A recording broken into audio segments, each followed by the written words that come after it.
This is the Bible of the electrogenic cell. It's not just the best book ever written on the subject, it's the only book ever written on this subject.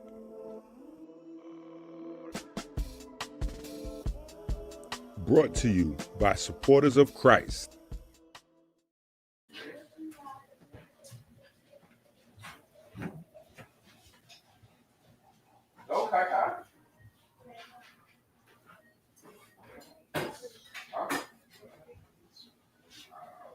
Okay, you're there. Oh, hold on.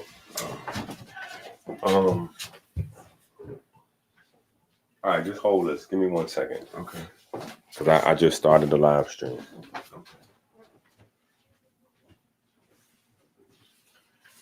Give me 1 second, son. I can't even get on a live stream.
My dad never looked back at his. Oh, I did put advertisements.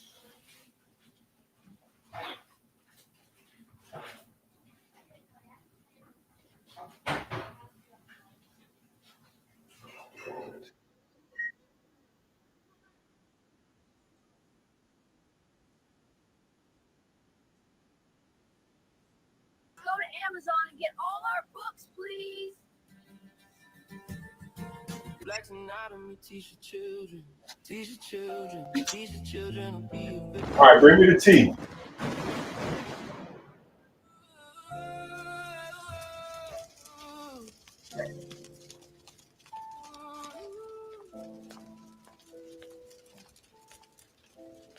Die a hero, I live long enough to become a villain. Black's anatomy, teach your children, teach your children, teach your children will be a villain. Live as a hero for teaching children. Hold on by the books and be the villain. We say the babies by teaching them. We say the babies by reaching them. If not, diabetes, heart disease, in prison, we'll be eating them. That's how we treating them, feeding them futures of some man ball. No stars, just scars, no healing them. By the books, don't let your kids die. By the books, don't let the dreams dry. Turn pages or the rage or the system's gonna front. Die a hero or live long enough to become a villain. Blacks and diamonds, teach your children, teach your children to be a villain. Live as a hero for teaching children. Hold on by the books and be the villain. Pages torn, storm of ignorance swarms, uniforms turn form, the coldest cycle reborn. Born in the margins, gardens left to wither. If you don't sow the seeds, they'll shiver in the winter. Chalkboards and whiteboards, futures on the line. They draw the maps, but we never read the signs. Pencil snapping of the spine of the mind left behind. Who profits off the blind? The system's designed to erase the crime before it's committed. If knowledge is the crime, then the sentence is infinite. By the books, so let the truth diminish. By the books, let the kids replenish. Oh, die a hero or live long enough to become a villain. Black's anatomy, teach your children, teach your children, teach your children to be a villain. Live as a hero for teaching children. Hold on by the books and be the villain.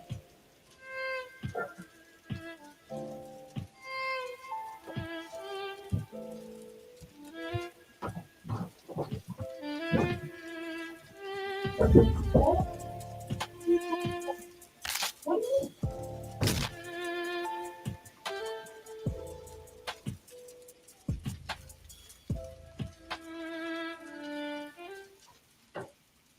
anatomy, teach your children. Teach your children. Teach your children to be a villain. Live as a hero for teaching children. Hold on by the books and be the villain.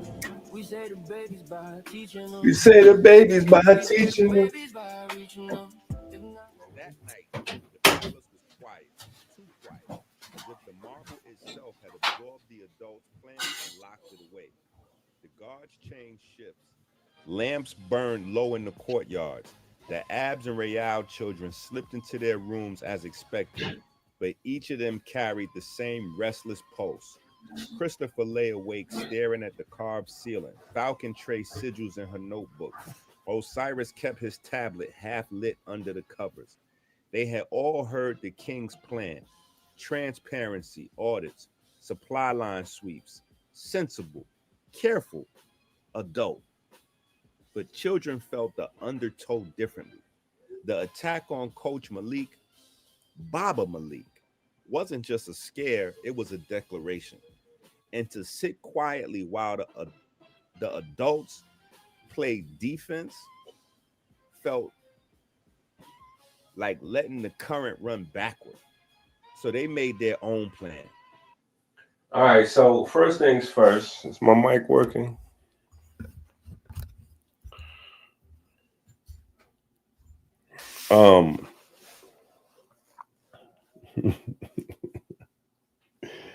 The story picks up where the first book obviously left off. So let me get over here. Now I need y'all to support this mission. I need y'all to hit the Cash App, the Super Chat, the website.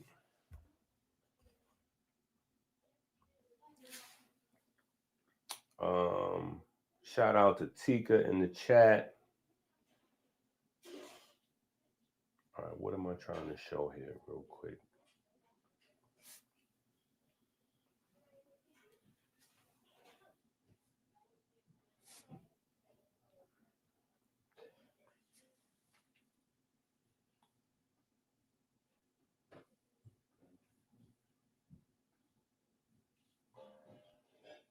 All right, so here's what I'm trying to show y'all real quick.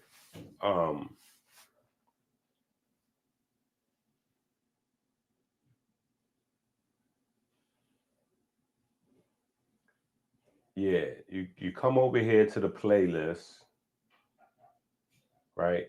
And here is the episodes, right? Here's the episodes. So our very first episode. the scariest bitch truth will. Hold on, that ain't what we wanted to do. Our very first episode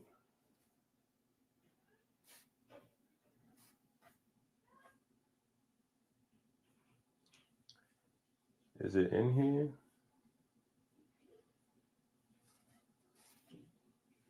Yeah, right down here at the bottom. Boom.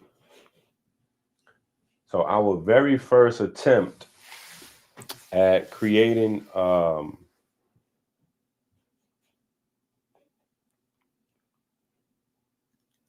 some version of animation, our very first attempt is 3 hours and 40 minutes.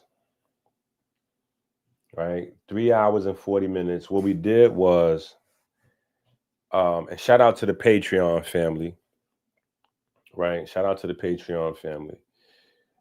I took an audio book for the first of the book series. For the first book in the book series, I did an audio book. I think we played it for a day or two on YouTube. And then from there, we put it on the Patreon. I downloaded it. And then we added some animation and stuff to it.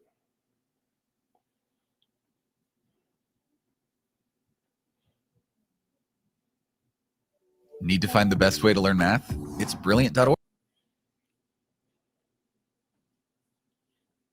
The way was God, the way was God, the way was hard. Every step a symphony. Let's go to Amazon and get all our books, please.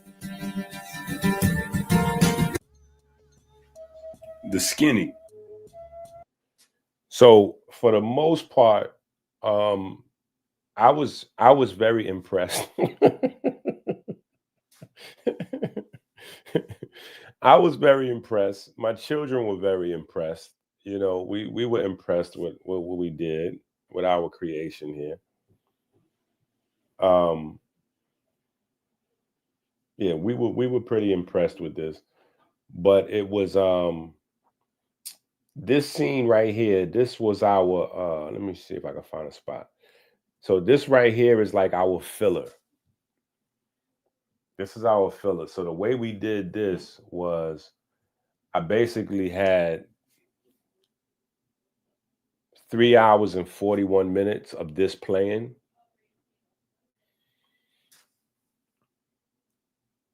Just a promo so people would know where to find the books and the material.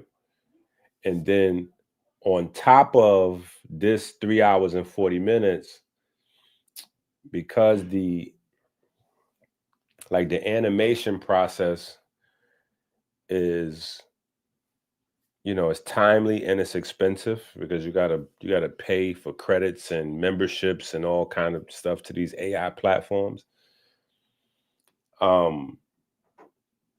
We just had picked our spots, so to speak, right? Certain parts. Is that hot water? Yeah. Yes, ma'am. Come on. Come on, we're just scared to come on. We got to beg for money. You better let these people see you.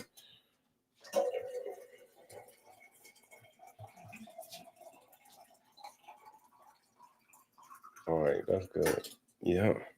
Can you make me a cup?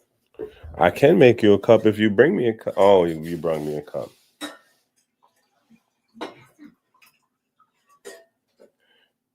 Wow, did you violate Kai Kai? No, I told her I would give her more when I put the backup spot because this pot been on the stove since she's had it that water. I told her that before I made our cups. Kai Kai was first. Sell to many.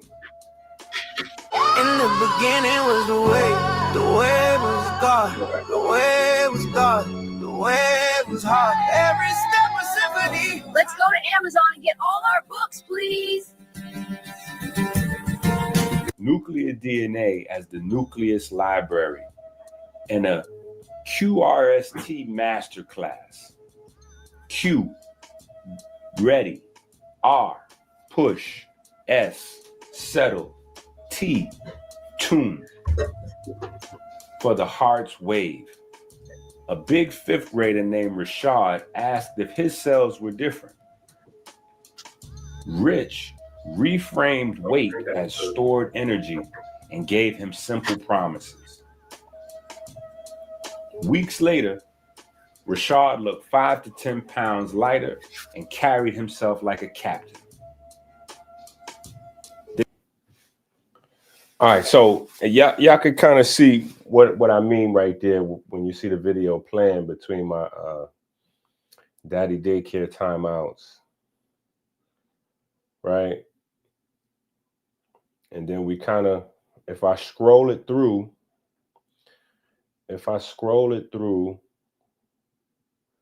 we can find us some spots. Okay, yeah, we can find us some spots.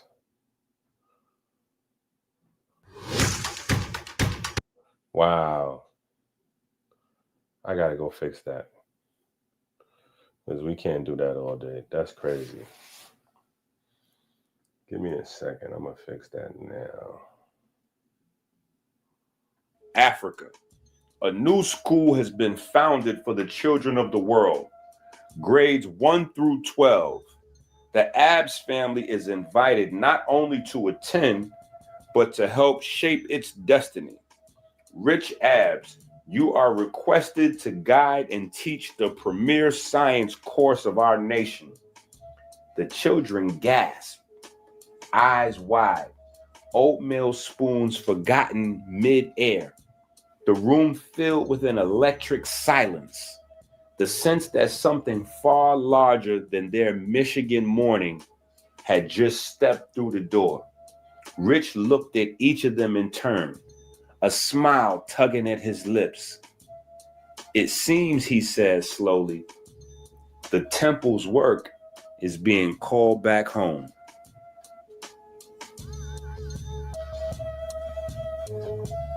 Christopher was the first to speak, spoon tapping lightly against his bowl. Dad, this isn't just some exchange program.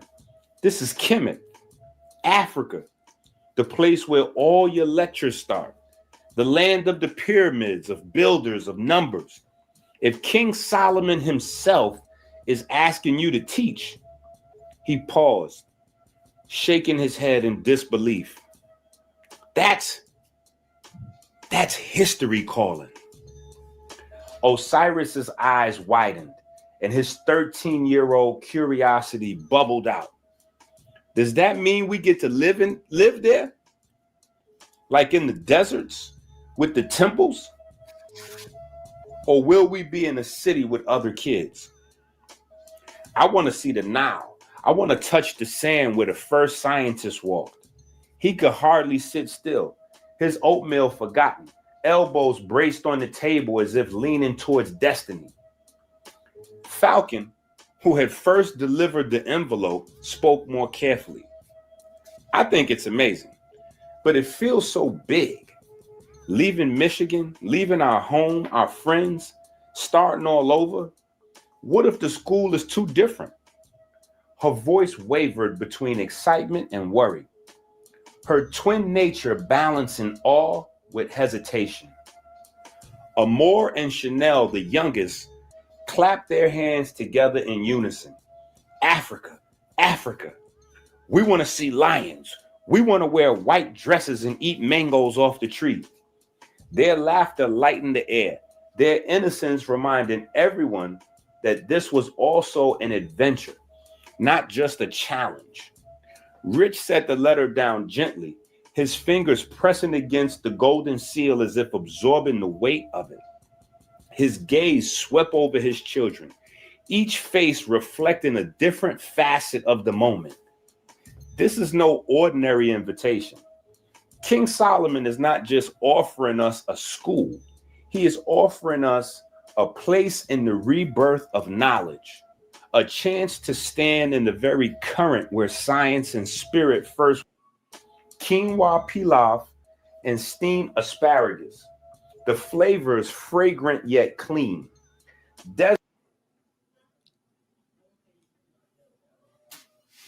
All right, so y'all get it, right? Y'all get it. That's why the first video, right, kind of is intermittent fasting, right? Intermittent fasting. So we just kind of just added the animations wherever we could, right? Picked our poison based on based on budget and trying to communicate the story, trying to tell the story, just whatever parts of the story were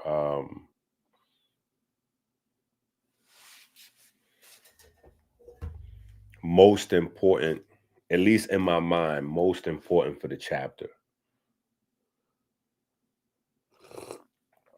Now, going through the process,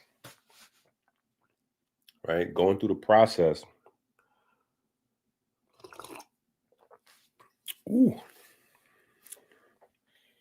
that blue magic in the morning. That blue magic in the morning, something special. my whole house is, they done got something in school.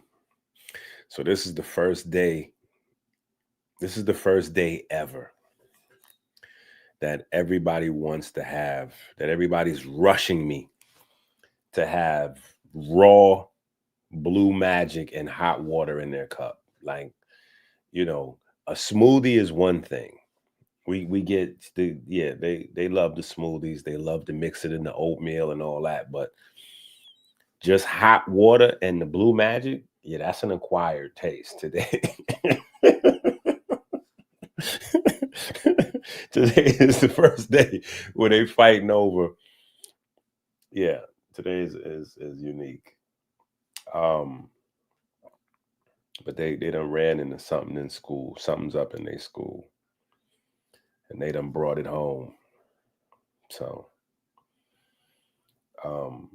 but anyway, so we did that. We went through the process of doing the video and animating the video, and we got some pretty cool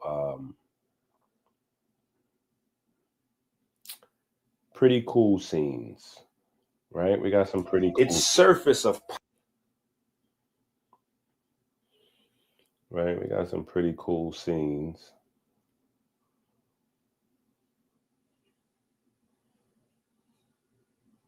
Right? The most important, obviously, is the work. Right? The most important, obviously, is the work. Now, people are under the impression that these stories are for children strictly.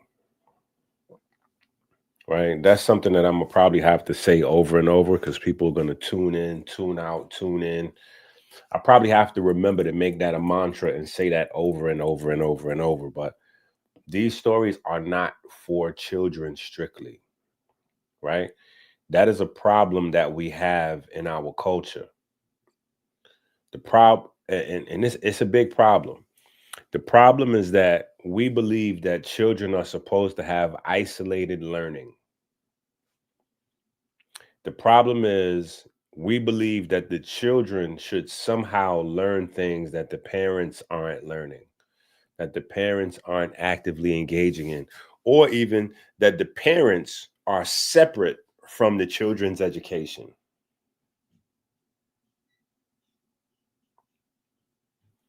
So that is something that we have to figure out. We have to figure out, and I want this book series, I want this book series to be a step in the right direction, like a foundational piece. I've been attempting to do this a variety of ways for the past few years. I've been trying to do this a different way, just taking different swipes at it, to be honest,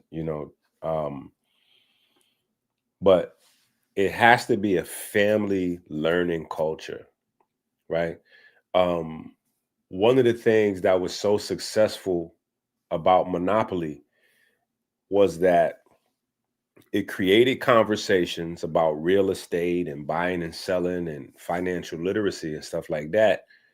But the most impactful thing with Monopoly creating those conversations is that they were family conversations. They were family discussions.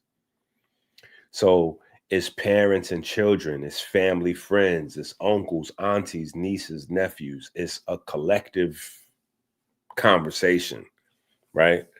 And it draws you in, and it draws in the passion.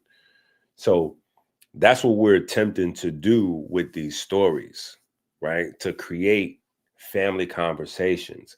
So it's not per se that these are for children. These aren't for children, because 99.999% of the world doesn't know the information that's in these books. Even if I include our small circle of people on our channel and the broader YouTube or Black YouTube health spectrum or science spectrum, the number wouldn't change much. Maybe 90% of the people don't know this information. They don't. When I start asking people questions and testing people one-on-one, people don't really know the information. It's just a fact, right? So this makes the information much more easily digestible. And the best way to learn is to be in a teaching capacity. So to be able to have the books and then also have visuals to go along with the books makes it easier to have conversation surrounding the material that's in the books. And because it's in a story format, it puts all of the pieces together and makes them coherent, where some people struggle with the books. And when I say the books, I mean the larger library of books, people that have 20 books, 50 books, 100 books, 200 books of ours, right? Sometimes the question I get is not necessarily, some of the questions I get is not necessarily on the content of an individual book per se, but how the books themselves relate to one another. Hopefully that's making sense. We're going to be here for some time. So we're going to be here for some time. So, yeah, the YouTube done kicked us out of the, we're not even in our own algorithm anymore. That's crazy. We are totally violated. We are totally violated. We're not even in our own algorithm anymore. That is wild.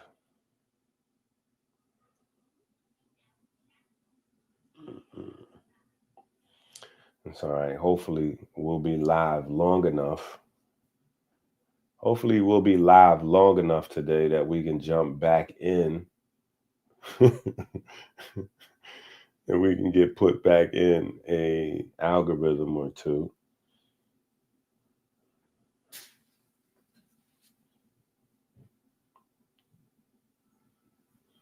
Let me see. Did this post even show up on Twitter?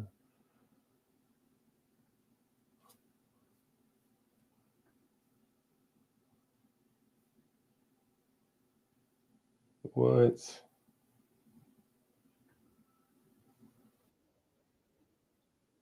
They are violating. Twitter ain't even put a picture on my joint. Let me see. We get some help over here from.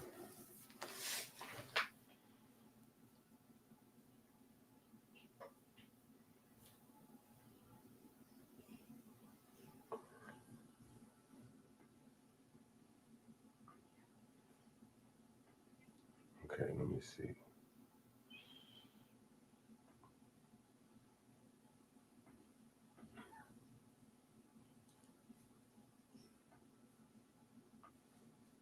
All right, we do that.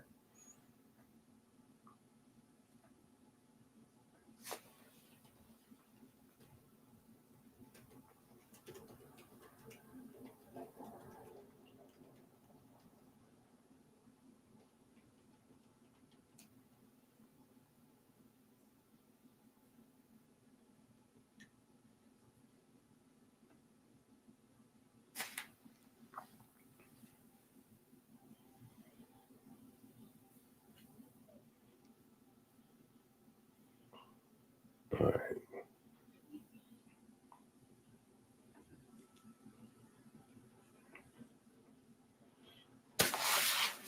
All right, so we shared it a few places. We might get one or two more people. But so that's the whole idea, is to make the information more palatable, right? You got to remember that that's our goal, right? That's our goal, is to grow this thing, to share this information. And so for me, it's two challenges. A, to try to get the information to more people, but at the same time, make learning easier for you. Make learning easier for you so that teaching becomes easier for you. So that's two goals, but inside the one goal of my relationship with you, I have two goals. A, to get you to learn more, but the second part of our personal goal is to get you to be able to teach more. The better you can teach, the faster you'll learn. The faster you learn, the better you can teach. Those two things is related. Right?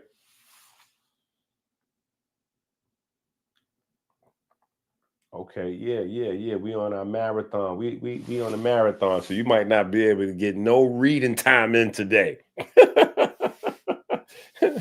We're gonna go through and break down what we're doing with the animation and how I figured out how I can actually start to make a real show, or maybe a movie. I don't know if I should be focused on trying to make a movie or making like episodes. So that maybe you guys can help me figure out. Are we aiming for episodes or movies? And I could do it. Through this long, expensive learning curve, I done figured out how to do it. See, let me show you. Look. I can't even wait.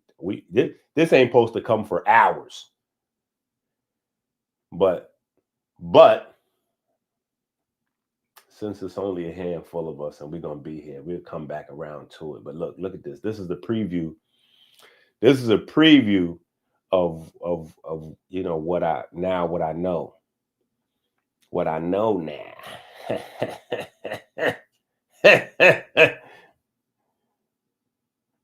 Yeah, I done learned me a thing or two, huh?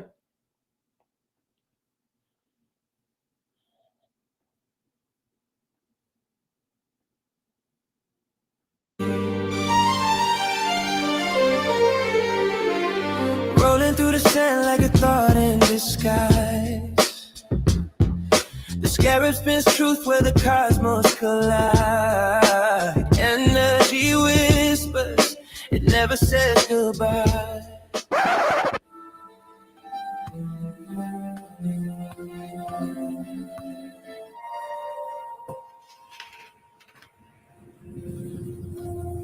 We can't release the whole book. Not yet. No, too much still hidden. If we drop everything now, it gets swallowed, lost in Pharmakia's noise. Chapters, not the whole. Step by step. That's how light survives. For now, we hibernate, we study, we search every book that's ever existed for the true knowledge of QRST. Not just what we think we know. What was buried, what was stolen, what was scattered. We trace it all. Before the weight can settle, then we go further back. Back to Christ, before translations, before distortions, before anyone touched it and called it theirs. Christ, heavy, ancient, a weight.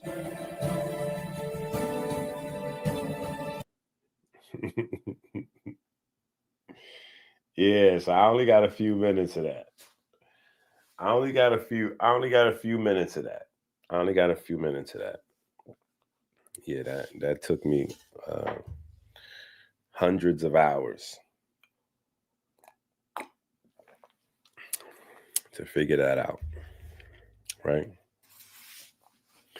But so that's where we're going. So now that I'm there, right? Now that I'm there, the next step is obviously making an actual, series or even a movie. And then once I get it professional enough, try to see if I could get it to Tubi or Netflix or I don't know, try to do something do something serious with it, you know. So that's why we have to sing and dance for sandwiches.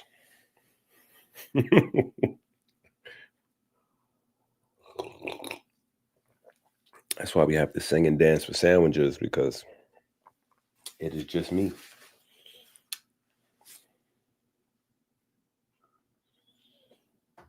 The series and the movie. That's it. It probably will wind up doing. You know what? Because that will probably be easier to do series, because I got to do these in small chunks anyway, right? But the other thing is the information, right? Hold on. Where is the in large letters? Okay, so the other thing is the information. That's what we're going to go through, so people can get an experience of that.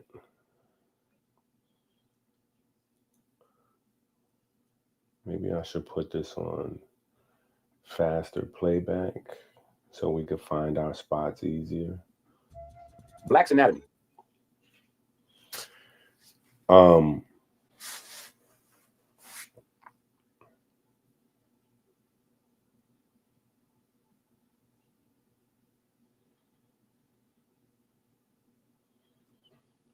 Now this is almost completely, you got to follow along with the first book. Now this is a whole audio book. So now y'all know that I'm against audiobooks. Y'all know I'm against audiobooks anyway. So I feel like people should take advantage.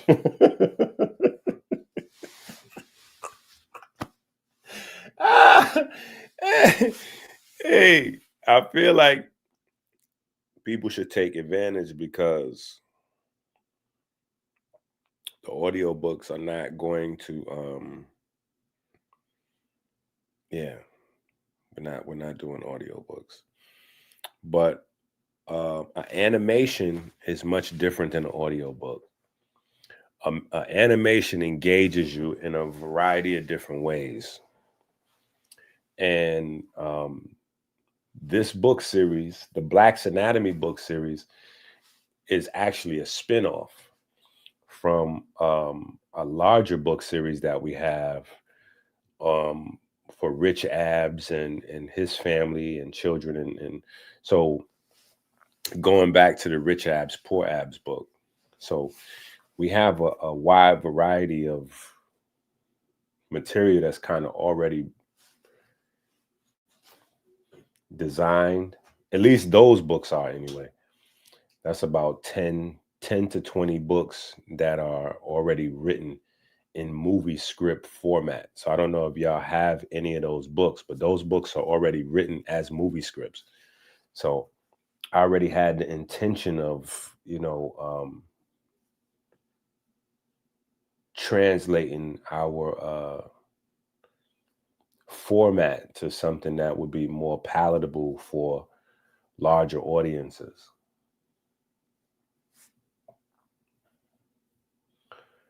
Yeah, you know what I'm saying? So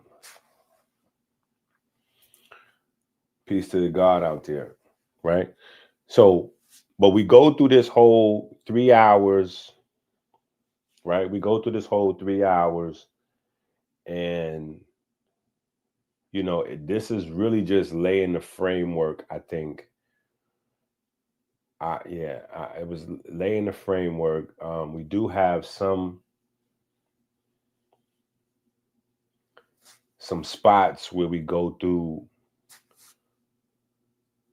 where we go through some info, and I think that's the important part, is that we do make the information hyper palatable.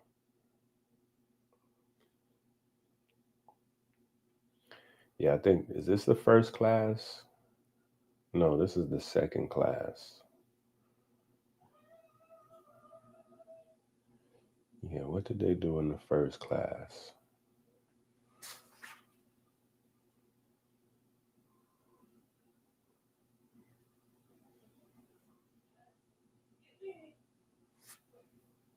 Let me see what the conversation was. Because of muscles, but because water responds to magnetism and light. The children leaned forward, eyes bright. Rich dipped chalk into blue pigment and drew a wave.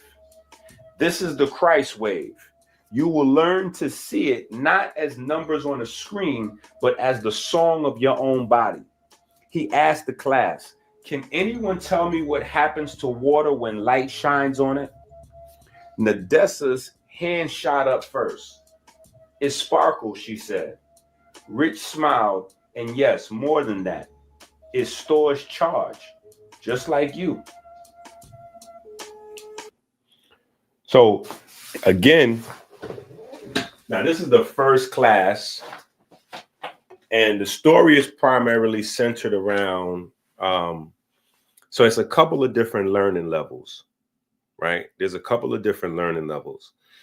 Inside the story, right? Inside the story, there is everything from photosynthesis and the Krebs cycle, all the way up to anatomy, cardiology,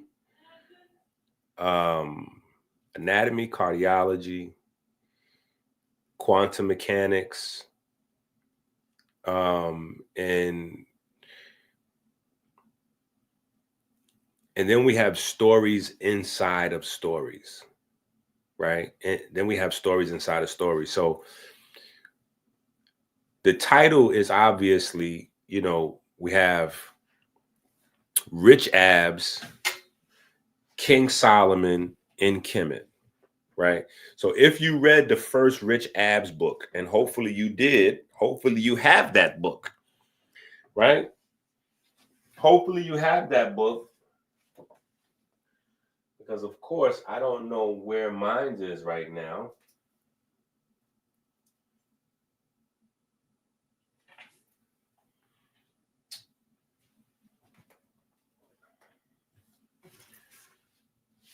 Rich Abs and the 12 Disciples. Rich Abs and Kim Cornerstone.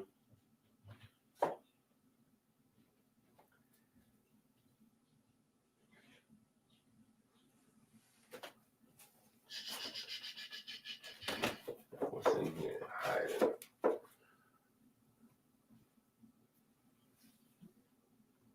Rich Abs. Okay, yeah, I don't know where mine is right now.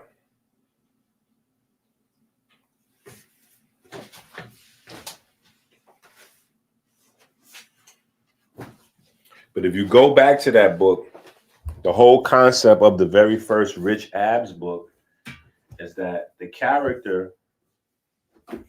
two main characters are based on me. Rich Abs and Poor Abs. They are both me at different times in my life, right? Sometimes I'm on my healthy program and I'm doing everything I'm supposed to be doing. And sometimes we fall down.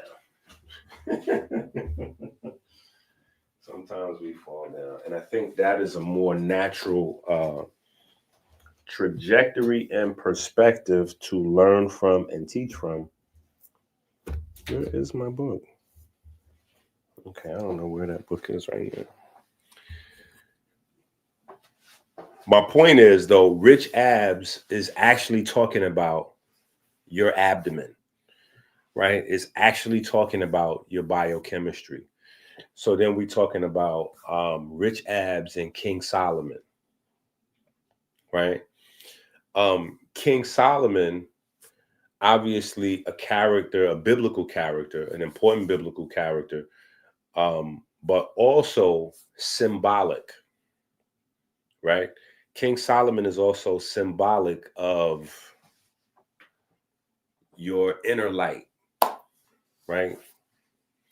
Your inner light, so to speak, right? So we have your abs, which is your flesh, and the light that animates the body, right? So we have like the ba and the ka and the kat, right? Symbolically in the name of the title with rich abs and King Solomon. And then obviously Kemet being, you know, ancient Egypt, but also just being the home of the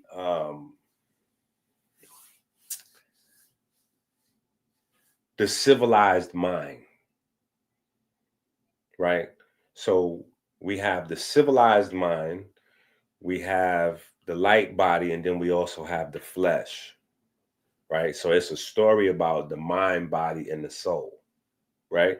So on one level, you have, you know, certain stories playing out, but then within the stories, you have multiple stories packed into the stories. One of the characters is named Osiris.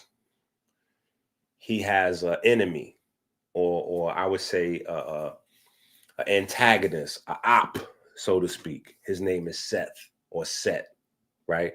So you know that story.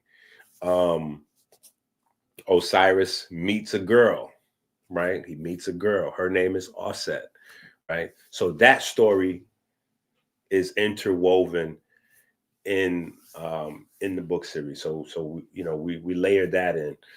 Osiris has an artificial intelligence called Ark, right? So Ark, Noah's Ark, right? But also Ark can be viewed as Horus, right? Horus is the light, or intelligent, or mental, you know, the mind of Osiris once again. So there are a lot of different layers, right? And then we also have Chris or Christopher. Christopher is one of the characters. So we actually have a Christ character in the story, right? We have a Christ character in the story. And he's the one where kind of like everything kind of seems to just like work out for Christopher. So while we're going through the physics, metabolism, photosynthesis, and some of these other things, we have layers and layers of stories put together.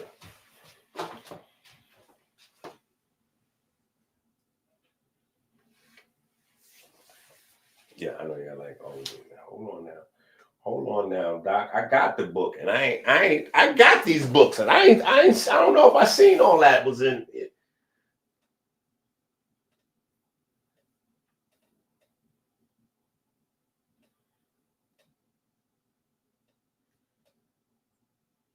But we're gonna go over some of this information that's in these books.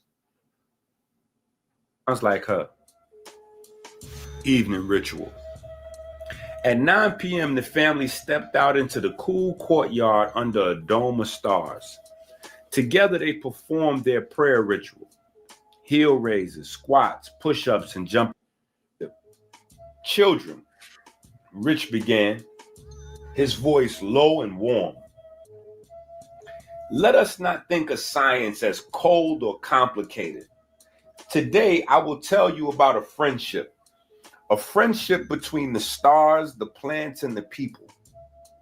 He drew 3 circles on the board, connecting them in a triangle. The star creates light from atoms called hydrogen, he said, drawing rays from the first circle. The plant takes that light from hydrogen, drinks water made of hydrogen, breathes carbon dioxide, and makes food from it. That food becomes sugar, sweet energy. This is called photosynthesis. But you can think of it like a letter from the sun. The plant is the postman, carrying the star's message of hydrogen in the form of sugar. Amore raised her hand. So when I eat an apple, I'm reading a letter from the sun.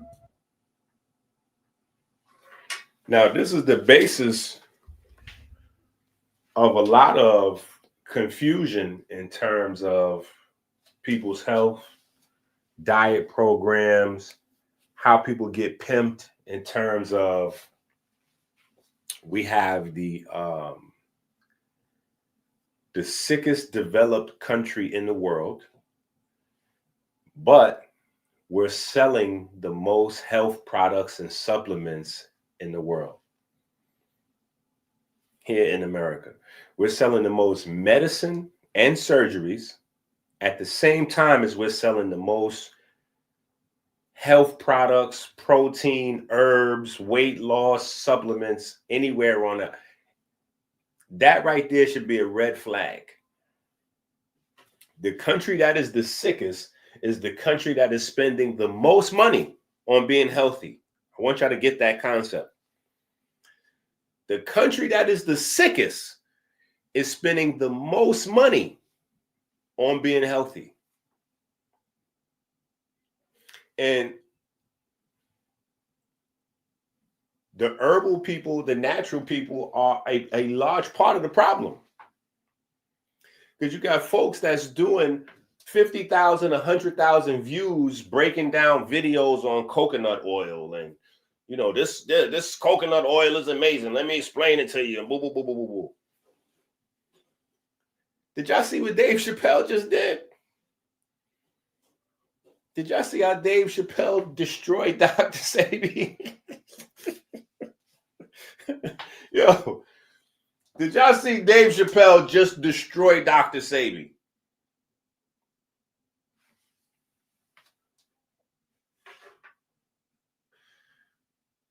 One's in the chat if y'all saw if Dave Chappelle destroyed Dr. Sebi just recently. Okay, that means y'all must not have seen the new Dave Chappelle movie that's out. I'm not sure if it's on Netflix or however he released it. Dave Chappelle got a new movie, new comedy special that's out. And he takes Dr. Sebi's head clean off his shoulders. He said he had a friend who had got AIDS, and this is when Dr. Sebi was doing his thing. And he, you know, spent the bread with Dr. Sebi, took him to Brooklyn. He spent 3 months getting all the treatments and everything, did exactly what Dr. Sebi said. And I mean, I'll let y'all watch it.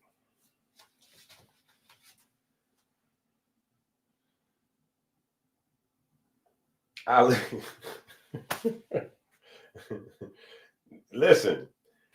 It's not that he did Dr. Sebi dirty. Dr. Sebi was a gift to us all.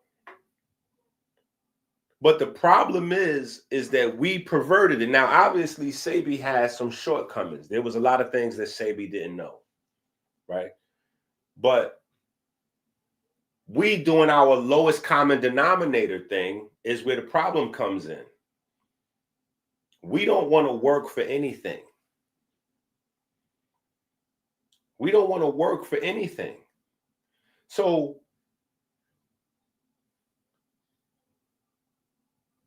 if we skip Sebi and go to Elijah Muhammad, what he was talking about was completely revolutionary in terms of making people healthier. Because healthier people are happier people. Healthier people are more satisfied, complete people. So, you know, like that's a weight you have to carry. When your health or the health of a loved one that you got to take care of, like that's when you can manage that, life opens up for you. When you can manage that, life opens up for you. So what Elijah Muhammad came with, and he's not the only person. There's every so often, let me say that, maybe once every generation or two, we get somebody who comes with some new insight that's a game changer. But usually the people don't have the discipline to carry out whatever the program is, right? Because I think Arnold Ehret was in the 1800s. Yeah, I think he was in the Arnold Ehret was, I think he was in the 1800s. But people don't have the discipline. He might have been early 1900s. And then even less people have the discipline or the ability to be consistent with actually learning, because that's different. Anybody can pop out with a food list and say, listen, stop drinking soda, stop smoking cigarettes, stay away from white bread and white rice, and you'll be healthier. Most people will not be able to follow that food list. That's 90% of the people. They will not have the discipline to be able to follow that food list. Even for some people, if it's going to save their life, they still won't have the ability to follow that food list. Now, out of those 10%, right?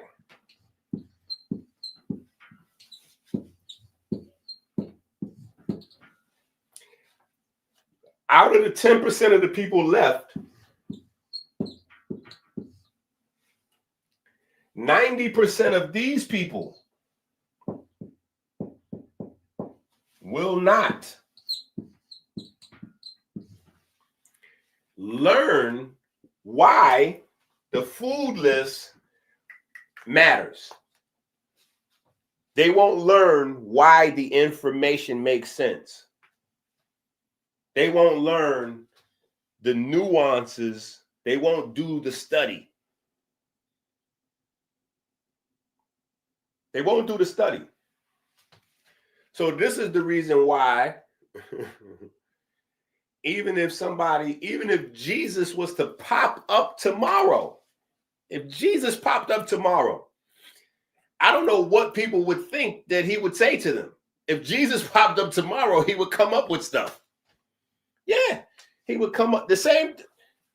If we look in the Quran and we look in the Bible, right? The prophets came with rules. Here's a bunch of stuff that you should be doing. Here's a bunch of stuff that you should not be doing. The entire story surrounding the prophets is about the people who followed the programs and the people who didn't follow the programs, the people who followed the program sometime but not others and struggled. So if he pops up tomorrow, this isn't going to change. Most of the people will not be disciplined enough to follow the program. Of the few people disciplined enough to follow the program, most of them will make excuses about their time, their life circumstances, or whatever on why they don't have the ability to dedicate themselves to learn the science behind the program. Now, the problem is culture offers you a buffer. Culture offers you a buffer. Depending on what your culture is, you will have traditions. Traditions will be embedded throughout your daily rituals. Certain ways that you greet each other, right? Like certain cultures, right? They have formal greetings where the men, the women, everybody hugs, right? That's just a part of the culture. They hug, right? Different types of hugs, but they hug, right? Some cultures go a step further. they have as a part of their formal greeting a hug and then a kiss. Some people have as a part of their culture a hug and then a kiss on both sides of the face.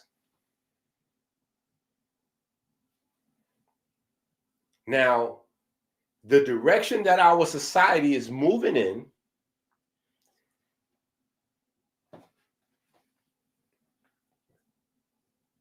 I don't necessarily believe in a devil. I don't believe in the devil. But I do believe in the concept of a devil. And that might seem wishy-washy or that might seem like an oxymoron but I do understand good and evil. I do understand things that support life, the creation, the sustenance, the maintenance of life, and things that go against those principles, right? So if we just put it on a scale and we go, God is the furthest endpoint on things that support and sustain life, and we go, the devil would be the furthest endpoint on the chaos that destroys life. Now, obviously, they're both necessary for the furtherance of life, but both in balance. When you get too far on one side, the system breaks down, right? But the direction we're going in now, where love is, especially love amongst same sexes, right? It's frowned upon. It's frowned upon. So it's to the point where now parents, uncles, aunties, grandparents, they can't really hug and kiss children as much because it could be weird. It could be weird.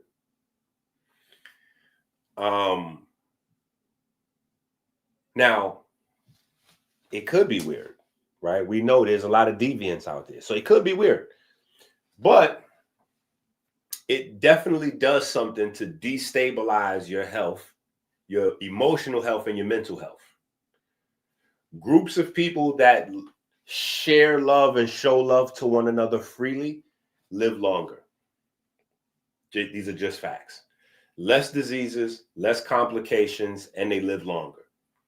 Right? And this doesn't have anything to do with an IQ, an intelligence quota, or how smart somebody is, or anything like that. Doesn't have anything to do with how big your house is, how much money you got. People that show love to each other freely live longer.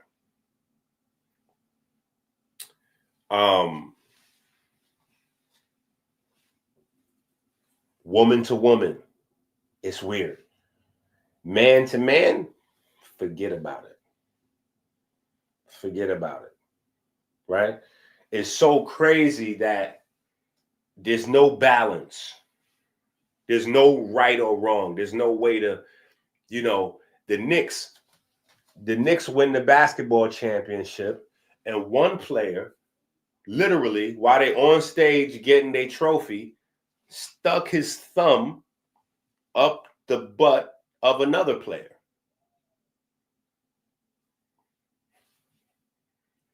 So people may not want to have certain conversations, but when that happens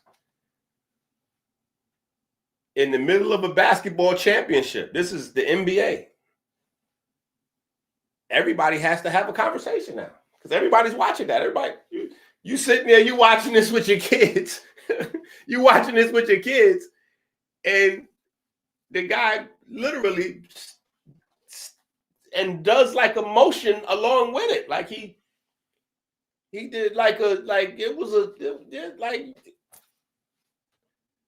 I had to stop the video. I'm telling you, because I'm a parent. I had to stop the video, and my son's like, hey, yo, that was great. Yo, hey, yo. My daughter's just like, what is happening right now? Dad, what was that? Is he in trouble? What are we doing? Because we don't know how to just show love in we don't know how to show love in an acceptable way. Whether it's, because I don't even know where to put what that was. That's not acceptable in any community, right? Straight, gay, that's not acceptable to do on a stage accepting a trophy. Period. Even if that's your boyfriend, your whatever that y'all got going on, the stage is that's not you. That ain't what you posted. That ain't how that, so we have a problem as a culture.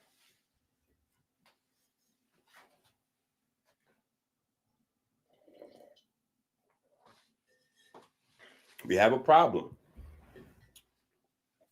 right? We have a problem as a culture. So again, learning some of these principles, your culture will help you because certain cultures have certain traditions embedded in the culture. Right? Problem is some of the things drop off over time because people lose the continuity. They lose the continuity because, remember, most people will not follow the culture. And of the people who do follow the culture, most of those people will not study the culture to figure out how the specific rituals in the culture came to be rituals. And 100% of the time, if we trace the rituals, it's going to come back to science. All of the rituals will come back to science, no matter what tradition they're from. It doesn't matter what tradition they're from. The rituals always will come back to science. And usually, it's going to be this triad: plants, people, and stars. Plants, people, and stars. Right? So this is one of the things that we're opening up in the conversation with these books. If you do not have these books, you have to go to Amazon and get the books.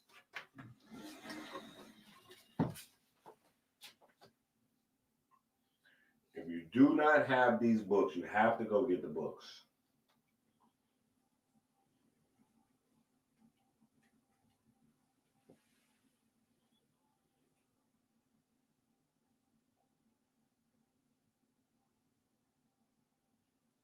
Okay.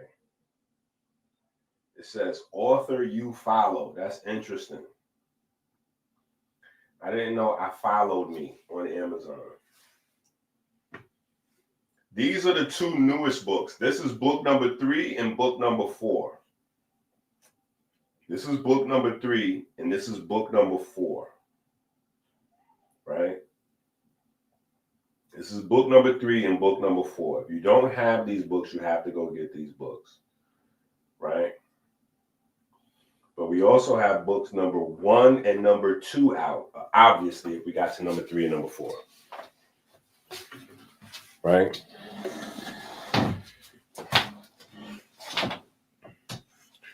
So you have to get these books.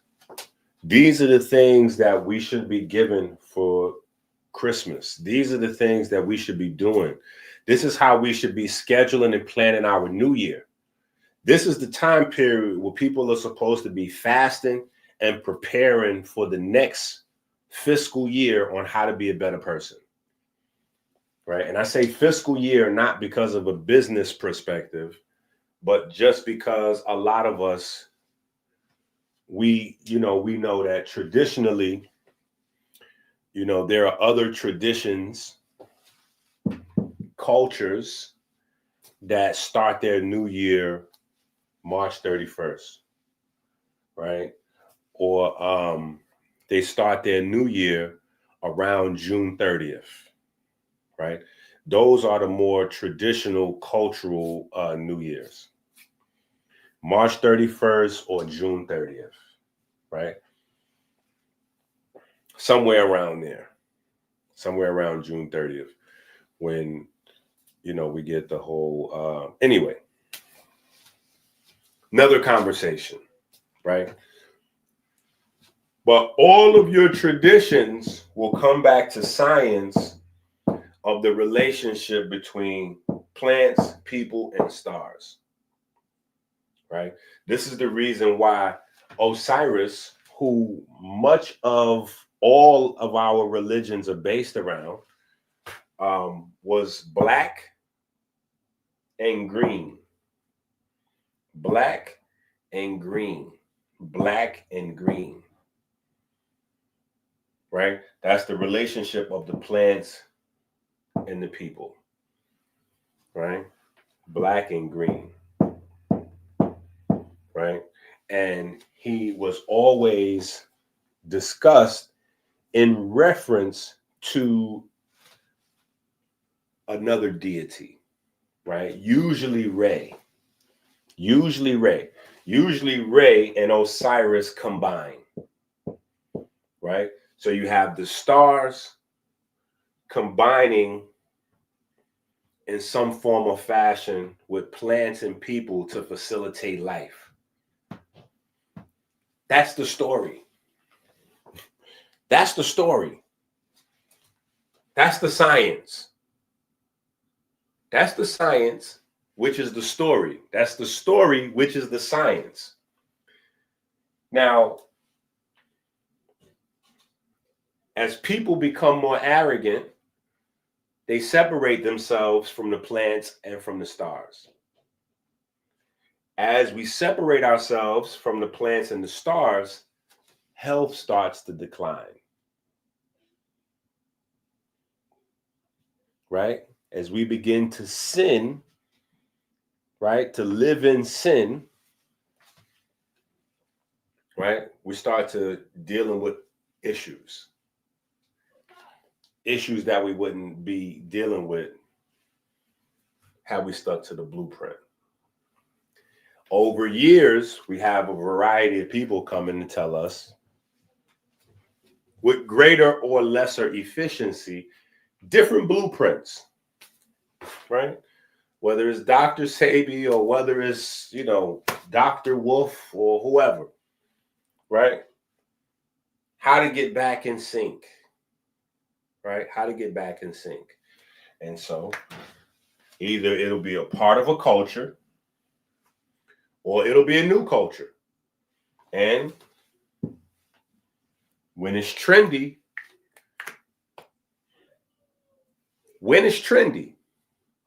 you'll have some portion of the people follow the program. Of the people that follow the program, almost none of them will make it a point to figure out where the rituals come from, where the story comes from. Because as far as they know, they're only eating a certain thing on the holiday, or they're only praying a certain way every day, or hugging, or, you know, they're when they greet, they're only hugging.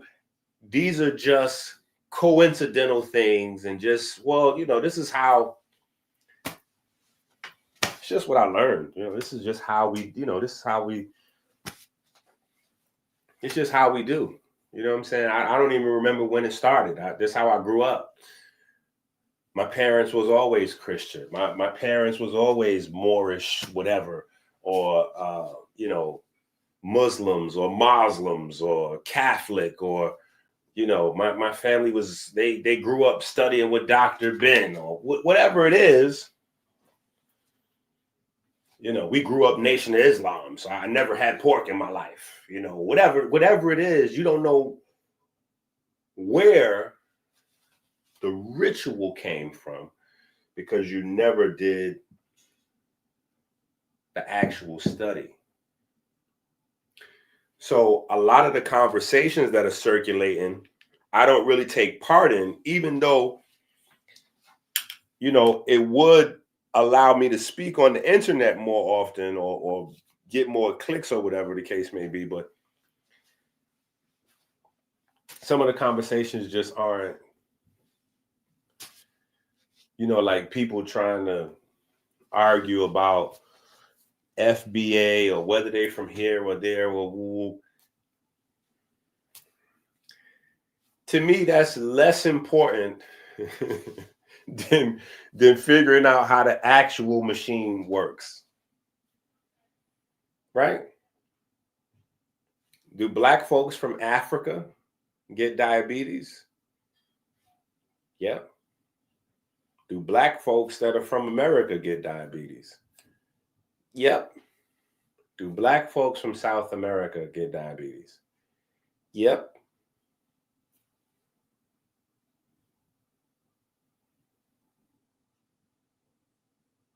Because see, what I do,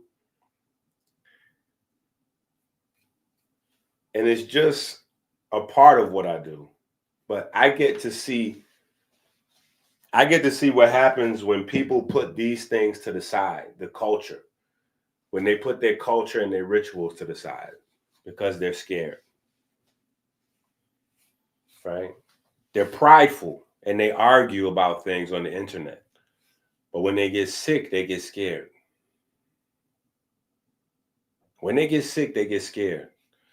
And the first thing they want to do is lean on modern science so that they can outsource accountability, right? Let's lean on the scientists and the doctors so that way whatever's happening with me is I'm not accountable for this.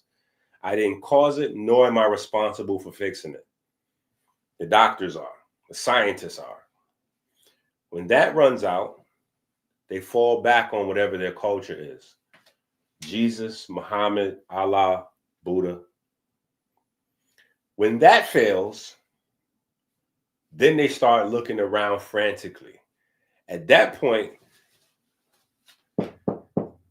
they want to start to figure out some other things, right? When they're almost on their deathbed, that's when they want to figure out how the body works. Well, let me figure out whatever this thing is that's going on with me. Let me figure out how I got this and how it, maybe I can figure out some natural. You mean you waited till you was almost dead to try to figure out how to be alive?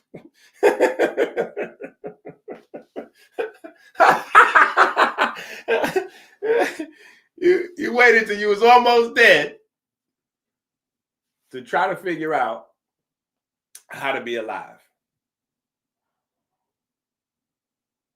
I probably should write that down. You wait till you almost dead to try to figure out how to be alive.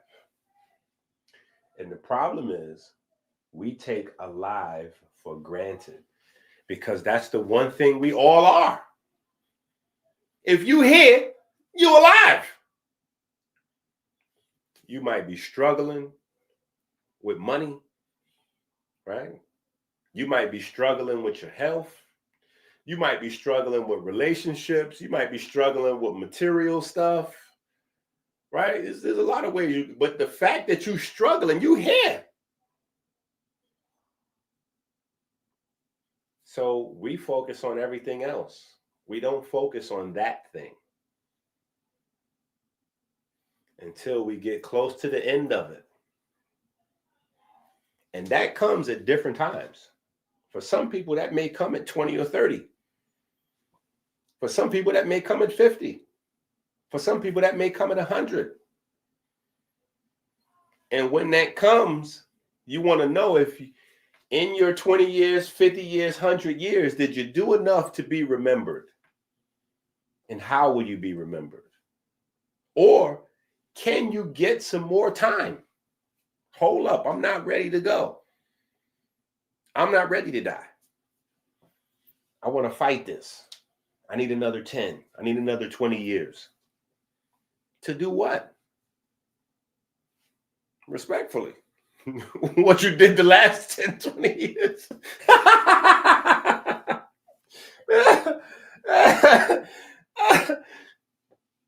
If we don't have these conversations, who's going to have these conversations with us? See? And And this is why we have to address this, right? Because of course, white people, Spanish people, Indian people, Indians are, woo! Oh my God. My heart goes out to the Indian folks. They, oh my God, their health is crazy. Their health is crazy. They are battling it out with us. When we look at the statistics, Native Americans and Black people are battling it out to have the worst health in the country with the worst health, which is crazy. Which is crazy. Right? But everybody's getting diabetes. Chinese people get diabetes with their skinny, little tiny skinny, so they get diabetes. Yeah. Chinese people battling heart disease. They going down. They going down from heart disease. Japanese folks, Germans, you name it. So everybody needs the information. Everybody needs the information. And everybody needs it in a timely fashion.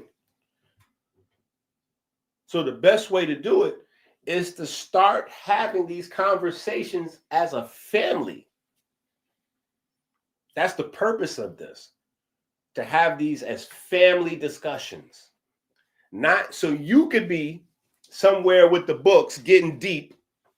Oh yeah, I got these. Yeah, I got EnQi books. You don't even know what? The wave and what? Nah. You're learning so that you can become a point of reference. And your first challenge is you got to be able to sit down and do this with the family. When I was young, right? When I was young, we did me and my mom's. I'm my mom's oldest, right? And so for us, you know, it was, I'm trying to think. It was Charlie Brown. Yeah, it was Charlie Brown cartoons every holiday. Like they had the Halloween joint, the Christmas joint. Who else? I don't think anybody was as consistent as Charlie Brown. Or maybe that was just what my mom's, maybe that was her thing. We did Charlie Brown. Well, womp, womp, womp, womp, womp, womp. How insane is that? That the teachers in Charlie Brown don't make no sense. Womp, womp, womp, womp, womp, womp, womp, womp. Right? Think we had some Disney stuff sprinkled in.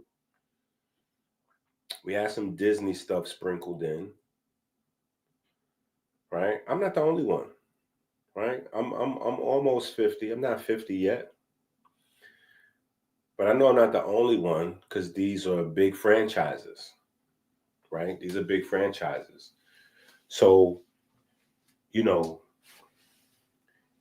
right now, you guys should be, you know, like sending me $1,000, $10,000, $20,000, right? To fund our thing. Right? To fund our thing because we need to replace it. Imagine this world. Imagine the world where the cartoons, right? The family sits down for the cartoons and the cartoons is breaking down the cardiology and the quantum mechanics and the binary coding and all that. So it's teaching the children not only health and math and science, but it's also teaching them the things that they need to go into the future with AI and creating apps and understanding computer code so they can get into writing computer code and architecture. And where's that happening? How do we get that in our culture? Okay.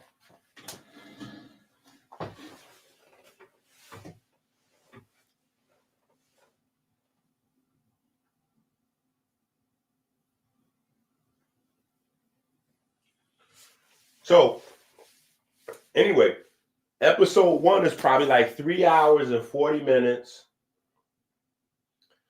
And we go through classes.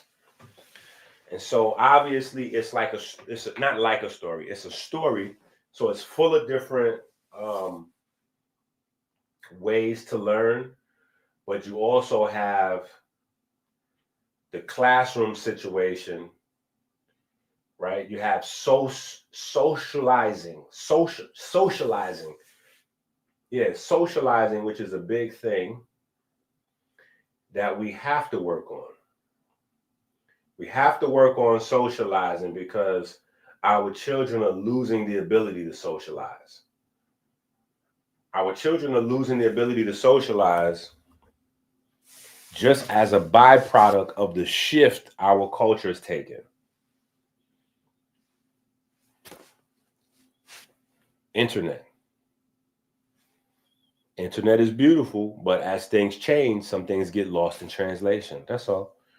So people are dating through their DMs, right? People are dating through their DMs. People are becoming cut off. People are becoming cut off from one another, right? So just even on that level, we have, socializing and engagement, right? Socializing and engagement. We bring back some of this. Yeah, we got to bring back some of this, right? Because this was a part of my childhood, right? This was a part of my childhood. And this is something that's important to get the children back interested in, right? For some people, it might seem corny. And for those people, I would say you are the problem. I would say you are the problem.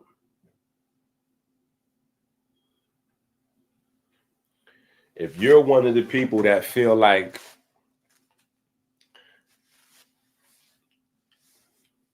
and I guess we got two sides of this problem. We got the women.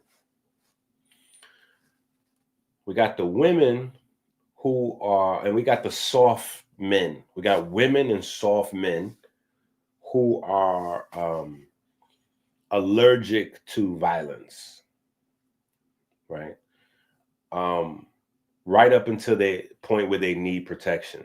And then because they're allergic to violence, they don't know how to properly deploy violence or who to ask for help in certain situations or how to get help, right? Because protection is one of the most fundamental requirements of life. So you have to understand violence and even be violent to an extent in order to be able to be peaceful. You have to be violent in order to have peace. That may sound crazy, but that's how the world is, right? Because if you are too soft and you have something people want, they'll just break into your house and take it. And then what you'll be doing, calling and outsourcing violence. Hey, police, come and get this guy. And so you're outsourcing the protection and the violence. You want a violent group or potentially violent group that has guns, knives, weapons, etc., to come and provide you with, come save you, right? When you can learn some things that could put you in a space where maybe that never happens, right? Not for you to hurt somebody, shoot somebody, stab somebody, spray somebody with mace, but just learn how to recognize some things and move a certain way where certain things just don't come to you. Certain things you just don't experience certain things. But on another level, health and longevity, right? Health and longevity was the focal point of martial arts, not fighting and beating people up. That wasn't a thing. Not prize fighting. We didn't live in a world where YouTubers were making $50 million from having their jaw broken. YouTubers are getting $100 million now to get their jaw broken. And so if you don't realize what's happening, right? Let me explain this to y'all, because I had to have this conversation with my babies, and I realized that a lot of people don't really understand the Paul brothers, Jake Paul and Logan Paul. They don't really understand them, right? They think that the Logan brothers, the Paul brothers are original. They're not original. They're just the next level, like how rappers, right? Think about this. With rappers, right? And this is any industry. It's just how it goes. So this is why you need continuity and respect when you pave the way for the new generation, because the new generation is supposed to reach back and make sure that you get paid, because you laid the foundation for them. So they supposed to bring you in, and you know that's how that's supposed to go. One hand supposed to wash the other, both hands wash the face. When that doesn't happen, you get the older generation angry at the younger generation, because the younger generation is getting more material success with less work, where the older generation put in 10 times as much work and they got 10 times less the reward, right? So you see that in hip hop, right? You see young guys that could barely rap make $1 million, you know, like in the world of the internet, right? And before the internet. So before the internet comes along, you have slapstick comedy, right? Slapstick comedy is not, I'm not gonna say not funny to black people, but black people aren't really into slapstick comedy, right? Black comedy is more a mixture of like sitcom or situational comedy. And yeah, the situational comedy is storytelling, and you pull from experience and stuff you went through. So it's more situational comedy and self-deprivation. No, not deprivation. That's not the word I'm looking for. But making fun of yourself, making fun of yourself, making fun of your family, you know, making fun of your relationships, your wife, your aunt, your mom, you know, like real life, you know. Slapstick, though, is where somebody falls down on the floor and then people laugh. Or somebody gets hit in the face with a pie and people laugh, right? So those would be like the basis of slapstick comedy. Somebody falls, hurt themselves. Oh my God, it's funny. Somebody gets hit in the face with a pie. They're embarrassed. Oh my God, it's funny. So it's really a wickedness. It's really kind of evil if you think about it. It's kind of sinister, because the person that falls down hurt themselves. The person that got hit in the face with a pie got embarrassed. So physically hurting yourself is funny. Emotionally or mentally hurting yourself is funny in slapstick, right? And so if you can combine the two, you really, you know, a talented comedian, right? So you have the evolution of that go to where you get shows like Jackass, where these guys is just like shooting each other with nail guns, or like, you know, like jumping off the top of a house. Maybe they break their leg. And people really enjoy this stuff. In fact, before you even get to Jackass, you have America's Funniest Home Videos. And America's Funniest Home Videos was wicked, because a lot of time you see people hurt. They say, I mean, it started off like cute stuff, but as it got along, it got into more like people hurting themselves, people falling off motorcycles and like just wow. Yeah, you like, you know, so then you get shows like Jackass where people are intentionally, right? So America's Funniest Home Videos like catching these moments by accident. After a while though, once that becomes a way to fame, people start intentionally setting up accidents and sending these videos into America's Funniest Home Videos. And so it becomes a thing. And so now you fast forward and then you have shows like Jackass, right? Where people are jumping off of houses, trying to jump off the house, land in the swimming pool, but maybe they missed the pool. So now they're in the hospital for 6 months. But when they come out of the hospital, you know, they made $20 million or whatever the case may be or something like that. So Jake and Logan Paul are from that. They're from that. That's how they started their YouTube career off, right? Doing pranks means different things to different people, because some people a prank is a joke. To other people, a prank is not funny. You might get stabbed or shot, like with a prank. Like a prank is like, yeah, where I'm from, a prank could get you killed, right? But other places, a prank is acceptable. You can hurt somebody, rob somebody, embarrass somebody, and then say, "Oh, it's a prank," and then they'll say, "Oh, if that's the case, yeah, I didn't know it was a prank. It's cool that you robbed me or doxed my information to the internet or bust my head open. I got to go get 10 stitches. Didn't know it was a prank." Like, what? Some people are going to take that as worse. Like, hold on. So you telling me you put me through this on purpose? Like you put me through this to make me into a joke? Like, and it's not necessarily a black thing, right? Go back and watch your Goodfellas, go back and watch your Goodfellas. You know what I'm saying? Like, it's not, it's not just, oh, well, black folks don't play that. No.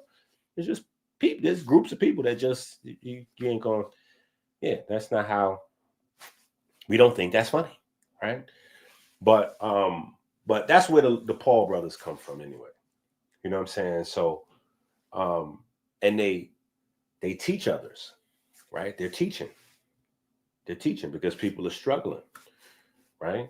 And so it's much more difficult to struggle and try to teach people and say, send me some money and hit the super chat, hit the Cash App, go to the website, go get the books, than it is to just get your jaw broken. Like, I'm willing to get my jaw broken and possibly killed. How much money is that worth? How much money is that worth? I'm willing to get possibly killed on the live stream. So what do you think? What kind of contract can we negotiate for my possible almost killing on the live stream? Right? So not only do you have roots in slapstick, right? But think about slapstick, right? Slapstick, right? You have roots of this in gladiator culture, right? Where people battle to the death for entertainment. They get stabbed, cut, bust open, legs, but whatever, for people's entertainment, as a respectable, so that's where that comes from. So I don't think that I don't think people view them the right way. You know what I'm saying? Like, their intention is to get hurt.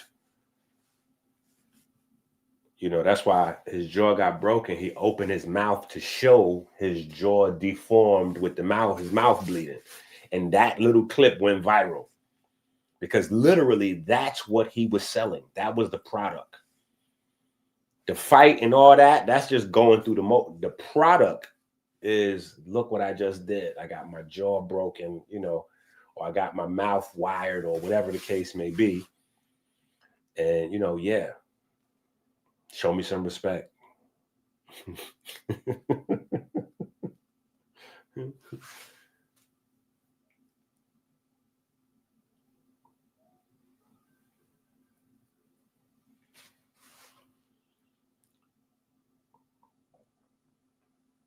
So, culture, right? Culture, right? So, martial arts was before any of that, before the slapstick, before the getting hurt for money, and the UFC and Brazilian Jiu-Jitsu. And Brazilian Jiu-Jitsu is not Jiu-Jitsu, people. Brazilian Jiu-Jitsu is not Jiu-Jitsu. Okay, if you want to learn about that, read the story of. Actually, let me see if I actually have the books. I'll share the books with y'all.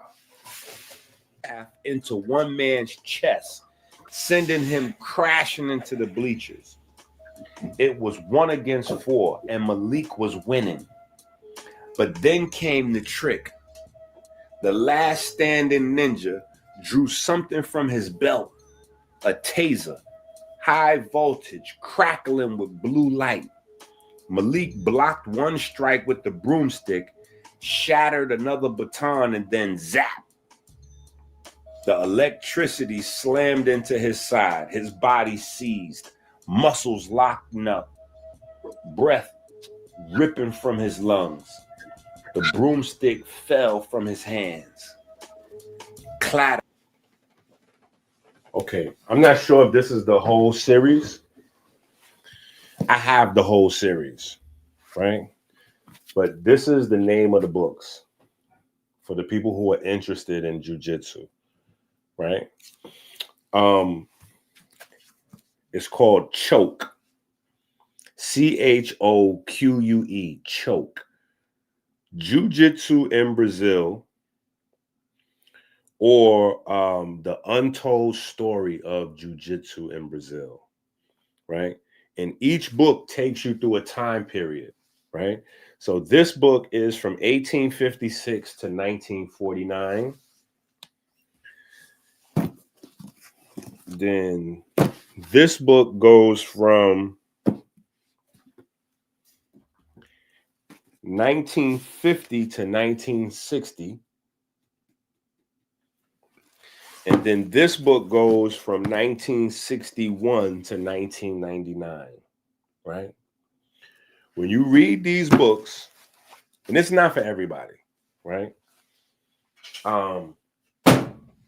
When you read those books, you'll learn a whole different history of Brazilian Jiu-Jitsu and how Brazilian Jiu-Jitsu came to be called or even replace actual Jiu-Jitsu, right? But Brazilian Jiu-Jitsu, very different from actual Jiu-Jitsu. Brazilian Jiu-Jitsu started off like almost like a circus type of thing, almost like a Jake Paul and Logan Paul, right? But it grew and grew and grew till it got to a really dangerous place, a complete martial art in and of itself, and then spread throughout the world as a financial, a commercial product, right? But if you're into martial arts, that is a very good book series that would give you the history on Brazilian Jiu-Jitsu. So you will learn the difference between Brazilian Jiu-Jitsu and Ryu Jiu-Jitsu, which is the original. The Ryu Jiu-Jitsu is a whole entire system. Weapons, kicks, punches, standing. It's not on the ground. It's not on the ground. Ryu Jiu-Jitsu is a standing art form, right? But it includes, all of the groundwork, the chin-na, the grappling, the locks, all of those things are included within the Ryu Jiu-Jitsu, even sword work, all kinds of stuff. But in Brazilian Jiu-Jitsu, They gravitated to the one aspect, which is the groundwork, and then eventually, turn that into something global, worldwide, a commercial product, which played a role in removing the focus of martial arts from health and longevity to prize fighting. And that's why I say it started off, Brazilian Jiu-Jitsu, as like a circus thing, because it did. Not to disrespect it, not to denigrate it, not saying that, a black belt Jiu-Jitsu person won't kick my butt or, like any of those things. It's just, these are just the facts, right? It started off as a hustle, a way to generate a crowd and get some money, some attention, and then it got more serious.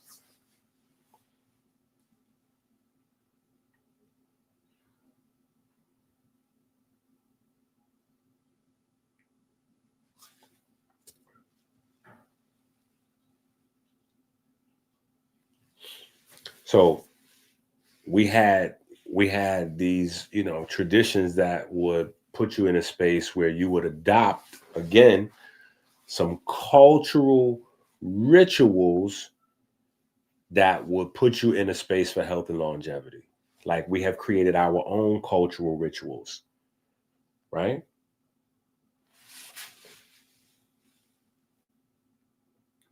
Right? We've created our own cultural rituals to put you in that space.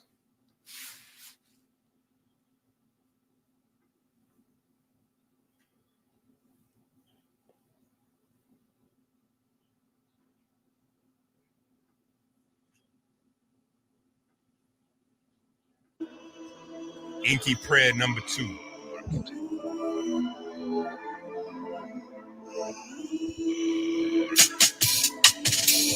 We give thanks and praise to the Most High God for the divine spark that set our cells into perpetual motion.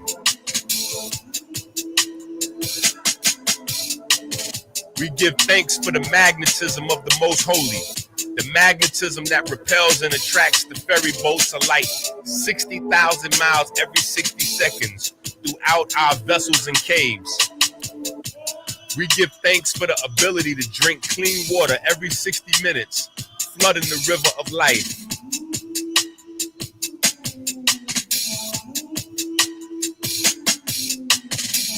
We give thanks that sugar has not covered our ferries and turned them into stone. We give thanks that darkness has not covered the riverbanks with calcium and turned them into stone. We give thanks that anger and fear have not turned our almonds bitter, turning our heart to stone.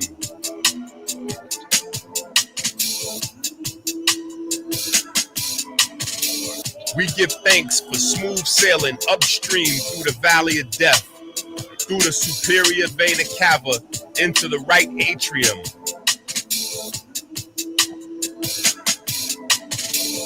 We give thanks for smooth sailing around the heart through the corona crown, joining the vortex in the right atrium. We give thanks for the perfect black solar repeater that induces the primary electromagnetic wave, opening the mouth of the Kodesh HaKodeshim. We give thanks for the mechanical wave produced when the mouth of the Kodesh HaKodeshim closes. We give thanks to the ray wave, reflecting on the semi-lunar valves, opening a pathway to the vineyard. We give thanks for the mechanical wave produced when the lunar gate to the vineyard closes.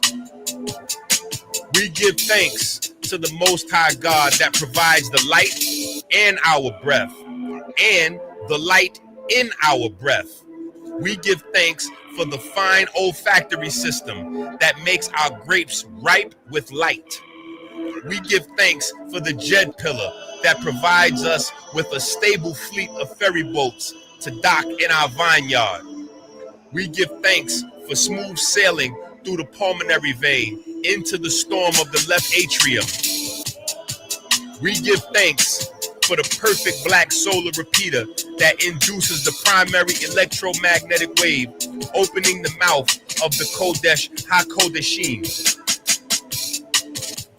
We give thanks for the mechanical wave produced when the mouth of the Kodesh HaKodeshim closes. We give thanks to the ray wave, reflecting on the semi-lunar valve, opening a pathway into the holy royal arch of the Wa scepter. We give thanks for the mechanical wave produced when the lunar gate into the holy royal arch of the Wa scepter closes. We give thanks for the magnetism of the most holy, the magnetism that repels and attracts the ferry boats of light 60,000 miles every 60 seconds throughout our vessels and our caves. Amen.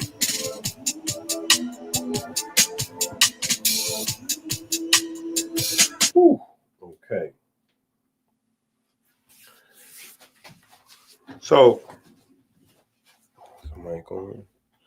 yeah, so we gotta get stuff like this.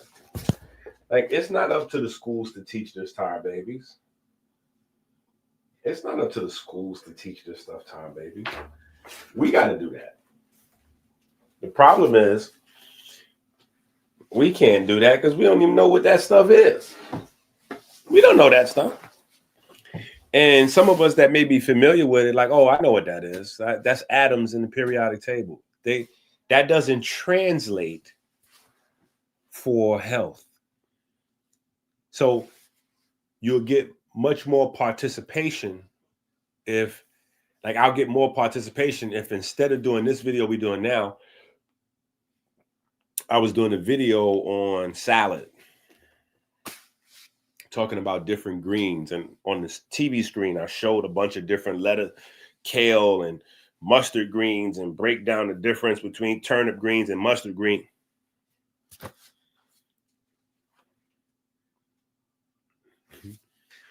But those are all that's a superficial conversation, because the reason there's a difference between mustard greens and turnip greens, it's because of how those atoms combine.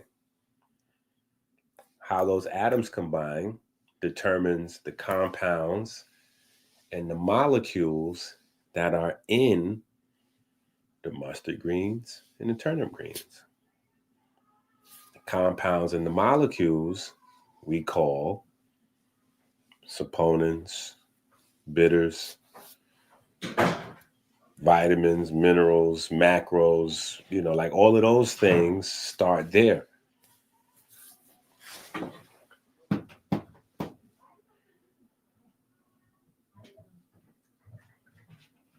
This is how you limit people, dumb people down, control people.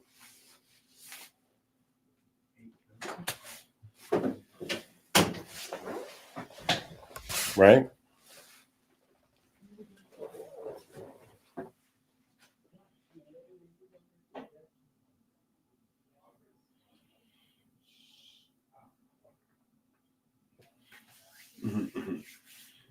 We doing it. What we doing it. Right? We're trying to get our fundraiser together, because for the last couple of weeks I've been trying to learn how to make an actual show or a movie, right? And Tika said that we need to do a show and a movie.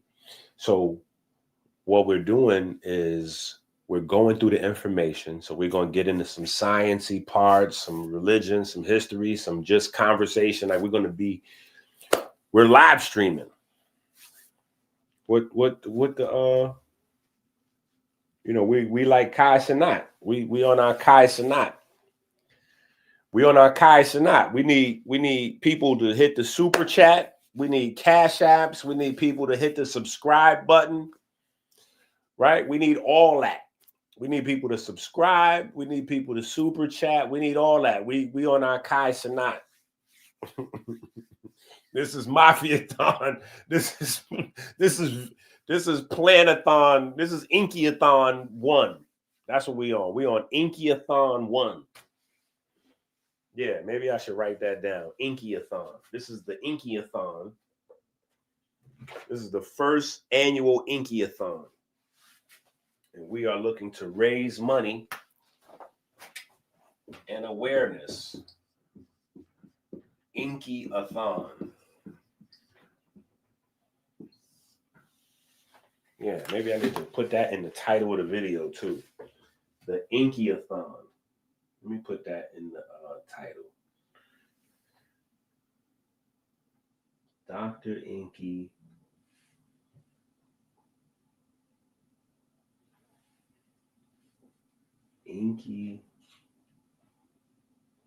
EnQIATHON. Okay. Yep, we got that in there. That is officially in the title to the video. Yeah, that's a good one. Shout out. Nice assist right there, D-Nice. That's a nice assist. Boom. There we go. Kenneth Williams with the super chat. Let's go. That's what I'm talking about. Yeah. Now we need the super chats. We need people going to the website to get their bitters, their Blue Magic, all of those good things. But we also need people to be getting the books, right? So feel free at any moment to go and get the books, right? Feel free at any moment to go to Amazon and get the books. But man, we definitely appreciate Kenneth for starting this thing off right. That's what I'm talking about, Kenneth. It's not what, how it go? It's not what your country could do for you. It's what you could do for your country. I don't know. I don't even know how to say that.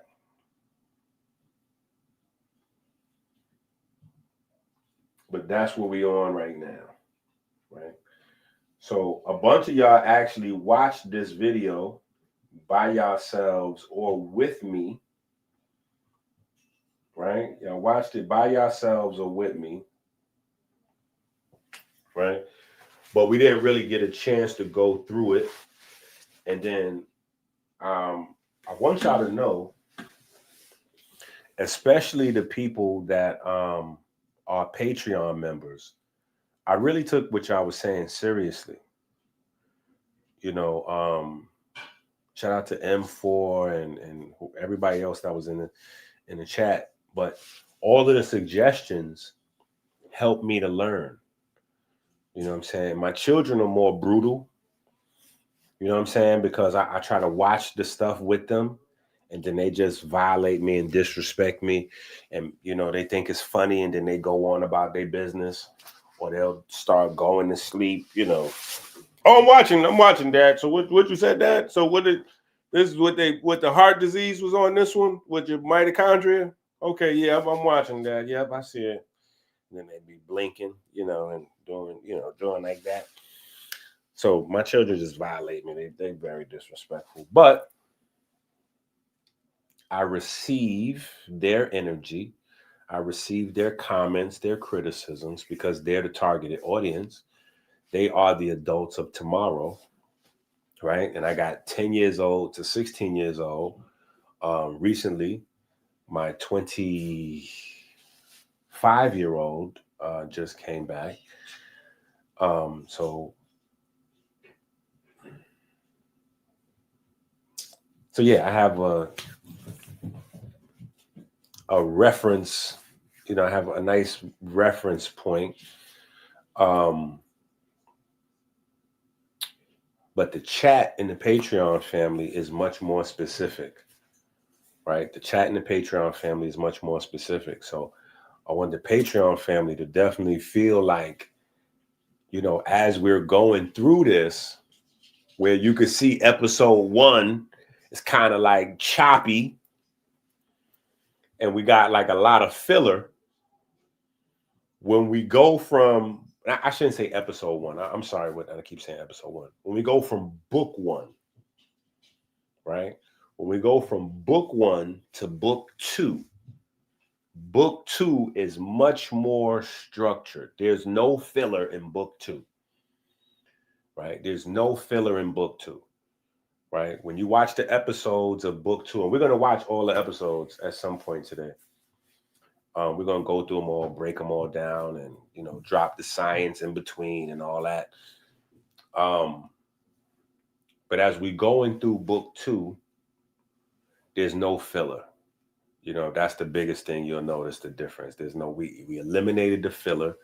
And then instead of doing one long 3, you know, almost 4-hour video, we did a whole bunch of little episodes. And the funny thing is, people are so crazy, right? I did a whole bunch of little episodes as per suggestion. And people's like, yo, the little episodes is dope. You should put that together though in one. I'm like, yo, all right. So I appreciated the feedback earlier when I was saying, should we do episode like a TV show or a movie?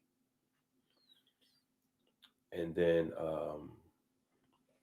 you know, Tika was like, you might as well do both. I think that probably makes more sense.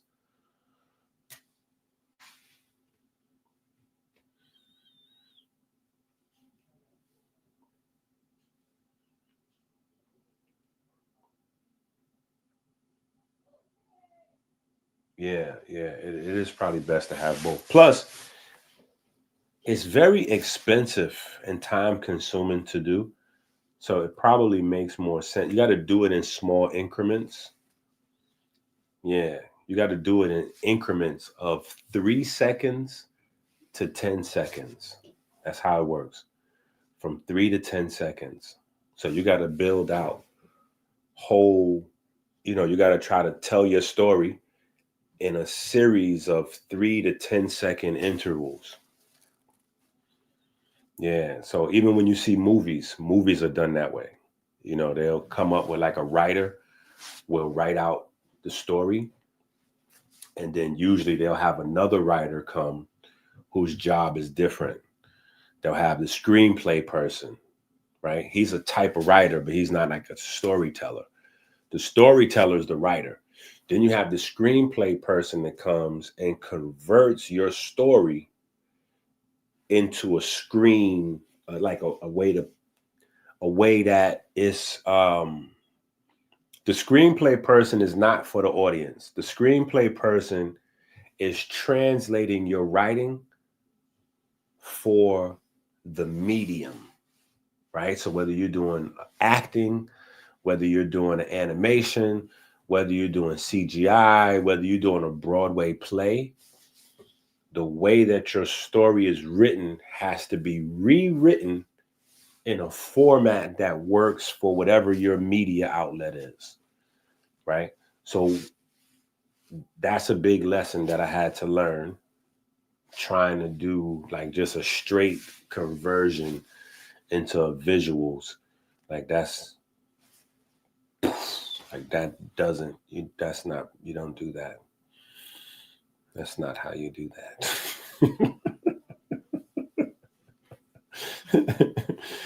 So usually people have money or they have a team of people that they can have do certain stuff. Like if you're the story, the person that comes with the story, you'll have somebody else that can do like the screen adaptation for whatever you're trying to do, whether you're trying to do a movie. And then even still, you have to break it down into, okay, is this going to be a movie or is this going to be episodes, or how are you going to do this?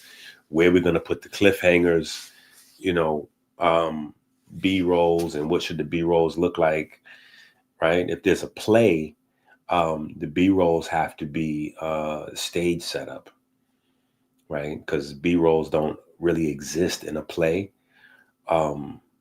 So a lot of your setting and your environment and ambiance has to come through the actors in the story. especially if you're limited to how many times you can change the set or how much stuff you can do with the set.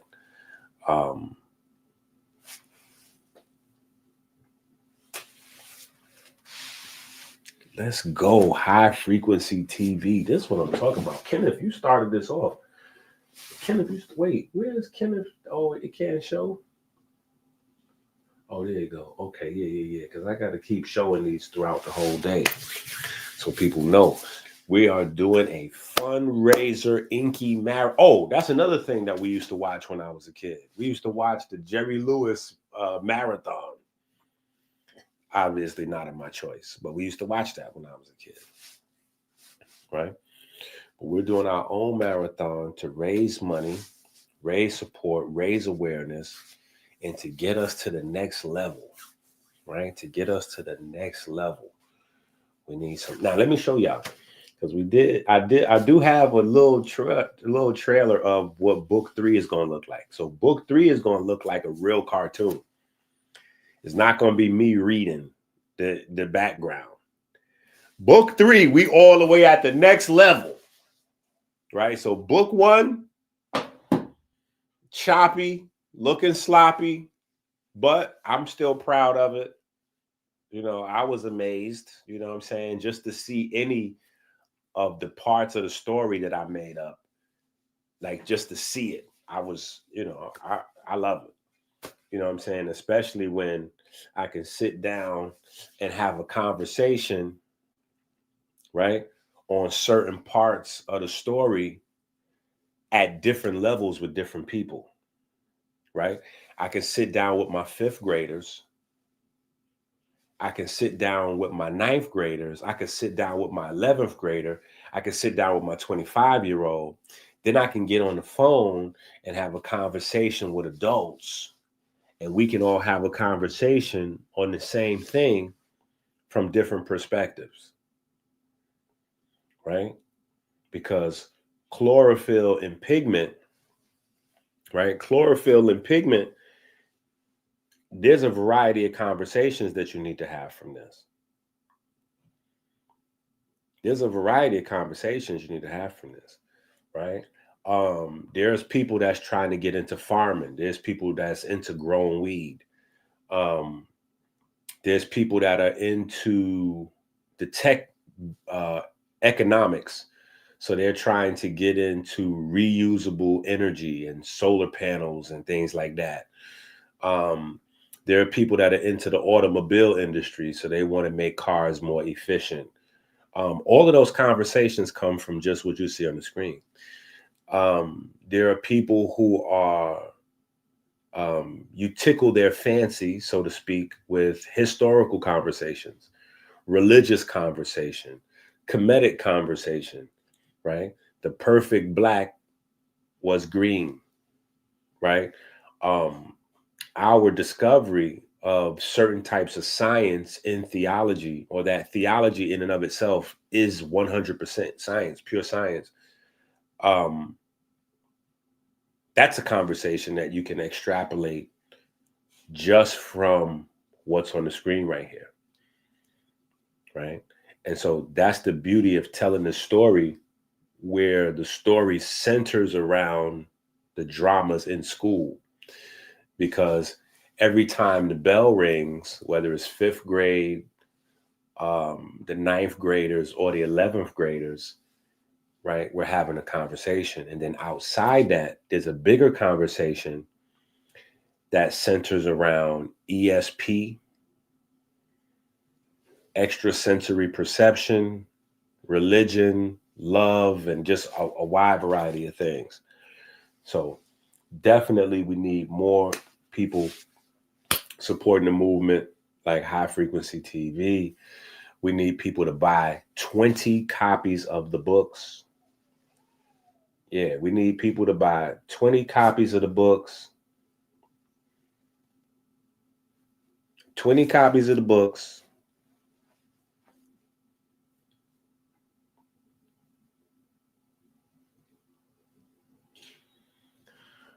Man, now see, look at that. I didn't even know we had that in the building. I didn't know we had a cinematographer, filmmaker in the building. So what we need from you, buddy, I'm gonna need you to I'm gonna need you to get some phone numbers ready, get some meetings ready. Yeah, because we need to go to Tubi. We need to go to Tubi and Netflix immediately. We need to go to Tubi and Netflix immediately. Yeah, we need to get us this little baggington. You know what I'm saying? Because the more money we can get, the better the productions. I'm already figuring that out on my own already. Because there's a lot more that I could do in terms of if I had budget, though. You know what I'm saying? So there's a lot more I could do with more money. You know what I'm saying? Like, so yeah, that's where deals and budget and staff come from. You know what I'm saying? So yeah, we're gonna need that phone book.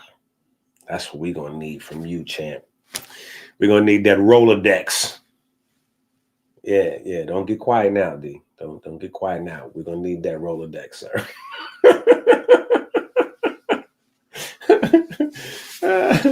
Yeah. And listen, at any negotiations, feel free to just insert yourself any type of way. Pause. Yeah. You can be the director, producer, whatever. Yeah, you could just whatever makes the negotiation go right. That's your title. Yeah. That'll be your title. So we have a wide variety of science, and mind you, this is book 1. So each book we're taking the conversation to another level.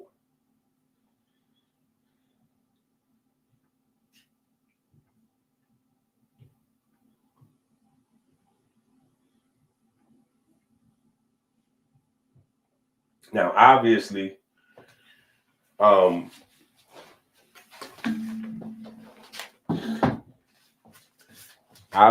most room for growth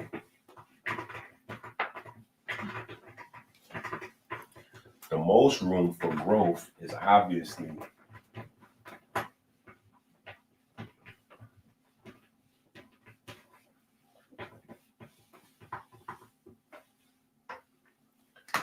right.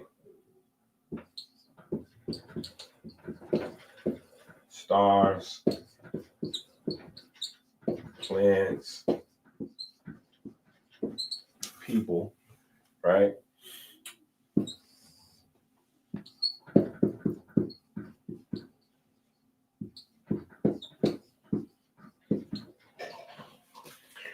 The electron-photon relationship, right? The electron-photon relationship is everything,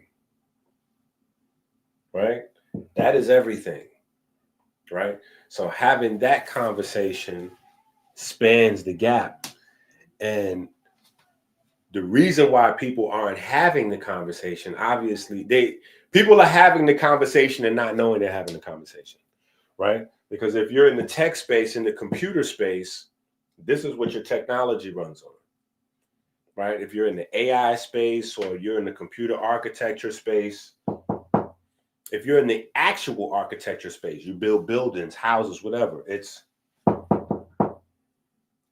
you're in the food space, if you're in the health space, if you're in the medicine place, the pharmacy, if you're in the pharmacological,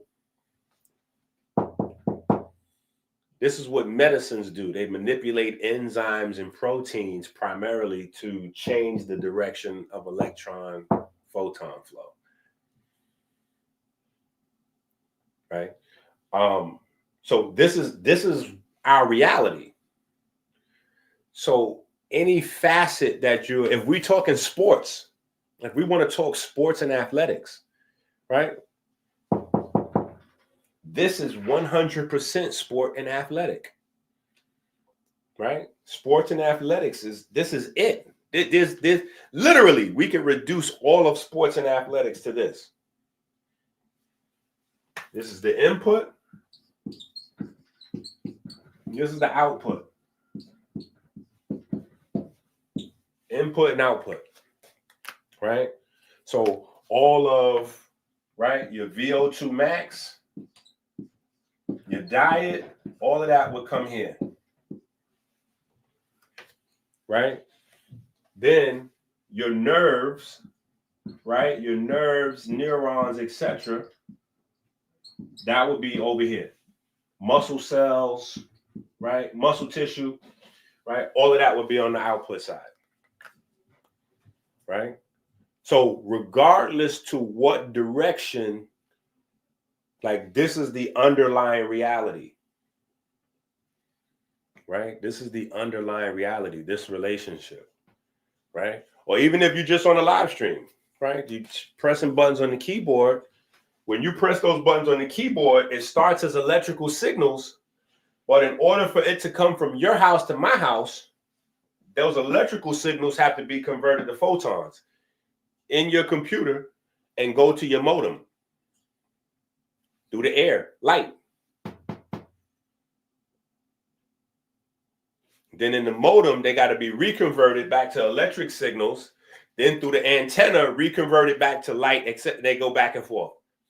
And then whether you have coaxial cables or fiber optics, how they travel, right? As electricity or as light. So these conversations are loaded.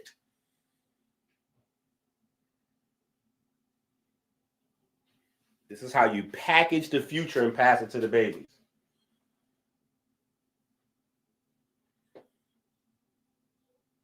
Bruh, I promise you, if you think your kids are wilding, what I got going on, it's a miracle. I'm alive.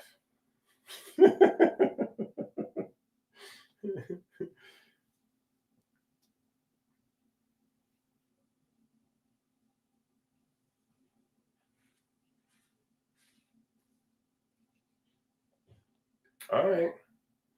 Well, start putting your feelers out. Start putting your feelers out, because that's what that's what's going to be needed. Like right now, the thing is, we need cash. We need people to buy the books. We need people to promote the books. We need people to share the little clips. So we need sharing, stuff like that, right? But the next phase, because I'm gonna need, to get a better product ready before I can really be talking about having a meeting or really doing anything serious. But that's where we at. Book 3 is going to be much more polished than book 1 and book 2. Book 2 is already way more polished. No, hold on. Let's start off with book 2. Let's jump to book 2. All right. So here's book 1. Let's finish our book 1 highlights really quick. Right? Here's our book 1 highlights. Right? And we got some cool highlights with book. And pigment. How energy becomes information. Ocean dozed. All right, so let me speed it up.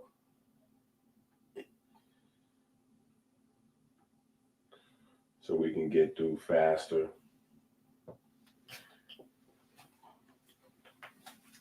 Because mind you, I'm learning as I'm going through number 1, I'm learning stuff. So we got our class, we got our lunch scene, right? We got King Solomon talking to his head of security.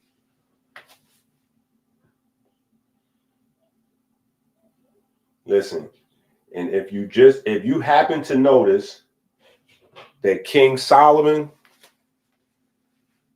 has on a blazer just like Dr. EnQi's blazer, it's just because we shop at the same store. That's all. We just so happen to have went to the same store.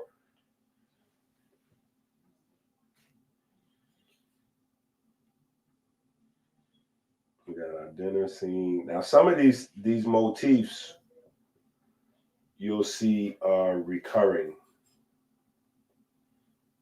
Yeah, some of these scenes, and that's how it gets easier, because the more I do, the more stuff I have to kind of fall back on. So we have our rescue scene where the jujitsu teacher had got kidnapped. The jujitsu teacher had got kidnapped, and so they had to rescue him. Right? We have our conversation about Newton's physics versus quantum mechanics, which I think is very important. Newton's physics versus quantum mechanics, right? And try to put it in as simple as possible for you to understand, and then for you to be able to share with your seniors and your juniors, your older folks and your younger folks, right? So with physics, you're talking about stuff. Here's a chair. This counts as stuff, right? And so, yeah, physics applies to this as a chair. That's what physics is about. Chair. Whiteboard. Quantum mechanics, though.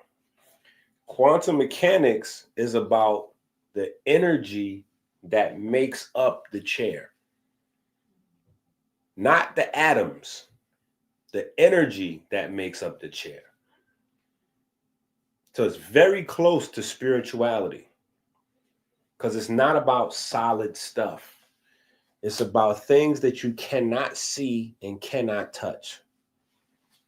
So all of the books have a very, very spiritual overtone to them, because quantum mechanics is very spiritual in nature. Right? The nature of quantum mechanics is that the things that we cannot see, cannot touch, make up and control all of the things that we can see and touch. And the things that we can see and touch, Newton's physics. The stuff that makes up the stuff that we can see and touch, quantum mechanics. Right? And you start right there from that standpoint. The explanation and the direction of the conversation is much easier no matter where you go with it, right? John Q. Public may not understand the reason for even having a quantum mechanics conversation. Some people are even allergic to the term quantum mechanics. They feel snubbed by it. They feel like you trying to belittle them just by mentioning quantum mechanics. Right? They feel disrespected in a way. So they get defensive immediately. And from my perspective in life, I get to have unique point of views all the time. I get to have unique POVs, right? So I get to have the POV of trying to have a quantum mechanics conversation with somebody, right?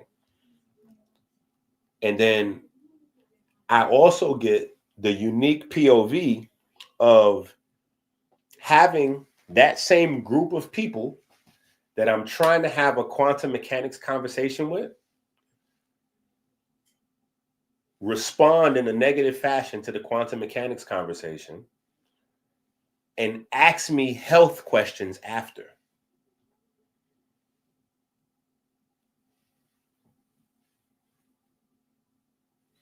When that happens, I know that nobody knows the information that's in these books. Not even some of the people with the books. Because we're not reading them. We got to study. A true health conversation is a quantum mechanics conversation. You can't have a real health conversation without quantum mechanics. Because that's what metabolism is, right? You're breaking down the stuff, right? Newton's laws, right? Your apple, right? Your apple or what? Your pork chop. Just want to make sure we cover everybody watching, right? Your kale salad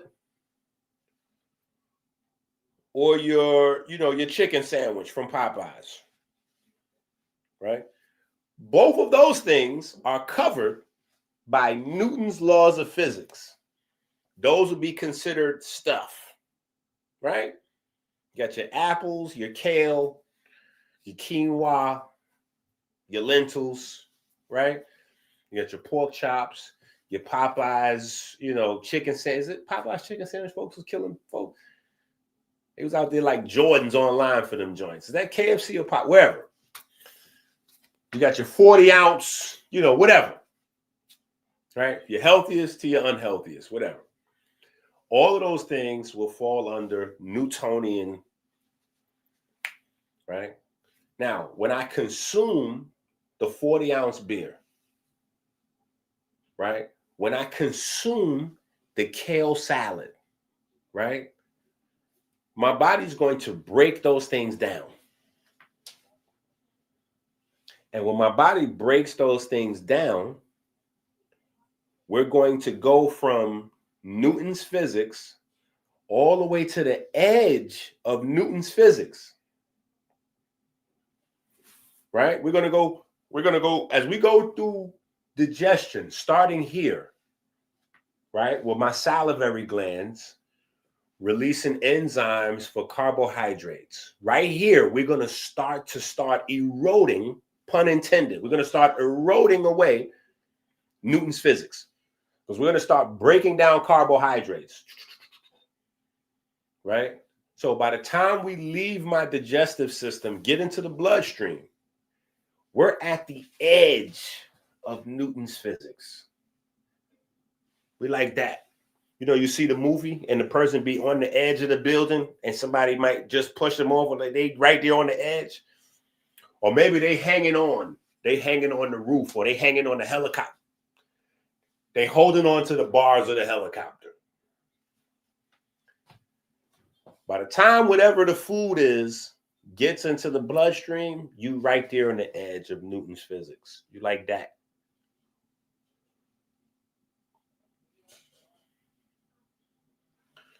Once we go from the bloodstream into any cell group,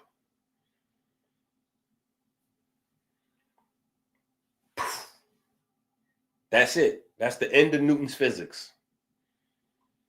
Now you just switched into the world of quantum mechanics. Because now you're dealing with atoms. And the atoms can even be broken down. The atoms can even be broken down, especially in the place of hydrogen, right? Hydrogen is going to be broken down to electrons and protons. And the atoms that are not broken down are going to be used as ions. So even if they're not broken down into electrons and protons, the fact that they're used as ions in the body means that the electric field that they carry and the magnetic field that they generate is going to be the main thing that your body is using them for, as opposed to thinking of them as an arbitrary, like a unit of this, like a penny or like a little marble. It's more about the charge that the atom carries. Because even when you have the same atom, you have different charge states of iron, for instance. Your body will use it differently based on its charge value, based on its ionic state, right? So health is quantum mechanics. I be having quantum mechanics conversations with folks, and they're like, yo, Ink, you got to get back onto the health stuff. And I be looking at them like, what is it that you think what do you think we're talking about right now? Yeah, what is it that you actually think we're talking about right now? What health stuff? You got to get back to the food and breaking down the food. Okay, well, the food breaks down like this. And so we get into what the stuff does, or you want to talk about toxins or chemical pollutants and boo-boo. All of those conversations are quantum mechanic conversations. This is why we have the sickest country in the world. And we Native Americans and Black folks are at the bottom. Now, we kind of all in this together, even our good white folks. Because if you in America, you in trouble. If you in Europe, well, Europe is a bunch of different places. So Europe, remember we were talking about earlier, the culture will provide guardrails. In Europe, they have a lot more guardrails, right? Tony Yayo and Uncle Murda was just talking about how other countries have healthier food. I just want to let y'all know that my heart stopped before. I was technically dead for a little while. And I thought I was dying again when I saw Uncle Murda and Tony Yayo. Think about the names, these gentlemen. If you don't know who these are, just think about these names. Uncle Murda and Tony Yayo. If you don't know, Yayo means cocaine, wholesale. When you wholesale purchase a lot of cocaine, it's Yayo. Uncle Murda and Tony Yayo were talking about, in between conversations of getting shot in the head and all that, they were mixing in the conversation of getting shot in the head with, I like being overseas because the food is healthier. I was like, oh my God. How? I'm like, how? How did they get it? I'm like, yeah, I got to go back to the drawing board. How is it that my people are not getting it, but Uncle Murda and Tony Yayo are getting it? 50. See, they're around a billionaire, and so the billionaire is filling them in. We don't have that luxury. Yeah, see, they're hanging out with a billionaire, and so the billionaire is hanging out with other billionaires. So they have access to billionaires, and this is billionaire conversation. Billionaires are discussing the difference between food, emotional stress, toxins, and all those things in other countries versus America. Outside of that, we have Dr. EnQi's channel. Yeah, outside of that, we have Dr. EnQi's channel. Just telling you. Yeah.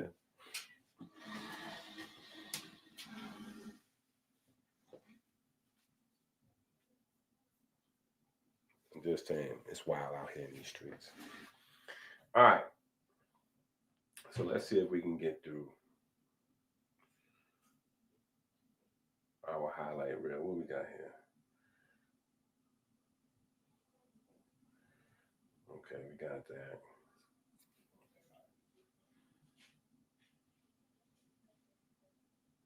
All right, then we got our prayer scenes.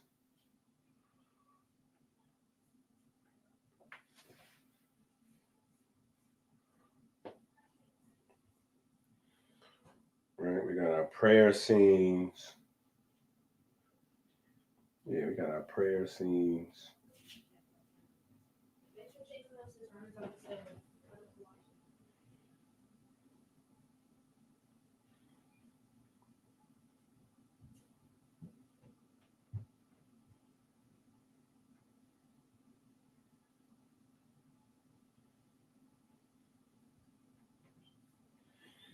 Then we get a little anatomy in, right?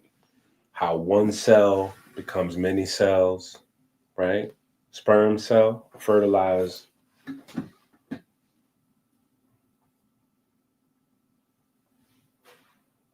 See, this bookshelf might have seemed crazy to some people, but I kind of knew where everything was at.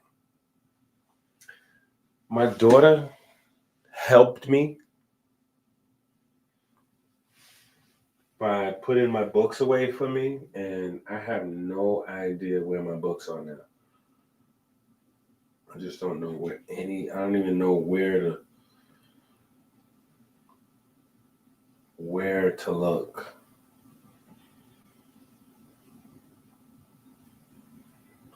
There are a lot of them.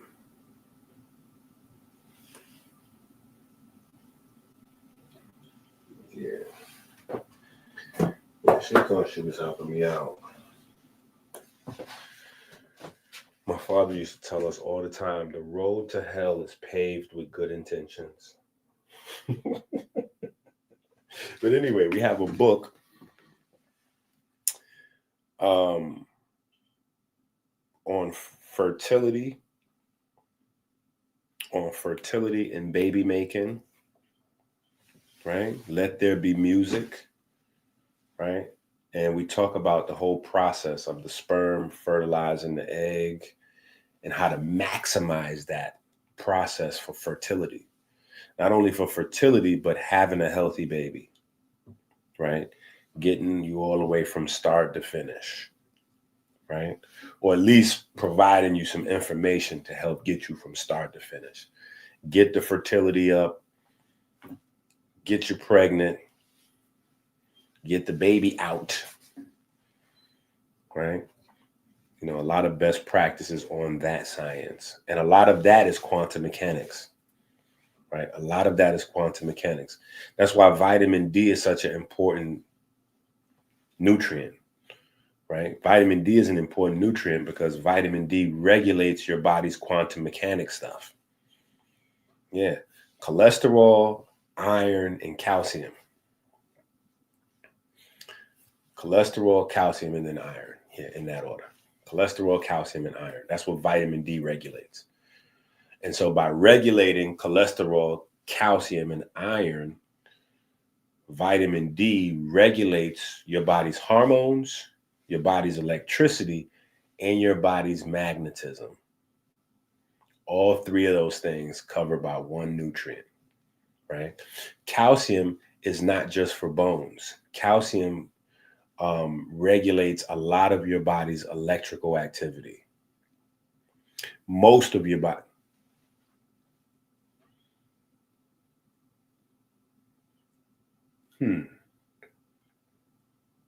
I want to say all of your body's electrical activity is regulated directly by calcium. Yeah, as I think about it, all of your body's electricity is regulated by calcium. All. Calcium is there. We get taught that calcium is for strong bones, right? But that's backwards teaching. That's not real good teaching, right? This is why we have books on the bones and piezoelectricity, right? Because it doesn't make sense that calcium is a mineral that regulates electricity, but it also builds stronger bones unless you understand that your bones are electric, piezoelectric to be specific. Once you get the fact that your bones are piezoelectric, then it makes sense that there's a mineral that is highly electric that is interwoven in the fabric of your bones, because the bones specifically have an electrical purpose.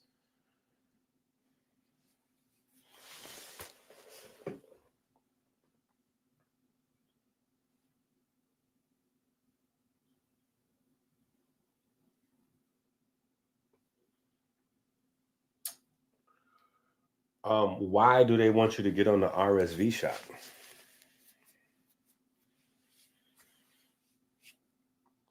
Why do they want you to do that? There might be some reasons. They might have some reason to suspect that there could be trouble.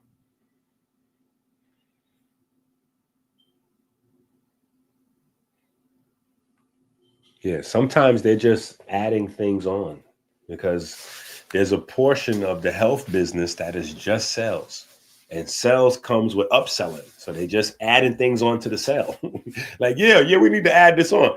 And with health, it's such a diabolical business because most times we don't pay for our health. Whether we using Medicaid or insurance card or whatever, we don't really see the bill. So it doesn't really matter to us. We just want to feel good or be safe. So yeah. I'm not paying. It ain't taking nothing, it's going to cost me the same amount regardless. So I might as well get whatever I'm supposed to get. Problem is sometimes we're not supposed to get, right? And then other times we are supposed to be getting some medicines and medications that we're not getting, right? So it's not just like we're over medicated, we're also under medicated at the same time. You know what I'm saying? So yeah, you got to figure out.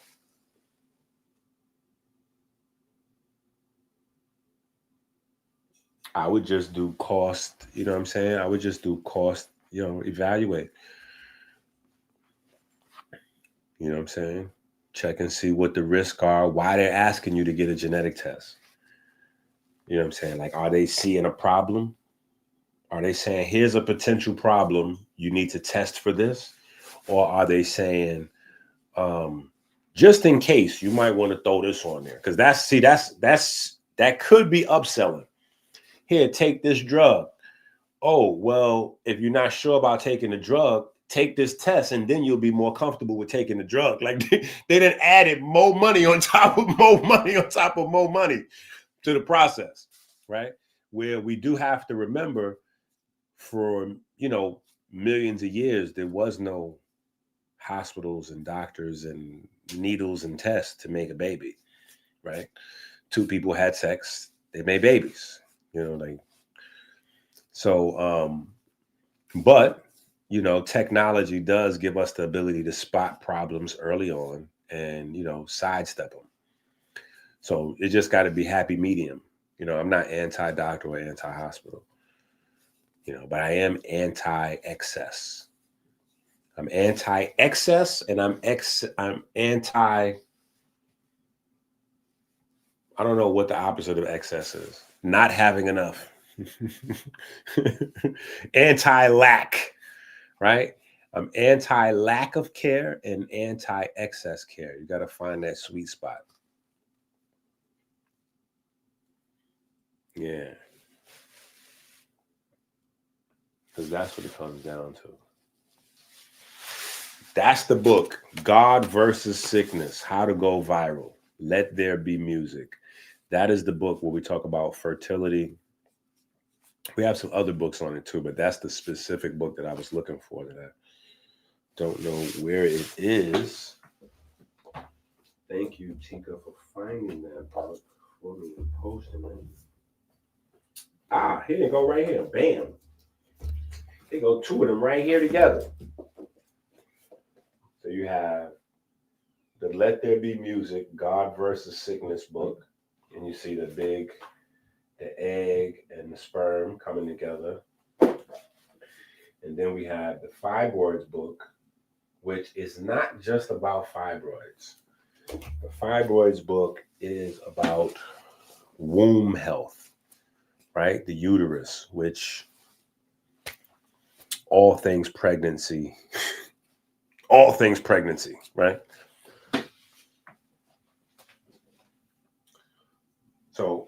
So how to go from one cell to many, right? So we open up these conversations. Now, mind you, when we open up this door, one cell to many,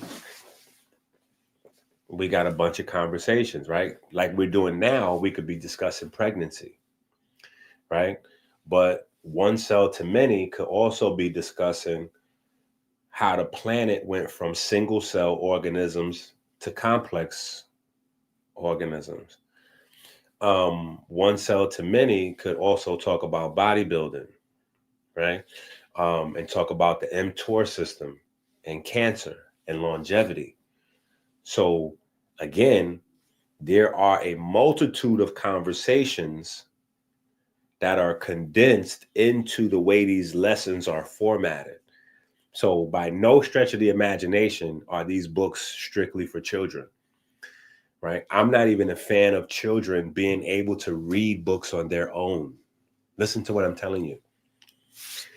I do not let my children read any books on their own, but as much as possible, I need to see that book first. Let me see that book. Yeah, let me go through that book real quick. Let's go through that book. Let me skip through this thing a little bit. If I don't have time to read it, I need to skip through that book. I need to skip through that book. And then when you read it, we need to discuss what you got out of it. Yeah. Right. So there's no real, again, this society that we have today, where we're the sickest society on earth, we have these divisors, where the parents are divided from the kids, and parents should be watching stuff that the kids can't watch, and kids should be reading stuff that's too beneath the parents. I ain't reading that. That's kiddie stuff. And like, these are all the problems. See, there's a variety of things that we're doing with this book series because this is the number one problem that people have had since I started this public space. Since before Amber had her accident. This is well over 20 years. The number one problem in all my experience is my family is not on board. Somebody want to exercise more, but the rest of the household is like, eh. Somebody want to change their diet. They got to wrestle with the rest of the house. Budget only becomes an issue when you got to do something different with the rest of the house, because everybody has whatever their budget is. So you eating off clearance, you eating, filet mignon or whatever you're doing. Budget only comes crazy when you got to now try to divide whatever your household budget for food is in two. Because you already living however you living. So you can easily convert that up or down. But to turn your one budget into two budgets is where it gets crazy. Biggest problem, divided households. Period. Divided households. Man trying to go vegan, his wife on fried chicken. Wife trying to go vegan, husband on, he on grilled steak. He in the back frying up chicken breast. Yeah. And then they have, relations and exchange bodily fluid. How vegan you really think you is?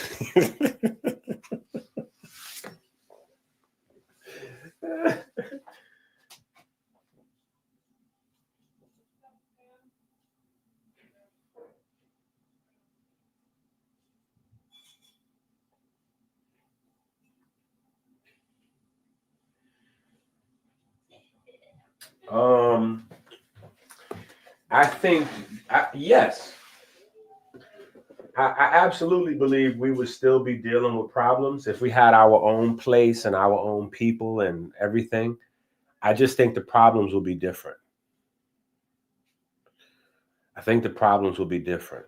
I don't think that we will be dealing with the diabetes and the heart disease at the same rate. The preventables, I don't think we will be dealing with it. Now, any group of people, you're going to have your people that gravitate to the top and to the bottom. So 90%. So it don't matter. You know what I'm saying? Like, any type of group, whether you make it all black, all white, all Indian, all bodybuilders, all Christians, all what's my people? 7-Day Adventists, right? Because the 7-Day Adventist people is gangster. You know what I'm saying? I love them, right? They hold the Bible, the dietary, they with the plant-based, and they really have locked down the living to 90, living to 100, living to 110. Like they really doing it. But it doesn't mean that everybody's on board. You know what I'm saying? Like, you still have the 90% that's gonna, Little Caesars. I mean, Little Caesars, $6 for a whole pizza. What we doing? You know what I'm saying? You got ramen noodles, and come on, what we doing? Right? So, when the World Health Organization when the World Health Organization said that sandwich meat and hot dogs and stuff like that increases your rate of cancer, the only thing that happened is that the food companies lowered the price of sandwich meat and hot dogs and stuff like that. And that was it. Whoop! They counteracted that. Just lower the price a little bit. It's over. Arby's, we got the meat. You would have thought that when the World Health Organization said that sandwich meat caused cancer or increase your cancer rates astronomically, whatever, you would have thought that that would have put Subways and Arby's and spots like that out of business. Nope. They just lowered the price on the sandwich meat and businesses took off.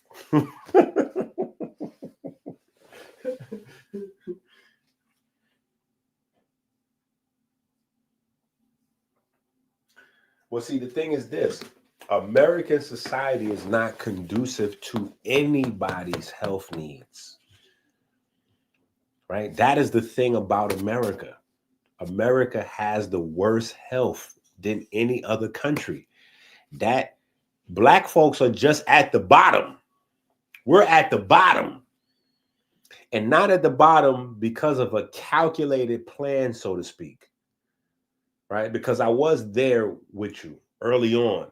But the more I learned about how the healthcare system developed, I learned that there's a combination of ignorance and blind spots that combines with Black people's personal accountability.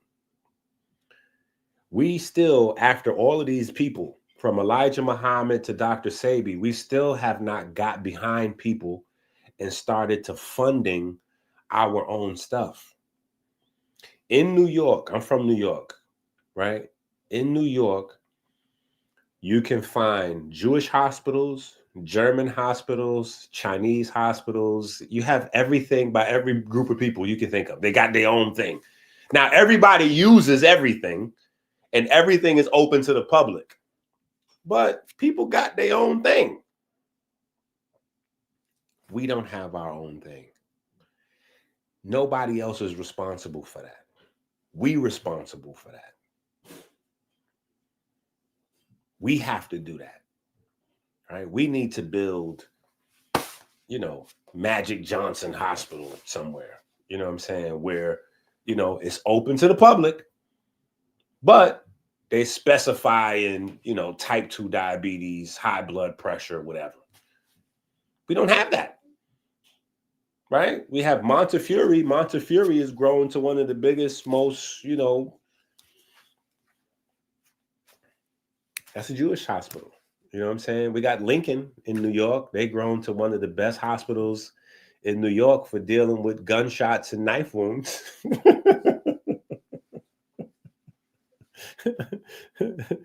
But we haven't put together our own thing. Oprah, she built a school in Africa somewhere. People are doing stuff like that. I don't understand those things. You know what I'm saying? Because we have people that have the means to do these things. So it's no longer even a thing of, we shall overcome someday. No, we've overcame. There's folks got a few dollars. We may not have the money, but folks is floating around with a few dollars. So the problem, though, from my perspective, honestly, is I don't have enough people buying Dr. EnQi books.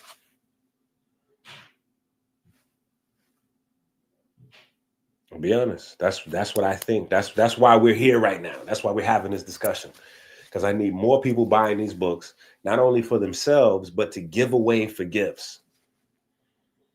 Because the fact that we have the money, the fact that we have the means the reason why we haven't done better yet is because we don't know what to do. We have the money, We have the means. We just haven't done it yet. Right? We got a zillion different Black doctors, nurses, scientists. We got everything you can think of to start a focus on the health problems that primarily deal with Black folks in America. We have that. We just don't have the importance level, the prioritizing, because the people who are in decision-making spaces, right, they haven't prioritized this because they don't understand yet. This is why we need to have some of these conversations, and it has to start in a family setting so that as the adults are getting it, the children are getting it, because we don't see how one thing translates to the other. So we can't understand how the people with the most dense eumelanin are also the people with the largest diabetes problem. That's because in 1770, whatever, right? 1765, when medical schools was founded, they hadn't understood what pigment was yet. They didn't learn what pigment was until well after quantum mechanics was created, 1900s. We're just figuring out Krebs cycle, electrons and photons. What is that? 60 years ago, 65 years ago. 65 years ago. So pigment literally just became relevant in the energy conversation of the body. So it's not even possible that it was a part of the racial plan to bring Black folks down, because nobody knew what it did or what it did. Like nobody even knew how to plan to use it for or against anybody at the time, because people was ignorant of it until 60 years ago. Now, once people figure out how the bodies work, well, because it has already been relegated to a waste product, and the people who are building hospitals, the people who are financing research, that's not a priority for them. We can't get mad with them because they got stuff they got to focus on. They got health issues in their community they got to spend their money on. We just got to learn that we got to spend our money on the health problems, primarily that, right? And then everybody shares the information, right? So all sails, how it goes, all boats lift off at high tide or something like that. But yes, I don't think it's necessarily I don't think it's necessarily like a nefarious plot. I think that the education piece is the main thing. And people can't focus on something that they don't understand. It's just point blank period.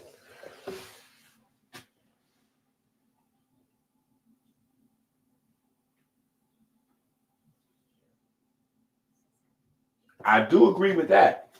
But again, that's an everybody problem, right? It's just the people who tend to reach for those things are the people with the weakest cultural infrastructure. So again, we at the bottom of that barrel. Everybody's affected, but we at the bottom of the barrel because we have the weakest cultural infrastructure. Now that you can put racial implications and historical narratives to, right? Now that absolutely, there's a design framework that plays into that. You know what I'm saying? But at some point, once we learn better, we're supposed to do better. And we haven't. Because we haven't reinstituted the science, which creates the ritual, which gets braided into the culture. Because we're avoiding the science part. We got to get the science. We get the science, then based on the science, we create the rituals that protect the people. And those things we make cultural. So we always eat this. We never eat that. That becomes culture. We always eat this. We never eat that. That becomes culture. We walk at this time. We exercise at this time. That becomes culture. So now we have certain things that protect bare minimum blood flow, blood pressure, diabetes, boom, boom, boom, boom, boom, interwoven into the fabric of the culture that even when people forget the science, they will remember the stories. And the stories will allow them to continue the rituals. And the rituals is where the health comes from, or the benefit comes from, or the poverty, or the emotional instability, and all of those things.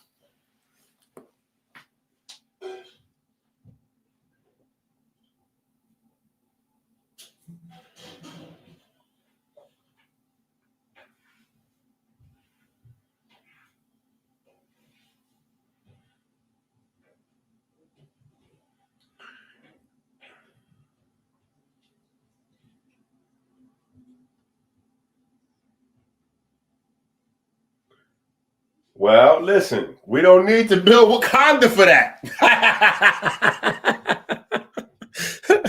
We living in Wakanda. Listen, we don't need to build Wakanda. We living in Wakanda.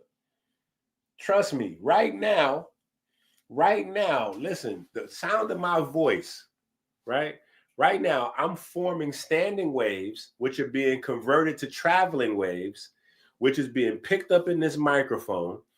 The microphone is converting these traveling acoustic waves into traveling electric signals that are then being converted into electromagnetic waves, light, that can then be sent through the computer to the modem, then turned into, like, we got it, what we need right here.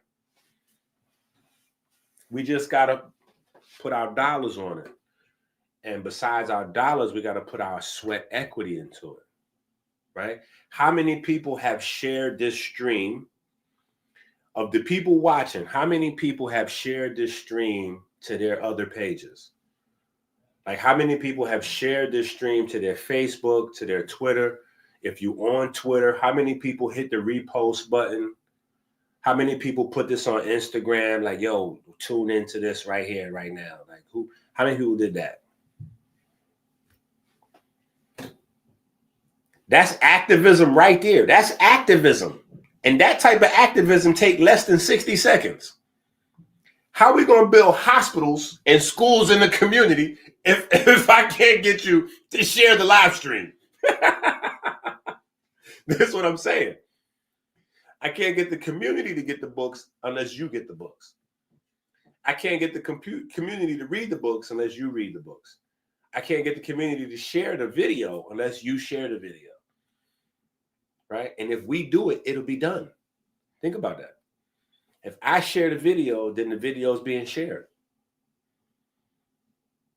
Right? Because right now, there's somebody on Facebook saying, send this to 10 other people or you're going to get bad luck and blah, blah, blah, blah, blah. And people be sharing all kinds of foolishness with stuff like that attached. Think about that. People watching the video, they haven't even hit the like button. So people that like you haven't even had the chance to, oh, he watching that? Let me check that out. That tells the algorithm when you like it, people that watch the stuff you watch, the algorithm will share the video. So you can share the video and the algorithm can share the video. Put this on your Instagram, your Facebook, your TikTok.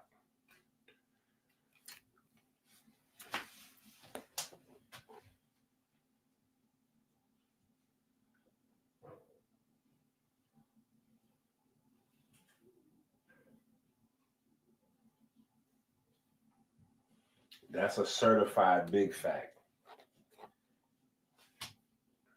Right?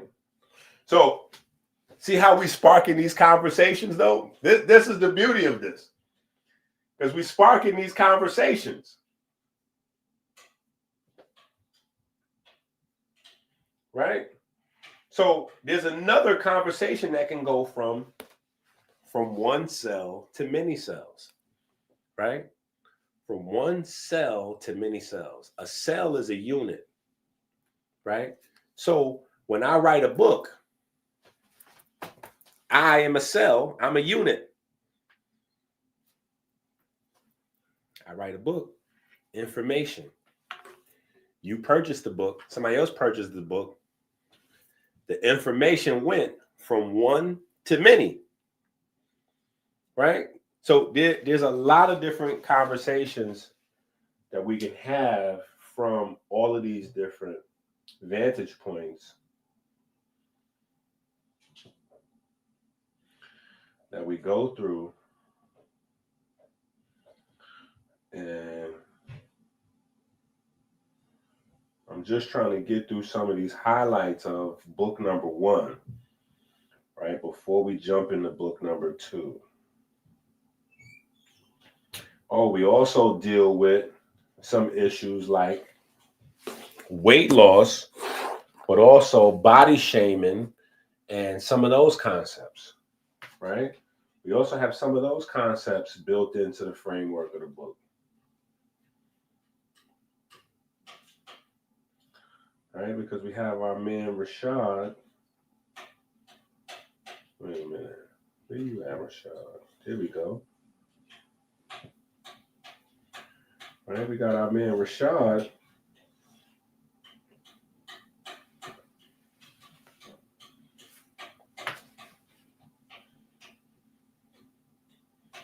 As a part of the story, right?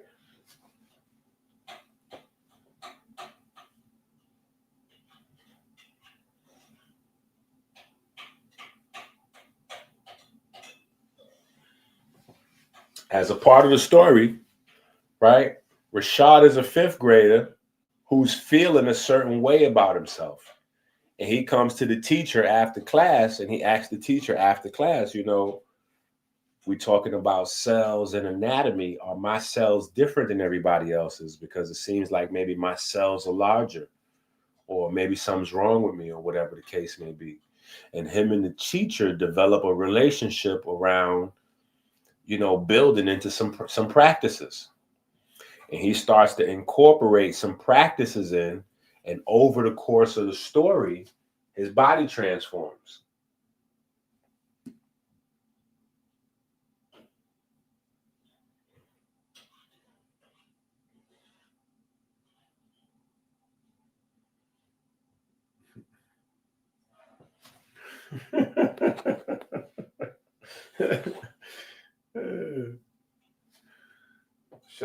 Shout out to Harwin.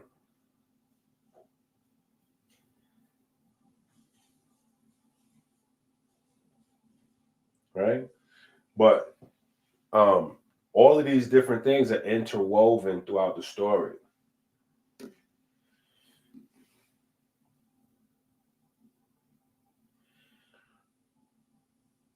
And then we go back to that jujitsu thing, right?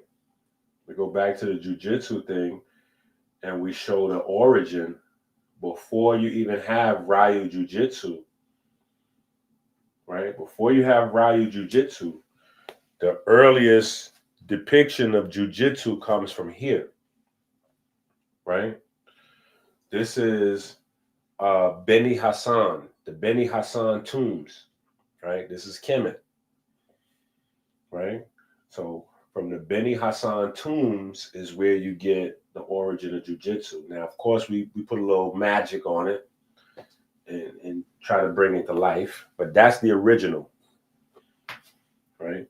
That's the original, and that is the original, right? So it's not just about groundwork. It also shows standing, combat as well.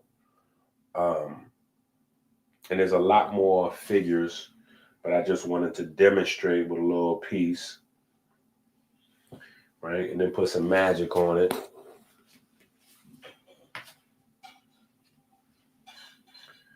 Right, so story 1, we go through a lot of different conversation starters, right? And there's a lot of detail in the book. I'm just skipping through, right? Because we just reviewing book 1 before we go to book 2, right?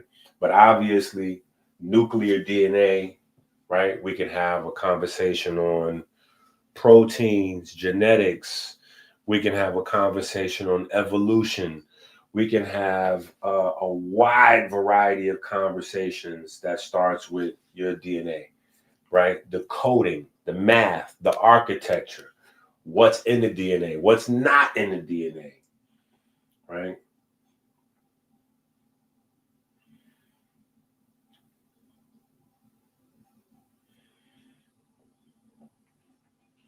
Of course, this is Set right here.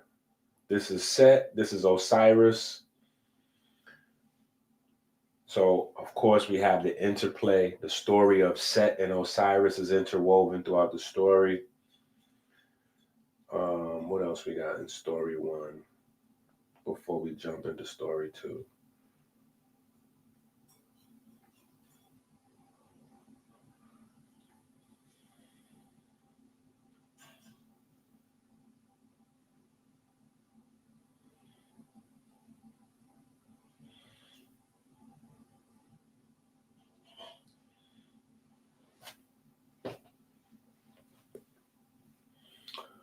So yeah, we try to do our action thing as best as we can, right? We did a better job. I think we did a better job as we got to book 2. But we'll do even better with book 3. We'll do even better with book 3. We'll do even better with book 3. Book 3 will look much more closer to pro quality. And by the time we get to book number 4 and 5, well, I don't know what time scale it's going to take me to get to book number 4 and 5.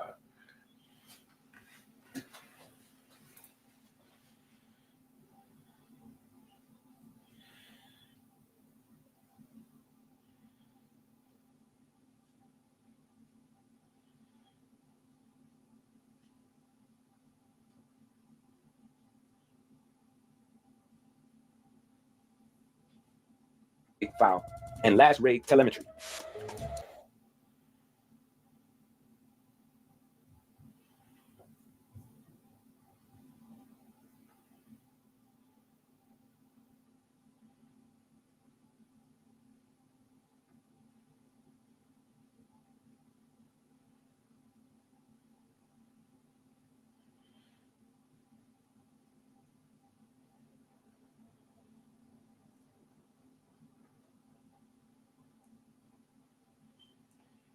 So, of course, we get into our cardiology bag.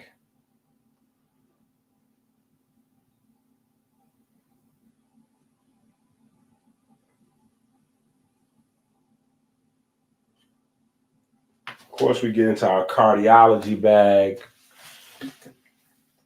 which is the whole center of the story, which is funny because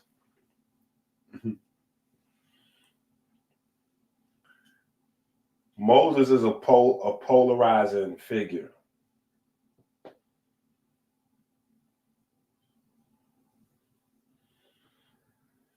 Moses is a polarizing figure, and I appreciate you for the share, right? But this book series is about the natural paths versus pharmakia, right? That is the overarching good guys versus the bad guys. The story is about the good guys being the health people, the bad guys being pharmakia. But there's a lot of middle ground in between there, right? There's middle ground in between there. And this is how real life is playing out, right? Now, pharmakia is a real company. Pharmakia is a real company, which makes the story crazier, right? But pharmakia is also a biblical character. Pharmakia is also a biblical character, right? So because the book is based around a lot of biblical characters, pharmakia is in the story, but the story of pharmakia plays out on multiple levels, right? Pharmakia is a biblical character. And some people say, no, pharmakia means sorcery in the Bible. Yeah, but that sorcery represents the medical institution, because literally that is the early term used, and that is the term the first medical conglomerate actually used for their company, pharmakia. So it's just interesting that the Bible predicts that pharmakia will destroy the world, right? So the book is rooted in that story as well, the story of pharmakia, right? And so we have the children, right? The group of children, and the oldest one is Christ, right? So we have Christ and Osiris leading a team against pharmakia, the sorcerers, or you can look at them as the medical conglomerates, or both.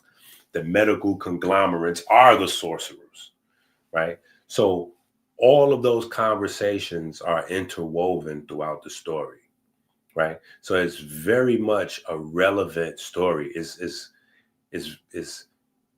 very time, like, it's real. You know what I'm saying? It's fantasy, it's made up, but it's a very real story with very real science, very much in the way of our ancestors, encoding the science into the stories.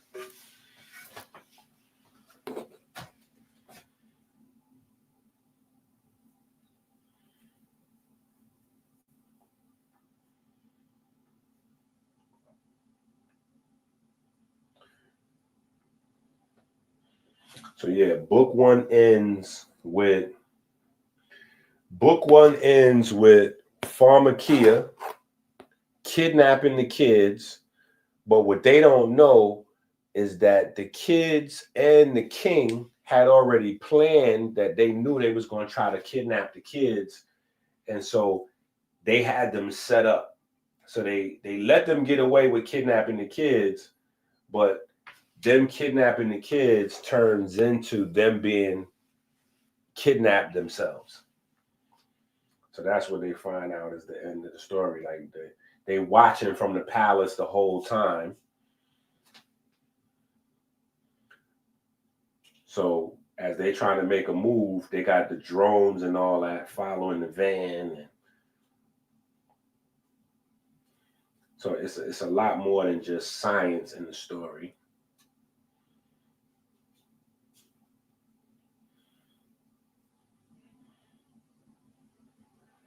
Yeah, and then Osiris snuck his AI gadget. So he in the back of the van using AI to communicate with the drones and all that. So it's a lot of levels to the story. And then, yeah, obviously, at some point, they pull over the truck and the kids jump out with their electronics and take them down. Okay. All right. And that's book one, right? And then book two, we got way more swaggy with book two. With book two, we didn't have, at least not that type of filler.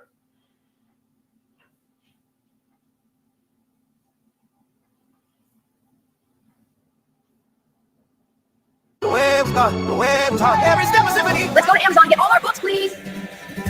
Black anatomy, teach the children. Teach the children. Teach the children to be a victim.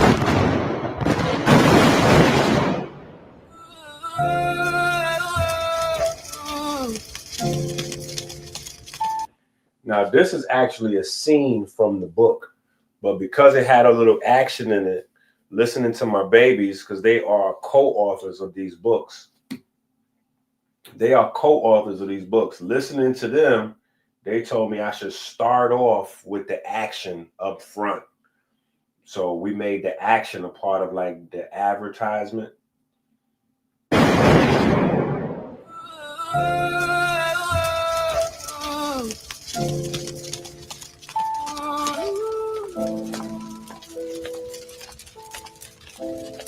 Die a hero or live long enough to become a villain. Black's anatomy, teach the children. Teach the children. Teach the children to be a villain. Live as a hero for teaching children. Hold on by the books and be the villain. We say the babies by teaching them. We say the babies by reaching them. If not, diabetes, heart disease, in prison, we'll be eating them. That's how we treating them, feeding them futures of some man bar. No stars, just scars, no healing them. By the books, don't let your kids die. By the books, don't let the dreams dry. Turn pages or the rage of the system's gonna fry. Die a hero or live long enough to become a villain. Blacks and teach the children, teach the children to be a villain. Live as a hero for teaching children. Hold on by the books and be the villain. Pages torn, storm of ignorance swarms, uniforms turn warm, the coldest cycle reborn. Born in the margins, gardens left to wither. If you don't sow the seeds, they'll shiver in the winter. Chalkboards and whiteboards, futures on the line. They draw the maps, but we never read the signs. Pencil snapping of the spine of the mind left behind. New prophets off the blind. The system's designed to erase the crime before it's committed. If knowledge is a crime, then the sentence is infinite. By the books, so let the truth diminish. By the books, let the kids replenish. Die a hero or live long enough to become a villain. Black's anatomy, teach the children. Teach the children. Teach the children to be a villain. Live as a hero for teaching children. Hold on by the books and be the villain.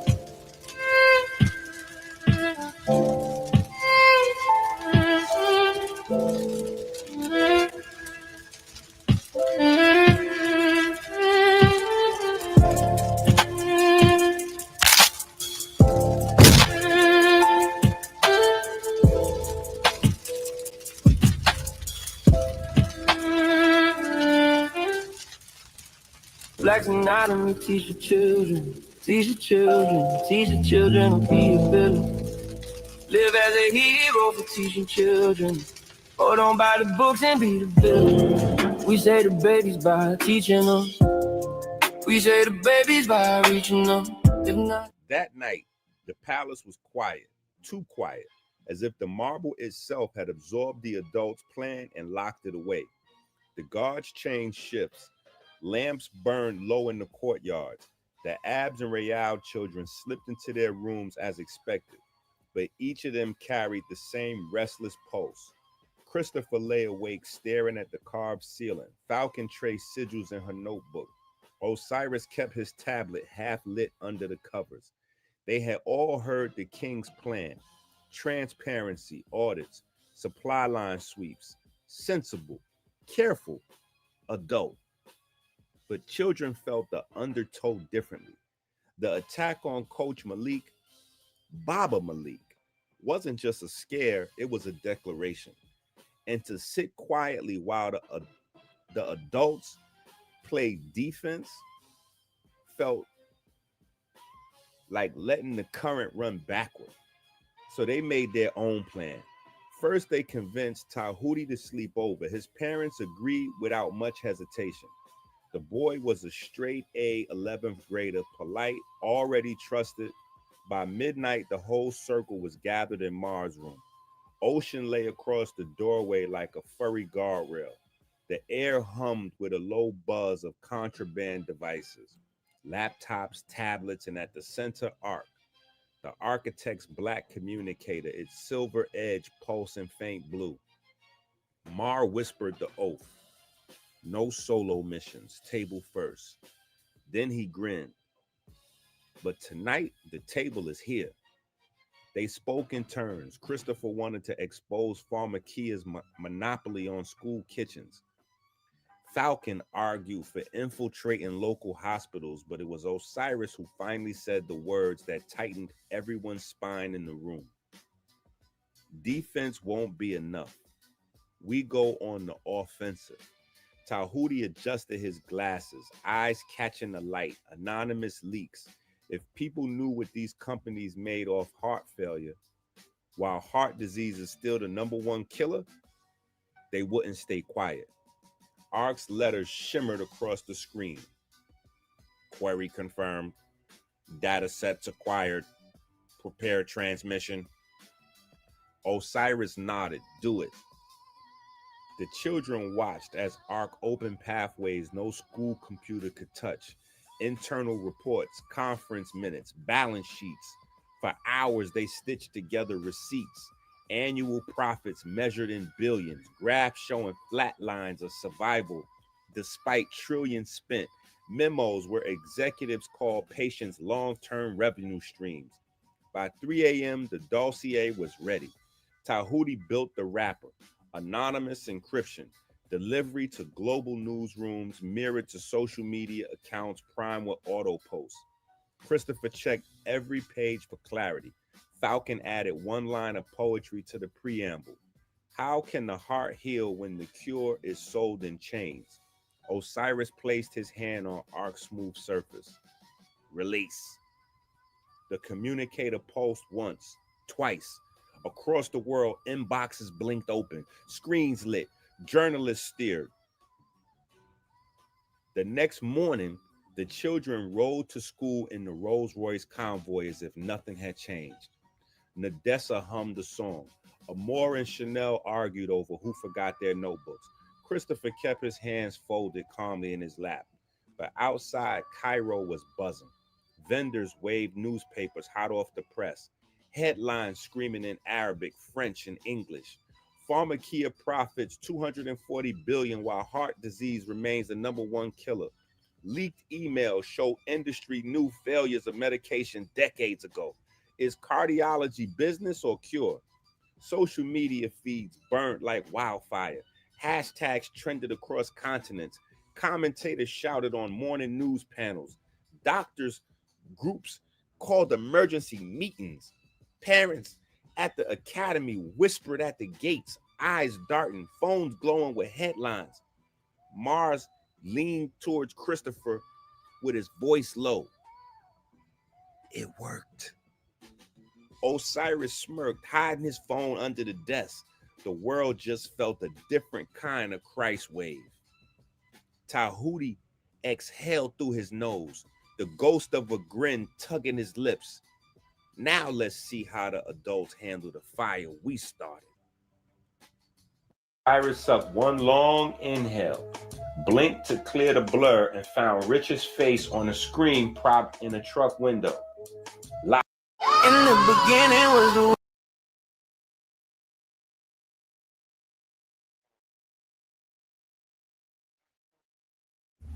So you see, I caught it fast.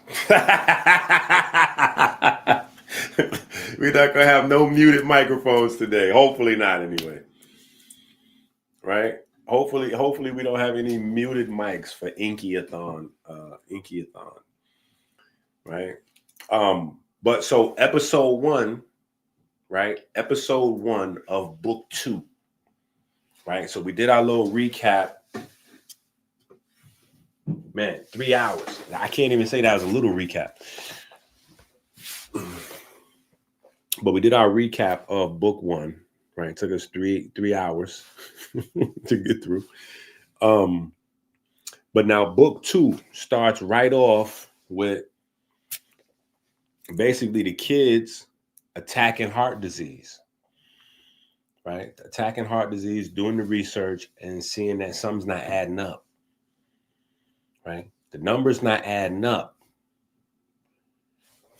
It's too many billions and trillions of dollars being generated off of these drugs and surgeries and not enough actual like lives being saved.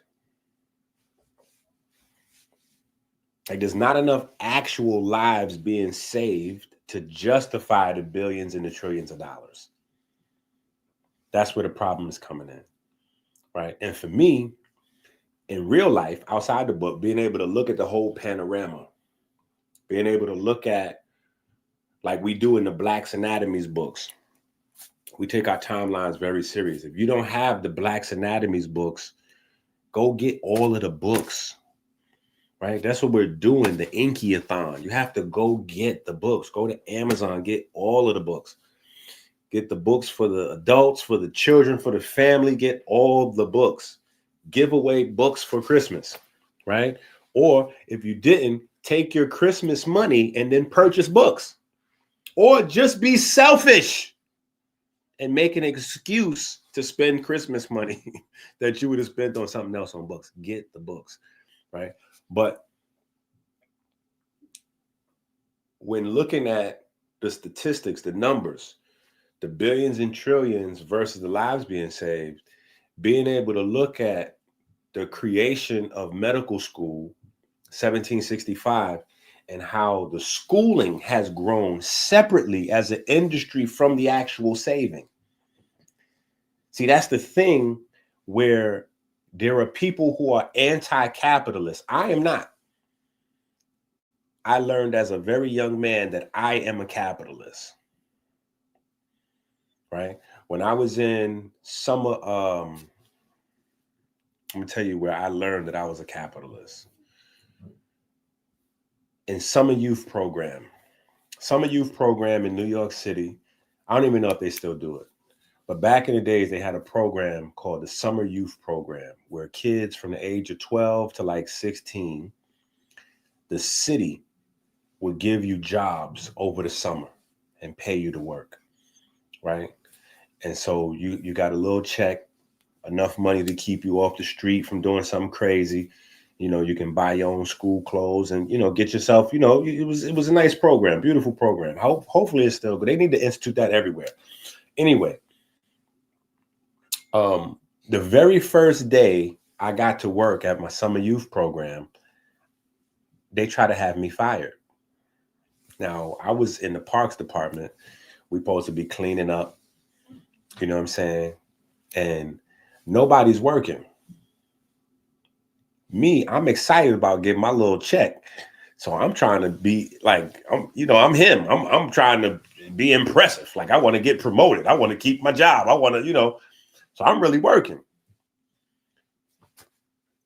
The area, I ain't gonna say district manager, but the main manager for the parks department, he comes and they like, by lunchtime, they like, he comes and picks me up. And when he comes to pick me up, I'm confused. And he breaks it down. He's like, yo, they wrote you up. They want me to fire you. And I explained to him, like, how, what, so we, like, listen, you're doing too much. Now, I'm not supposed to tell you this. You could get me in trouble by even me telling you this, but by you doing what you're supposed to be doing, you're threatening the people that look at this as a free check. So I'm just going to take you to a different place. I'm going to take you from that park. We're going to relocate you to another park. Try to fit in. I'm not telling you not to work because I'm a manager, so I can't tell you not to work. But what I'm telling you is fit in, right? When your supervisor tells you what to do what your supervisor tells you. Don't be doing extra and don't do less. Just pay attention to what everybody else is doing and fit in. You'll be fine. You'll have a good summer. And I was like, okay. So that's one experience. Fast forward, I get a job as a messenger, Midtown Manhattan. The job as a messenger was a job because now I'm on commission. And it was mad cool down there. It was some people that was barely making any money. And it was some people that was like, had apartments and, like they was making grown-up money. Yeah, I was a kid at the time, but they was making grown-up money at the job. So I'm like, yo, what's the difference between how hard you work? I was like, I like this. I don't like that other thing. I don't like that thing where no matter how hard you work or how little you work, you still get paid the same amount. I like the system where you work harder, you get more potential. You have the potential to earn more, right? Now, both systems have their downsides and blah, blah, blah, blah, blah. You know what I'm saying? But there are loopholes, right? And so one of the downsides is everything becomes a business. So 1765, when you have medical school, the medical school is created to teach, health professionals, right? But pretty soon, the medical school becomes its own industry, separate from the health industry. So now it's not so much about preparing better health professionals that are going to make more healthy people. It's about the continuity of the machine in terms of being able to be more profitable. And that means doing more gatekeeping and less teaching than anything else, right? Because you got to prioritize, right? And you've got to make scarcity and all of the other things to capitalize with your commercial potential, right? So now the medical schools in and of themselves become their own industry. And so that becomes, like that. So all of these different things play a key role. And these are all like concepts that are interwoven throughout the stories.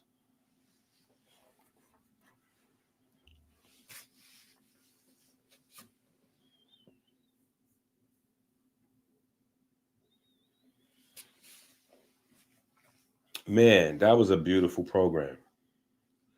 It definitely kept the crime low. Because you were straight all summer. You ain't had to worry about nothing. You could eat, you know what I'm saying? You could eat, get your little outfit. You straight all the way till school. You know what I'm saying? Like you straight all the way till school. And then some places, depending on where you was at, to pick up where they left off, like, you could find little ways to work and hustle where you ain't have to necessarily hit nobody over the head, throughout the school season. You know what I'm saying? Even some schools had working programs in there. They had trades in there. It was a lot of different things in there. You know what I'm saying? A lot of different things was in the school system that got systematically taken out. You know what I'm saying? And not by Republicans. Just saying.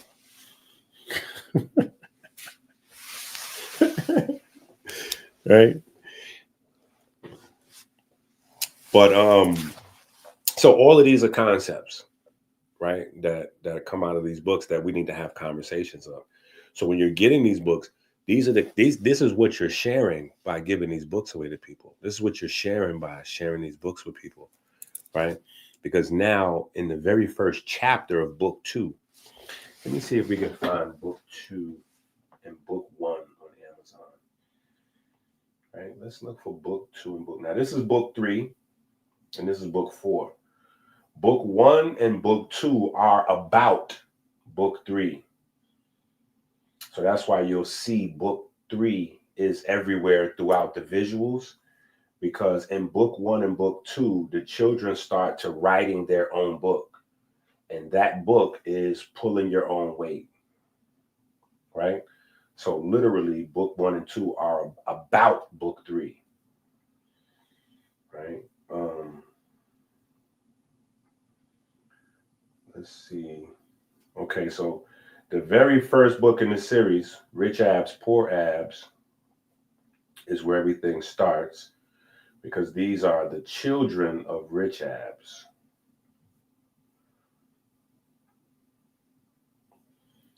So, okay, boom. So this is book 1 right here. This is book 1 right here. And then this is book 2 right here. Now, we didn't do it with book 3 and 4. But with books 1 and 2, the children created, like alternative, right? So with book 1, you have English to Chinese, English to French, English to Spanish. And then with book number 2, you have the same. English to Spanish, English to Chinese, English to French. right? So we didn't do that with book number 3 and book number 4, right? Now, obviously, all of the books have English, right? So it doesn't matter. You don't even have to read the Spanish or the Chinese parts, right? It has English. All of them are English. But they wanted to add that part in there. And then it was so tough to do because a lot of the work in these books, they did the heavy lifting on. Yeah, we didn't do that for books 3 and 4. Yeah, we didn't do that for books 3 and 4. Right? So this is book 3 and book 4. But definitely get all 4, get the whole series.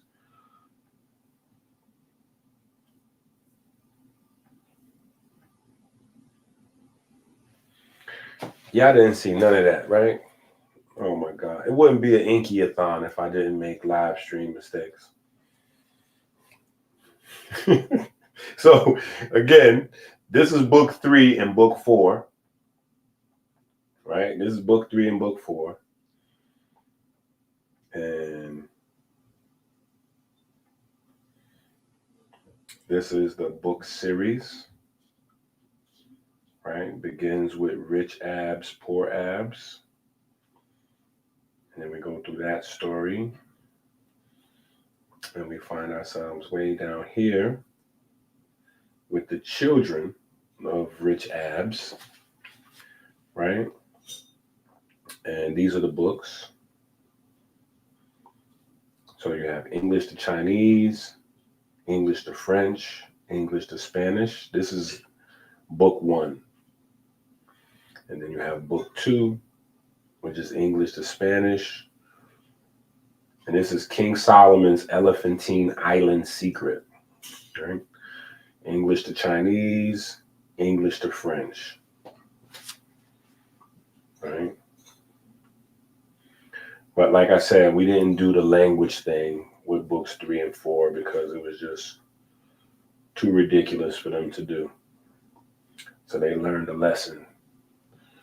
Because they asked me, Dad, why you don't, all these books, why you don't put these books in multiple languages? I was like, well, you'll see when you'll see. Like, Dad, we got the internet. It's easy. It's going to be, don't worry about it. Okay. You'll see. You'll figure it out. You'll figure it right on out. Right? So anyway, the episodes for book 2 are structured by chapter. So each chapter is an episode.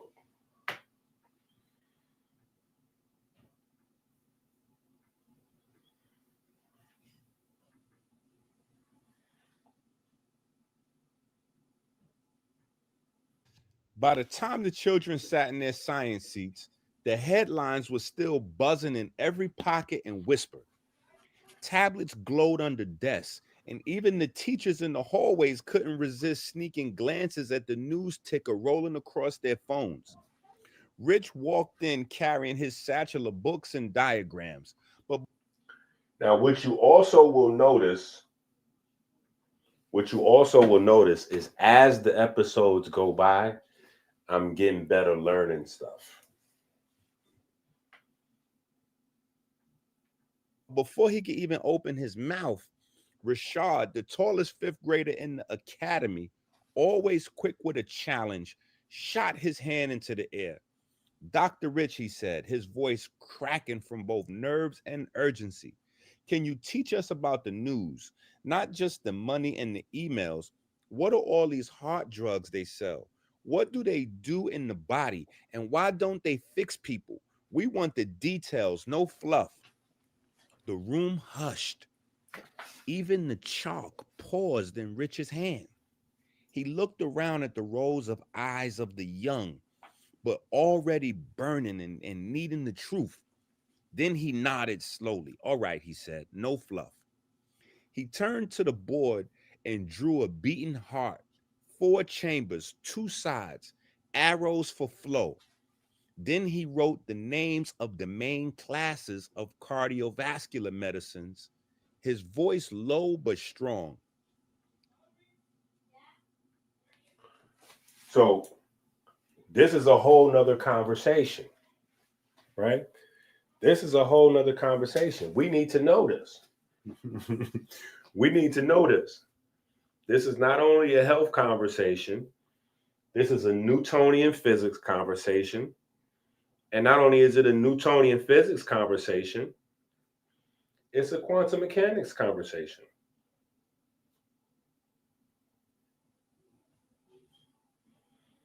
Right? So again, like I said, these books is not just for children. I recommend that everybody read these books to make the other books easier. You know how they have the for dummies, such and such for dummies, or they have cliff notes. These books is the cheat codes. And these visuals where you get to watch it, these are the super cheat codes. So for the people that take the actual classes with us, this is indispensable.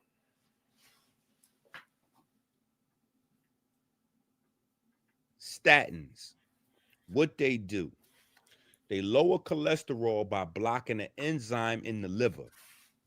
Where they work, mainly in the liver, not in the heart itself.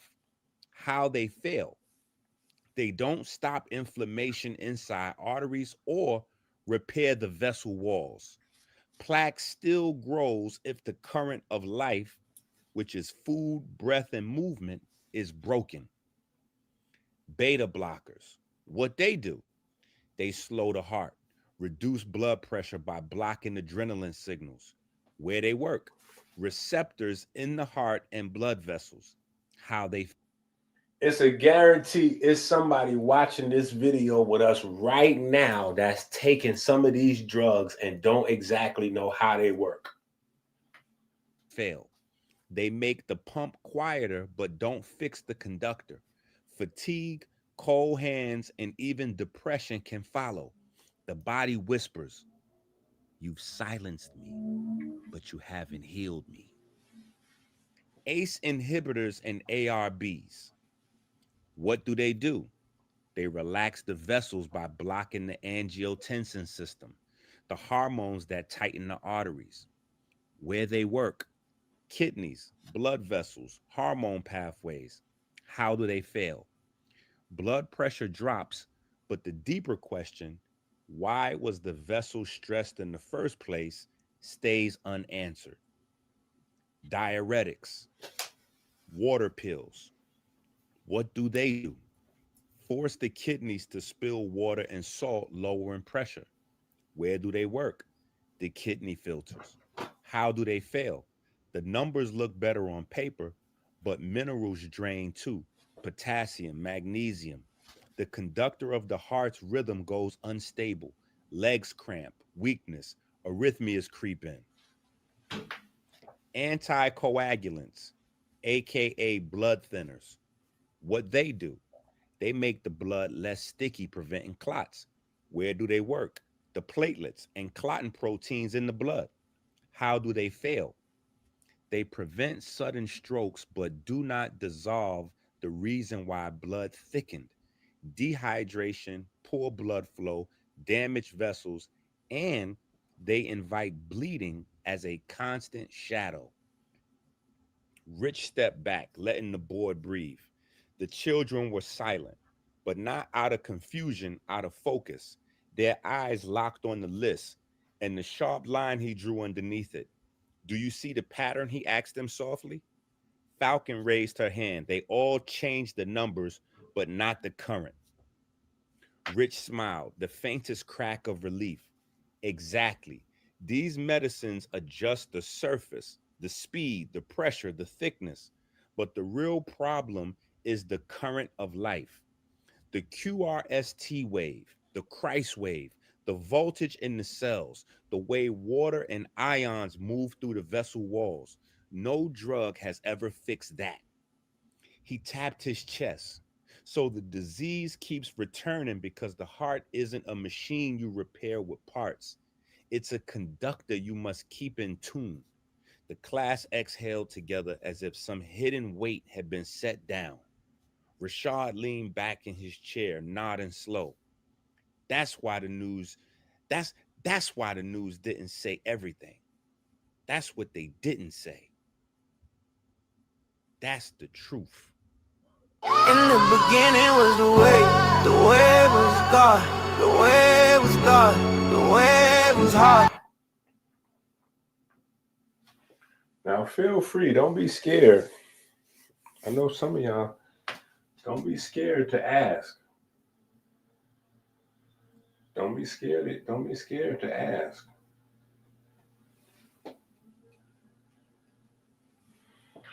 We can do a quick little googly on all these things.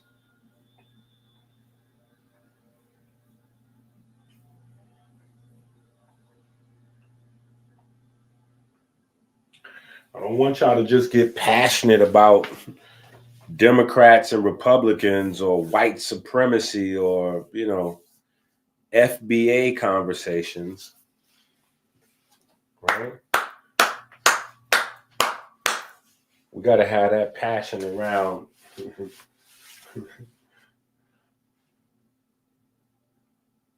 these other issues, right? And the education part,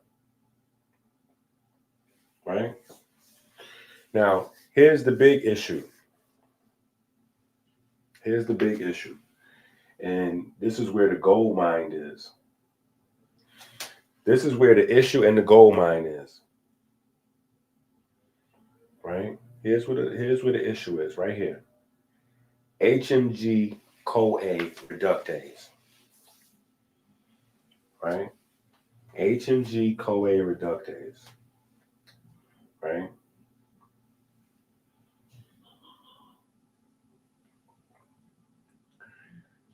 When you inhibit this enzyme is needed to make cholesterol. Right? It says here, this is what the Gemini says, that it helps the liver to remove existing cholesterol from the blood. That's not exactly true. That's not exactly true. Because the liver is always removing cholesterol from the blood anyway. That's a natural process. That the medication is not going to change that. By inhibiting that enzyme, what the medication does do, right? What it does do is it slows down your body from making more cholesterol. So it's less cholesterol for your body to manage, right? So it's not like as your body is trying to pull cholesterol out of the blood, your body is pumping more into the blood, right? But the problem is you need cholesterol. So especially in the Black community,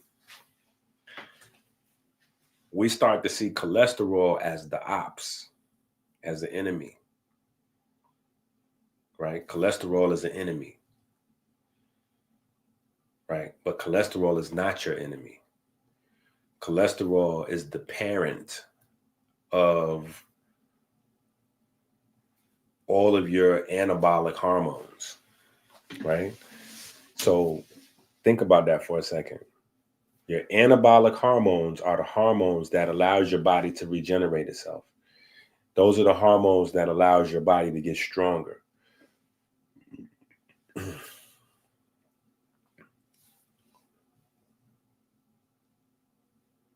Anything that lowers your body's anabolic hormones is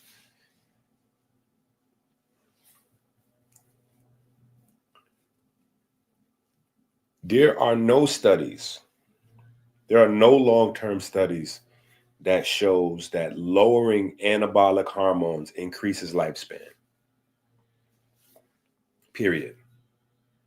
Let me just say it that way. All right, we're going to put it this way. There are no studies that shows that lowering anabolic hormones increases longevity, lifespan. There are a lot of studies that shows that lowering anabolic hormones shortens your lifespan. Some even potentially like can kill, like it's so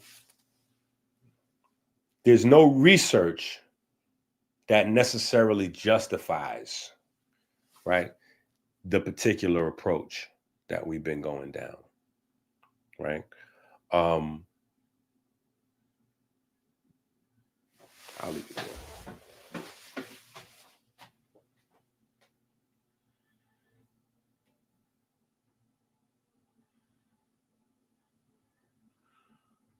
Well, it's nice to see you too, Peyton.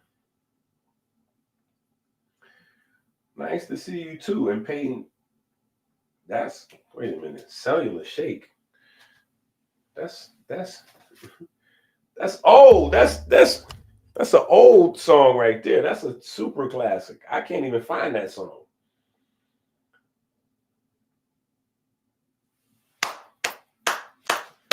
All right. That's what I'm talking about, Peyton. This is a EnQIAthon. A EnQIAthon. So I want to appreciate you. And every time I get a super chat, I want to appreciate the previous super chats. Right? So yes, we're trying to get as much super chats and cash apps to fund the movement, because we're trying to take this thing to another level, right? We're trying to start making TV shows and movies. TV shows and movies. TV shows and movies. And this is not the first time I attempted to try to do this, but this is the first time that I don't need a bunch of different people to depend on. And the plan has fell apart because too many people to depend on. Too many people to depend on and not enough money. Yeah, when you got a bunch of people trying to do something for the love,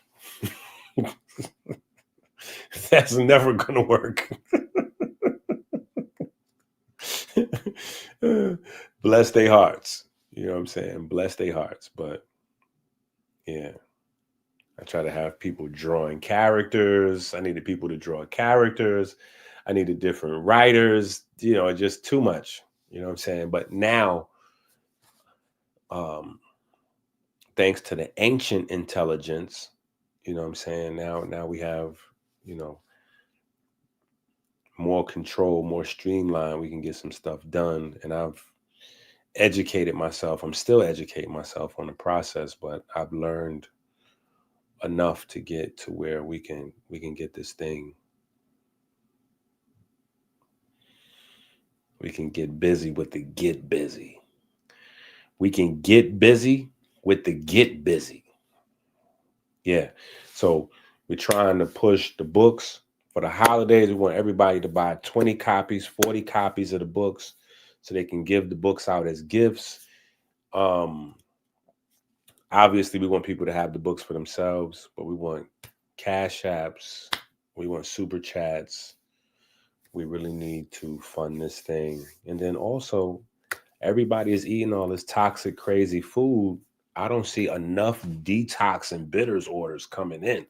It with all this Christmas food going around, we should be struggling to keep up with bitters orders. Yeah. We should be struggling to keep up with bitters orders and struggling to keep up with NRF2 detox kit orders. So that's what we're trying to do today. And hopefully YouTube gets us an algorithm. You know, I've been dealing with some stuff. So I got to come offline and hit up HJ and Tanai, because yesterday I totally missed medicine with some stuff that I got going on in my house, in my actual home life. Yeah. So I got some wild stuff going on, you know. But at the same time, you know, perseverance. We still working. We pushing through.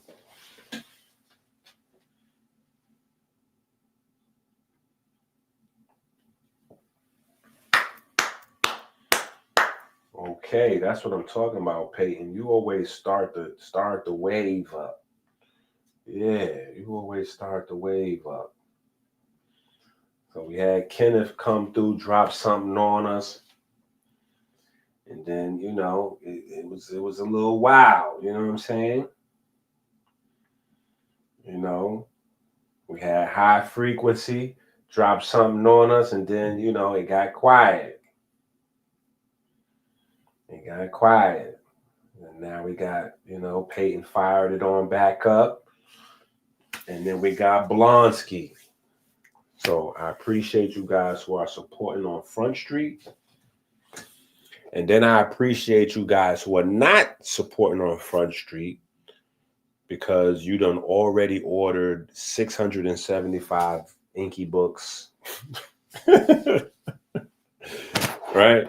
Or you done already ordered 50 bottles of bitters for every family member that's getting ready to have unlimited liquor and pork and weed and pills and cigarettes and all kinds of celebration materials.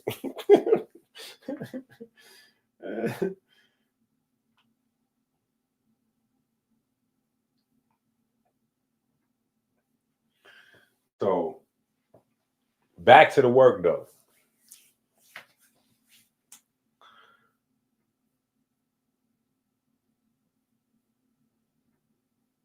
HMG is super important, right? Now, here's the benefits, right? I like the way they lay this out. Even though they're not exactly 100% accurate with up here with how statins work, I still like this layout.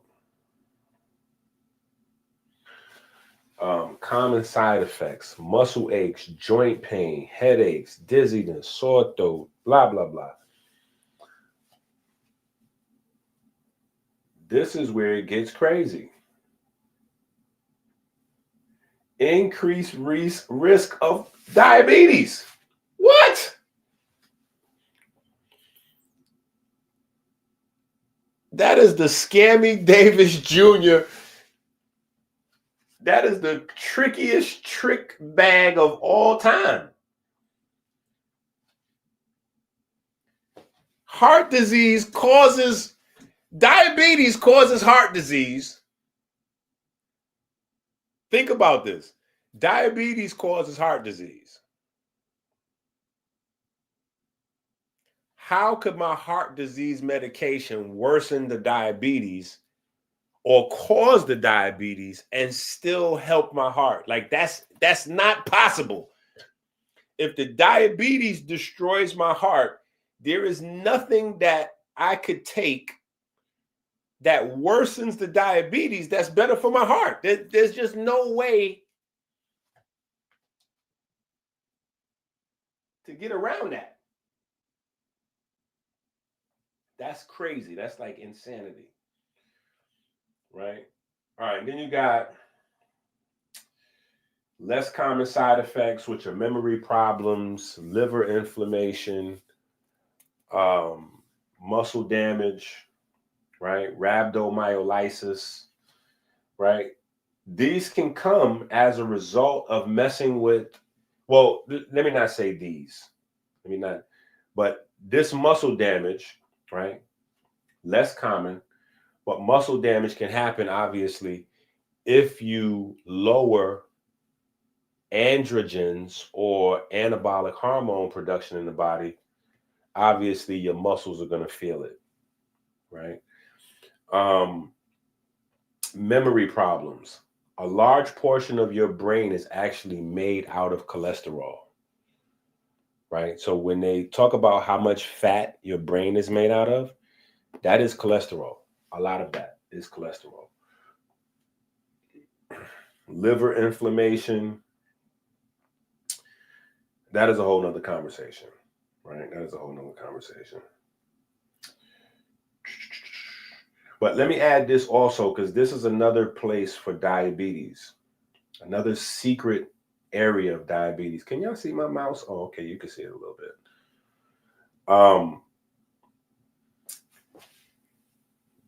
So one of the things that I learned that made me super effective.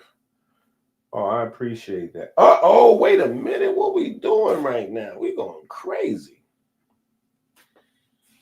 The heavyweight champion of super chats. The heavyweight champion of super chats. Double down. I so appreciate you for that. Right? The heavyweight champion of super chats. Double down. Got to make sure every time I get a super chat, I show the other super chats.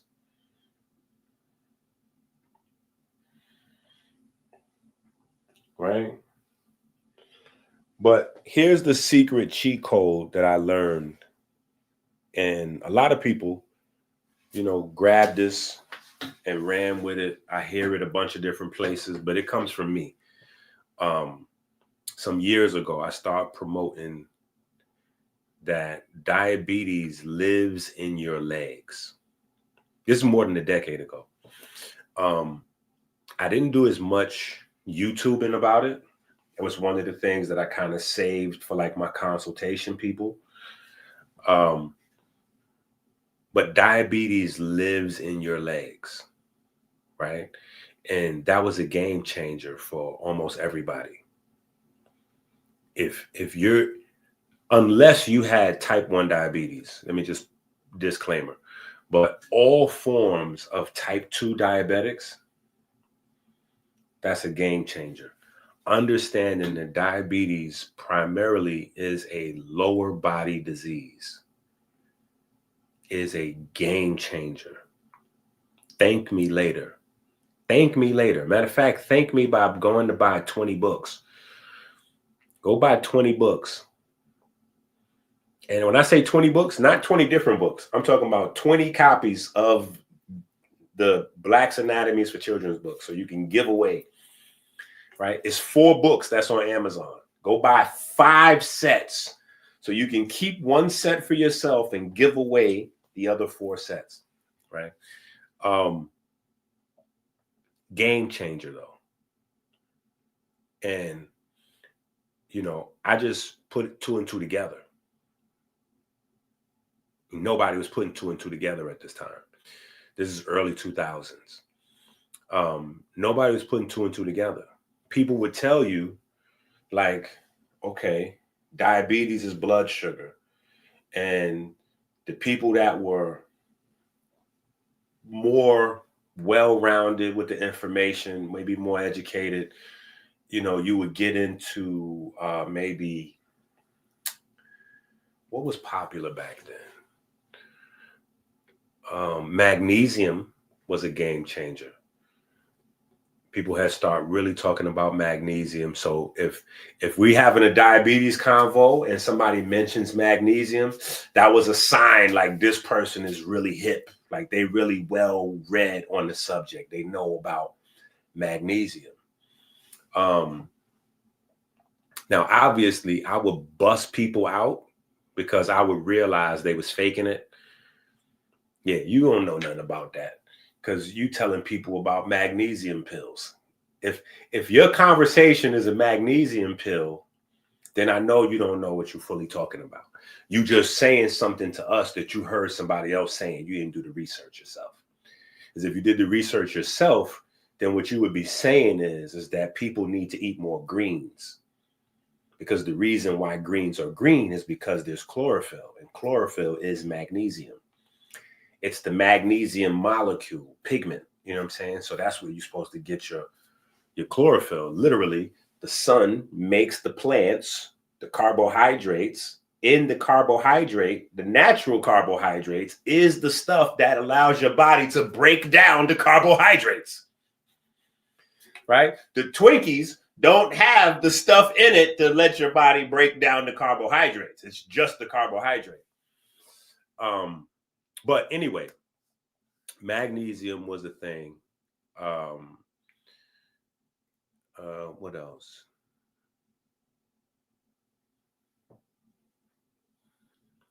Later, the GLUT family, the GLUT 4 molecule, and not like gluteus maximus, GLUT 4 molecules. These are transporters in the cell.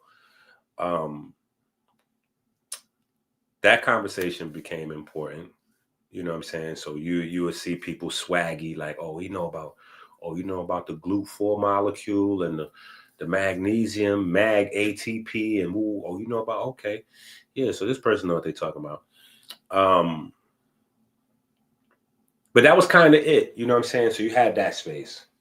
Then you had the fitness people who were doing their thing, right? And they all had amazing results in terms of type 2 diabetes. People exercise more. Obviously, their body regulates the sugar more, right? And then, you know, you had conversations about cells, and it just be like cells. You know, like your body cells need the do, and your body cells need the do. And so nobody was really getting like specific. Like, so for me, I wanted to know, like, okay, well, my body has a zillion different types of cells. Which is the exact ones that's handling sugar? Like, which ones is handling sugar? Who handle, like, when you get in, like, when you in a restaurant or even fast food place or somewhere and you don't like what's happening, you immediately go, yo, who's in charge of, where's the manager for this right here? No. No, I'm done with you, buddy. Where's your manager? Who's the supervisor? I want to speak to. That was my approach to the body. You know what I'm saying? I'm like, yo, clearly we need to find out who is the manager. Like, who's asleep at the wheel on the job? Whose job is it to get rid of the blood sugar, and who's falling asleep? We need to figure out who that. So I'm like, okay, we're going. So come to find out, your muscles, right? Your muscles is, you know, it's their job for like 70, 80, 90% of the blood sugar is your skeletal muscle. So I'm like,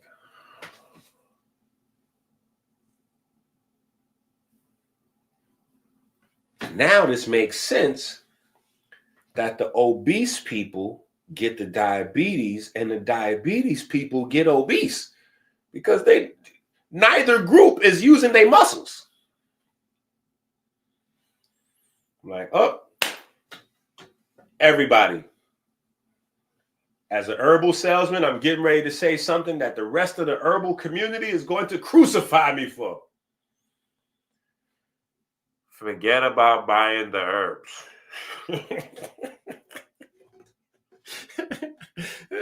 Yeah, that's why I always, you know, I can't get no support from anywhere but y'all, you know, because at some point or another, I'm going to be challenged with telling the truth or sticking with people. And I'm going to always choose the truth, you know, because my heart stopped before. So I believe God will stop my heart again if I stop telling the truth. So anyway, yeah, I was like, obviously don't stop getting the herbs, because we need the herbs for different things. But the herbs act based on the flow of the body. You control the flow of the body with how you work your body every day. So you limit the effectiveness of any herbs or medicine if you're not doing anything, right? So, so there was that, and that was a thing. You know, we got much more success from the herbs and from dietary changes when people coupled those things with more movement, right? Then, you know, got more swaggy and started to figuring stuff out. Like, okay, I start mapping out like blood flow. Where is blood flow going? How is it doing? You know, and then it just dawned on me like, yo, the largest muscle groups are in the legs.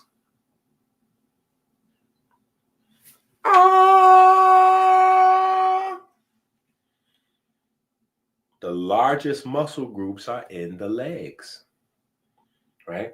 But there's a reason why corporate interests won't promote this, because they have designed all of the institutions and the jobs for you to sit down. When you go to school, you got to sit down all day.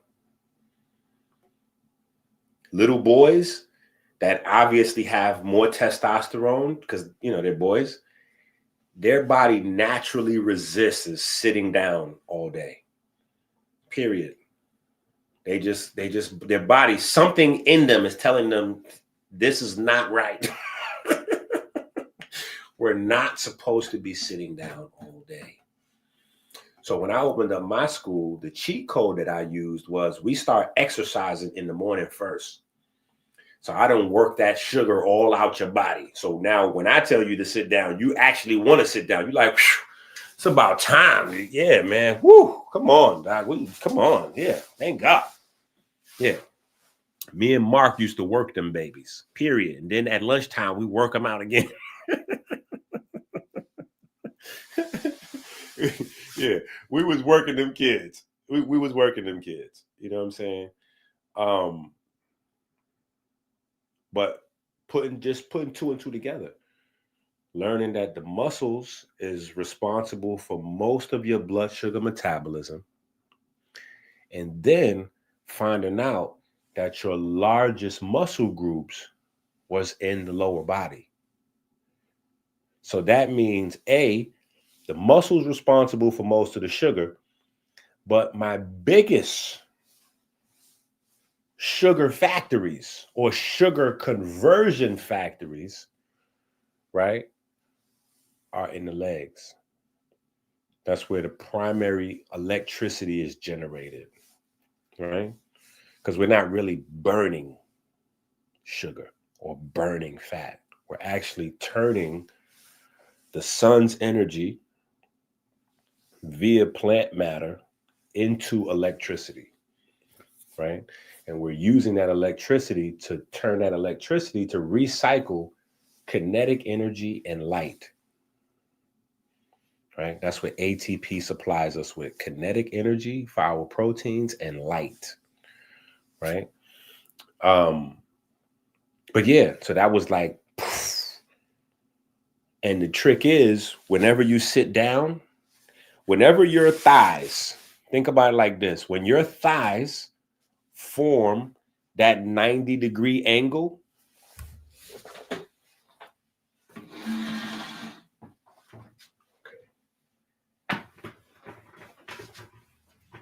whenever your thighs form a 90-degree angle,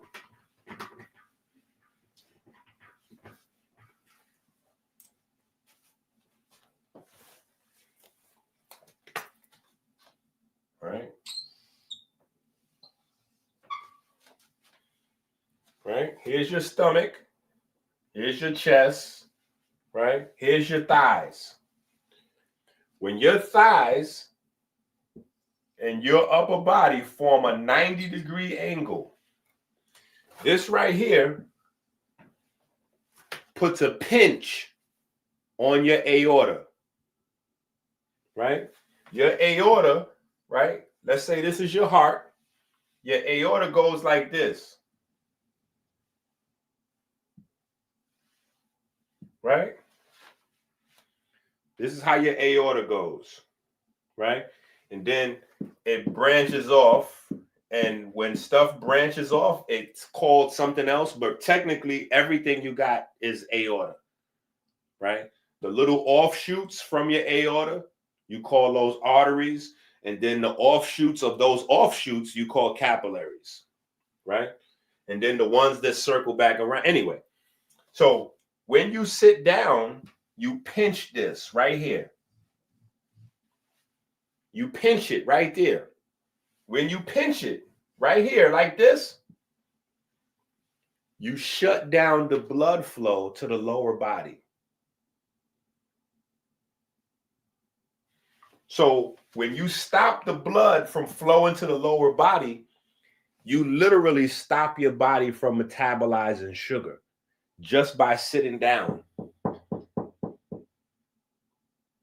Because if the blood can't get into the muscles can't break down the sugar and create the electricity.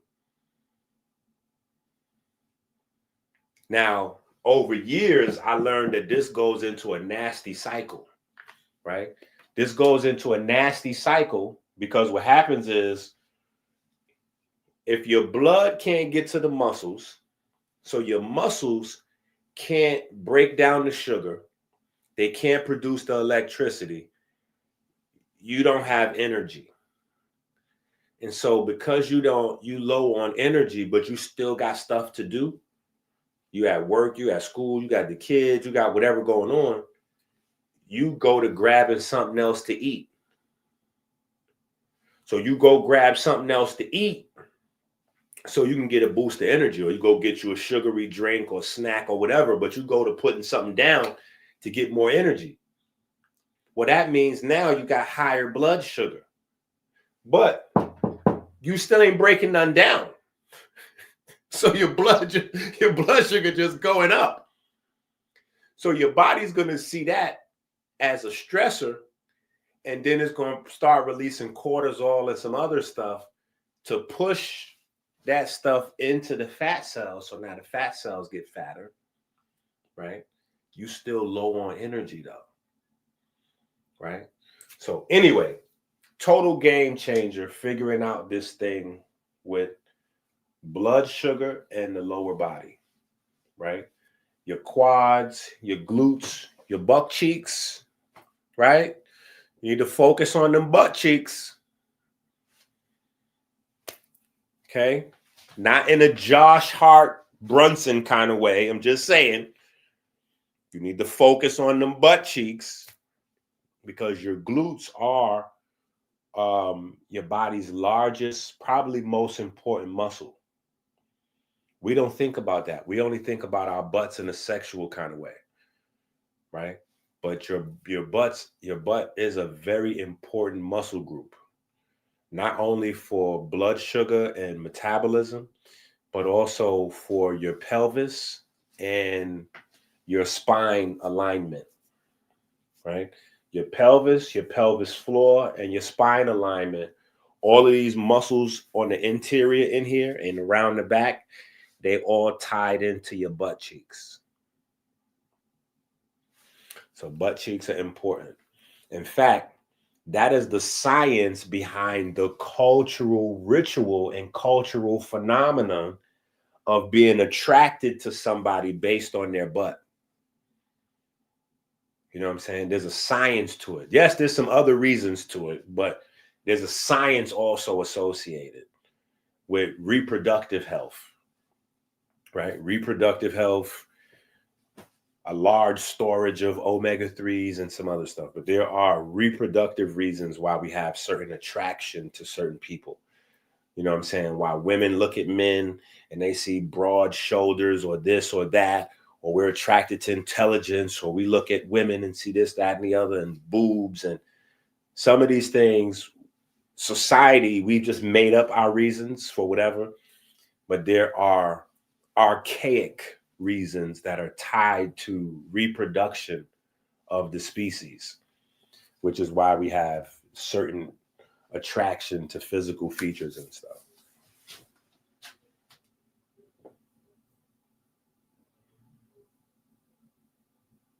Yo, I'm about to shut the live stream off. Yo, Peyton just went crazy. Yo, Peyton just went crazy. Peyton just went crazy. Let me just show y'all what Peyton did. So Peyton does this. Peyton does that. And then Peyton does that. And then Peyton does that.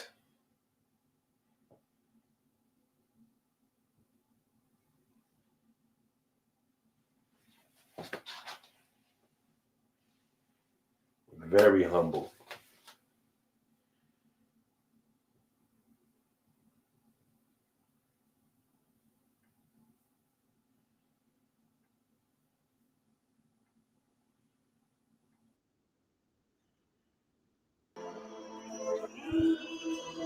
EnQi prayer number 2.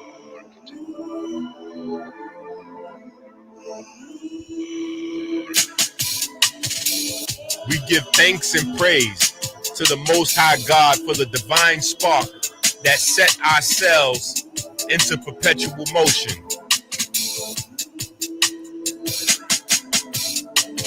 We give thanks for the magnetism of the most holy, the magnetism that repels and attracts the ferry boats of light 60,000 miles every 60 seconds throughout our vessels and caves.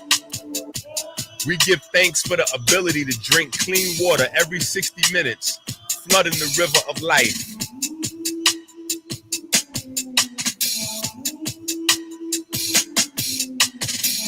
We give thanks that sugar has not covered our ferries and turned them into stone. We give thanks that darkness has not covered the riverbanks with calcium and turned them into stone. We give thanks that anger and fear have not turned our almonds bitter, turning our heart to stone.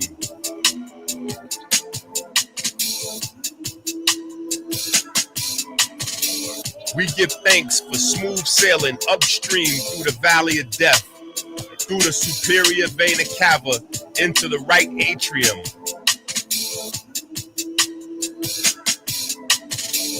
We give thanks for smooth sailing around the heart through the corona crown, joining the vortex in the right atrium.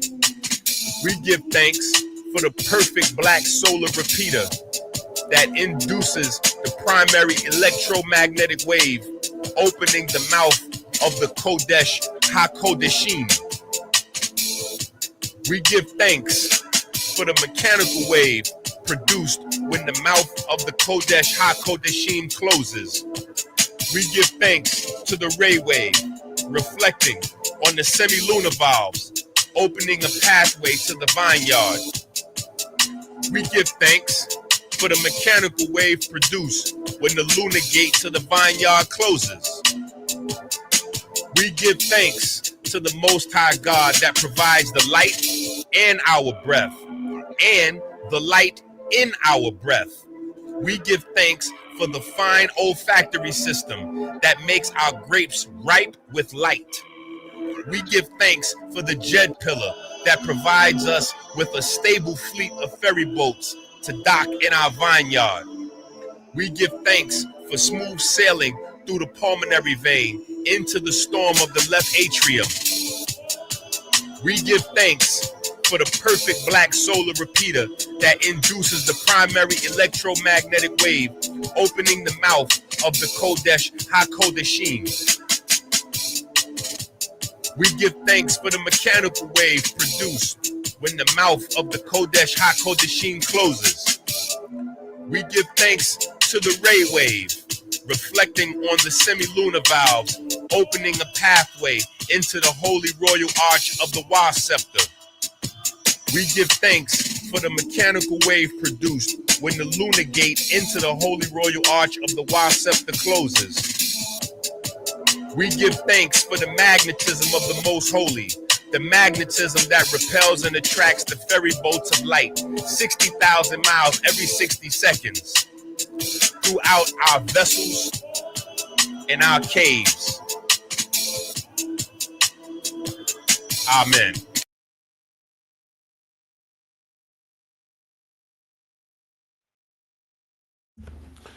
All right, so we back. We got celebs in the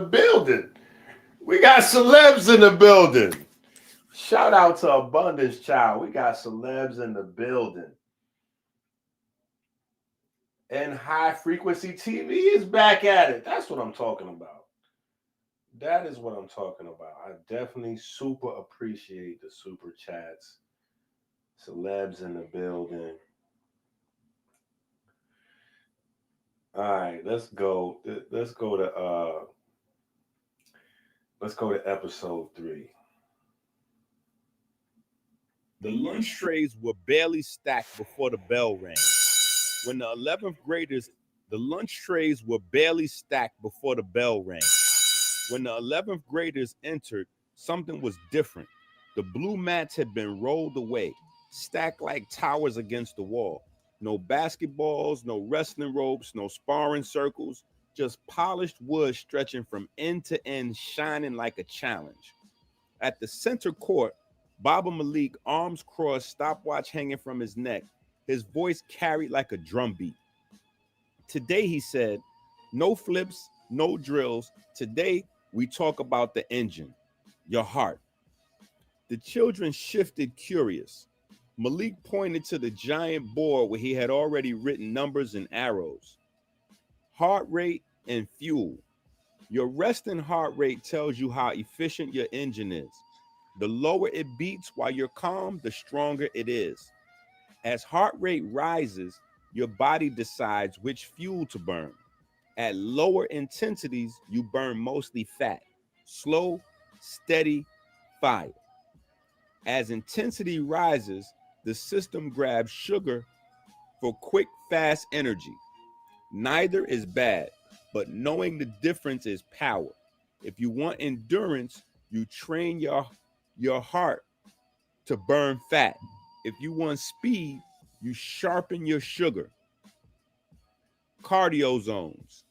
Malik drew 5 zones across the board like stair steps. Recovery, fat metabolism, mixed fuel, mostly sugar, maximum effort. Zone 1, recovery, walking pace. Zone 2, fat metabolism, jogging. Zone 3, mixed fuel, harder runs, circuit training. Zone 4, mostly sugar, sprints, combat bursts. Zone 5, maximum effort, short all out. Most of you live in zone 0, Malik teased. Lying down on your bed, scrolling. Laughter rippled through the gym. Number 3, the drill. Now, he barked. We test. He set the stopwatch. 33 minutes. Suicides. Lines on the court blurred into rivers as the children ran back and forth. Half court, baseline, half court, baseline. Breath filled the gym like ocean surf. Falcon's braids whipped behind her. Rashad's sneakers squeaked under. Even Ma, who rarely showed any strain, gritted his teeth. Children going in all directions. Jumping jacks, push-ups, sit-ups, everything. Every 5 minutes, Malik shouted new commands. Check your pulse. Feel your breath. Can you still talk? That's your zone. Notice when your legs switch fuel. That's burning. By the 30-minute mark, shirts clung like wet sails. At the final whistle, the children collapsed in circles, lungs heaving, but eyes shining. Why cardio heals? Malik let them rest only a moment before speaking again. His voice was softer now, like the cool down after a storm. Walking, running, swimming.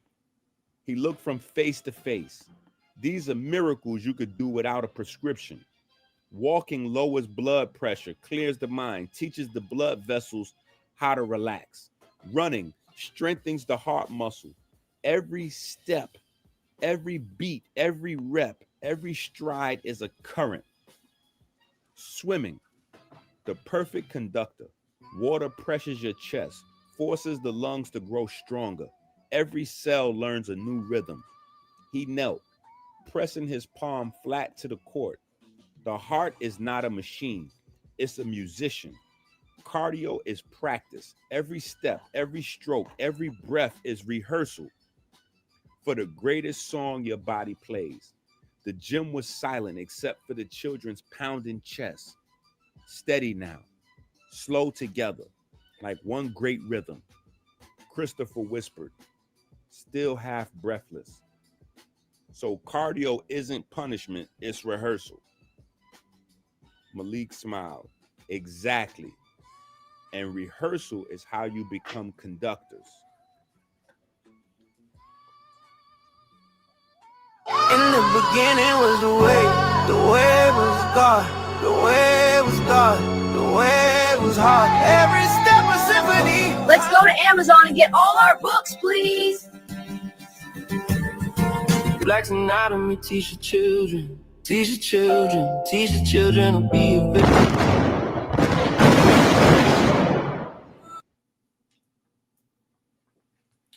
All right, so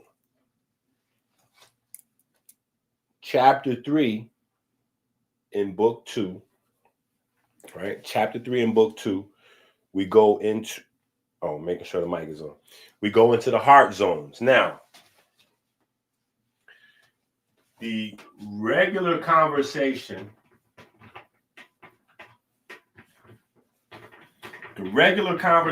surrounding heart zones, we get it, right? So I don't really have to redo, or maybe we'll save some of that stuff for class when we're doing our normal class thing, right? But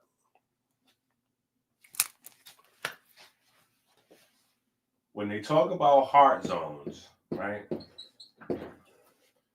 Heart zones, the conversation is mainly sugar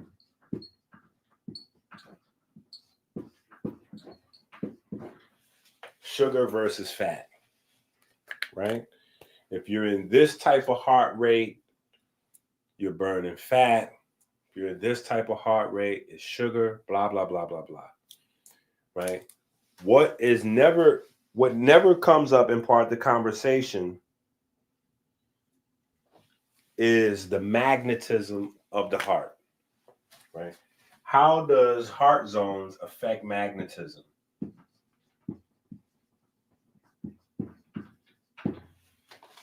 Right? How does heart zones affect magnetism? This is where you get into VO2 max, right? VO2 max, right? Because what you want to do is you want to keep a high amount of oxygen circulating at all times, but at the same time, you want your cells to be really good at guzzling down oxygen. That right there is the holy grail of endurance. How to make your cells really good at using oxygen, but at the same time, how to make your blood how to keep your blood oxygenated. So that's windpipe, nose, lungs, pulmonary membrane, right? There's a whole bunch to that part, to the beginning part, where you breathe in and then the air gets into the lungs, leaves the lungs, goes into the blood. So there's a whole bunch to that part, right? But then on the other side, where the blood passes off the oxygen, right? So that's going from hemoglobin to myoglobin, right? That's hemoglobin to myoglobin. And then from myoglobin, which is the pigment you have inside the muscles, now you have, carbohydrate breaking down and lactic acid and mitochondria and all of that kind of stuff. But a lot of times people get to that part and they skip the myoglobin part, right? Myoglobin is what gets the oxygen from the blood so that the cells can, so the cells can do what they're doing. If the myoglobin and the hemoglobin is not good, if they're not communicating, you're going to have a low VO2 max. So a large part of what a person is doing when they're training their VO2 max is they're training hemoglobin and myoglobin handoff, right? To be really efficient. Now, what does that have to do with magnetism? Remember, oxygenated blood, diamagnetic, deoxygenated blood, paramagnetic, right? So oxygen is what controls the magnetism levels in the blood. The more oxygen you have and the faster your body uses and replenishes oxygen, the stronger your magnetic current. And the magnetic current is what allows the blood to move around. So people having clot issues, capillaries collapsing, they're losing vessels, all of those things from lack of movement. The lack of movement seems primary, but it's really secondary because the lack of movement is what happens. The lack of movement causes the lack of inspiration. Inspiration is really the key. It's the breath. So going back to martial arts, a lot of the focal point was on breath control and breathing systems, as opposed to knocking someone out. See, the focal point of martial arts shifted from breathing and longevity to knocking somebody out when UFC came in and prize fighters became, right? So now you can have a young 20-year-old guy, right? And be like, whoa, I'm just a blue belt, or I'm just a yellow belt. You know, I just started learning martial arts 3 months ago. He can go and challenge a 60 or 70-year-old person that may have a red belt or 10 black belts or whatever he's accomplished throughout his life. He's now an elderly man. And so you now have this 20-year-old juiced up on steroids and all that, knocks out the elderly man and go, yeah, see, look, them belts ain't mean nothing. I learned this and move. So all of a sudden you had a shift in consciousness where martial arts was concerned. You said, oh, the belts don't mean nothing. You need to know how to knock somebody out. The knowledge accumulated, none of that knowledge means anything because he got knocked out. Where you had different martial arts systems for different purposes. Not even every martial arts system was designed for you to be fighting with. Not even every martial arts system was designed for combat. Like some of them are not even designed for combat. They're literally designed for you to have certain movement patterns in the air and harnessing energy, and just a whole bunch of other stuff to it. But not every martial arts system is even designed for fighting, right? So anyway, heart zones, right? Sugar, fat metabolism, right? VO2 max, magnetism, also blood flow, right? So technically, what I want you to get from heart zones, obviously, again, we want to stimulate the conversation, right? We want this to be something that your babies and you have. Most people don't know heart zones, right? But definitely we want to prepare our children as young as possible to understand heart zones, right? So we want to have these conversations with them at home. That's why you got to go to Amazon and get the books. So you can be going through the books. That's why we're going through it now. So you know what you're supposed to be doing with the books. Because some of y'all had the books for a couple months and you don't know what to do with the book. You don't know how to use it. Right? So you get, you learning how to use these joints. You know what I'm saying? You can sit down with your mom and your grandmom and them and have these conversations with the, heart zone conversation. Now, what I want to do is expand the conversation past the idea of sugar versus fat so that you realize anytime that you exercise, you increase both sugar and fat metabolism. Period. Because anytime you exercise, you increase blood flow. Anytime you increase blood flow, you're going to increase sugar metabolism. And remember, fat cells they have sugar in it. So metabolizing fat technically is metabolizing stored sugar anyway. Right? I mean, we get into triglycerides and breaking off the thing and, metabolize. But what we doing? We going from beta oxidation to the tricarboxylic cycle. So it doesn't matter. Stored sugar, free sugar. Stored chains of carbon, free chains of carbon. You're going to go tricarboxylic acid cycle, and then from there, you go into the electron transport chain. So any activity is going to boost your heart rate to some extent while you're exerting yourself, which is going to increase blood flow, which is going to increase sugar and fat metabolism. Because guess what your body does?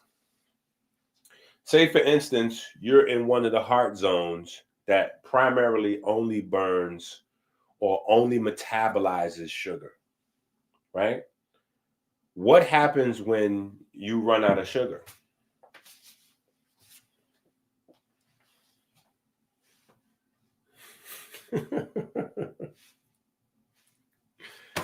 Right? So that matters a lot less than you actually getting busy with the get busy. Oh, another thing with the aorta. Okay.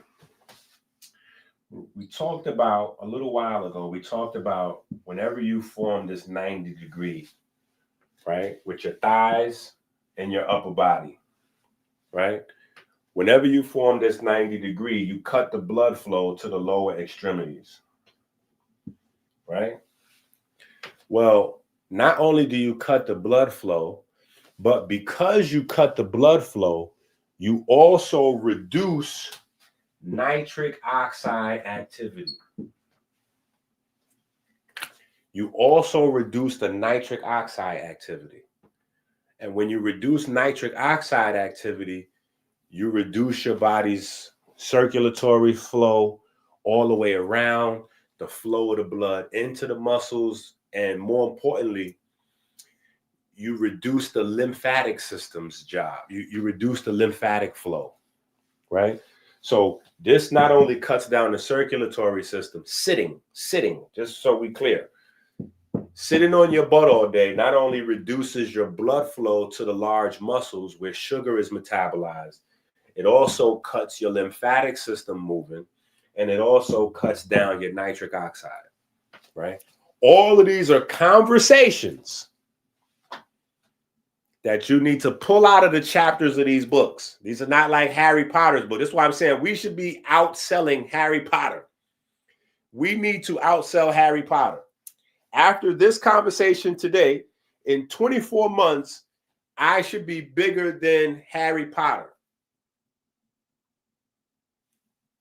Harry Potter had an amazing storyline. Harry Potter did not fight heart disease, though.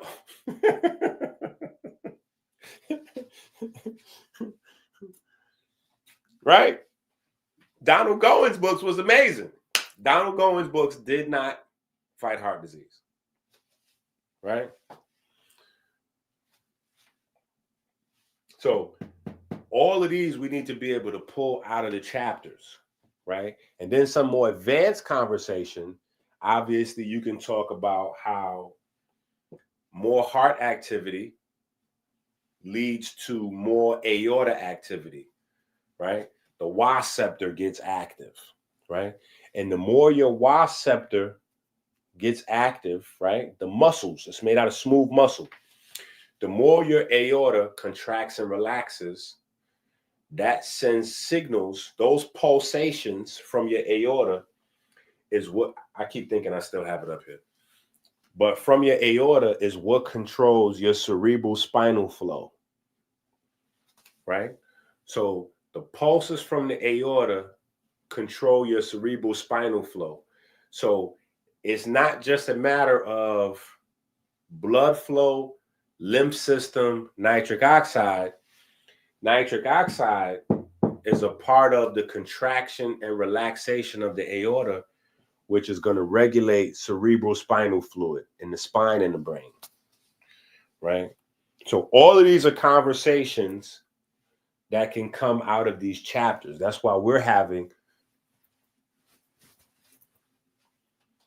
right? That's why we're having this conversation, right? We're having this convo. So when you get the books and you're going through the book, you know how to, right? And then you can sit down. You got the marathon, right? I don't know. I might put the marathon on the Patreon. Marathon on the Patreon. That might be a bar right there. Might have to write that down.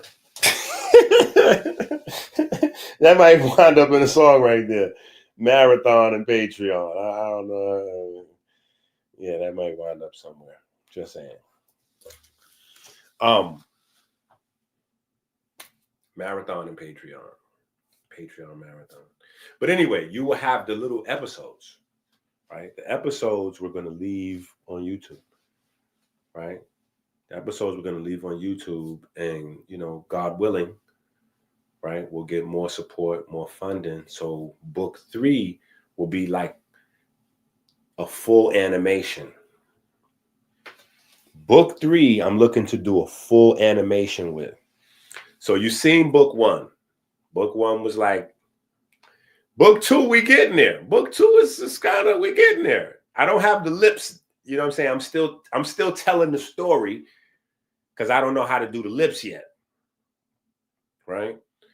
But book 3, I done figured out how to do the lips, so it's a wrap. Book 3, I won't be narrating book 3. Book 3, the characters will be doing their own talking.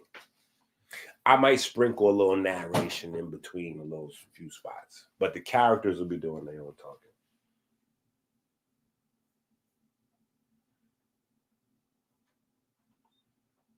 That's a certified fact. Son the Great. Shout out to Son the Great. I appreciate you. And I definitely got that verse in the stash for you. I got that verse in the stash for you. I got that verse in the stash for you.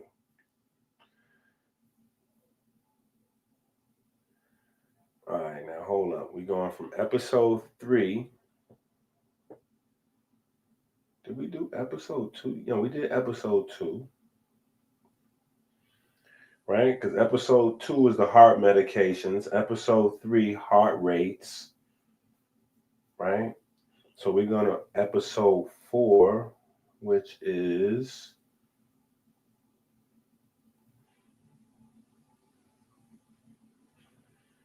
Where is it? Okay. It would be nice if these was all in order. I think I can find it this way, though. The board.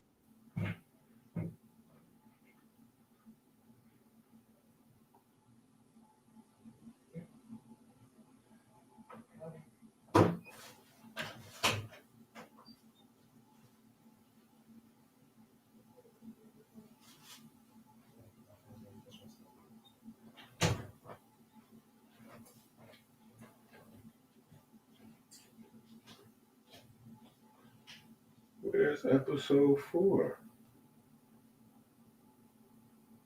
That's episode 5.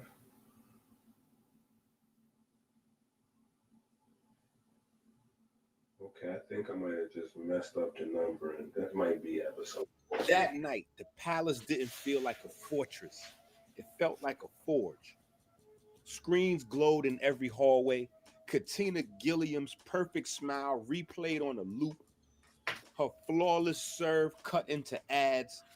Her voice shimmering with the promise of a pill that could erase weight, erase worries, erase thought. But upstairs behind a locked door, the Abs and Rayal kids gathered like sparks around a hidden fire. They crammed into Osiris's room, knees pressed together on the rug. Tahuti clutched a fresh notebook. Mars scribbled with the fury of somebody chasing lightning. Falcon tapped her pencil against her knee, a steady percussion keeping the circle alive. Farmer Kia wants attention. Christopher's voice cut sharp across the glow. Fine, we'll give the world something else to look at. Falcon leaned forward, eyes blazing, but we can't just shout. Hey, yo, that's crazy. YouTube just dropped like half-hour people out the video. That's wild. That's their game. They win with noise. We need something beautiful, something that lasts. Ma turned his notebook around. On the front page, he had scrawled a few words in bold black letters. Pull your own weight. The room went silent. Then every head nodded at once. They would not copy the adults. not fight ad for ad or leak for leak. They would speak as children to children, a book, not lectures, not warnings, a storybook. Pull your own weight would teach the Christ wave, the QRST complex like it was a friend, not a formula. Each push up, each squat, each swim would be drawn as a prayer in motion. The heart would not be sold as a broken machine needing pills, but revealed as a conductor practicing this eternal song. Simple truths written for kids like them. Walking lights, walking lights up your vessels. That's simple. Running charges up the current, boost up the voltage.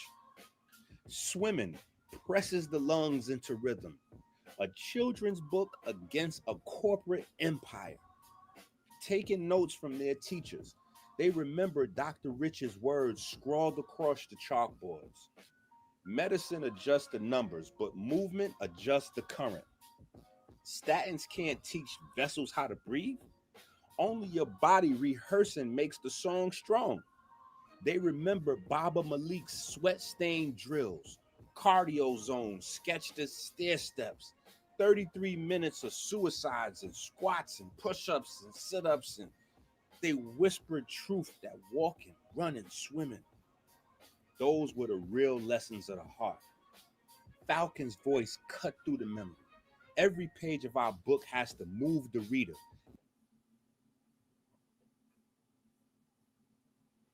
All right, my bad. Hold up. My bad.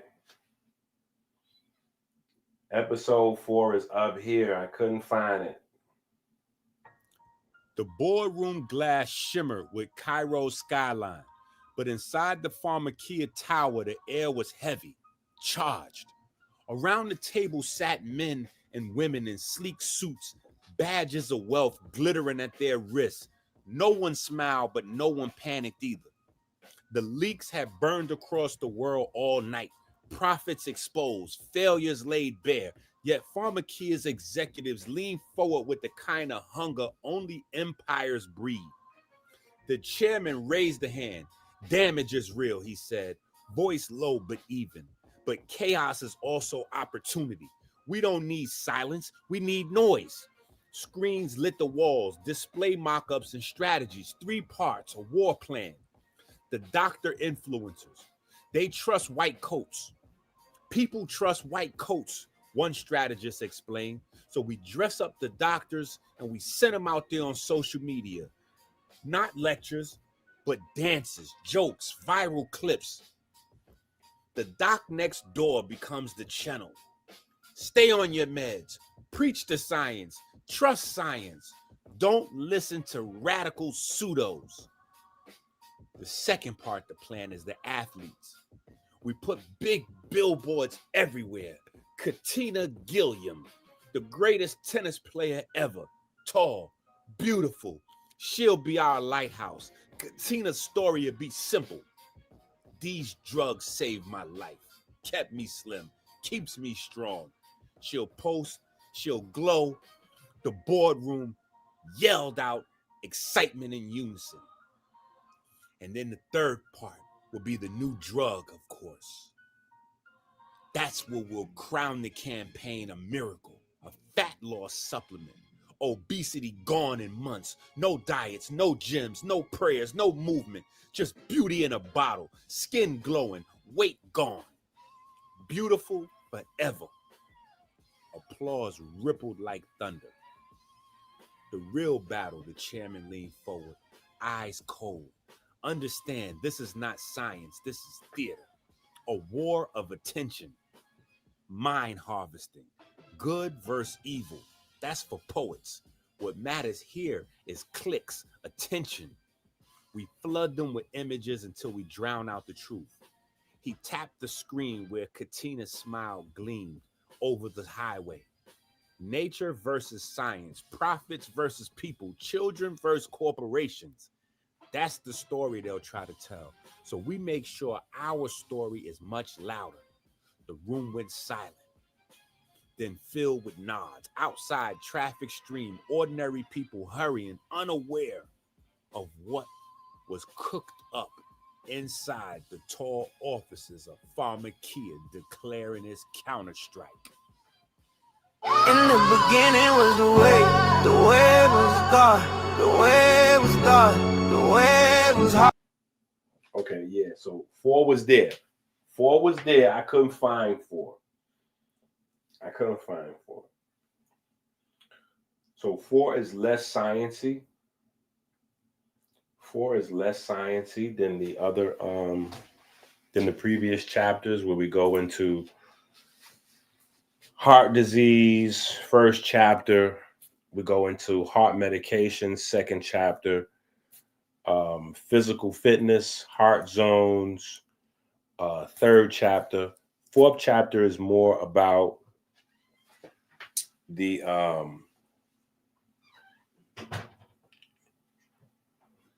fourth chapter is more like nefarious. It's more about the commercial interests and how they could be invested in your ignorance.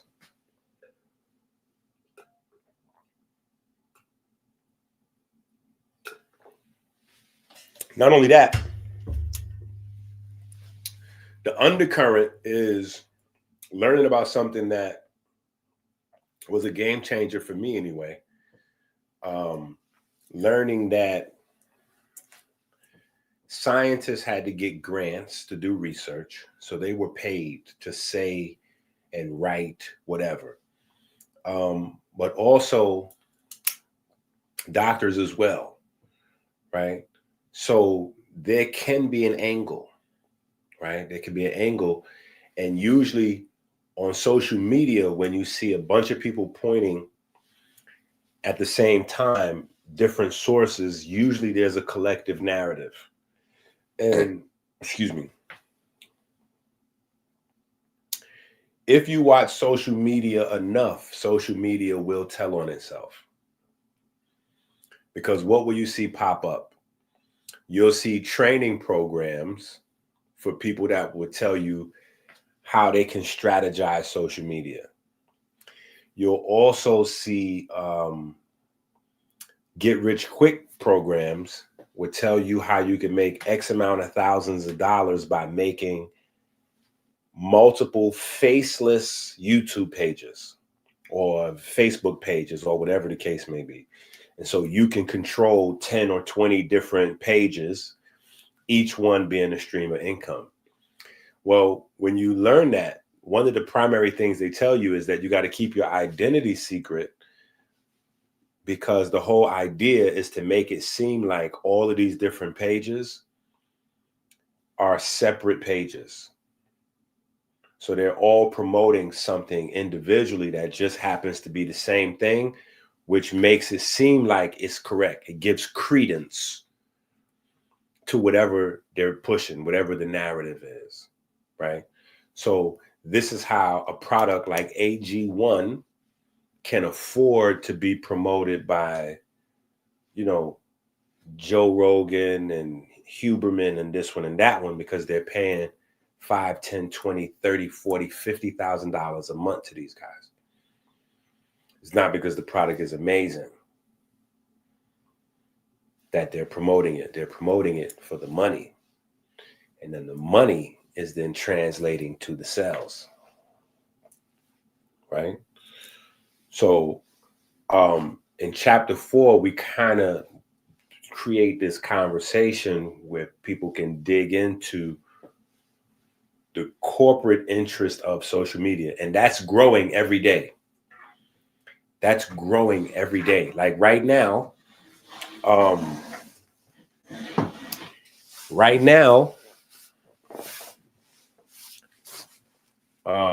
social media has just changed, specifically YouTube. Algorithms has just changed again. And that's why I don't even try to keep up. I just try to do my thing and just keep it real with y'all and just, you know, hopefully that works out. You know what I'm saying? But they just changed again because they were in bed with the record companies. And now they're trying to make a play, right? So you know, when Leo Cohen took over YouTube,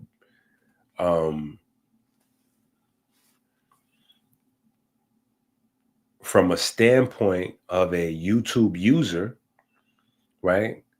You can look at that with mixed, you know what I'm saying? Like mixed perspective. As a company though, if I'm a YouTube company person or I'm invested in YouTube, what moves Leo is making is great for the company, right? Because he got in bed with the music industry. YouTube got YouTube in bed with the music industry. So you all of a sudden you had a lot of YouTube music channels, Vivo, you know, all of these dedicated music channels. And then so now you had celebrities, gold and platinum artists starting to release music on YouTube. Now that all of those people's, like their fan bases are now hooked, not, I ain't gonna say hooked, actually hooked would be the correct term, hooked on consuming the content through YouTube. Now YouTube is telling the music industry, you know, we're not trying to be, we're not trying to be, your subordinate anymore. We're trying to be your boss. Yeah. People like listening to YouTube more than they like listening to Spotify. So check this out. We're going to start passing out our own awards and our own ranking. Yeah, YouTube is now ranking people like Billboard. So like you get #1 on Billboard charts and all that. YouTube has its own thing. #1 on YouTube. You know what I'm saying? And YouTube just broke up, just got divorced from Billboard. So now YouTube is no longer reporting information to Billboard. So now these moves that are being made are great for Billboard, maybe great for YouTube, maybe, however they negotiate their side of this disagreement. But it hurts the artists, it hurts the content creators, and it hurts the listeners and the viewers, right? Because, like, let's take Drake for example. Drake is so high up into the tower. He's so high in the clouds. He's playing in a different space. He's in the billionaire space. So Drake is aware of things that we're not aware of for months to come. So if you're a Drake fan, if you hate Drake, then you don't care. If you're a Drake fan, though, you wondering where's the music. Drake's people released the message that he's not releasing his music until YouTube and Billboard figure it out.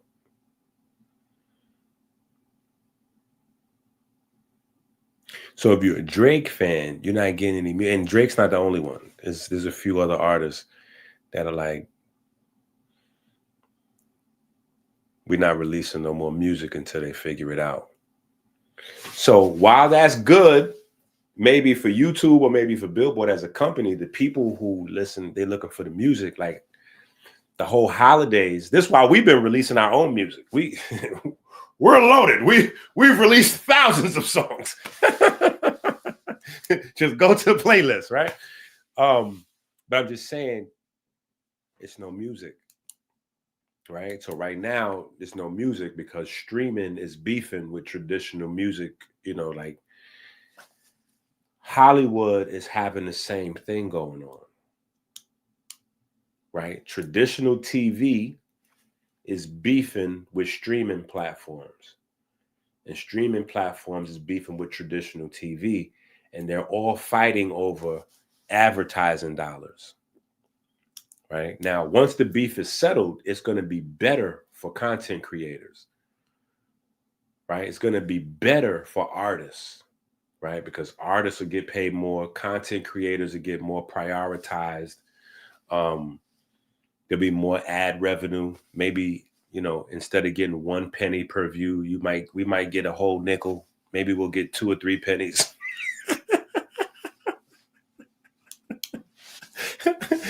You get the lashing on your back. Ah, you know what I'm saying? Instead of getting 10 lashes, you might just get 5 lashes. You know what I'm saying?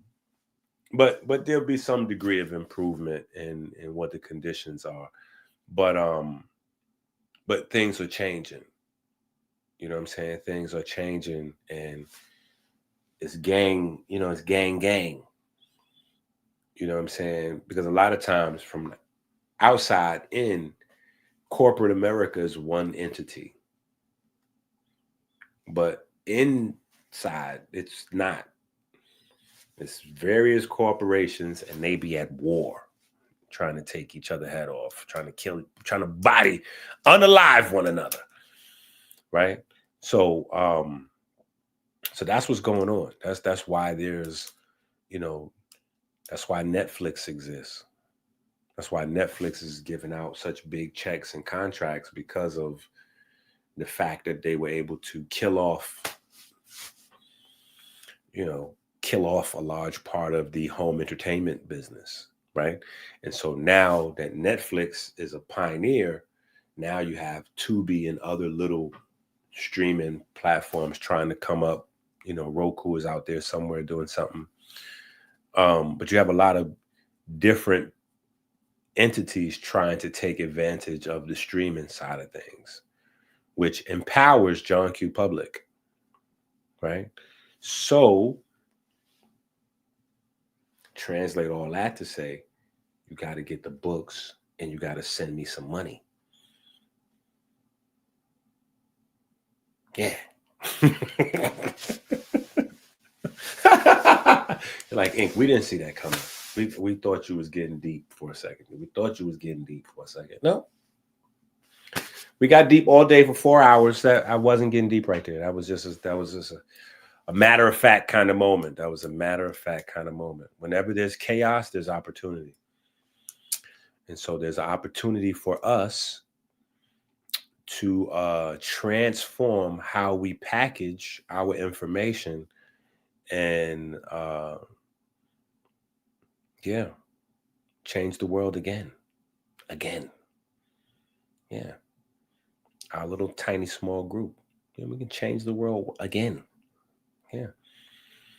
Because if children start watching these types of cartoons and shows, and families start tuning back in, because I don't know about y'all, I still watch movies and stuff with my children and stuff like that. Like, I still watch shows with the family. You know what I'm saying? Like, we still watch shows and discuss it. So it's just a matter of changing discussions. You know what I'm saying? Like, people are watching Power. Great. When they watch Power, what is the conversation? Who slept with who? How many kilos? Or did such and such is a real killer? Remind me of such and such. Nah, he's a real killer. Nah, Tommy is crazy, boy. What? Tommy, man. Tommy's a killer. He is. We need to create some different conversations. That's all.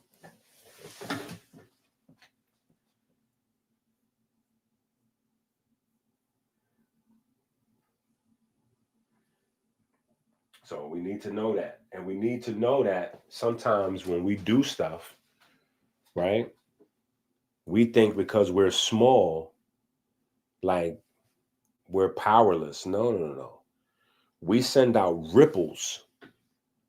And there are corporate interests that are absolutely having a sit down, and they're like, yeah, we got to shut this herb thing down.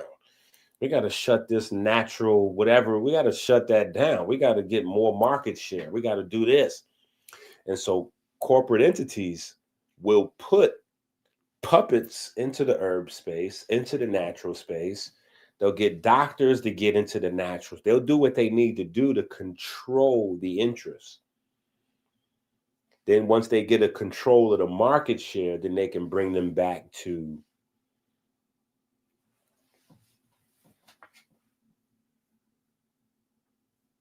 just saying.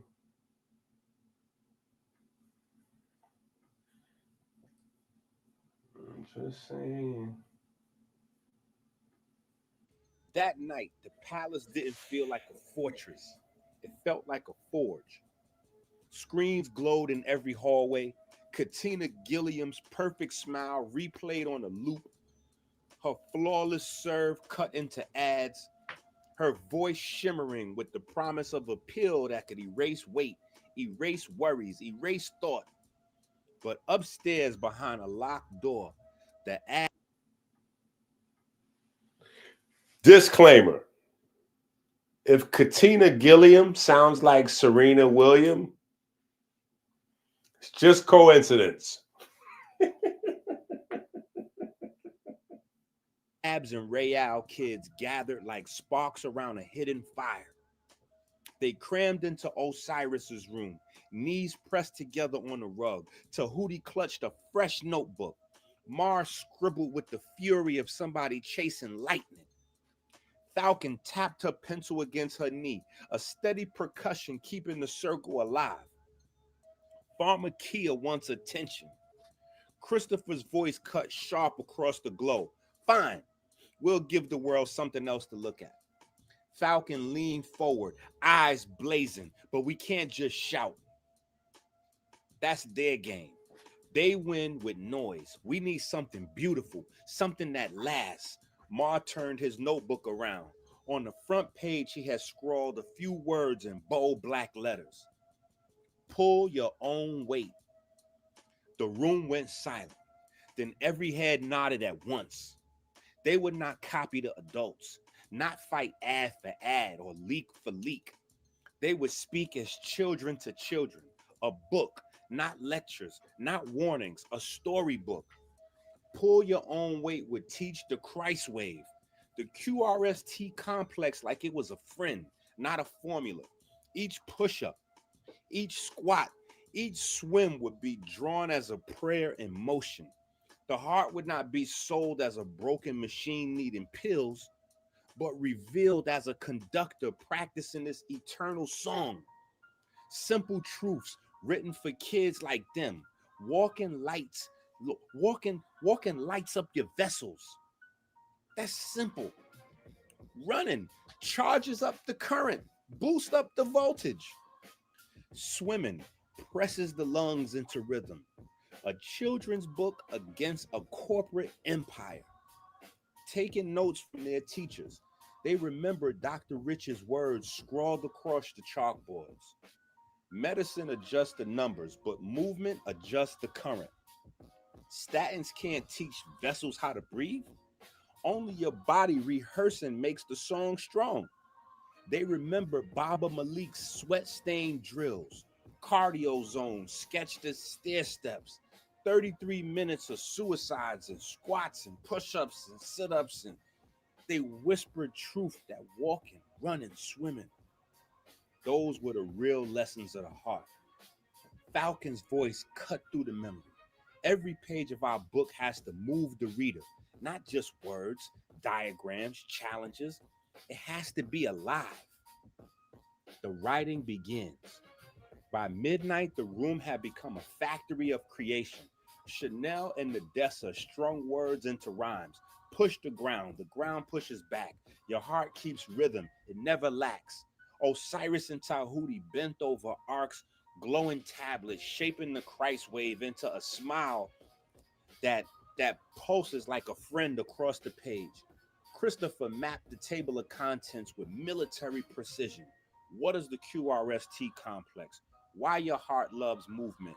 Water plus ions equals real fuel. Pull your own weight, literally. How kids beat the giants.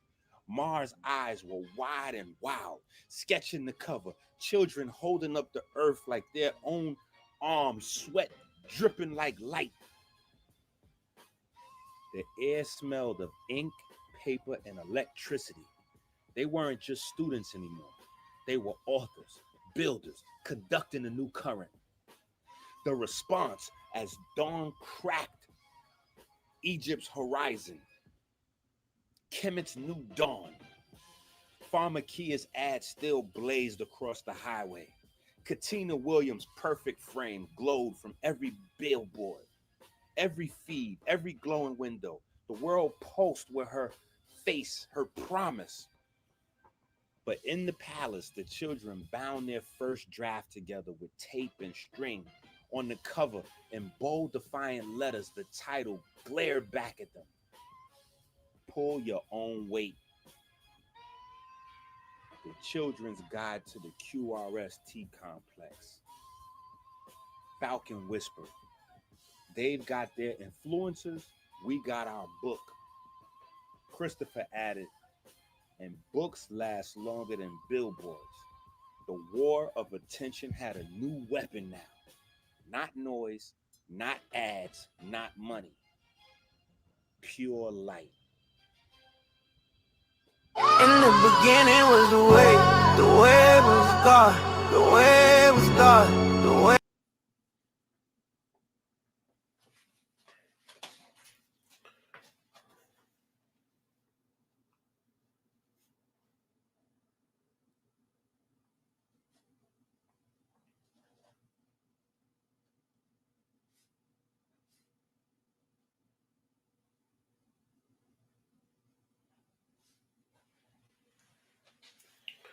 So chapter 5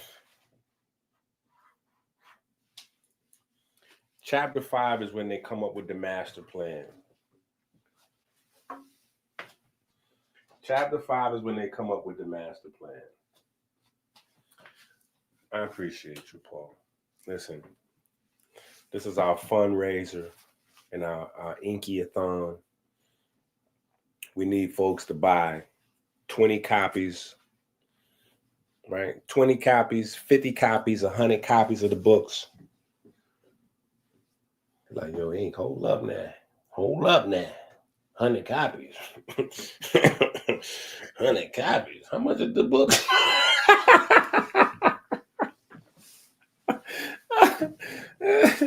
Hey, all of our budgets are different, okay? Some of us can get 100 copies. Some of us might have to get a copy. It might just get one copy. Somebody watching get 100 copies, right? Who knows? Somebody might be able to get 1,000 copies and sponsor a school, right? Somebody might be able to sponsor a school with the books. That's what we need. We need somebody to sponsor a school, right? That's when we get crazy. Somebody sponsor a school. Like sponsor a school in your neighborhood and get them 100 books or 500 books or whatever. You know what I'm saying? That'd be crazy, right?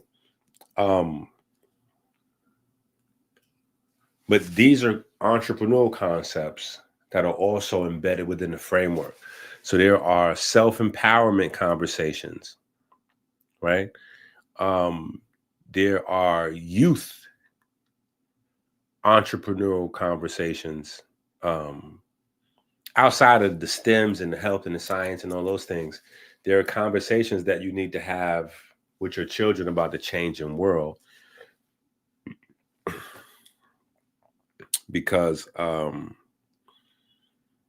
waiting to be 25 years old to get out there into the quote unquote workforce or the rat race or the economic, whatever it is, that's a thing of yesterday. That's a thing of yesterday, right? And they're watching the streamers. They're watching the streamers, so it's already created a different dynamic. You know, these kids are 15 and 16 years old, and they already have, forget about Kai Cenat and them. They're out of here. But some of these streamers are 15, 60 years old. They got 50,000 subscribers, 100,000 subscribers, 200,000 subscribers. So with 200,000 or 300,000 subscribers, you'll never hear of them because they're not as big as Speed or Kai Cenat, right? With millions of subscribers. But with 300,000 subscribers, a lot of these kids may be making as much or more money than their parents. Some of their parents have stopped doing whatever it is they were doing in terms of work to help facilitate the kid live stream, right? So it's just a different world. It's just a different world. You got to work on like strategy with your children now in terms of what it is that they're trying to do and what you're trying to do with them. You know what I'm saying?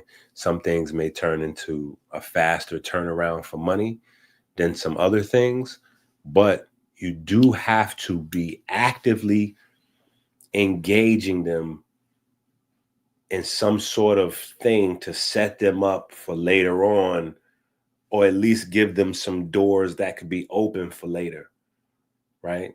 Because our generation, I'm almost 50, our generation learned that the previous generation's idea of go to school, get a good job, that was out the window, right? That was out the window. Go to school, get a good job, that's out the window. Now, can you go to school and get a good job? Sure. But the old way of viewing it was out the window, where as long as you went to school and got an education, you were guaranteed to have no. You had to have a specialty thing that you was going to school for.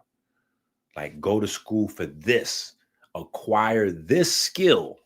Even if you don't even get the paperwork, the degree or the certification, that is less important than you acquiring the skill. The world needs skilled people. So go to school, acquire the skill, whatever that is, and then you'll be straight. You'll be able to do whatever you need to do, whether that's a contractor, start your own business, or get a good job. You'll be able to figure it out once you have a trade or some sort of skill, some sort of labor that you can exchange for a sandwich, right? But that was 30 years ago. Think about that, how time flies. That was 30 years ago we figured that out. The world is different for our babies. Our babies got to go. My oldest son, James, I'll give you another example. My oldest son, James, how old is James? I don't know how old James is. James is somewhere around 20, 21. James is somewhere around there. James is 20. Yeah, James is definitely 20 now that I think about it. When James was, I want to say 12 or 13, he went to a summer camp thingy.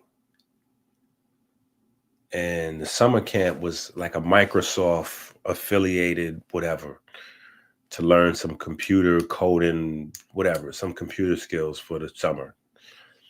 At the end of this, they graduated with some type of certificate, and his mom got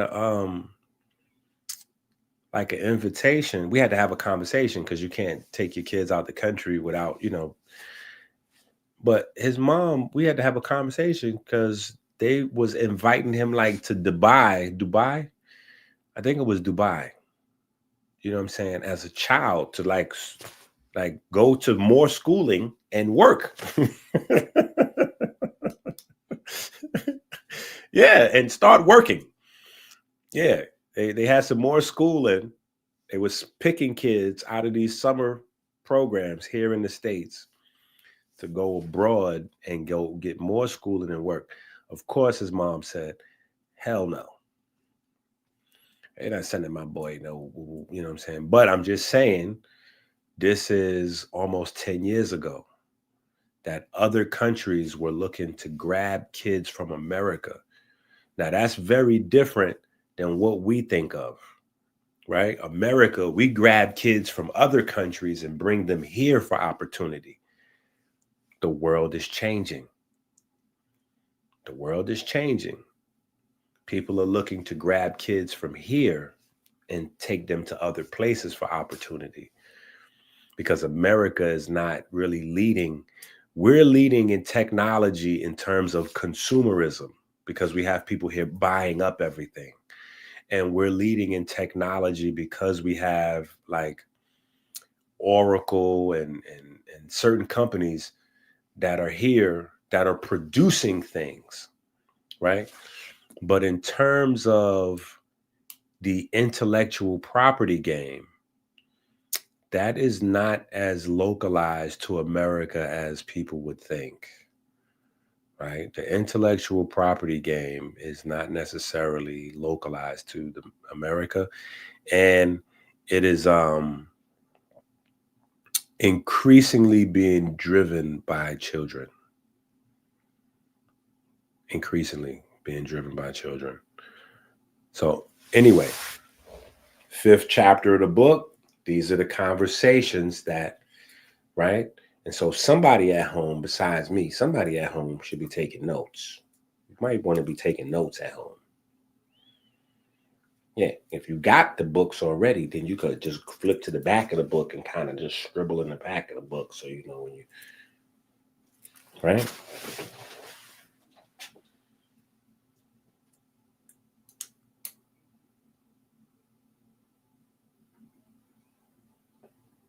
Let's go. Let's do it. Write that thing up. Write that thing up. You ain't gotta wait. You ain't gotta wait for me to write that thing up. Write that up and put whatever you need to put in it. Just send it to me when it's time for me to sign off on it. Like, yeah, I agree. That's what he said. Yeah, that's the correct information. Yeah. Write that thing up. Let's go. That's what we got to do. See, we got to put that thing together between high frequency TV, and then we got, I don't know, we might have to call Peyton up for some funding. But we got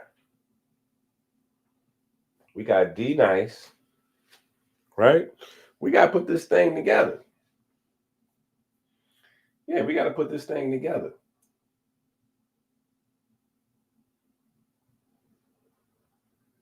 I didn't. Yeah, I did. If you mailed me some papers, you got to send it to me. Come to my house. You know, I don't use a fake information. You know, for people that say whatever they say on the internet, I'm probably the only person on the internet that's like super transparent. You know what I'm saying? Like if you ever order something from me, when you get the package, it's my actual real name and my actual address. So people mail me stuff all the time. Yeah, I get people that send me used clothes and I accept them. Yeah, I got a bunch of children. Yeah, I was raised on that. I accept it. I'm a thrift. First of all, I don't understand people that buy thrift but don't accept free clothes. Yeah, I'm a thrift shopper. I've been a thrift shopper for a long time. So why would I turn down free clothes? But anyway, people send me all kind of stuff. People send me like stuff, foods and everything. People send me all kind of stuff. So just send it to me. Yeah. I'll get it. If you send it to my house. If you send me an email, I might not get the email. Me and email, you know. Me and email is not really like, I never really was in the, good, strong, stable relationship with email. And then as text message got better, I just stopped calling email altogether and just been locked in with text. Me and text message got a love thing going on. You know what I'm saying? So I yeah. If you sent the email, I probably, yeah, it might not.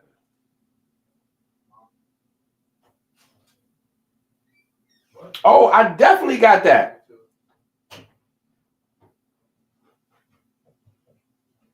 Yeah, I got that.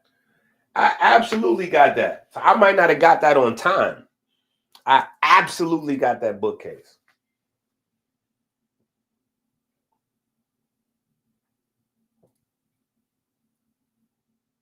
Appreciate you. Yeah, I definitely got that bookcase. You are bugging.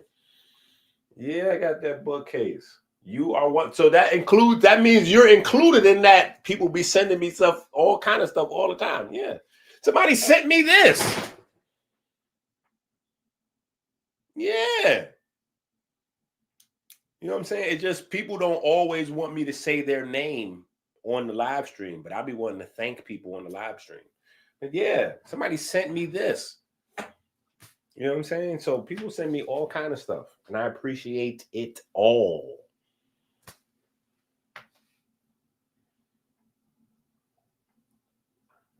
Man, I appreciate y'all even more. All right, so let's see now. See, this is just wild the way this thing is. Like, it don't set you up in a row, which is what it's like. I gotta find the episodes, and it should be right there.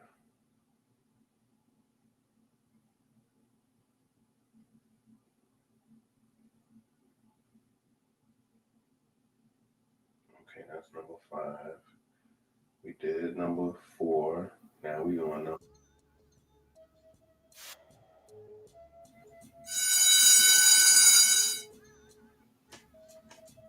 The 5th graders were buzzing before class.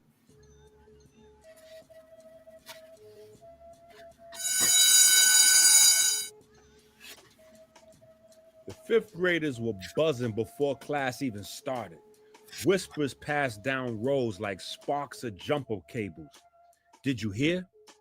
He knows. He knows about the book. When Dr. Rich Abs entered, the chatter dropped into silence. He sat his satchel on the desk, but instead of reaching for chalk, he folded his arms and leaned back against the chalkboard. His eyes scanned the room, sharp but sweet. I've heard, he said, that there's a secret book floating around. The words hit the room like a drum. Falcon shifted in her chair. Christopher gripped his pencil tighter. Osiris kept his face still, though his chest rose faster. Rich lifted a hand before anyone could speak. I don't want to see it. I don't want to know who wrote it. What I want is for whoever is behind it to study more. Before you release it, complete the science. The children exhaled in relief, but also in awe. He wasn't angry. He was proud. Rich uncapped the chalk and wrote 4 letters across the board. QRST. Some think this is new, he said, tapping the letters, but the wave of the heart, the wave of the heart has been known longer than medical schools have been in existence. He wrote beneath it, CHRIST, Greece. QRST, Kemet. In Greece, he continued, the word Christ. In Kemet, QRST. Both tied to the same sound, the same vibration, frequency, both tied to the heart. What you call Christ today is older than your textbooks by thousands of years. He let the chalk fall silent, then turned back. For 5,000 years, the heart has been understood not as a pump, but as the source of earthly life, the generator of the body's magnetic field, the connection point to God. Gasp across the room. Nadessa's eyes widened. Rashad whispered, 5,000 years? As if he was trying to stretch his mind across that time distance. Rich Abs stepped forward, his voice softer now. I've spent this whole day teaching every grade in this school about life science through the heart. the history and evolution of the science. This is very important for a book for accuracy and because history gives you the roots, the origin stories. He paced slowly. If there are any anonymous authors amongst you in this class, know this. I'll tailor every lesson, every diagram, every drill to give you what you need. You are building something bigger than yourselves in these books. Bigger than me, bigger than this school. The children sat frozen, not out of fear, but wonder. They felt seen without being named, guided without being exposed. As the bell rang, Rich gave one last nod. Study more, complete the science. If you're going to write books, make them true enough to outlive the billboards. He turned back to writing on the board, but the children filed out carrying a weight heavier than homework. They carried the charge of history itself.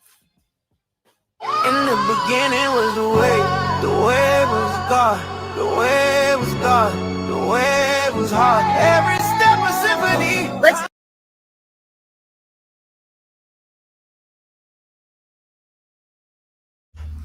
So I just want y'all to know where the playlist is, because the playlist is going to continue to grow. And I know everybody is not going to watch this whole marathon. People coming in, people coming out. We got people at the, oh my goodness. We got people coming in like Brother P. Snipes bat, hitting it out of the park with the super chat. I can't thank you enough for. With the super chats. I don't know how to work this because I want to show all of my super chats at the same time. But it's not letting me show them all.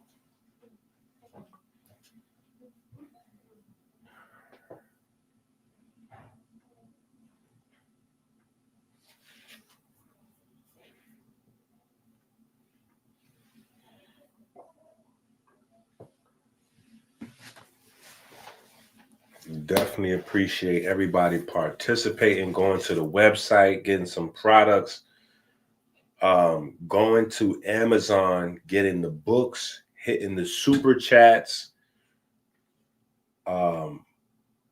Somebody might have sent the Cash App. I want to appreciate you for sending the Cash App. But also this, right? Now we done got to chapter 6 in book 2, and we done got around to the QRST complex, right? And of course, there are conversations that need to be had about Greece and Kemet and that whole conversation. But in terms of the QRST complex, right? Cardiology, this right here, there is no book on God's green earth that you can find. Now, this book is not on Amazon. This book is not on Amazon. You can only get this book, unfortunately, or fortunately, but this book is at Barnes and Noble's. So you got to go on to Barnes and Noble's website and type my name in, and then you would get this book there, right? But this book is, it might be the only book that deals with specifically the irreducible complexity of the heart. And irreducible complexity is a term that is most frequently used by Christians, Christian apologists, when having a debate with Darwinists or evolutionists. And so the term has gotten some dirt smeared on its jacket, right? So a lot of times you hear the term irreducible complexity, right? it's automatically going to pigeonhole anything you discuss next as unscientific, right? Which is an amazing tool. Listen, when we show them little clips and we got the pharmacia executives in the office and they, listen, they could not have created a better plan to keep people ignorant. Like, these are self-correcting ignorance loops. I just made that up. Self-correcting ignorance loop. It is a loop designed to keep people ignorant. And the moment you step out of ignorance and you start to look for education, society will slap you on the hand and slap you back into ignorance. And you'll be happy to stay ignorant. Because if you start stepping outside of that, you get ostracized or chastised, right? You'll get disciplined by the group. You'll get disciplined by the group. So quickly you'll jump back in line. Like, oh no, I was just saying it could be a possibility. I was just thinking. The most important information that you can ever learn about your heart is in this book, right? This book, and it's at Barnes and Nobles because it is under the conversation of irreducible complexity, right? And what we're specifically talking about, I bring it up in a debate. Let me see if I can share something. Taking a risk. Taking a risk.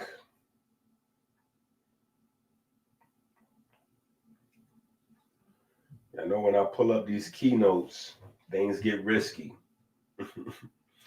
When I pull up these keynotes, things get risky. But I gotta do it.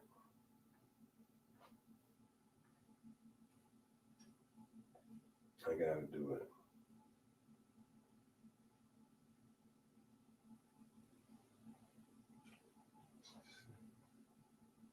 Wow.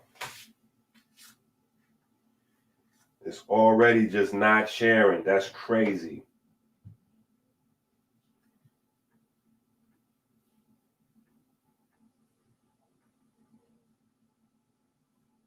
Come on.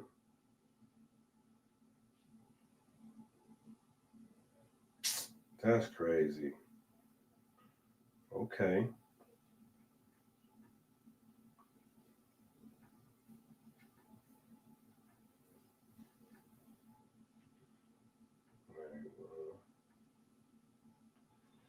Let me see. Because I can just do this. I should just be able to just do this. Yeah.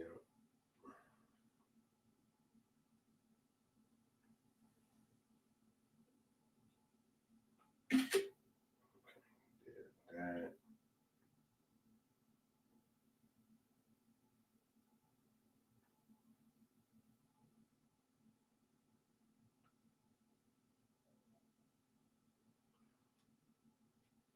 And then I can do that.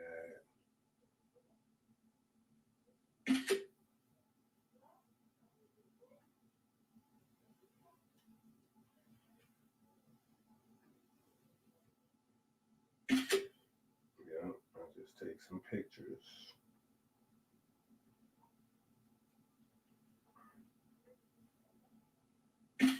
Hopefully the pictures work. Since I can't bring up my slides. And that's just Google hating. I don't know what's up with Google. Google be hating hard. But we're gonna do it like this because we're not really trying to have this information curtailed. Now let's see. Hopefully this works. Okay. Let's go.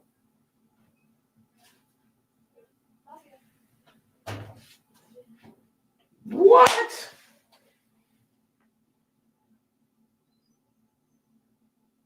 My browser cannot.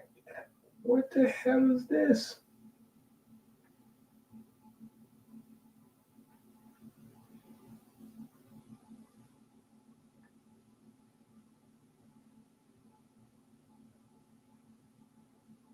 That's crazy.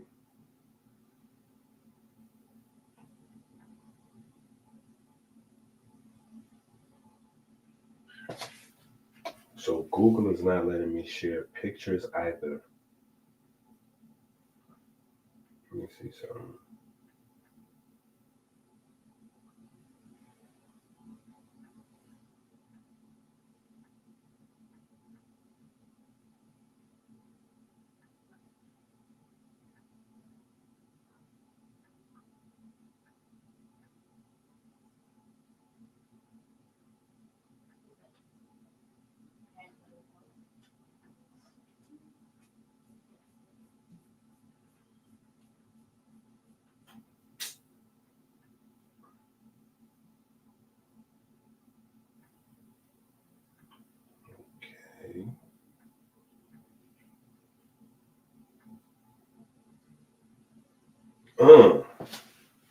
Okay, that was very difficult, and it's only letting me do one at a time.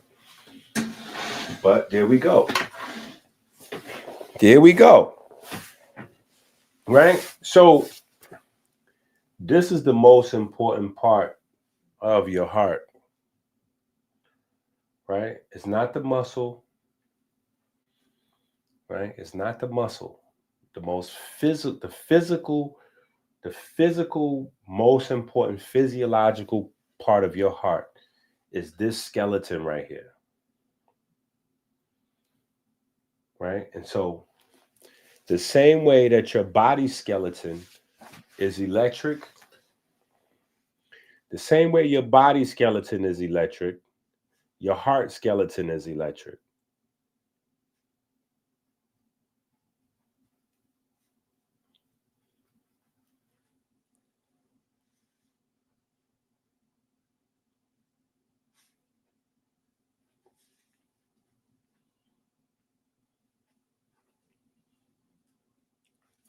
And this is like this is everything right here. This is everything right here. Like this is literally everything, right? Your SA node, your AV node. The only two other parts that's important that's not in this screen right here is your cardiac melanocytes, right? Your cardiac melanocytes and the annulus fibers. It's called annulus fibers.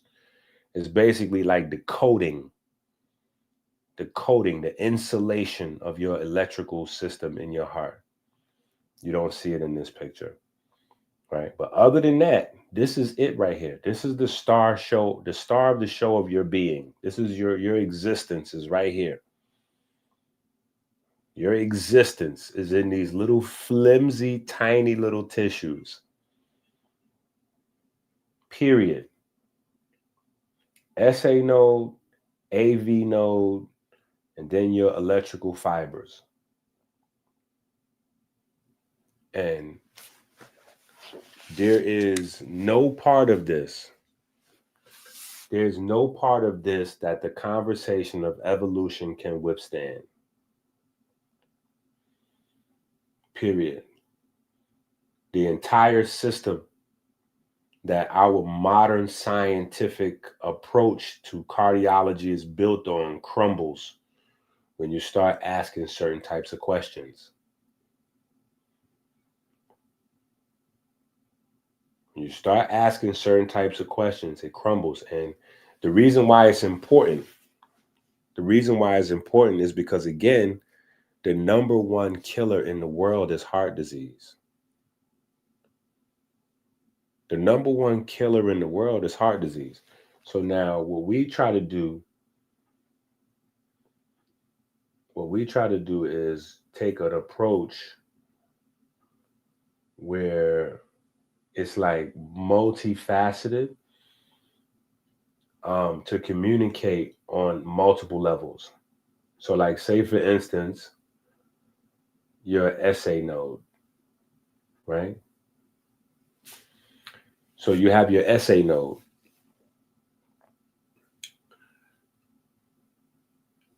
All three of these lines, right, are a description of your SA node, right? But one of them is less detailed than the other, and the other is less detailed than that, right? So you have different levels of complexity, but it's still the same communication. And why that's important is because I use the same technique to layer the information throughout the books, right? So we can describe the SA node as a school bell. It keeps every cell in the body in heartbeat on time, right? That is a very accurate description of how the SA node works, right? But now we can add a little bit more information to that. We can say that the SA node is a small patch of cells in the right atrium that fires its own electrical impulses automatically. It sets the heart rate and starts each heartbeat. That's saying the same exact thing, but with more detail, right? A little bit more detail, a little bit more information. Now we can add a little bit more color, and we can say that the SA node is a system clock. Just like a laptop's timing comes from a crystal oscillator feeding the CPU, the memory, and the PCI. It ticks so every circuit steps together. No clock, the machine doesn't boot, right? So now we give a technical description of what the SA node does and what it means to the heart, so that people can understand, okay. Now, cardiac melanocytes, without the cardiac melanocytes, the SA node fails. That's just point blank, period, right? So the cardiac melanocytes in the heart, like, it's indisputable, the job of melanocytes in the heart. Mind you, this wasn't known. This wasn't known till very recently, right? Now, we can do the same thing with the AV node, right? A tiny pause at a stop sign. It lets the top room squeeze first, then the bottom rooms go, right? So the AV node, primarily seen as a stop sign, keeps the heart from flooding, right? It's a built-in pause between the atria and the ventricles. The delay lets the atria finish filling before they contract, right? Not only does that prevent the heart from flooding, but that also boosts the heart's ability to send blood from one compartment to the next, which is important because that ability to send is based on getting the blood to have a certain so now we have that. We go back to that geometry discussion, right? Remember, I was having a geometry discussion and I was saying that there are two shapes, right? You have the standing wave shape, right? And then you also have the resonant wave cavity, or the vortex shape, right? Which is like the circle with the dot in the middle, which can be symbolic of a bound wave or resonant wave cavity, or it can also be symbolic of a vortex, right? Standing wave is collection, right? A vortex is primarily the shape or the geometry for balanced energy distribution, right? So that's important in your heart, which is why your heart shape is important and the angle that your heart sits at is important, right? Your heart sits at a very specific angle. And as you age, that angle changes. And as that angle slowly changes, you lose heart function. That's how important that is. That literally, the angle of the heart is like a hand on the clock. As it changes, the time is going by till you're dead. But these are all important things in a world where the heart disease is the number one killer. All of these are things that we need to know, right? So this is just a fraction of the stuff that's in this book. Like I said, I mean, we even have, like when I said there are questions, right? There are questions that you can ask that totally collapse the entire conversation of like, so evolution and Darwinism sit on a standard that traits are like organisms they just have traits. Traits just pop in out of thin air, right? But the way traits last and get passed on is by benefit. So when there's a beneficial trait, right, that trait gets passed on and shared for the future generations. And so things develop over time. And when they develop over time, the beneficial traits are passed on to generations for whatever the benefit is. Irreducible complexity says that certain systems in the body, you can't explain them that way because there are no benefits that can be had without the system fully functional. Period. The heart is one such system. And the fact that we don't fully understand the heart is the reason why the heart's killing everybody. If we knew everything there was to know about the heart would not be the number one killer. It is just that simple, right? So if you go to page 149, right, for the people that have the book, right, on page 149, we start a series of questions, right? What happens to rhythm if the SA node fails? What happens to output if the AV node disappears? What happens to synchronization if the Purkinje breaks, right? These are all things that would break the concept of benefits being passed on, right? Because if any one of these things are missing, the entire heart fails. If the heart fails, there's no benefit that can pass on. So there's no way that this system of the heart could have developed individual pieces, right? The Purkinje fibers could not have developed independent of the AV node. The AV node could not have developed independent of the SA node, right? So we walked through some very, very intriguing questions to spark some lively debate. I believe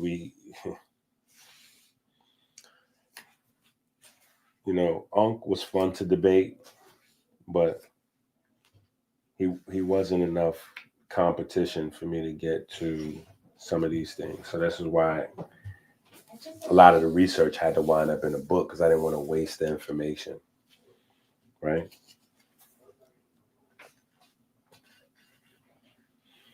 But there are a lot of questions, and all of these questions are unanswerable, meaning there's no answer for these questions, or they would have to admit the answer is no. Right? Like, is there a complete experimentally verified pathway from a fish conduction system to mammalian system? The answer is no. What biochemical process decided that depolarization should begin at the septum and not the apex? Unknown. How does a blind process align voltage vectors with anatomy? Unknown. All of these questions, there's no answer for in terms of evolution. Anyway, so we go very deep in this book in terms of heart function, heart anatomy, especially on the electrical side, right? So in chapter 6 of book 2, we're opening that door, right? Because that is the major crux in the story, right? So the story is obviously the children are fighting against the corporate monster, right? But the thing they're fighting over, the tug of war, the battle, is that the corporate entity wants to keep people ignorant because heart disease is the number one driver of income, right? As the number one killer, it's the number one boogeyman people fear. And so it is the number one driver of medicines and surgical whatevers and just all of the things that they have to sell you, right? Because all of these things can be thought of in terms of cardiology, right? Diabetes, high blood pressure, obesity, even though they're not listed under heart disease when terms of medication, right? All of those things can be looked at as being marketed or sold based on the heart, right? That's why you monitor A1C, right? A1C is a measure of blood flow, and blood flow, obviously, heart activity. The more sludgy, the more the viscosity changes for the blood, the more the heart has to overwork. The more the heart has to overwork, the faster you're going to die. No way around that, right?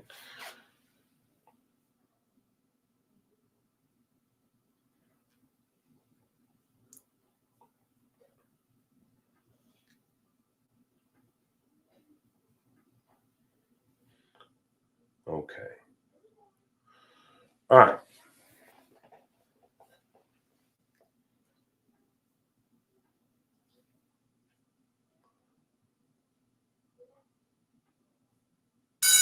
The seated table buzzed with trays and chatter. Mango slices passed back and forth. Pencils still tucked behind ears from morning classes. But today there was someone new in the circle. Her name was Osset. She slid in beside Falcon with an easy smile, her laugh already blending into the rhythm of the group as if she'd been there all along. Nothing about her was flashy, no loud gestures, no need to prove herself. Just every few minutes, her eyes found Osiris, a glance quick but warm, enough that Falcon caught it, enough that Christopher raised a quiet eyebrow. Osiris kept his head down over his rice and lentils, but his ears burned. Osset was talking mostly about food. It wasn't about anything ostentatious. She said, "It's not easy being a vegan in my house, guys. My brother eats pizza like it's air. My mom still fries chicken 3 nights a week. Me, I learned to work around it." She smiled. Beans, rice, fruits, greens. That's how I keep my legs working. How you keep your legs working? Nadessa asked. Yes, Osset nodded. Cross country. I run long distance, 5 kilometers, sometimes more. You learn quick what fuels you and what slows you down that way. The children leaned in closer, curious. What's it like, Ma asked, running that long? Osset laughed. It's pain. It's pain and it's freedom at the same time. The first 3 miles feel like your chest is caving in. By the time the third is over, it's like your body remembers. And after 5, it's just you and the rhythm of your heart. At that line, Chanel slyly pulled a pen from her pocket and scribbled in the margin of her notebook. Heart rhythm. Long distance cardio. Nadessa leaned over her shoulder and added, fuel, plant-based, clean oxygen flow. Christopher caught on, turning his napkin into a scratch paper. Endurance zones, walking, running, cross country, Christ rehearsal. Every word Osset spoke became double layered, friendly chatter on the surface, hidden lesson underneath. Osset's impact. Falcon asked, so you never get tired? Osset grinned. Of course I do, but cross country isn't about not getting tired. It's about knowing what your heart can take and trusting it to carry you farther than your brain thinks.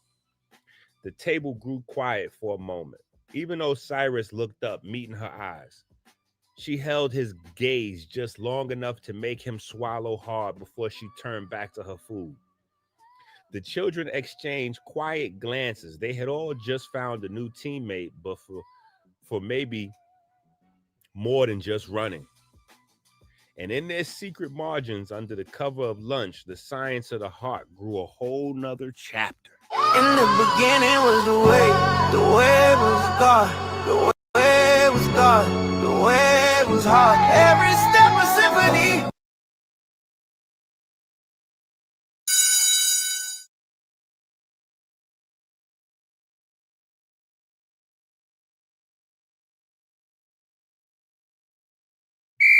After lunch, the 11th graders filed into the gym, shoes squeaking against polished wood. The mats were already stacked tall against the walls, leaving the floor wide and bare. Baba Malik stood at the center court, stopwatch hanging from his neck, eyes sharp. You're juniors now, not little kids. This semester is not about games. It's about foundations. He pointed to the signs across the gym. Pick your workout. You can do volleyball. You can do track.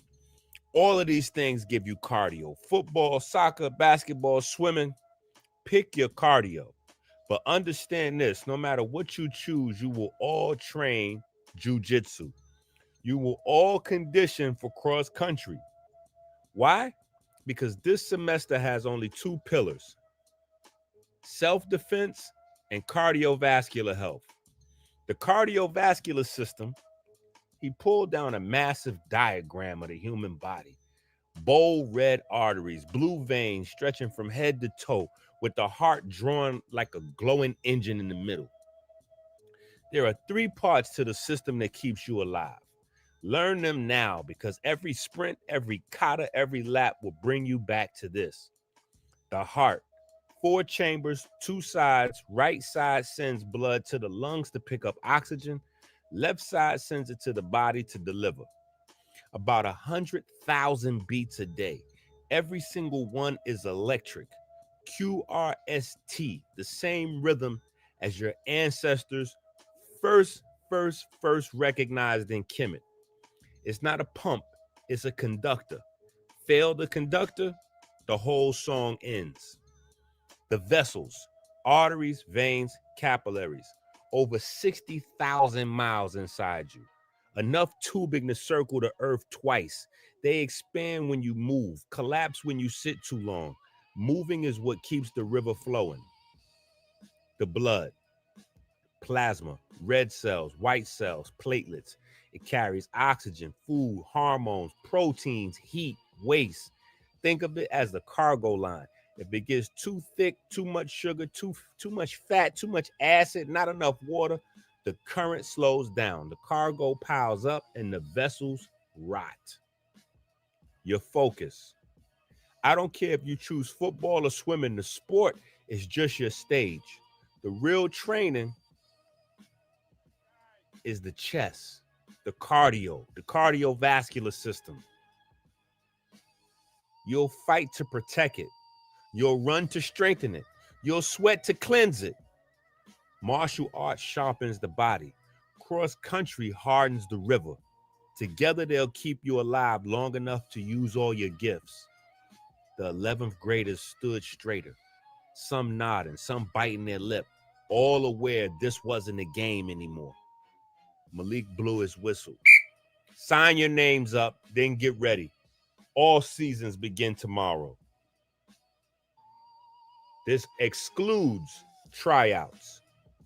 In the beginning was the way was God, the way was God, the way was hard. Every step a symphony. Let's go to Amazon and get all our books, please. Black's anatomy, teach your children, teach your children, teach your children to be a victim.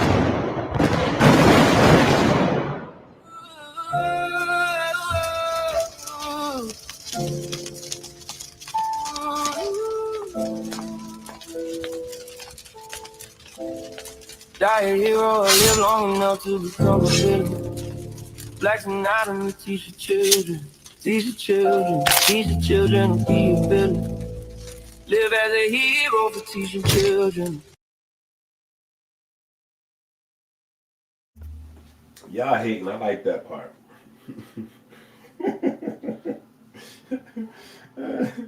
I like that part.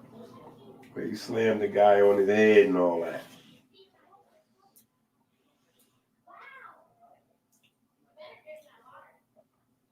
Okay, now that's 10. Or rather, that's 8. Okay, so where's 9?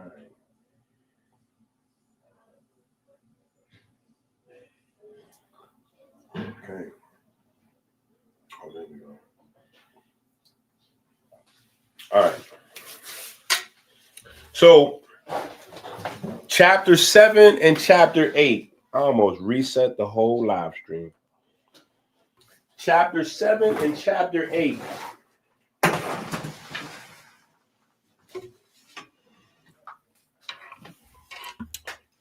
So we introduce a new character, which is Osiris's future girlfriend, I guess. Right? What's happening? Sure. Well, what happened to...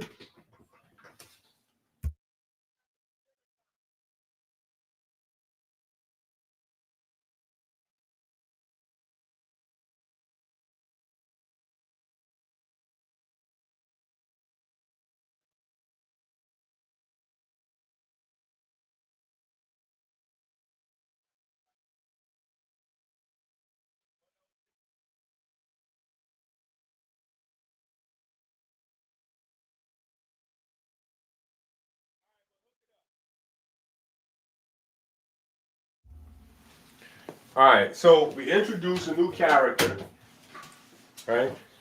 Just to see, hopefully y'all paying attention, right?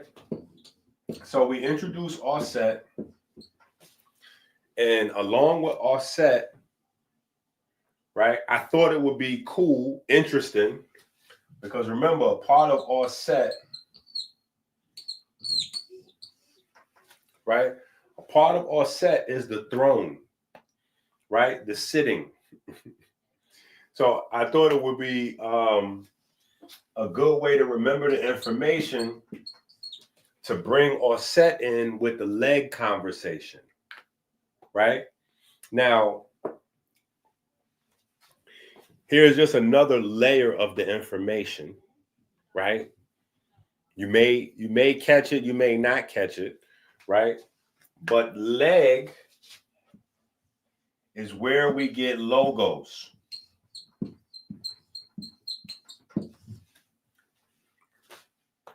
Right? Leg is where we get logos. Right? So just for mnemonic device purposes, and I know y'all like, EnQi, we do not get logos from legs. Not exactly. But this is a good way to remember it. Right? This is a good way to remember it. Right? Because sitting down cuts your circulation. And when we introduce Osset as a character in the story, she comes in and she starts talking about cross country. And she specifically says, you know, her family eats a lot of junk food. And so the way she keeps her legs healthy, right? So not only are we bringing in the legs with Osset, but we're also circling around, pun intended, to circulation.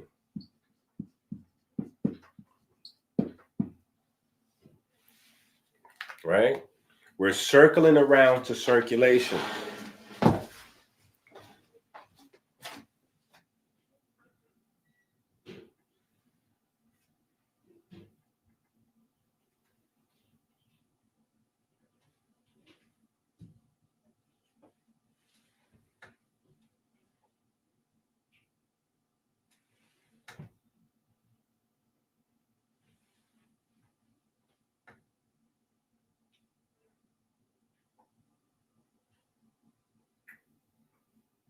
Right? And just for reference purposes,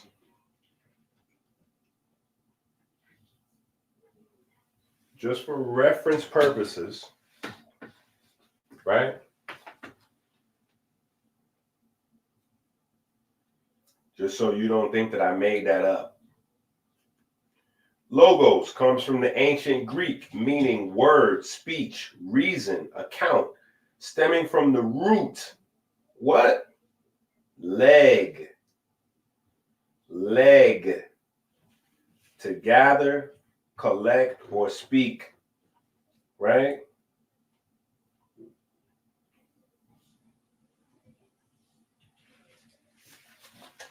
So I thought it would be a cool way to remember. So there's all kinds of stuff embedded in the story that's embedded in the story that's embedded in the story. Right? This is how our ancestors did it. They took science and put it into the story, and you got to unfold the story, multiple layers to pull out all the info. Right? So from chapter 7, we go to chapter 8. Or is it chapter 8? We go to chapter 9. Chapter 7, I believe it is, and then we go to chapter 8, which is circulation. Right? And because we already spent a good amount of time on circulation earlier, I don't think that we have to to go back through it again.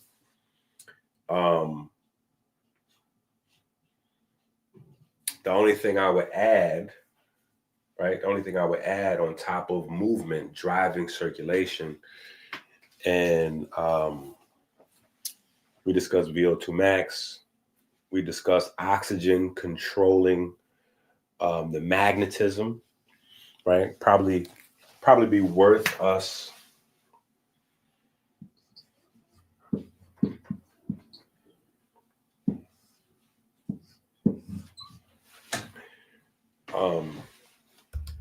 just working that out, right? The heart, this box right here is the heart, right? This box right here is the heart. This is your main magnet, right? And the reason the heart is magnetic is because of that wave, right? It is electromagnetism happening in your heart. So you know that the heart is doing what? Producing light, right? put that in your back pocket. Totally another conversation. Just saying, right? But on this side, we want to make an arrow to diamagnetism.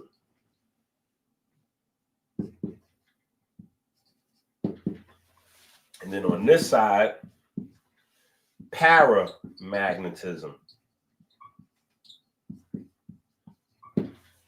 Right? So if you've heard me talk about that before, I cannot talk about that enough. Right? That is literally a scale. That's literally a scale that your heart works by. Your heart literally works on this scale of electricity. And it is measuring the electricity always, which is generating the magnetism that controls the circulation of the blood. What are you talking about, EnQi? The breath. The breath comes in and changes your blood to diamagnetic. When you oxygenate blood, it becomes diamagnetic, which means what? Which means it is repelled by magnetic fields. So diamagnetic blood is automatically repelled away from the heart, which adds power to the flow of the blood. Because Newton's physics could not explain sufficiently how the heart up here pumped blood 60,000 miles in 60 seconds. That was one of the wonders of the world. It did not make sense. When you add diamagnetism in, like when you push two ends of the magnet together, that's the same. The closer you get, the more it go like that. That's what diamagnetism is in your blood. Oxygenated blood is diamagnetic. When the blood gets deoxygenated, it becomes paramagnetic. Paramagnetic is the exact opposite.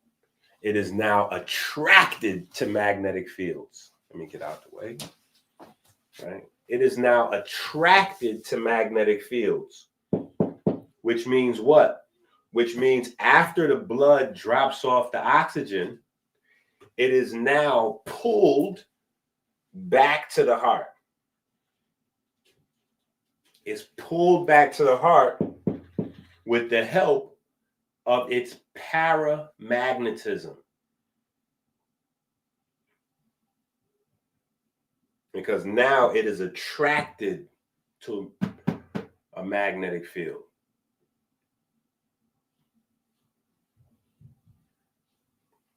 So this is important because in terms of your VO2 max, in terms of A1C, in terms of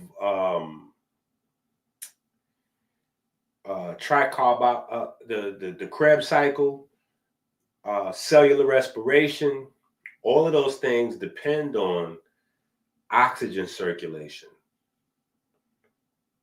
Even in terms of you being able to clean acids and things like that out of your body, your lymphatic system, all of those things depend on the circulation of the blood.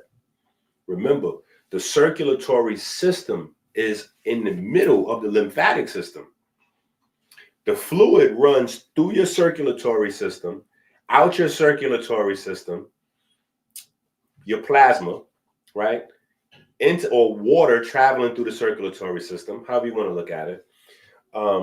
Interstitial fluid, and then cells, then back out of the cell, back, eventually finds its way back to interstitial fluid, drains through the lymph nodes and the lymphatic ducts, circulates through the body, and eventually finds its way back into the circulatory system through the clavicles, right? So No, the lymphatic system doesn't have pumps. No, the heart's not directly pumping lymph fluid. But yes, the activity of the blood and quality of the blood absolutely determine directly the activity and the health of your lymphatic system, right? So your body's immune system is greatly dependent upon your circulatory system, right? So all of these conversations are part and parcel of, right? They're interwoven throughout the storyline, right? They're interwoven through the storyline.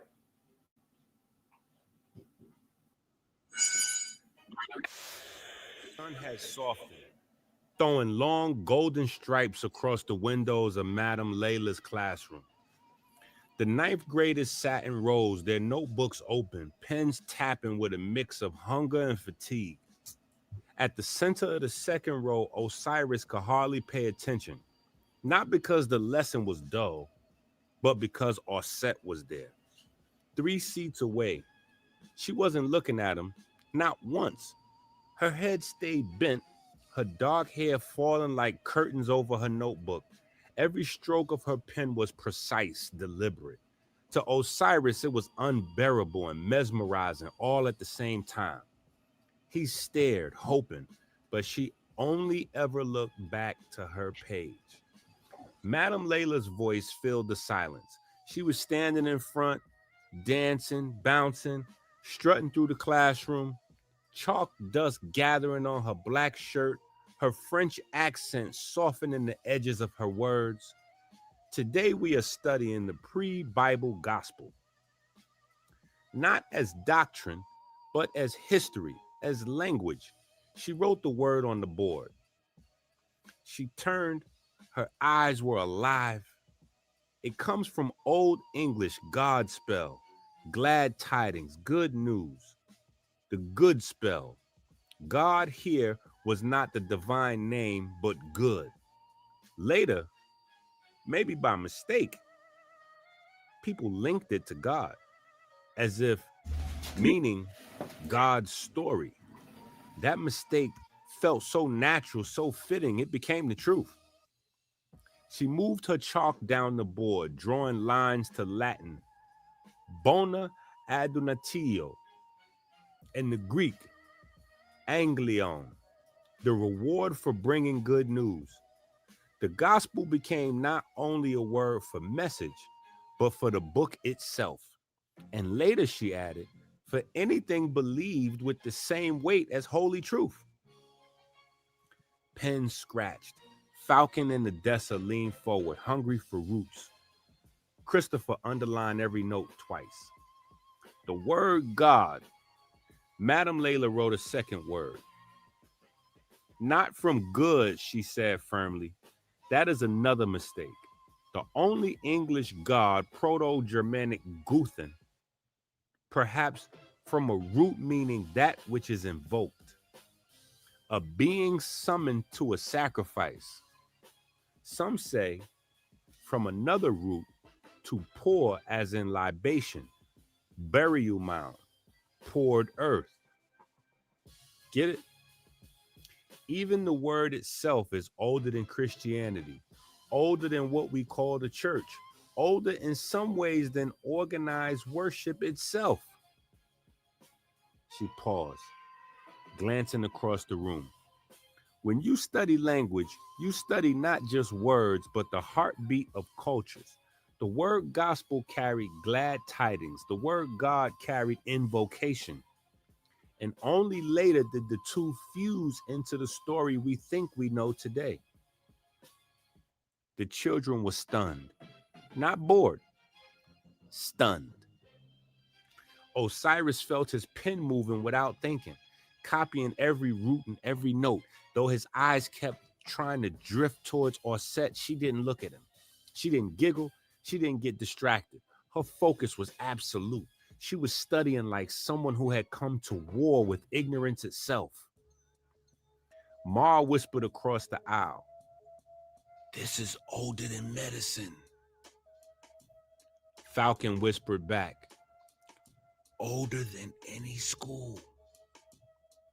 Madame Layla smiled faintly as if she heard them. 5,000 years, children. The heart has always been the book.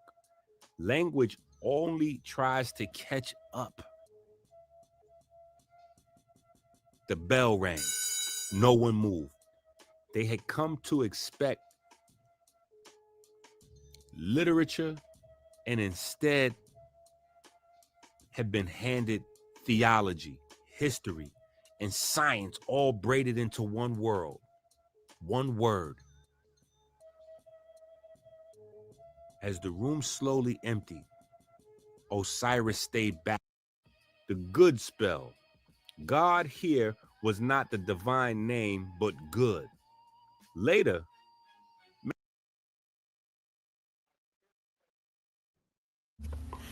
I got a question. As serious as cancer. Who can keep the average dancer? Here's a question. And I want y'all to answer this in the chat. It's a thought experiment. All right. So we're going to see if people are awake or not. All right. It's a thought experiment. Hopefully nobody gets their panties in a bunch. Hopefully nobody gets scared to reply. Right. But the question is, the thought experiment is, assuming Jesus was a real person, right? We're not debating whether Jesus is a real person now. Assuming Jesus was a real person, what would Jesus have been walking around and teaching people?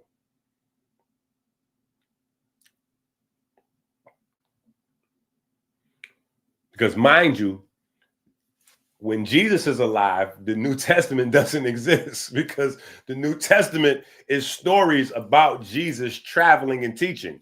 So what was he teaching about if there's no New Testament? The New Testament is considered the gospel today. What gospel was Jesus sharing with people before the actual New Testament? That's a question. What information was Jesus teaching?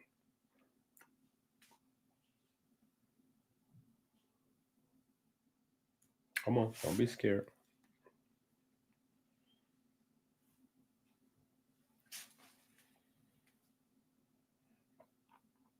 All right, if y'all need some time, I'll help y'all. Madam Layla got some answers for y'all. 3 seats away, she wasn't looking at him, not once. Her head stayed bent, her dark hair falling like curtains over her notebook. Every stroke of her pen was precise, deliberate. To Osiris, it was unbearable and mesmerizing all at the same time. He stared, hoping, but she only ever looked back to her page. Madame Layla's voice filled the silence. She was standing in front, dancing, bouncing, strutting through the classroom, chalk dust gathering on her black shirt, her French accent softening the edges of her words. Today we are studying the pre-Bible gospel, not as doctrine, but as history, as language. She wrote the word on the board. She turned, her eyes were alive. It comes from Old English God spell, glad tidings, good news. The good spell. God here was not the divine name, but good. Later, maybe by mistake, people linked it to God, as if meaning God's story. That mistake felt so natural, so fitting, it became the truth. She moved her chalk down the board, drawing lines to Latin, bona adonatio, and the Greek, anglion, the reward for bringing good news. The gospel became not only a word for message, but for the book itself. And later she added, for anything believed with the same weight as holy truth. Pen scratched.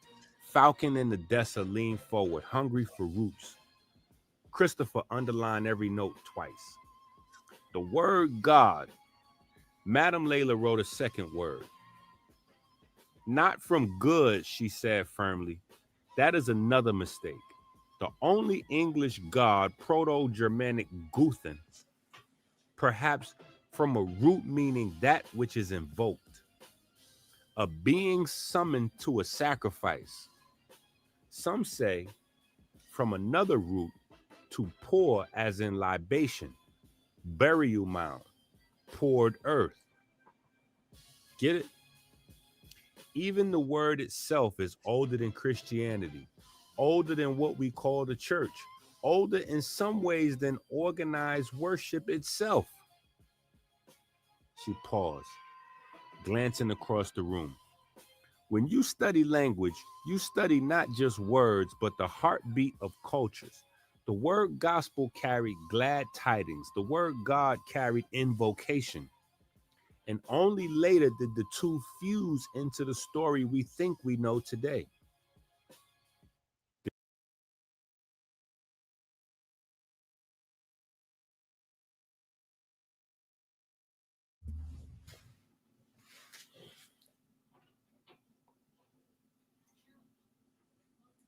Interesting. Interesting. I'm assume our first answer was the New Kingdom, right? The New Kingdom, right?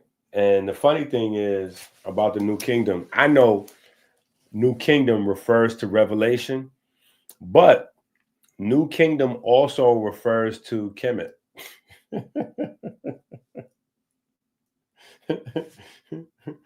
yeah. New Kingdom absolutely refers to Kemet, right? That is the Egyptian Empire.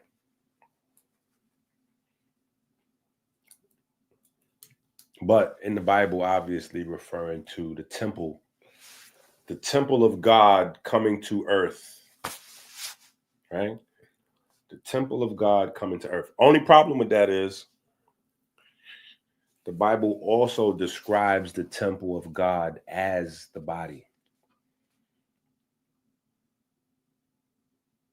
And seeing as we're talking about the spirit, we will be talking about a new house for the spirit, a new kingdom for the spirit, a new place for the spirit to dwell. Which is one of the reasons why I really wanted to figure out in the Bible, when they said spirit, what were they talking about? Because I realized spirit is not an English word. Spirit is a Latin, it's a Latin word. And I couldn't figure out what would the Latin be doing in a Greek, like what? I'm like, okay, this New Testament is supposed to be Greek translated to English. Why is Latin? Why is Latin? What is this doing right here? And then you scratch a lie, find a thief. You dig into it a little bit further and you see that there's some other stuff in there, right? And brings us back around to the larger conversation, right? About Adam, the blood, the breath, right? Right? Cardio, right? Cardio.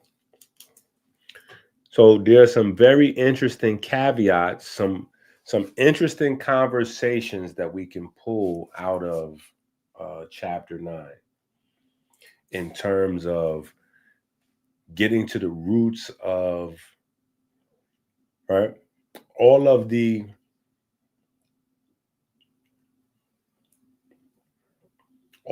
Dr. York students, right? All of the Dr. York students, If you ask them about the etymology of gospel, they would tell you it means ghost spell, right? The ghost spell. Now, while that's incorrect,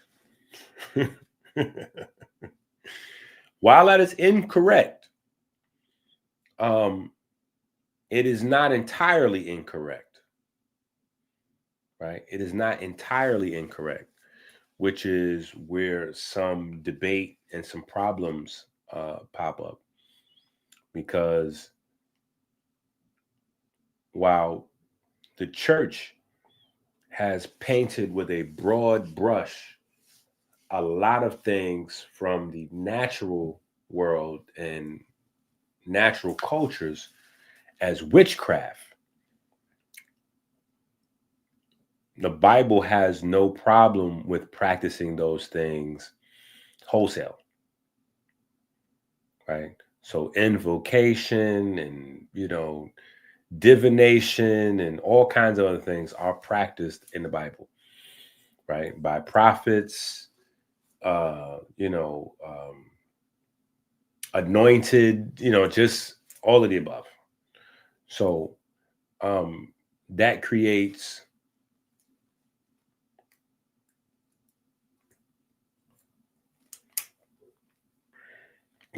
more chaos when trying to find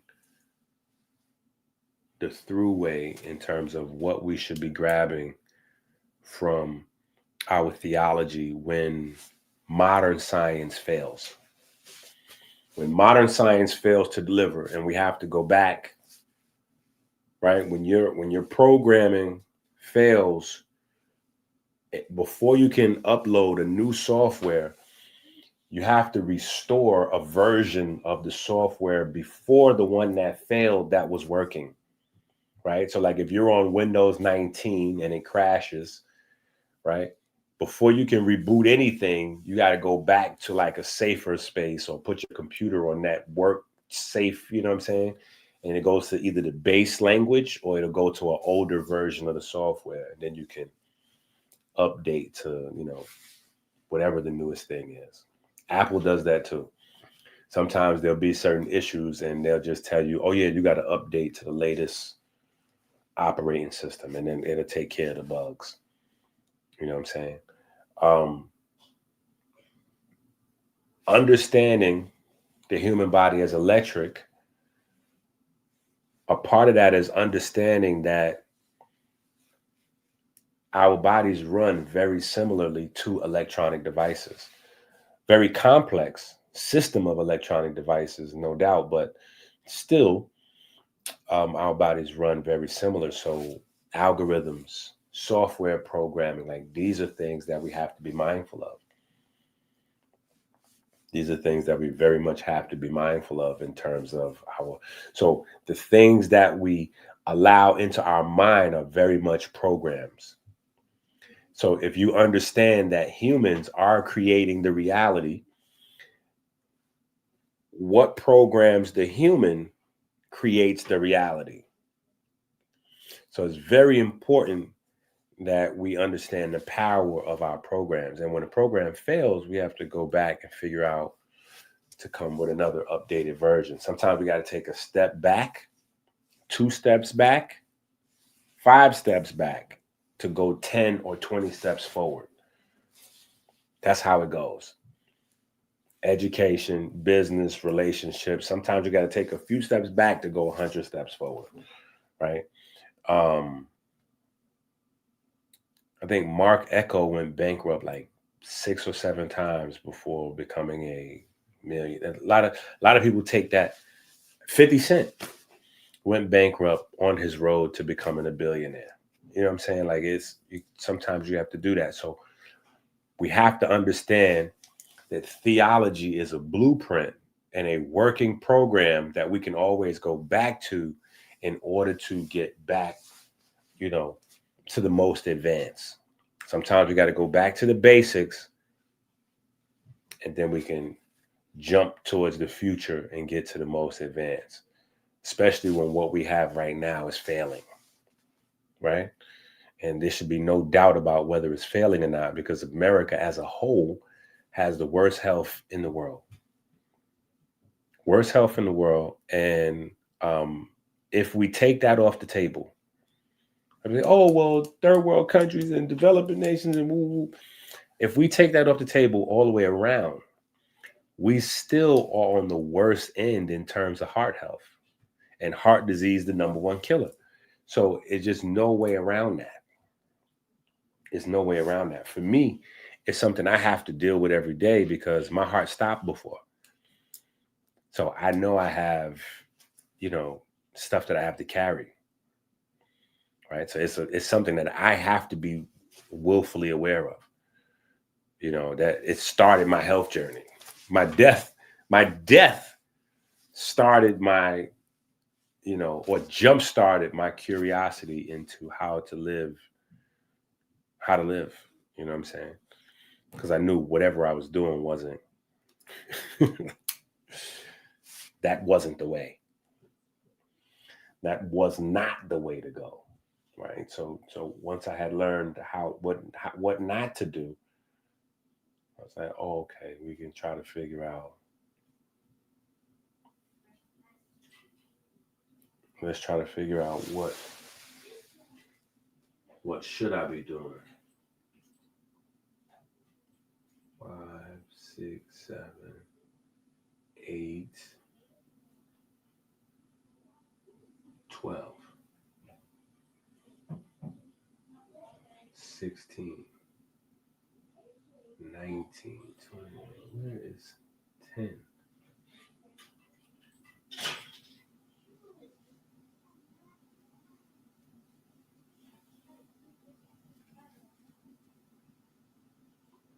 Boom. The palace was quiet except for the muffled hum of Egypt in the nighttime. But in Mars' room, the quiet was impossible. Books, notebooks, half-drunk cups of tea, sheets of scribbled diagrams lay scattered across the carpet. The children were all piled in, shoulders touching, eyes bright. They knew now this wasn't play. Every class, every lecture, every drill from every teacher was raw material. They were collecting sparks for something bigger, a masterpiece. The children didn't even fully understand. They were helping write it.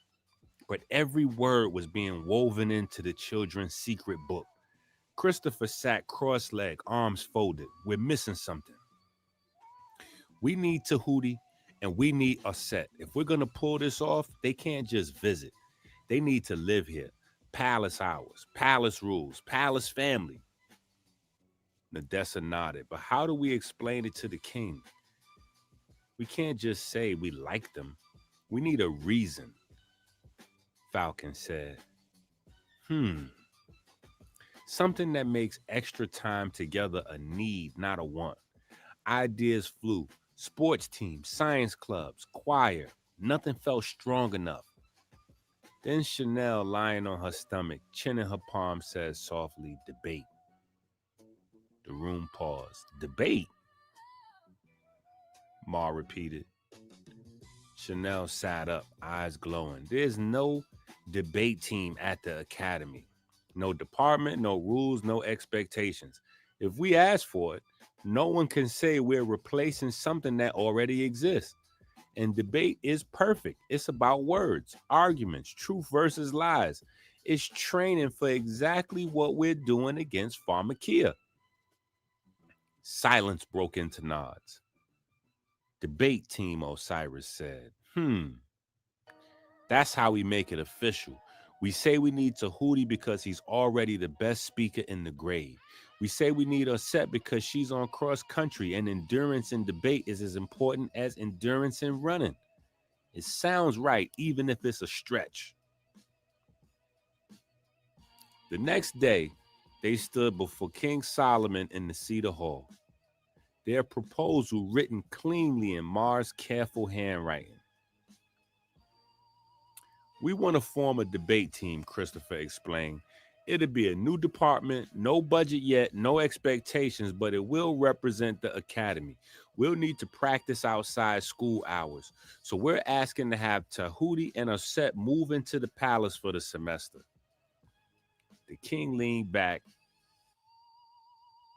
He studied them for long enough that Ocean whined softly at his feet. Finally, he said, "If Dr. Rich agrees, I will allow it." The children turned to Rich. Rich studied their faces, every one of them too bright, too eager. He knew they were up to something, building something, hiding it behind clever words and smiles. But he also knew this was how knowledge worked. Children testing their limits, finding ways to grow faster than the adults allowed them to. He gave a slow nod. "Then it's settled," said the king. That night, back in Mars' room, the children whispered under blankets. Tahuti and Aset would be moving in. The book would grow stronger. Their circle was complete. The war outside was about money and screens. But inside the palace, something deeper. Not just a team, not just a book. A family of conductors. In the beginning was the way was God, the way.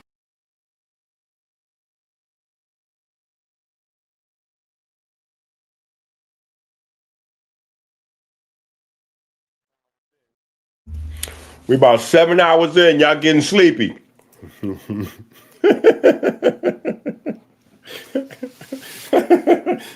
about 7 hours in, y'all getting sleepy. See? This is why live streaming is for the kids.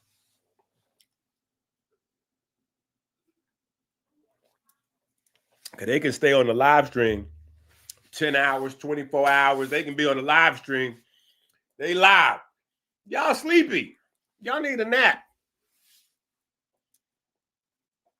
Yeah. Now, chapter 10, right? We kind of get into, right, the inception of the vegan mafia. Now, obviously, the vegan mafia started with me out in Philly, right?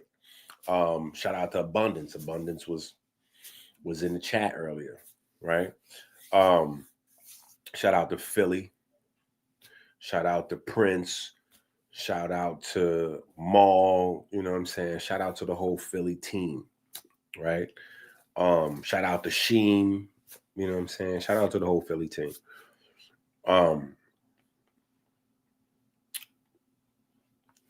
In the story, though, right, we bring Vegan Mafia back to life, but also undercurrent, right? There's an undercurrent. The undercurrent is that the art of debate, right? The art of debate, the art of forming an argument is your key to freedom, right? The art of forming an argument is your key to freedom. So in the story, in the chapter, the children are discussing it.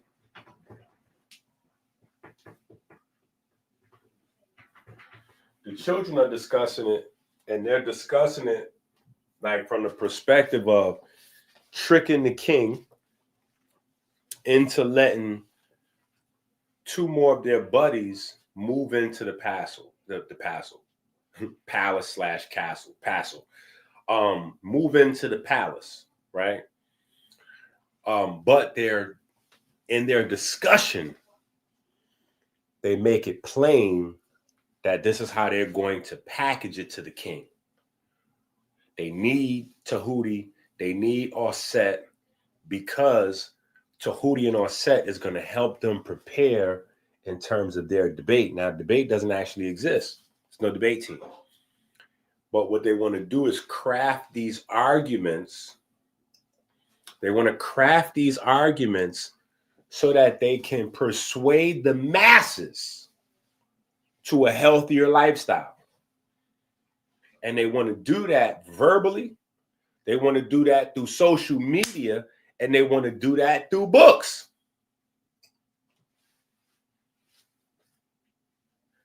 Does that strategy sound familiar? Now, it goes back to the origin of degrees.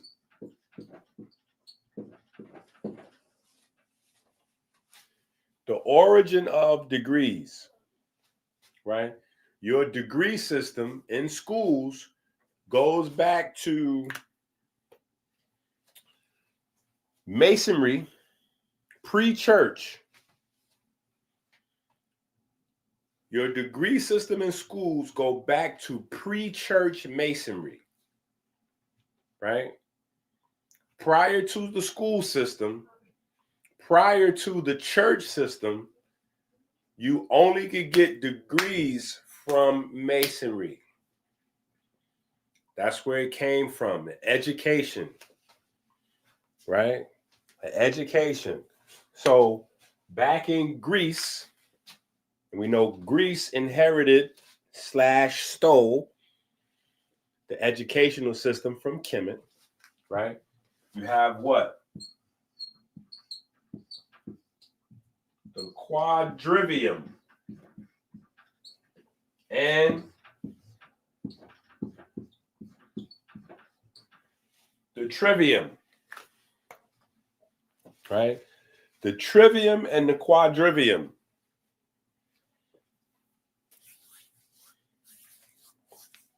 The trivium and quadrivium, right? These are 3 subjects you needed to master and 4 subjects you needed to master. All together, once you did all 7, right? 7, very insignificant number, but another conversation, right? You were considered to be an educated man, capable of traveling, right? Later on, the church is messy. We know the church got a messy history, right?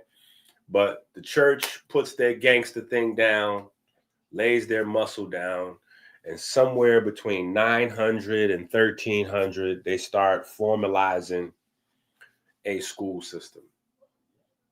Somewhere in between there, 900 and 1300. They start to formalize in the school system, and they start to grant charters and warrants, hint, hint, wink, wink, so that there could be schools,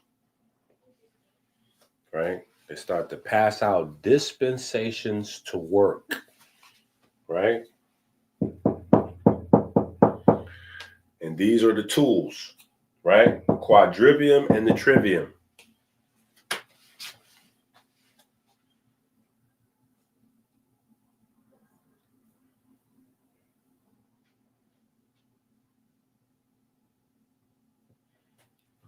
Hold on, let me see.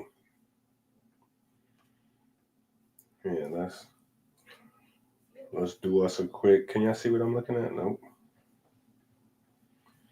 All right, we over here on the Google-a-thon. So let's go quadrivium.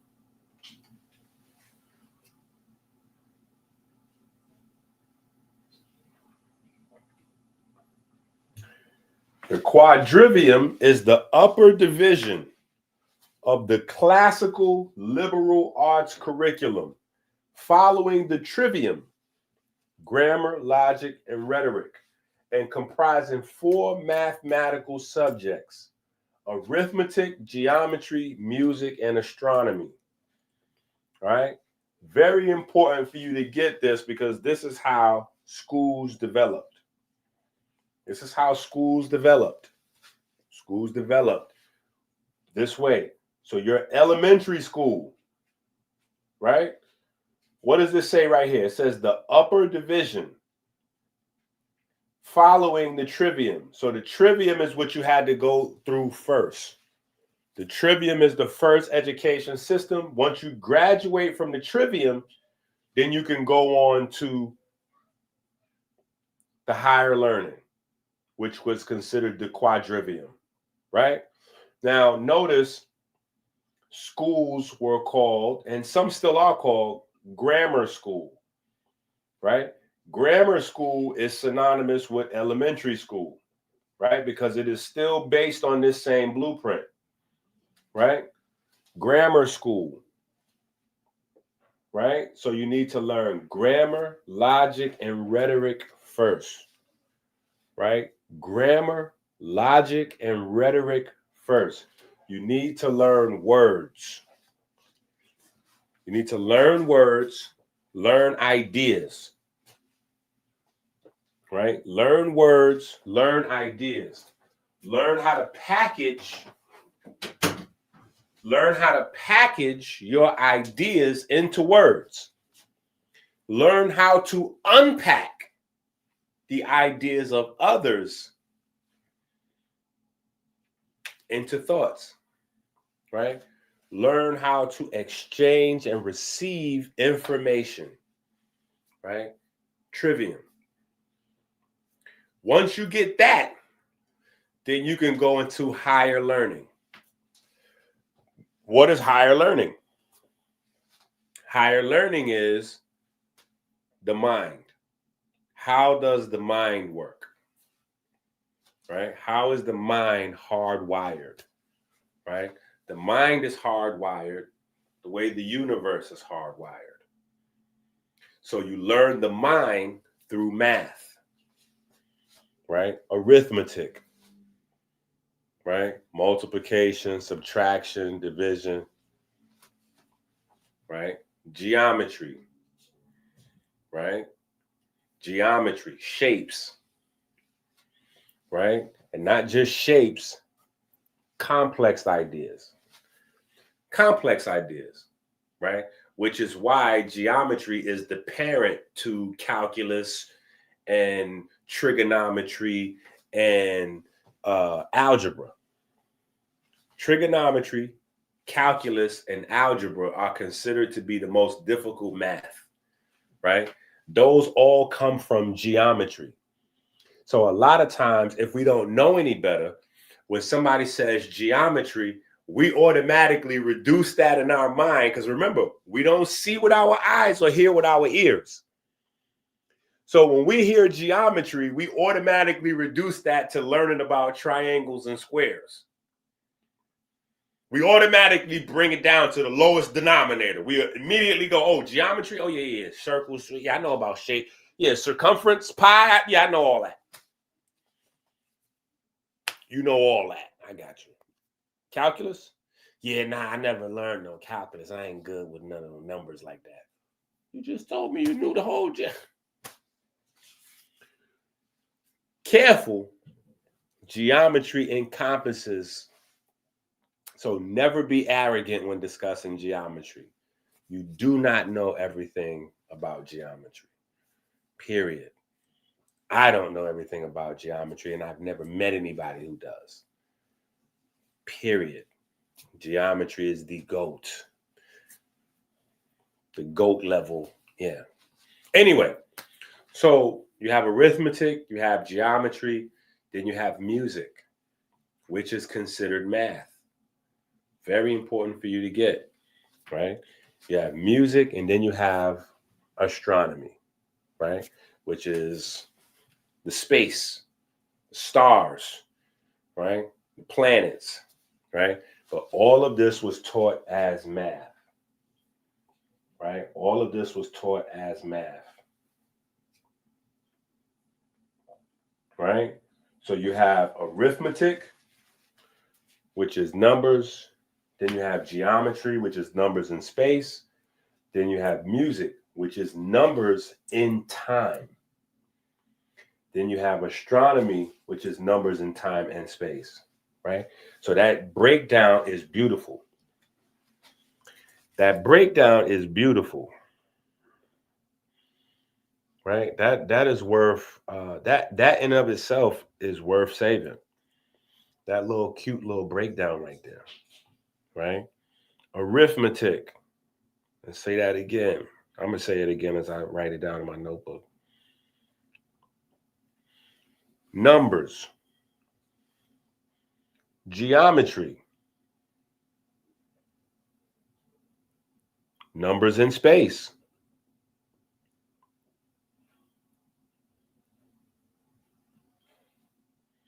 Music.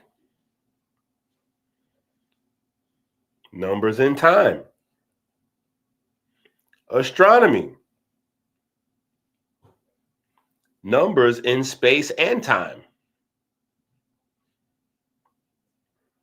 That is fly right there. I like that. I like that. Yeah, I like that. That is nice and smooth.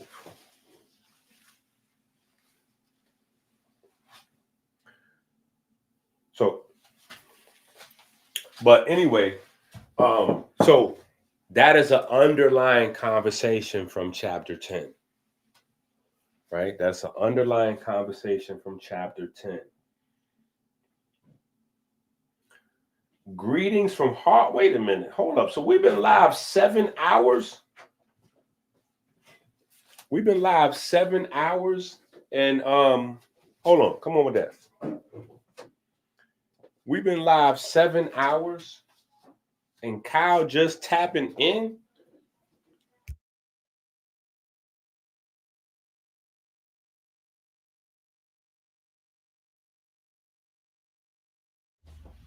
Kyle, you just popped up after 7 hours. Come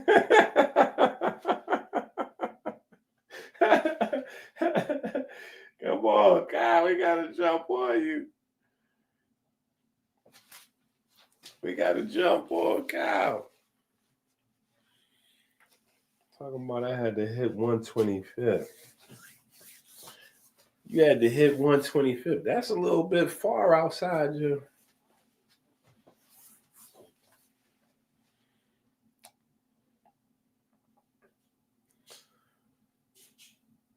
Well, yeah, how is 125th? How 125th looking?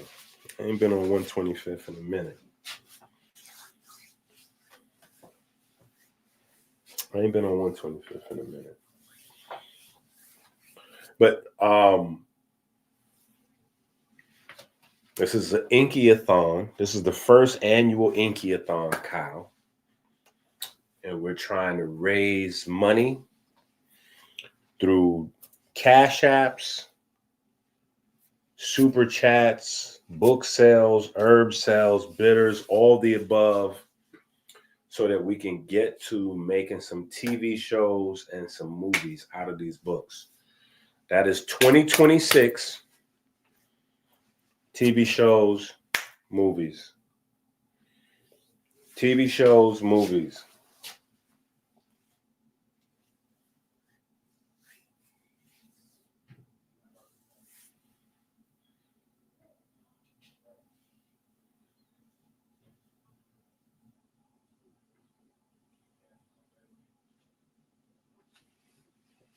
Well, I was asking for like an update to what's going on in Harlem like right now.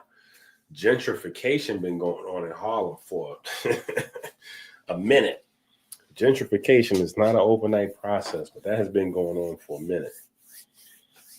Yeah, that has been going on for a minute. Gentrification has been going on for a minute.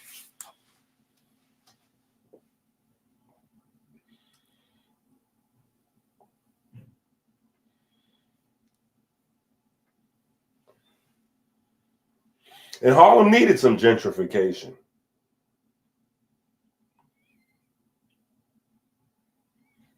Yeah, Harlem needed a little bit of gentrification.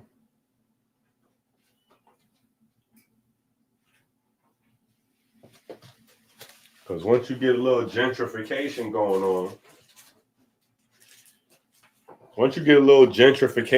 on, you get more police.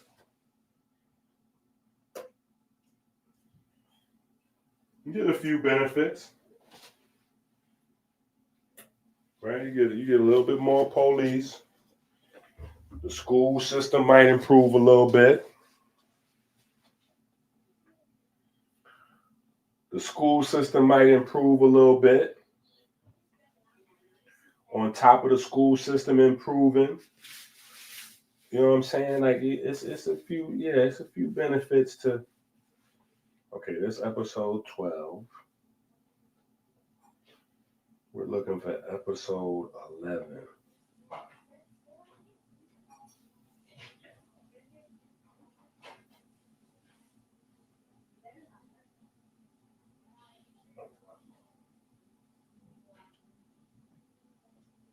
Oh, boom.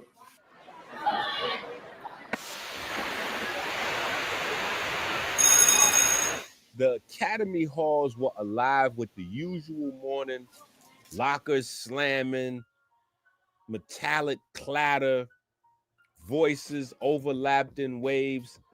Christopher moved with the flow, books pressed to his chest, eyes already scanning ahead to his own class.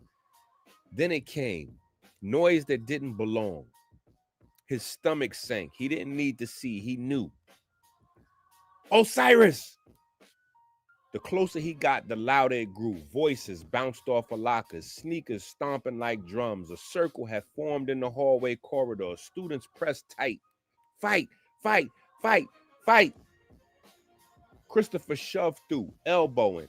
Osiris stood in the center, fist raised, jaw clenched.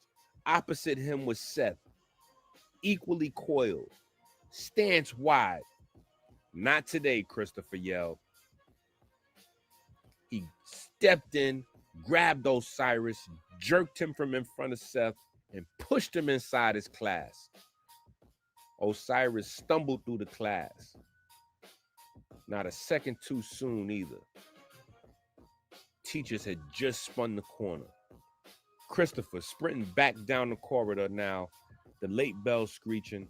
No one in his room knew what had just happened, but Christopher knew. Osiris knew. Seth knew. The day had barely begun, and already the current was strong. In the beginning was the way was God, the way was God, the way was hard. Every step a symphony. Let's go to Amazon and get all our books, please. Black's anatomy, teach your children, teach your children, teach your children to be a victim. In the beginning was the way was God, the way was God, the way was hard. Every step a symphony. Let's go to Amazon and get all our books, please. By the time third period rolled around, the fifth graders had settled into their seats, notebooks open, pencils tapping, waiting for Dr. Rich. He strode into the front, sat his books down, his satchel down, and without a word, he just wrote a single number on the chalkboard. 14. Today, he said, we talk about 14. The room leaned in. Osiris and the 14 pieces. Osiris, Rich began, was the first Christ in Kemet. Long before Greece, long before Europe, long before the word Christ, there was the word Christ, the anointed one. He paused, drawing a figure on the board, then dividing it into 14 segments. The story says Osiris was cut into 14 pieces, scattered across the land. His wife, Aset, searched and gathered them, stitching him back together. That cycle of breaking and gathering is older than any church sermon. It is the story of resurrection, of coherence, of what happens when the body's current is shattered and must be made whole again. Remembered. Rich drew 2 rows of boxes across the board. Why does the week have 7 days and 7 nights? 14 parts. Each cycle is a resurrection. Every week you live is a rehearsal of Osiris's gathering. Every Sunday is a reminder that the pieces come back together again. The children scribbled furiously in their notebooks. Even in the Gospels, The number returns. The lineage of Christ in the New Testament is written in 3 generations of 14. 14 begets 14 begets 14. Do you see the echo? Osiris to Christ, Christ to Christos. 14 to 14 to 14. He tapped the number again. This is no accident. The ancients were encoding a rhythm into story. Numbers were not decoration, they were the operating system. Then Rich drew a triangle, then a circuit diagram, then a piece of shimmering blue-green faience. Silicone, he said, the same element inside your computers today, running your phones, driving your networks. It was already sacred in Kemet. In faience is a number place for 14. In temple tiles, in circuit-like floor plans of the pyramids. The ancients were building technology long before we gave it that name. The number 14 is embedded there too. 14 electrons. The capacity that makes silicon such a conductor of information is the number 14. He looked around the room, letting silence breathe. Osiris was the first Christ.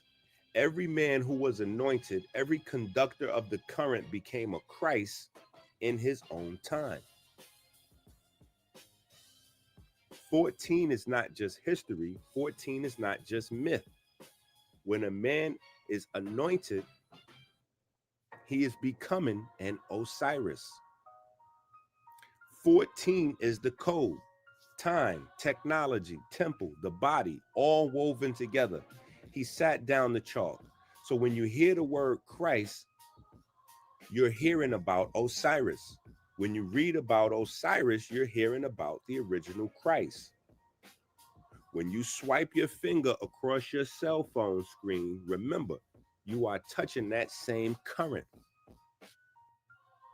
And you are carrying a story older than 5,000 years.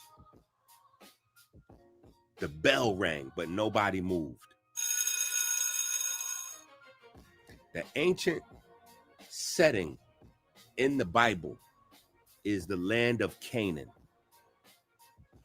Canaan is considered a holy land because that's where Osiris's body was found, in a place called Byblos.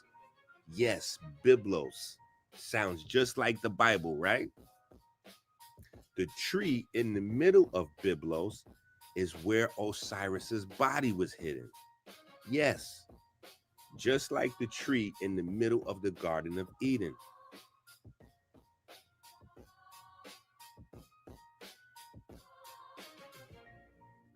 Rashad asks, are you saying the Bible is named after Byblos? Is the tree in the Garden of Eden Osiris's tree? Rich answers, the holy book in Kemet at the time, long before the Bible, is called the Papyrus of Annie. And in the Bible, when God is asked his name, he replies, Annie. The children were amazed. Rashad asked again, so are you saying what it sounds like you're saying? Rich responded,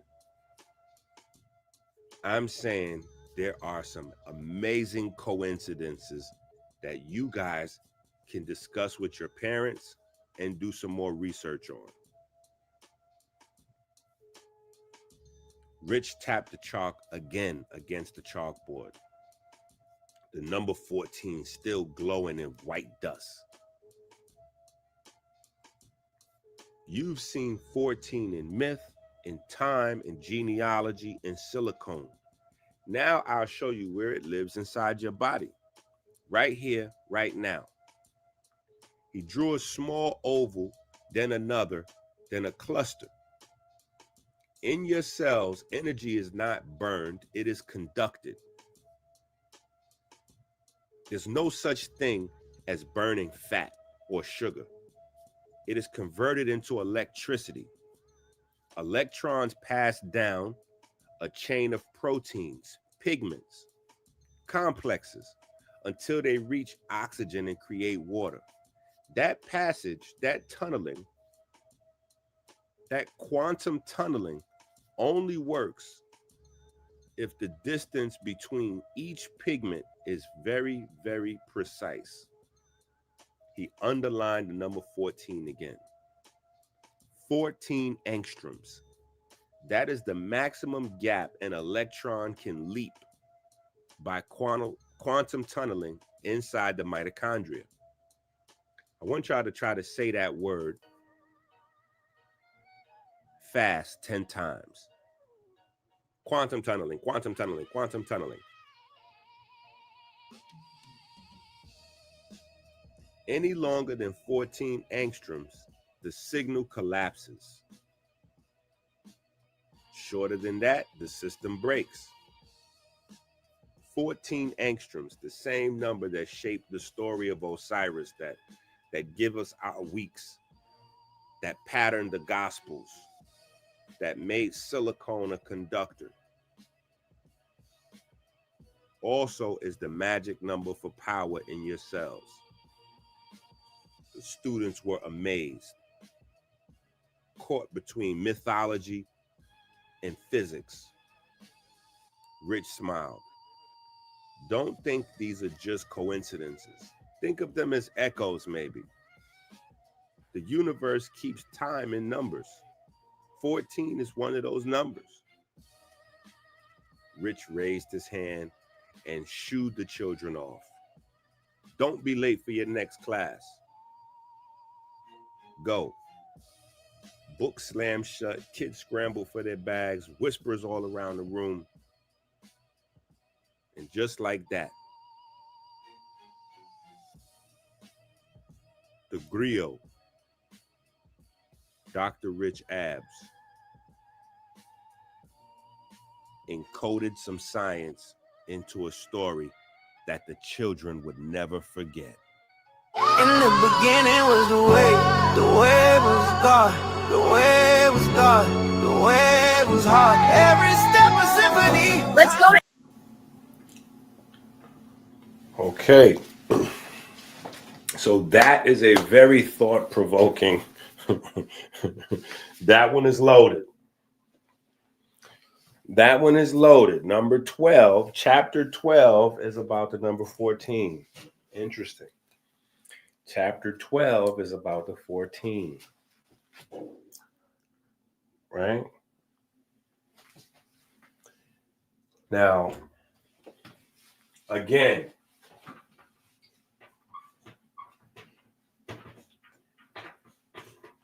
I am not saying that the people in Kemet,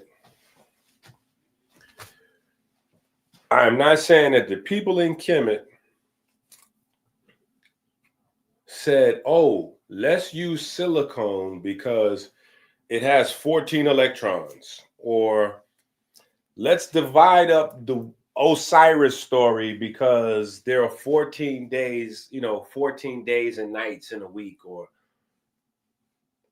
none of that, right? Because in Kemet, they use decans, right? In Kemet, they use decans.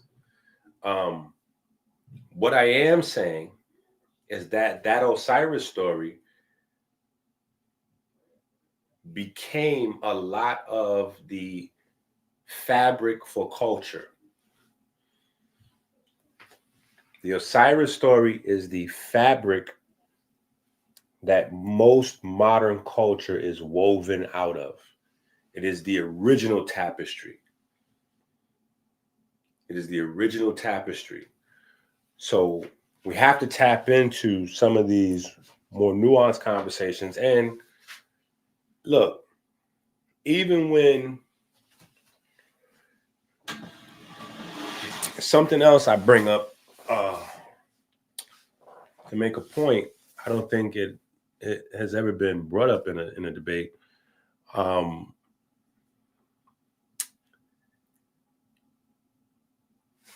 The Old Kingdom sarcophagi being found inside the Gaza Strip, right? When we look at, so I don't know if y'all, so I was talking about it earlier because Dave Chappelle went crazy on Dr. Sebi. he flamed Dr. Sebi. Oh my goodness, he flamed Dr. Sebi. That was crazy. And I'm listening to him tell the story, and I'm thinking he gonna say something else, and he just he went crazy. But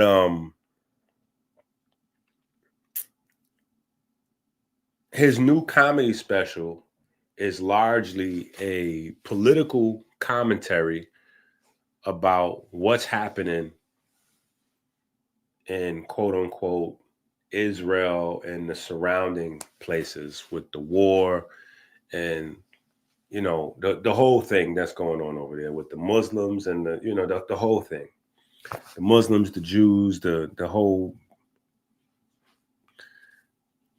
missile crisis and just the whole thing that's happening over there right now. His new comedy special is a political commentary. And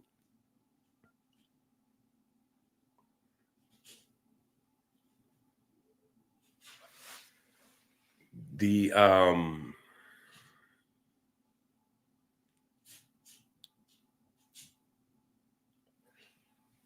most interesting thing, and again, all coincidences. Now, if you somebody that believes in coincidences, I don't knock the hustle. It's just the way I see life, the way I see the universe. I personally do not believe in coincidences. So when I look at the stories in the Bible, and then the fact that Byblos is a town in this place, the main setting of the Bible stories, Byblos is a town there. The fact that there's a book that tells stories about the surrounding neighborhoods of Byblos, and that the book will be called Bible, like that's hard for me to think is coincidence. It's just too many coincidences. There's just too many coincidences. But I can understand people that feel like that's just coincidence. But the burial rituals were found there. And when I say the burial rituals were found there, the sarcophagi represent the burial rituals because there are very specific rules and regulations and processes that you had to go through to bury somebody, especially somebody of significance as far as Kemet was concerned. Those rituals got passed on. So the fact that they are at war for Canaan, right, which largely is Canaan, is interesting because the only thing that happens in Canaan is archaeologically that you can document, right? It is the Kemetic story, right? That is the first thing that makes it a holy land. There are other things that you can document archaeologically. I'm not saying there's no archaeological proof of, but what I'm saying is the first thing and most significant thing relative to the narratives that we have in the Bible, relative to the New Testament, are these sarcophagi, right? Because that gives us a actual transmission for this.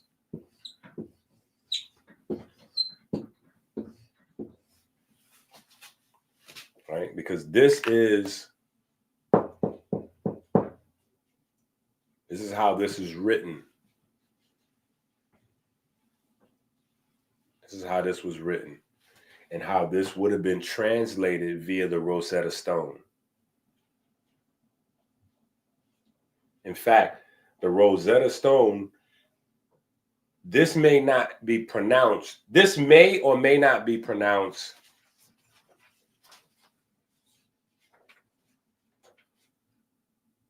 sure if you want. This may or may not be pronounced Christ. In fact, I'm almost certain that it would not be the way you pronounce the Medu Neter, right? Because this would be a separate syllable, right? But the translation, right, later on with the Rosetta Stone, and I'm not talking about 18 whatever, I'm talking about originally. Remember, the Rosetta Stone is a piece of a stone that was created for the Greeks, right?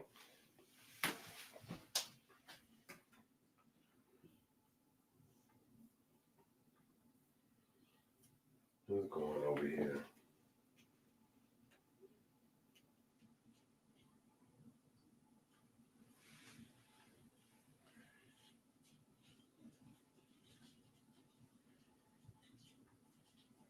Okay, we're on the same page. All right, let's go AI mode.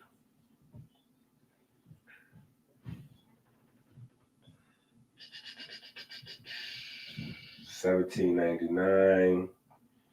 It was over there eating mummies. All right, historical significance. The stone contains the same message in 3 scripts.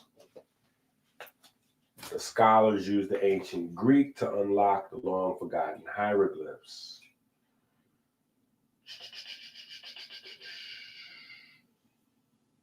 Okay, so the AI is probably not as good as the wiki.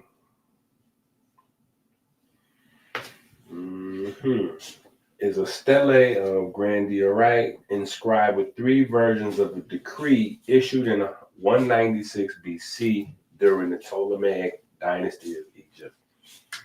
Beautiful, right? Beautiful. This is what I was looking for, actually, right?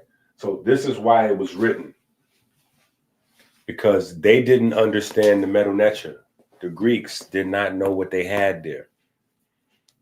The Greeks didn't know what they had there, right? So the Greeks needed translation. The Greeks needed translation. So later on, 1799, they're just discovering a translation tool and use that translation tool to do what it was made for, right? To translate.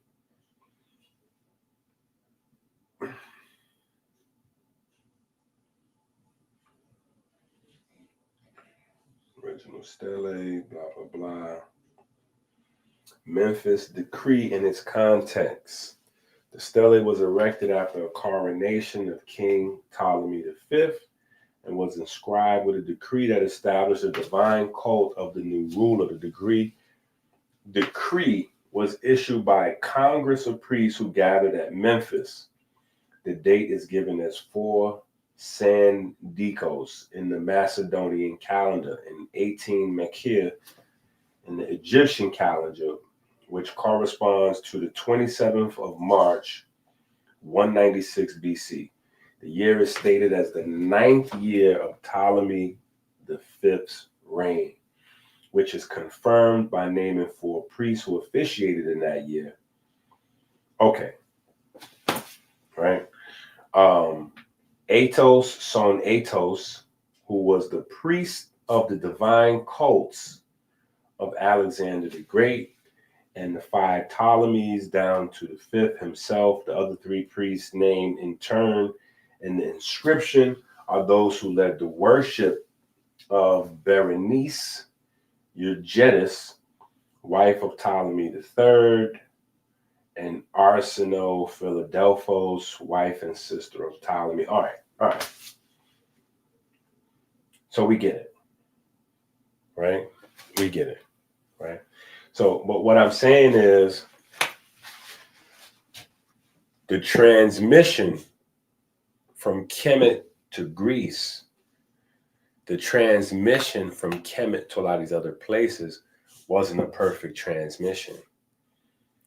And so they would not have known the nuances of the language, which left them to do whatever they were going to do, right? Which left them to do whatever they were going to do.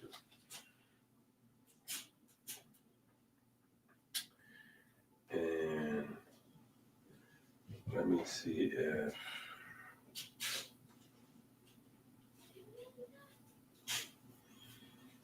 I can hit this picture one time for the one time, since I know I can't share.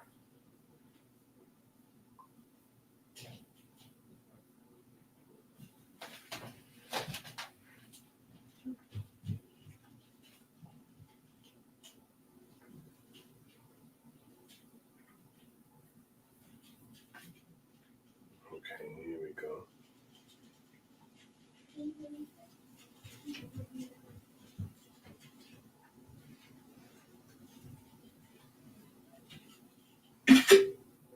What?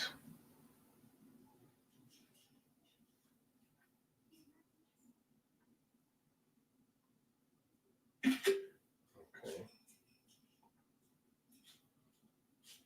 Now let's go here. Image file.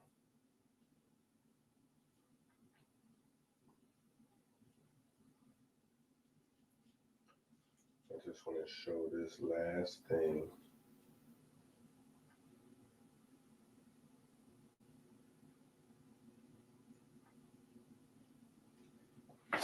Right? These are from the first dynasty in Egypt. They were buried in Canaan. These were found in Canaan, modern Israel today. This is where Byblos is. This is where Byblos is. Right? So Byblos, Israel, Canaan, all same place. So when they say that Osiris, the first mummy, his body was in Byblos, and then we actually dig up mummies from that region that come from Kemet.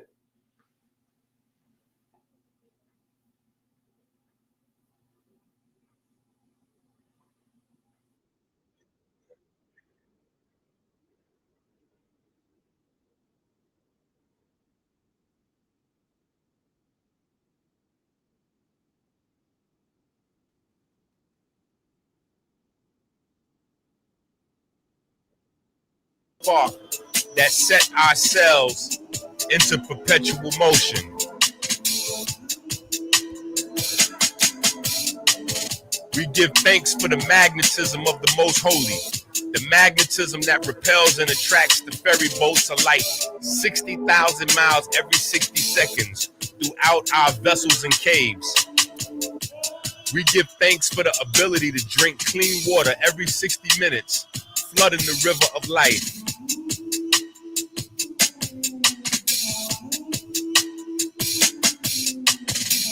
We give thanks that sugar has not covered our ferries and turned them into stone. We give thanks that darkness has not covered the riverbanks with calcium and turned them into stone. We give thanks that anger and fear have not turned our almonds bitter, turning our heart to stone.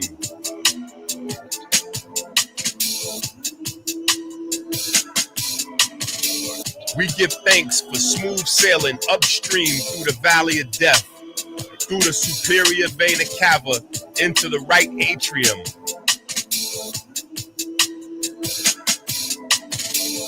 We give thanks for smooth sailing around the heart through the corona crown, joining the vortex in the right atrium.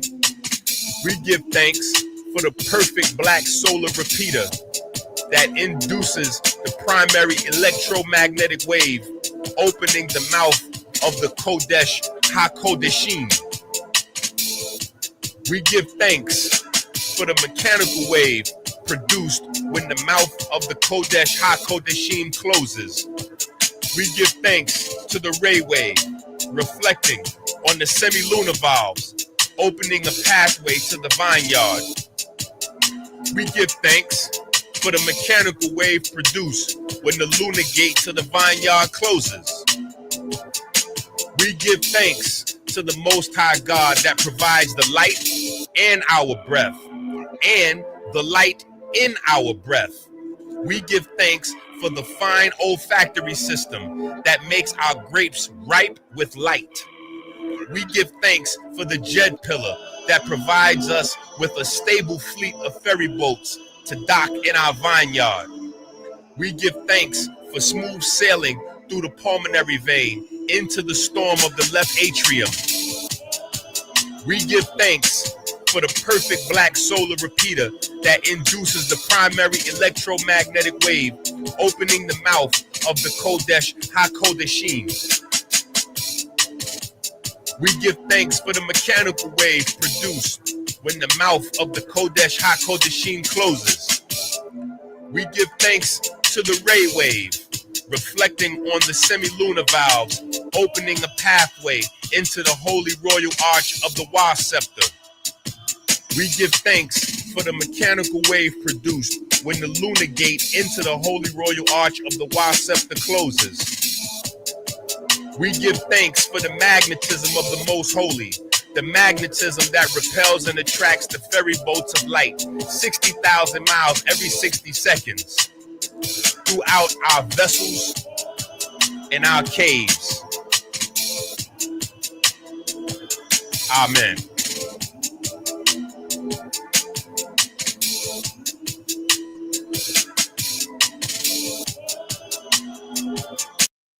After doing Beginning was the way it was God, the way it was God, the way it was hard. Every step a symphony. Let's go to Amazon and get all our books, please. The lunchroom was buzzing louder than trays and silverware could explain.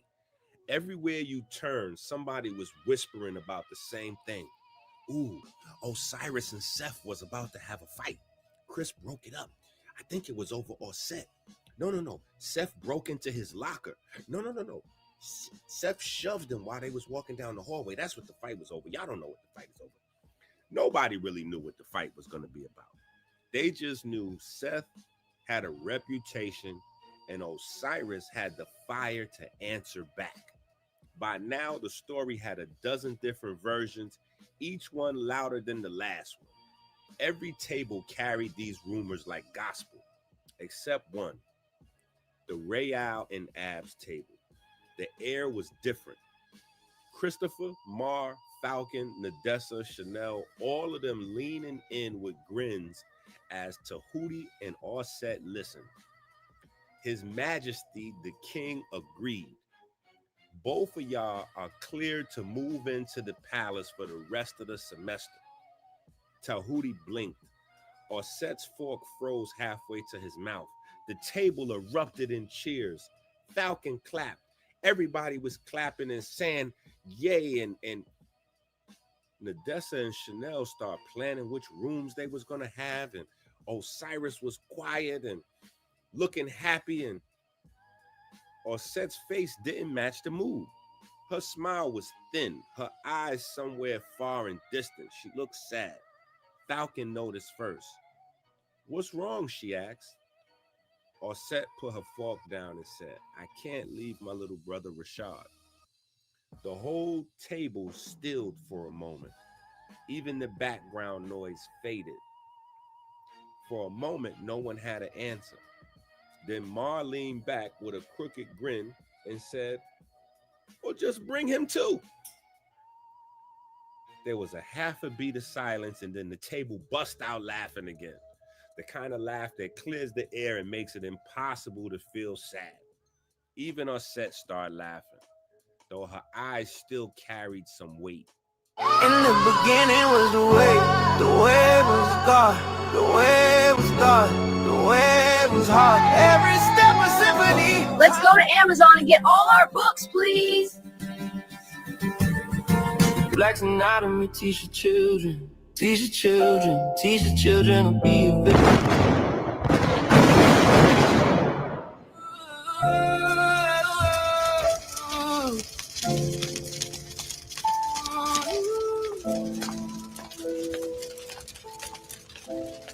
Die a hero or live long enough to become a villain. Black's anatomy, teach your children, teach your children, teach your children to be a villain. Live as a hero for teaching children. Or don't buy the books and be the villain. We say the babies by teaching them. We say the babies by reaching them. If not, diabetes, heart disease, in prison we'll be eating them. That's how we treating them, feeding them futures of some man bars. No stars, just scars, no healing them. Buy the books and let your kids die. Buy the books, don't let the dreams dry. Turn pages or the rage of the system's gonna fry. Die a hero or live long enough to become a villain. Black's anatomy, teach your children, teach. I pray to God with my push up. I pray God bless my heart. A billion blessed moms, the most talented art. I pray to God with my push up.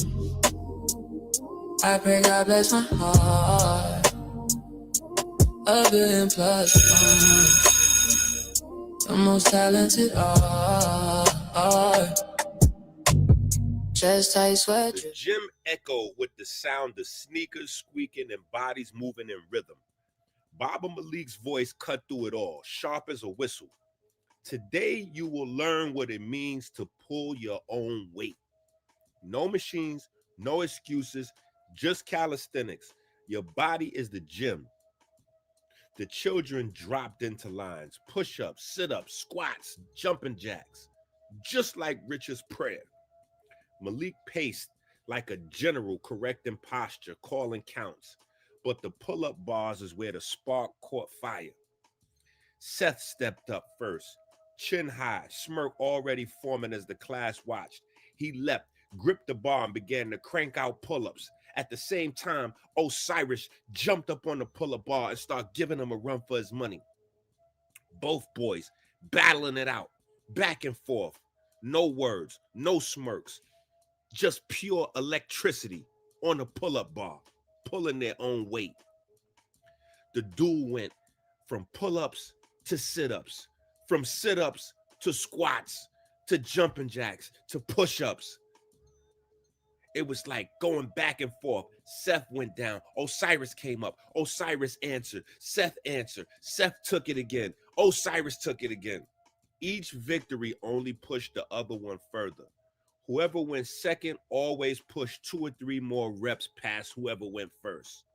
As the numbers themselves were punches thrown, by the end of the gym class, it wasn't just counting along. It was screaming, it was cheering, it was clapping. Baba Malik scratched his head, pacing back and forth. What has gotten into these boys? The students knew. No one said it, but everyone knew. This wasn't just exercise. It was the fight that almost happened in the hallway, now burning alive in the gym through calisthenics.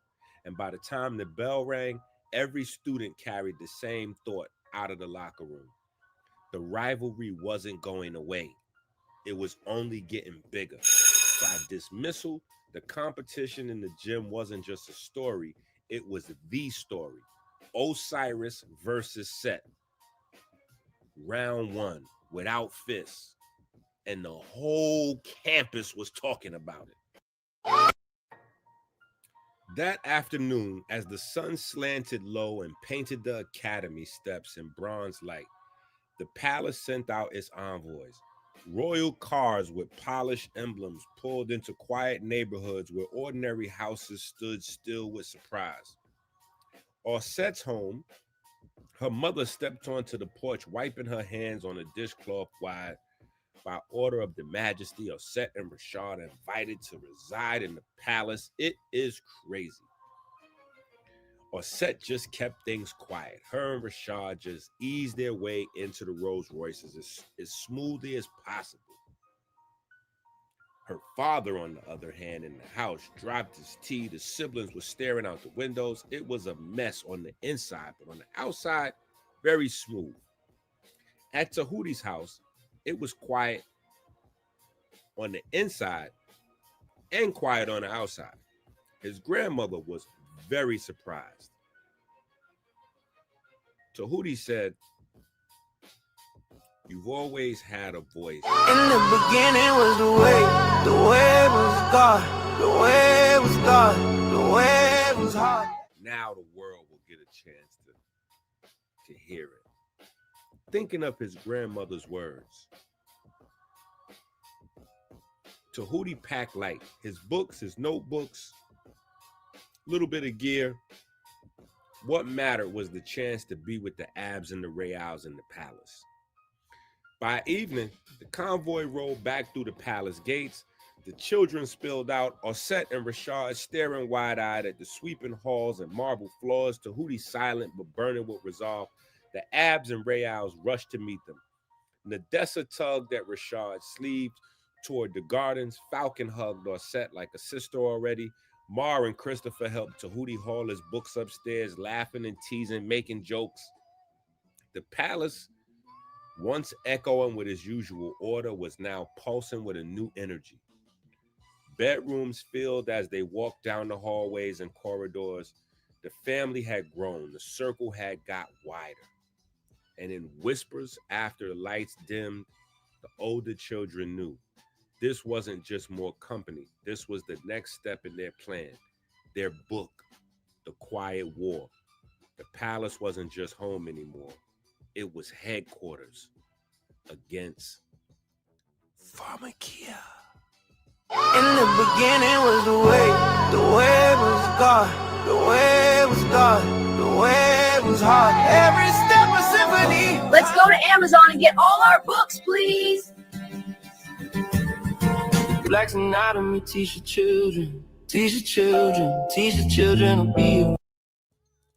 The dining hall was alive with light and laughter. Candles glowed in tall bronze stands. Their flames flickered against the gilded ceiling. A 10-course celebration laid out. The dinner was amazing. I mean, that's the last thing we can remember, honestly, was the deep red veggies and the chickpeas and the caramelized oranges and purples and the grape leaves wrapped around the fishes and the herbs and the bread baskets that were overflowing and the parsley and coriander and the laughing and the joking. And it was just so amazing. It was so amazing. I mean, Orsette and Tahuti had just moved in. In the beginning was the way was God, the way was God, the way was hard. Every step a symphony. Let's go to Amazon and get all our books, please. Black's anatomy, teach your children, teach your children, teach your children to be a victim.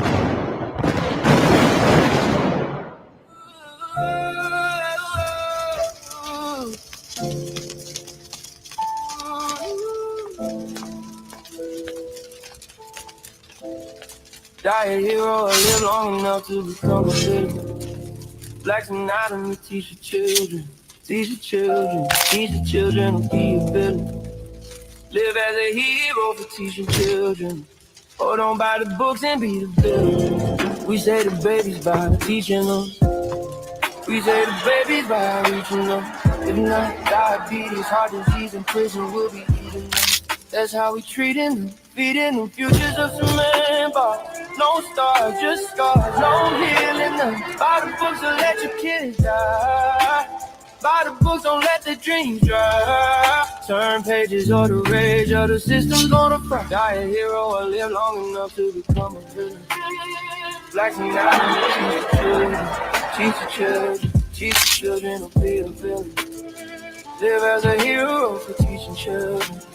Or don't buy the books and be the villain. Pages torn, storm of ignorance swarms, uniforms turn form, the coldest cycle reborn. Born in the margin, gardens left to wither. If you don't sow the seeds, they'll shiver in the winter. Chalkboards and whiteboards, futures on the line. They draw the maps, but we never read the signs. Pencil snapping of the spine of the mind left behind. Who profits off the blind? The system's designed to erase the crime before it's committed. If knowledge is the crime, then the sentence is infinite. By the books, so let the truth diminish. By the books, let the kids replenish. Die a hero or live long enough to become a villain. Black's anatomy, teach the children, teach the children, teach the children to be a villain. Live as a hero for teaching children. Or don't buy the books and be the villain.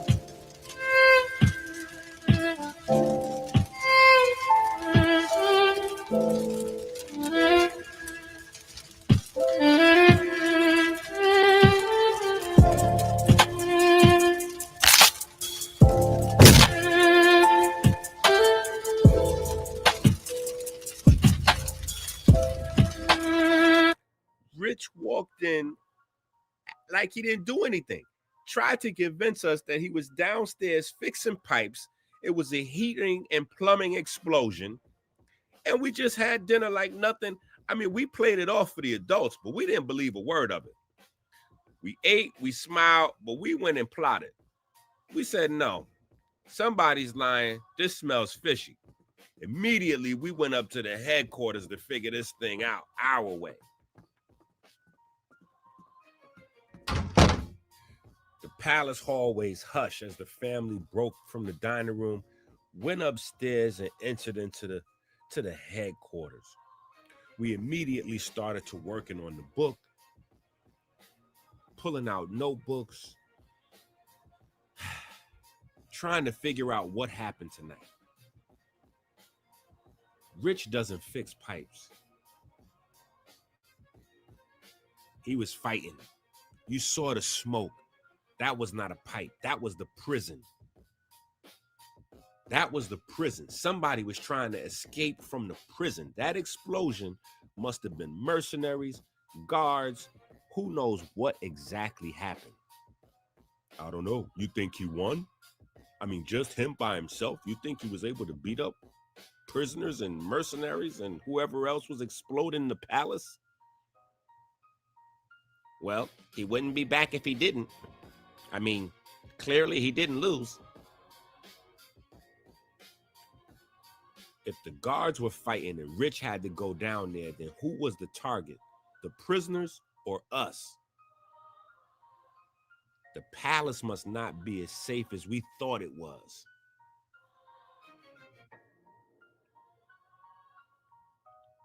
After Falcon had blew out the candles, Orset's question still hung in the dark. Who was the target? The prisoners or us? Christopher said, look, the palace isn't failing. The palace isn't falling. If anything, it's the safest place on earth. You all saw Rich walk back in like nothing happened. You saw the king calm as ever. We got guards in every hall. The walls are thicker than anything outside. And a family that's already on high alert. Whatever happened tonight, we're safer here than anywhere else in the world. Mars said, they deserve to know. That's why they're here. They're part of this now. Falcon glanced at Orset, Rashad, and Tahuti. Chanel whispered, okay, well, we can't hide it forever. Mars slid the stack of papers from under his bed and showed them the book. This, he said, this is the reason you're here. We're writing a book. Not just any book, a children's book that teaches the QRST complex, the truth that Pharmakia doesn't want anyone to know. Pull Your Own Weight is the title. We're going to put this book everywhere. This book might even be on Amazon one day. Wait. Are y'all dead serious? A book? Yes, a book. Every class, every drill, every lecture, we're collecting that information. We're putting it into these books. That is not a book. That's a weapon of words. Exactly. A weapon that spreads something bigger than us, bigger than the school. Set was quiet, showing the papers. This is why the king let y'all move in. Not a debate. Not really. That was a cover story. This is the real reason. Man, this is crazy. I'm in. Me too. I'll help write. I'll speak if you need me, and we'll make it louder than any billboards Pharmakia can use athletes for in the world. The group let out a breath. Christopher said, "See, I told you, the palace is safe. And now, so is the plan. We've got everyone that we need." Then it's settled. Tomorrow we start working on the next chapter. In the beginning was the way was God, the way was God, the way.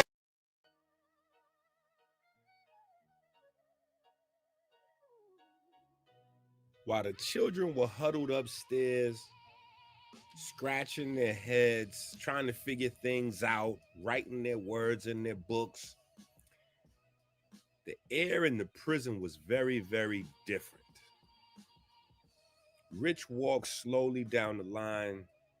The king followed him. Two captains of the guard were close behind them. Rich stopped in front of the first mercenary, a broad-shouldered man, and told him, "You got two choices. Talk, and maybe you'll live out the rest of your life in the cell. Stay quiet, and I promise you'll wish I had left you to bleed out to death on the floor." The mercenary met his gaze and spat blood out onto the floor. Rich's hand shot out like quick lightning, grabbed the man's arm in a jiu-jitsu lock until the bones cracked. The mercenary's face twisted in pain, but he didn't cry.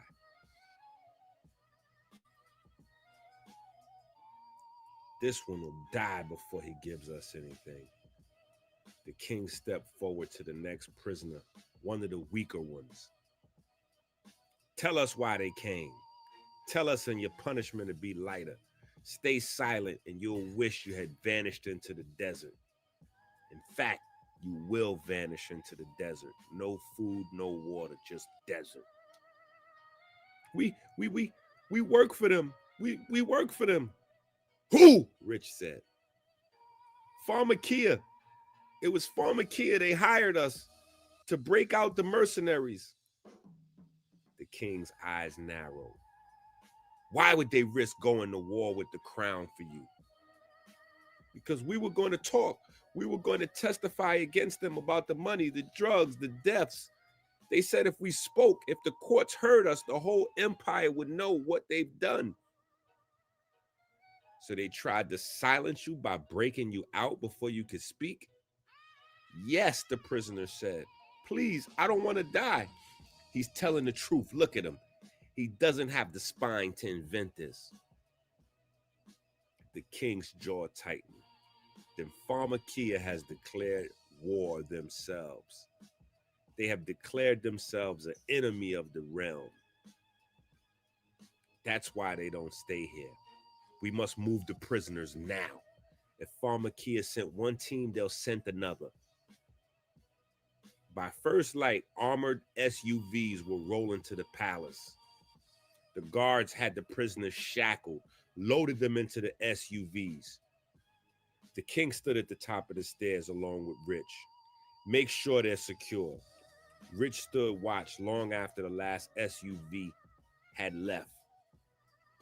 But the ease of which this had happened Pharmacia had made their move, and now he knew without a doubt this was war. In the beginning was the way. The palace was still dark when Christopher shook Ma awake. Up, come on, run with me. It's 5 a.m. Exactly. Nobody's up. It's the perfect time. You're not talking about exercising, are you? Yeah, of course. Exercising and some answers. You really want to see it, don't you? Bruh, smoke doesn't just happen. If Rich fought, if something blew up, there's got to be some traces. We got to go find them. Ma blinked. Wait. All right, come on.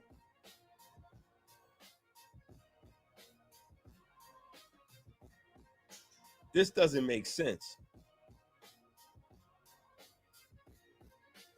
We got to be able to figure this thing out. Walking through the halls, walking through the kitchen, running, jogging around the property. I mean, I know we saw the smoke, right? Everybody saw it. And yet, maybe, I mean, was Rich really fixing pipes and wires? I don't know. It feels creepy, like it didn't even happen. And take that as a lesson. Either Rich and the king are covering up something bigger, or the palace is safer than we think. Either way, it's good for us, right? I mean, it doesn't feel like it, but trust me. The boys stopped talking and just ran back to the palace and began their day with prayer, with the family.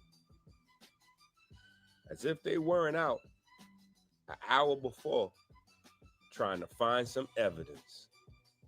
In the beginning was the way was God, the way was God, the way was hard. Every step a symphony. Let's go to Amazon and get all our books, please. Black's anatomy, teach your children, teach your children, teach your children to be a victim.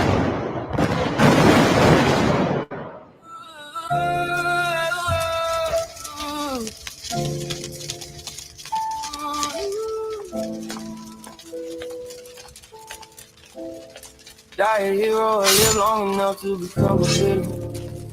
Black's anatomy, teach your children, teach your children, teach your children to be a villain. Live as a hero for teaching children. Hold on by the books and be the villain. We say the babies by teaching them. We say the babies by reaching them. If not,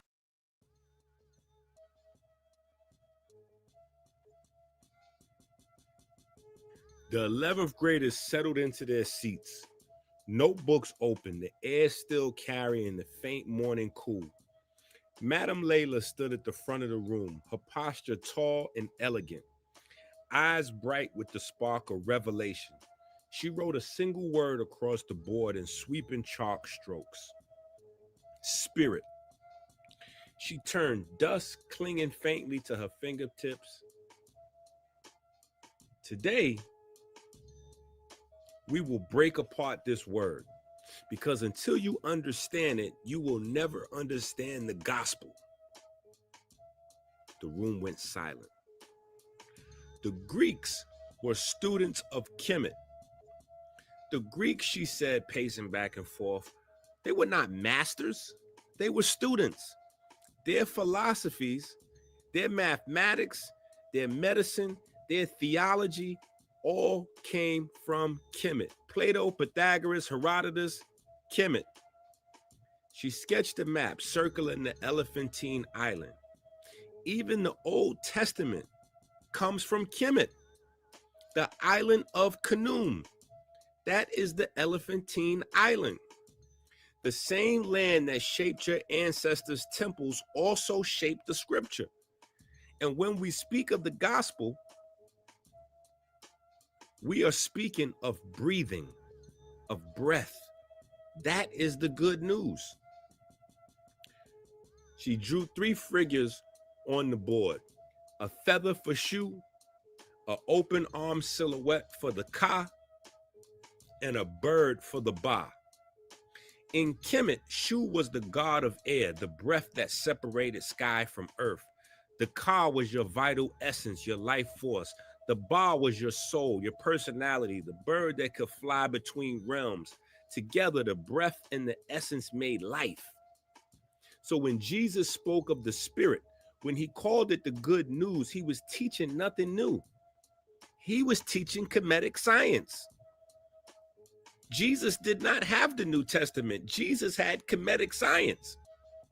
He was reminding the people of what had always been true, that spirit means breath and breath means life. The students all scribbled fast in their books. Madame Layla now began to read out loud, her French accent shaping each word with care. John chapter 3, verses 5 through 8. Unless one is born of water and the Spirit, he cannot enter the kingdom of God. The wind blows where it wishes, so it is with everyone born of the Spirit. She lifted her eyes. Wind, pneuma, ruach, ka, all meaning the breath that gives life. John chapter 6, verse 63. It is the Spirit that gives life. The flesh profits nothing. Spirit is current. It animates the flesh. Without breath, the body is just dirt. Matthew chapter 10, verse 20. It is not you who speak, but the Spirit of your Father speaking through you. The Spirit as teacher, the breath carries truth, the voice of God. Breath makes witness. She moved seamlessly through the different texts, layering meaning. Luke chapter 4, verses 18 and 19. Spirit as power, as anointing. John chapter 23 and 24. Spirit as the field of worship, not a place, but a current. Matthew chapter 12, 31 and 32. Spirit as the absolute, the unbreakable source. These are Kemetic echoes. She drew another line back to Kemet. In Genesis chapter 2, verse 7, God breathes into Adam's nostrils the breath of life, and Adam becomes a living soul. But long before Genesis, the Kemetic people, the Egyptians, carved the same truth. God's pressing the ankh to the nose of the king, gifting him breath, Shu giving air, Ka sustaining the vessel, Ba carrying the soul. Language makes it seem mystical, but listen carefully. Spirit is not fog, not a ghost. Spirit simply means the breath. The students were silent. Some stared at the board, others at their notes, just at the empty air, inhaling, exhaling, realizing every breath they took was part of an ancient current that spanned millennia. Christopher, in a moment of awe, drifted off into a daydream and then snapped out of it. He whispered to Ma, "She's saying the whole gospel's about breathing." Ma shook his head slowly. "She's saying it always was." Madame Layla closed the lesson with a single line, her voice carrying like the scriptures itself. Spirit is life force. Spirit is the teacher. Spirit is the power. Spirit is worship. Spirit is forgiveness. Spirit is the breath. And that is the good news. That's the gospel. In the beginning was the way was God, the way was God, the way.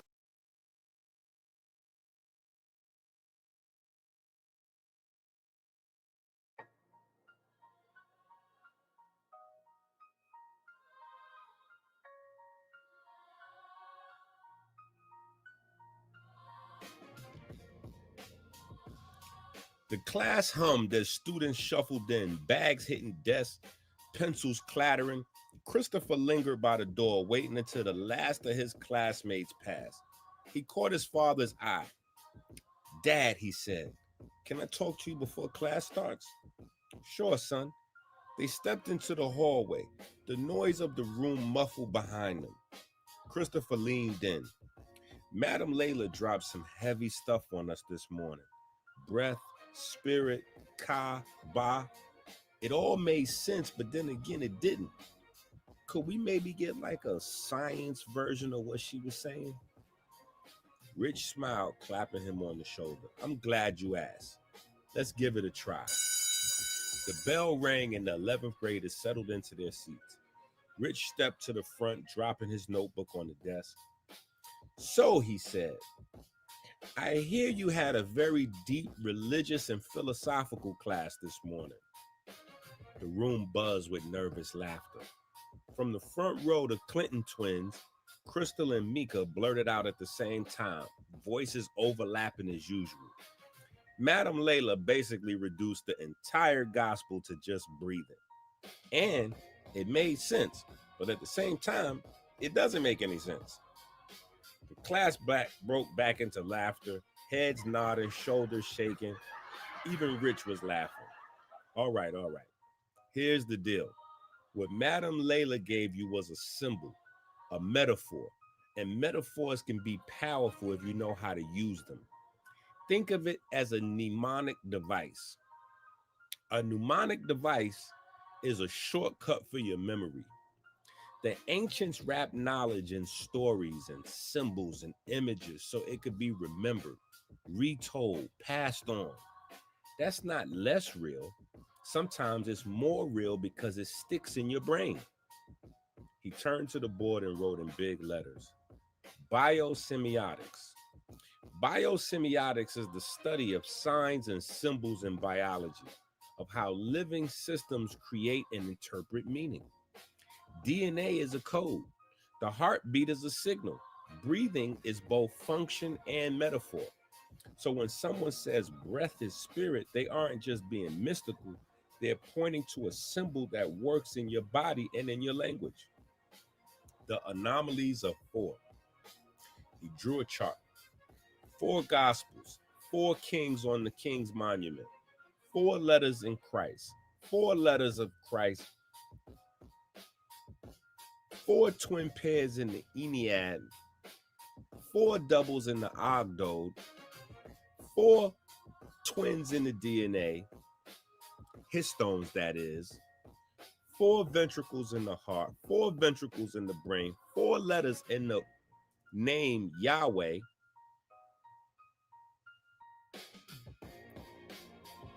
Now, Rich said, turning back, "Is this coincidence?" Yahweh adds up to the number 26, the number of magnetism that holds form. Maybe this is coincidence, but patterns matter. 4 keep showing up. Biology, religion, physics, language. When a number echoes across disciplines, it means something is binding these things together. The room went silent. You could just hear pens scribbling. Finally, Mar raised his hand, his face twisted in mock despair. "I'm even more confused now than before." Laughter bust out again throughout the class. Rich grinned. "Good. Confusion means you're thinking. Thinking means you're alive." The bell rang. Chair scraped, bag zipped. "All right, your homework is simple, kids. Write down every question you have about this subject. Big or small, we'll keep working through them tomorrow. And remember, don't run from the confusion. Use it."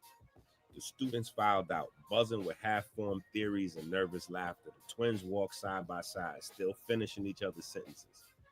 Christopher lingered in the moment. "Science version enough for you, huh?"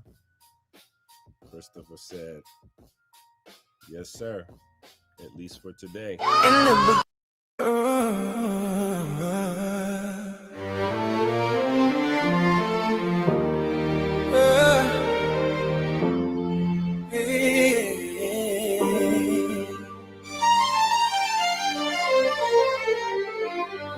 Rolling through the sand like a thought in disguise.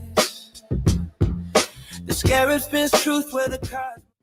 The bell hadn't even finished echoing when Christopher's hand shot in the air. Half the class was still dropping into their seats, the scrape of chairs filling the room. Yes, Christopher, Madam Layla said.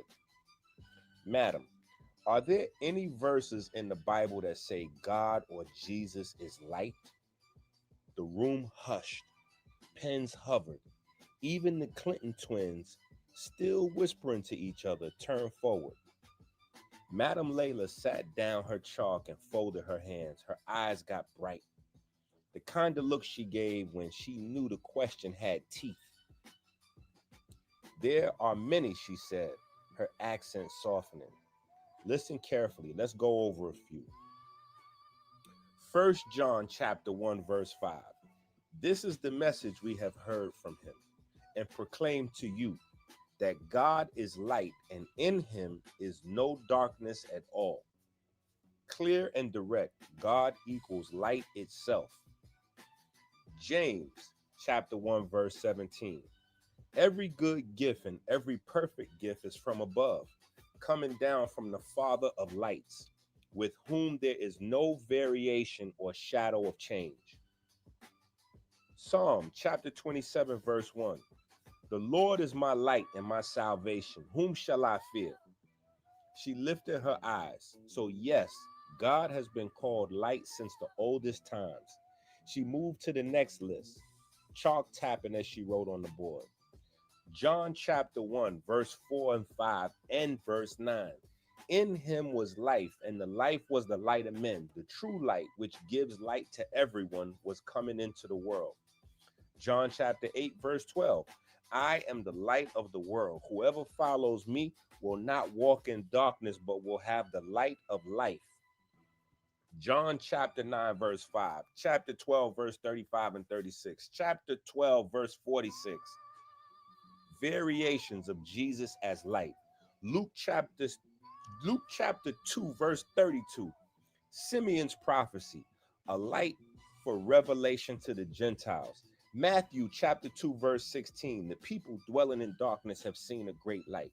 Matthew chapter 17, verse 2. The transfiguration, his face shone like the sun, and his clothes became white as light.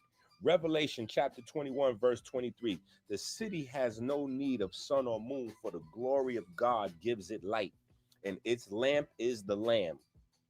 Her chalk squeaked as she circled the word light. You see, God, Christ, and the gospel itself are cast as light. Even you, she pointed to the back row, are called light. She scribbled quickly. Matthew chapter 5, verse 14 to 16. You are the light of the world. A city set on a hill cannot be hidden. Ephesians chapter 5, verse 8. Now you are light in the Lord. Walk as children of the light. 1 Thessalonians chapter 5, verse 5. You are all children of light, children of the day. She turned back to the class, chalk dust on her fingers. So the answer is, Christopher, yes. The Bible is full of it. She narrowed her eyes with curiosity. But tell me, Christopher, why ask this question? Christopher sat up straighter. Because I've been thinking about electricity, about the trinity of it. Electricity, magnetism, and light. They're one current, but three expressions, just like the trinity in the scripture. And in biology, even in us, there's chemiluminescence. Cells literally glow under certain conditions. Breath carries oxygen. Oxygen drives mitochondria. And in those reactions, photons are released. Light is inside us. So if scripture says God is light, maybe it's not just a metaphor. The room buzzed with whispers. Pen scratched. Falcon raised her eyebrows, impressed. Ma frowned, trying to follow along with the logic. Even the Clinton twins stayed quiet and amazed. Madam Layla smiled faintly, her eyes thoughtful. She opened her mouth to answer, but then the bell rang. Book slammed, chairs scraped. She raised her voice above the noise. Christopher, you are on to something. Keep studying. all of you keep studying. The scriptures hide as much science as they reveal. And with that, the students spilled out into the hallway, head spinning with light.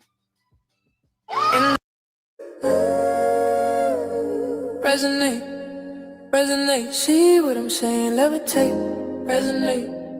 resonate, nah, I mean I'm trying to elevate, resonate, words can't describe or articulate, feel me, celebrate. The door burst open before the bell even stopped ringing. The 11th graders spilled into the room like a storm, voices crashing over one another. Rich leaned back. Looks like someone's excited about science today. The Clinton twins, Crystal and Mika, shot their hands up in unison immediately. Yes, Clinton twins, Rich said. They pounced immediately. Put Christopher on the hot seat, Crystal said. Yeah, Mika added. He asked Madam Layla this morning if God or Jesus is light, and she gave us a whole list of verses like God is light, Jesus is light, even believers are light. The whole class started talking. Tell us, according to science, is he right or wrong? It sounds amazing, but also crazy. It's not exactly science and it's not religion. We need you to tell us what this is. The whole room quieted. Rich straightened up, his tone sharpening. First thing, don't ever put a question in a cage of either or. Science or religion, right or wrong. Sometimes the truth cuts straight through the middle. Christopher isn't just guessing, he's circling around something very real. Your breath, oxygen is fuel. It drives mitochondria. It makes ATP. It pushes electrons down the electron transport chain. That move creates electricity in your body. And electricity always has a twin, just like you guys. The twin is magnetism. Magnetism is what lets your neurons store charge. It's your hard drive. It's the black strip on the debit card. Without it, memory would vanish. Breath is what powers it all. He tapped the chalk hard on the final word, light. And when electricity and magnetism cross, what do they make? Light. The class said it together. Exactly. Your body literally produces light. Chemiluminescence. Biophotons in your brain. Sparks in your cells.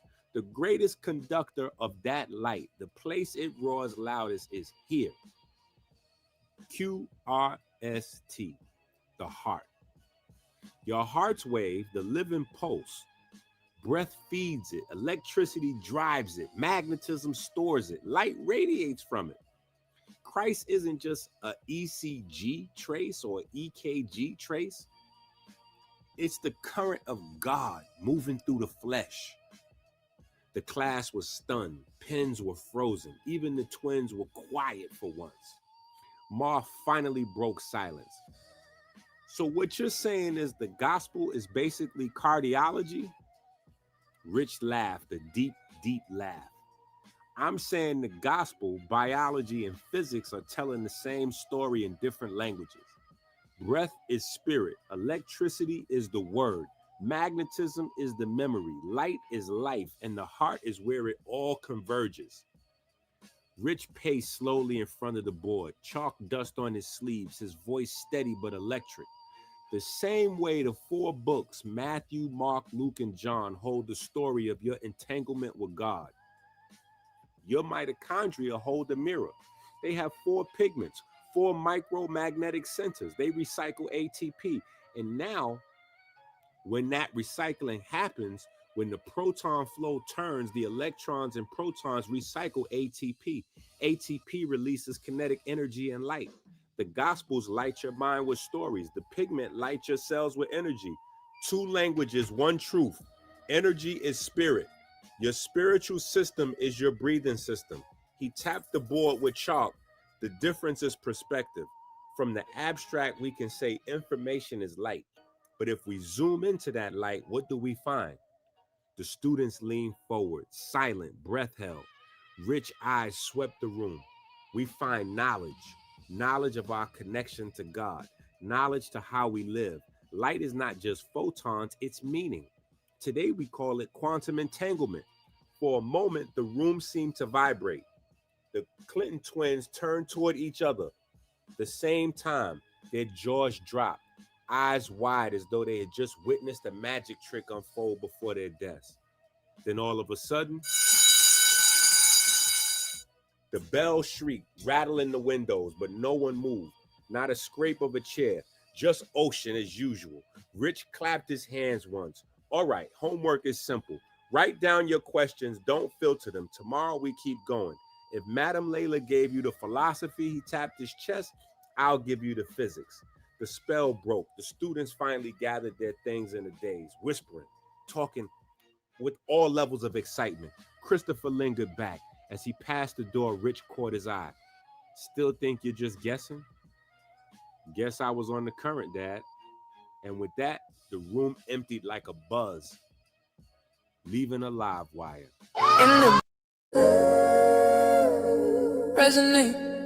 Resonate, see what I'm saying, levitate, resonate, nah, I mean I'm trying to elevate,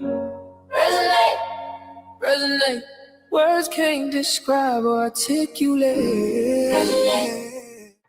The great library smelled like cedar shelves and ink, the golden afternoon light stretching across endless rows of scrolls and leather-bound tomes.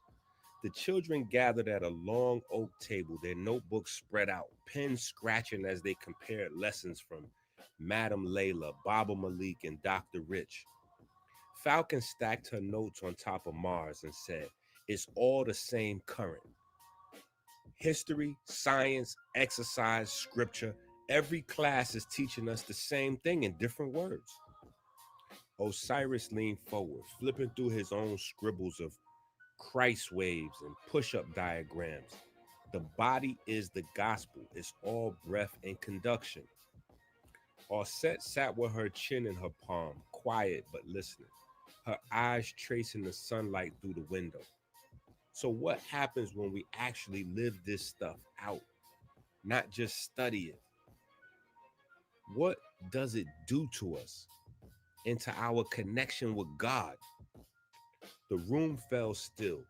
Tahuti opened his notebook where he'd been mapping emotions like circuits. He spoke slowly, letting the science carry like a scripture. Happiness opens the vessels. Happiness, Tahuti began, isn't just a feeling, it opens the vessels. The vagus nerve slows down the heart.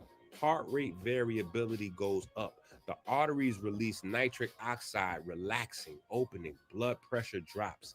It's like removing a weight from the sarcophagus of the heart. The conductor can lift his hands and the whole orchestra plays lighter. Happiness makes you coherent with creation. The group nodded. Mars scribbling fast, Chanel whispering, "That's crazy, but it makes sense." Now, anger, Tahuti continued, anger is different. The amygdala takes over, fight or flight, adrenaline, cortisol, the whole storm. Blood pressure spikes, arteries clamp down. Sometimes they spasm completely, and that's a heart attack. Anger is like throwing the heart into an electrical storm. The amygdala weaponizes the aorta against the heart. It's like the body attacking itself. Osiris clenched his fist, muttering, "That's Seth, all right. That's him all over." Falcon adds in, sadness weakens the output. The rhythm flattens. Coherence collapses. It's like the conductor puts down the baton and the orchestra drifts apart. There's even something called broken heart syndrome, grief that stuns the left ventricle. The heart balloons, stops contracting right. It's proof that sadness isn't just in your head, it's in your field. A hush settled. Even Rashad stared at the table, remembering old wounds. Rage, Christopher added in. Rage, it causes a short circuit. The same way sadness can break the heart, rage can cause a short circuit. Rage is worse. It's anger redline, adrenaline flood, full hijack, the breaker box blows, arrhythmia, fibrillation, stroke, rupture, the circuits fry. It's like pushing your heart past its wattage tolerance. Rage is the short circuit that kills the current. The group nodded grimly, remembering faces in the world outside who lived on the edge every day. Love, on the other hand, Nadessa said, love is different. Oxytocin, coherence, the sine wave in your heart smooths into harmony. It's not just your heart pumping, it's your heart singing. Love radiates up to 3 feet around your body. The heart field entrains other people's hearts. It harmonizes them. That's why love heals. It's the spirit as breath, as bond, as a field. That's the real gospel, the current we share. The table fell silent, the words hanging heavy in the dust-filled light. Mar looked around at his brothers and sisters. So every emotion is a treatment. Every state of mind is a medicine. Happiness, anger, sadness, rage, love, they're all ways of conducting ourselves. And they don't just change us, they change how we stand before God. The music, how we conduct ourselves, is the music. Offset finally smiled, her voice steady. Then the question isn't just what we learn, it's how we live. The children sat back in their chairs, each quietly turning the truth over like a coin in their palm, feeling its weight. In the silence of the library, the codex grew another line.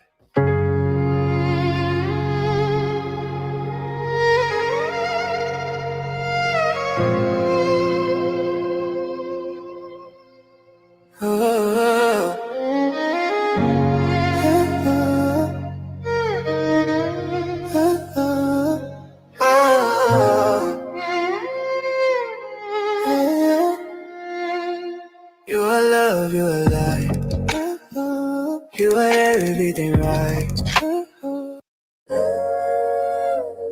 Resonate, resonate. See what I'm saying? Levitate, resonate, resonate. Nah, I mean I'm trying to elevate. The long-seated table gleamed beneath the golden lamps. Platters of roasted everything you could name and saffron rice steaming in the center of the table. Mint-scented lentils perfumed the air. The Royale family, the Abbs children, their new palace siblings by oath, filled every seat, laughter, clinking forks, everybody happy. Falcon pushed her plate aside, feeling the weight of tonight's conversation. She said, we were talking in the library, and we were talking about how every emotion changes the heart. Happiness opens it, sadness weakens it, rage short circuits it, love makes it radiant. The queen tilted her head, listening intently. That's a profound observation for just a few days worth of lessons. Mar grinned. That's because all our teachers are saying the same thing in different languages. Madam Layla with the gospel, Baba Malik with the training, Dr. Rich with the science, our geometry and math teachers. It's all the same current. Rich nodded quietly, letting them speak. Osiris jumped in. It means how you treat yourself is how you conduct yourself before God. Emotions aren't just feelings, they're medicine. The king leaned back. So the temple of the body is ruled not by walls or priests, but by states of the heart. Everybody at the table agreed. Then Amor, small but sharp, sat down her cup. So is this what Pharmakia is hiding? Is this how they make their pill money? By ignoring this? By selling drugs instead of teaching the current? Then the table erupted. Rashad, of course, they don't want people to know how breath and movement heal the heart. They keep the people angry, stressed, and sick on purpose. They build pills to patch the symptoms while the cause is right there, right in front of everybody. Our breath.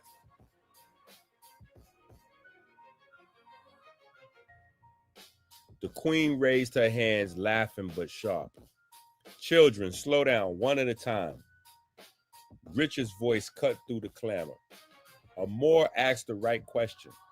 Pharmakia doesn't want coherence. Coherence doesn't make money. But fear, stress, dependence, that is the profit. The king's expression hardened. His knuckles turned white. Then it's not just business, it's treason against the human soul. The room fell quiet again.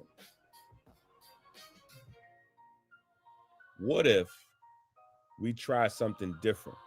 What if every time we read the gospel and saw the word spirit, we swapped it with the word breath? The children froze, staring at Rich. Even the king listened closer. He was intrigued. Let's see how it changes it. Take a few examples. Example number 1. In the Bible, John chapter 3, verses 5 to 8. Unless one is born of water and the breath, he cannot enter the kingdom of God. The wind, the breath, blows where it wishes, so it is with everyone born of the breath. Osiris sat straighter up. That hits different. Like Jesus was teaching biology. You can't live without water and breath. Rich continued. John chapter 6, verse 63. It is the breath that gives life. The flesh profits nothing. The words I speak are breath and life. Maud let out a low whistle. So every word he spoke was like oxygen to the soul. That brings us to number 2. Matthew chapter 10, verse 20. It is not you who speak, but the breath of your Father speaking through you. Ma's eyes widened. So the very act of speaking is proof of God in us. Exactly, Rich said. The breath gives voice. The voice carries truth. He added, John chapter 14, 16, and 17. The breath of truth will teach you, remind you, dwell in you. Chris finished that thought. So learning is just breathing in God. Inspiration. That brings us to number 3. Luke chapter 4, verse 18.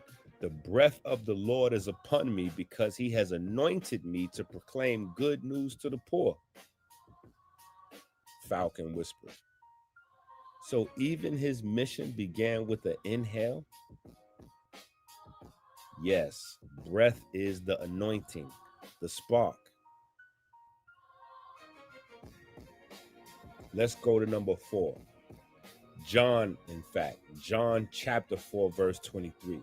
The true worshipers will worship the Father in breath and truth, for the Father seeks such to worship him. God is breath. The queen's hands went to her chest. So worship is not bound to temple walls. It is wherever breath and truth flow together. The king murmured, which means worship is every breath, every moment. Rich read the hardest line. This is the fifth point we'll make. Matthew chapter 12, verse 31. Every sin will be forgiven except blasphemy against the breath. The room went still. Rashad frowned. So if you deny the breath, you deny life. You're cutting yourself off, Orset said. You're cutting yourself off from the very source. Rich said, now let's go back to Kemet. This is exactly what Kemet taught. This is our 6th point. Shu, the god of air. The Ka, vital essence. The Ba, as the soul. The windpipe connected to the heart. Nefer, breath gave the heart intelligence, and the heart gave life to the body. That's why the Ankh, the breath symbol, was always pressed to the nose of the king, the same as Genesis chapter 2, verse 7. God breathing into Adam's nostrils, the same current, different tongues. The children sat in awe.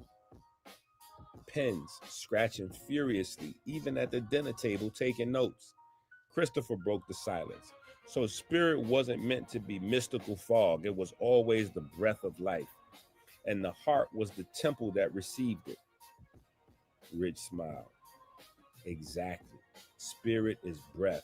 Breath is current. The gospel was always physiology, liturgy, cosmology, all braided into one. The table glowed with murmurs. The king nodding solemnly. The queen smiling faintly as if remembering something she always knew. Inspiration. In the beginning was the wave. In the beginning was the wave. The wave was with God, and the wave was God. In the beginning was the wave. The wave was God. The wave was God. The wave was hard. Every step a symphony. Timelines infinity. The wave erased injury. I'm the divine epiphany. We made history. Articulate a mystery. The wave is a remedy. God kissing me. Listen to me. Made history. Flawless victory. They dissing me in misery. In misery. It don't get to me. Bro, we made history. I gotta live it. My juices efficiently. Bro, we made history. Magician tweet. We made history. Rewriting industry. Ain't no quitting me. Bro, we made history. Articulate mystery. Clarify the vision. We dancing in victory. We made history. In heaven, walk with me. In the way, swim with me. In the beginning was the wave. The wave was a God. The wave was God. The wave was hard. Every step a symphony. Timelines infinity. The wave erased injury. I'm the divine epiphany. We made history. Articulated mystery. The wave is a remedy. God kissing me. Listen, we made history. Flawless victory. They dissing me in misery. Misery. Man, I made history. It don't get to me. Bro, we made history. I gotta live this. My jewels used efficiently. Bro, we made history. History. We made history. Rewriting industry. Ain't no quitting me. Bro, we made history. Articulated mystery. Clarify the vision. We dancing in victory. We made history. In heaven, walk with me. Lamps in the library glowed low. Pages of half-finished drafts spread across the table. Laptops hummed. Fingers tapped. The children were weaving everything together. Breath, gospel, cardio, Malik's drills, Rich's science, Layla's history. Every paragraph seemed to pull them closer to something bigger than themselves. Orset leaned back in her chair, watching the search engine scroll. You all keep talking like this book that we writing is going to save the world. But before we even get to that, you have to learn more about the ops. Mars said, what? Who? Orset said the ops. Opulence Academy, our #1 rival. Scrimmages are coming up soon. Chanel said, I never heard of it. That's because you're new to the school, Orset said back. Opulence was the academy before Elephantine was built, founded by the old royal families before reformation. They had the money, the grounds, the prestige, everything, and ties to Pharmakia. When Elephantine Academy rose, Opulence hated it. saw it as a threat. They've been rivals ever since. Rashad nodded. They call themselves tradition. We call them the leftovers. Laughter rippled through the group, but Christopher frowned. So these scrimmages, they're not just sports, are they? Orset's eyes gleamed. They never are. On paper, it's a debate. It's a track meet. It's knowledge bowls, games. But in truth, it's about influence, attention, who carries the current. Falcon folded her arms. Then the book isn't just a defense against Pharmakia, it's a weapon for the scrimmages too. Osiris grinned, his competitive streak flashing. Let them come. If opulence is the ops, then elephantine is the current, and current always flows strong. The kids bent back over their pages, the library filling once more with the sound of typing, scribbling, writing, and whispered lines of the gospel rewritten as breath. Outside, the city slept. Inside, a new rivalry stirred awake. The books lay half forgotten, the air heavy with something unspoken. Christopher leaned forward, elbows on the table, his eyes fixed on Orset. Wait a minute. So is this what we sensed? I mean, you don't just study this stuff, the breathing, the martial arts, the current. You feel it. You start to develop like qualities, ESP, like new senses. When we were brought up, this is how we were raised. When we brought you up, moving into the palace, you looked like you were holding something back. We could sense it. We thought maybe it was just your crush on Osiris. Osiris got embarrassed. Or maybe leaving Rashad behind, but I think it's more than that now. You know certain things, and we want you to tell us everything. Tell us the history. Orset looked down at her notebook, her jaw tight. The silence stretched until finally she said, "It's a lot.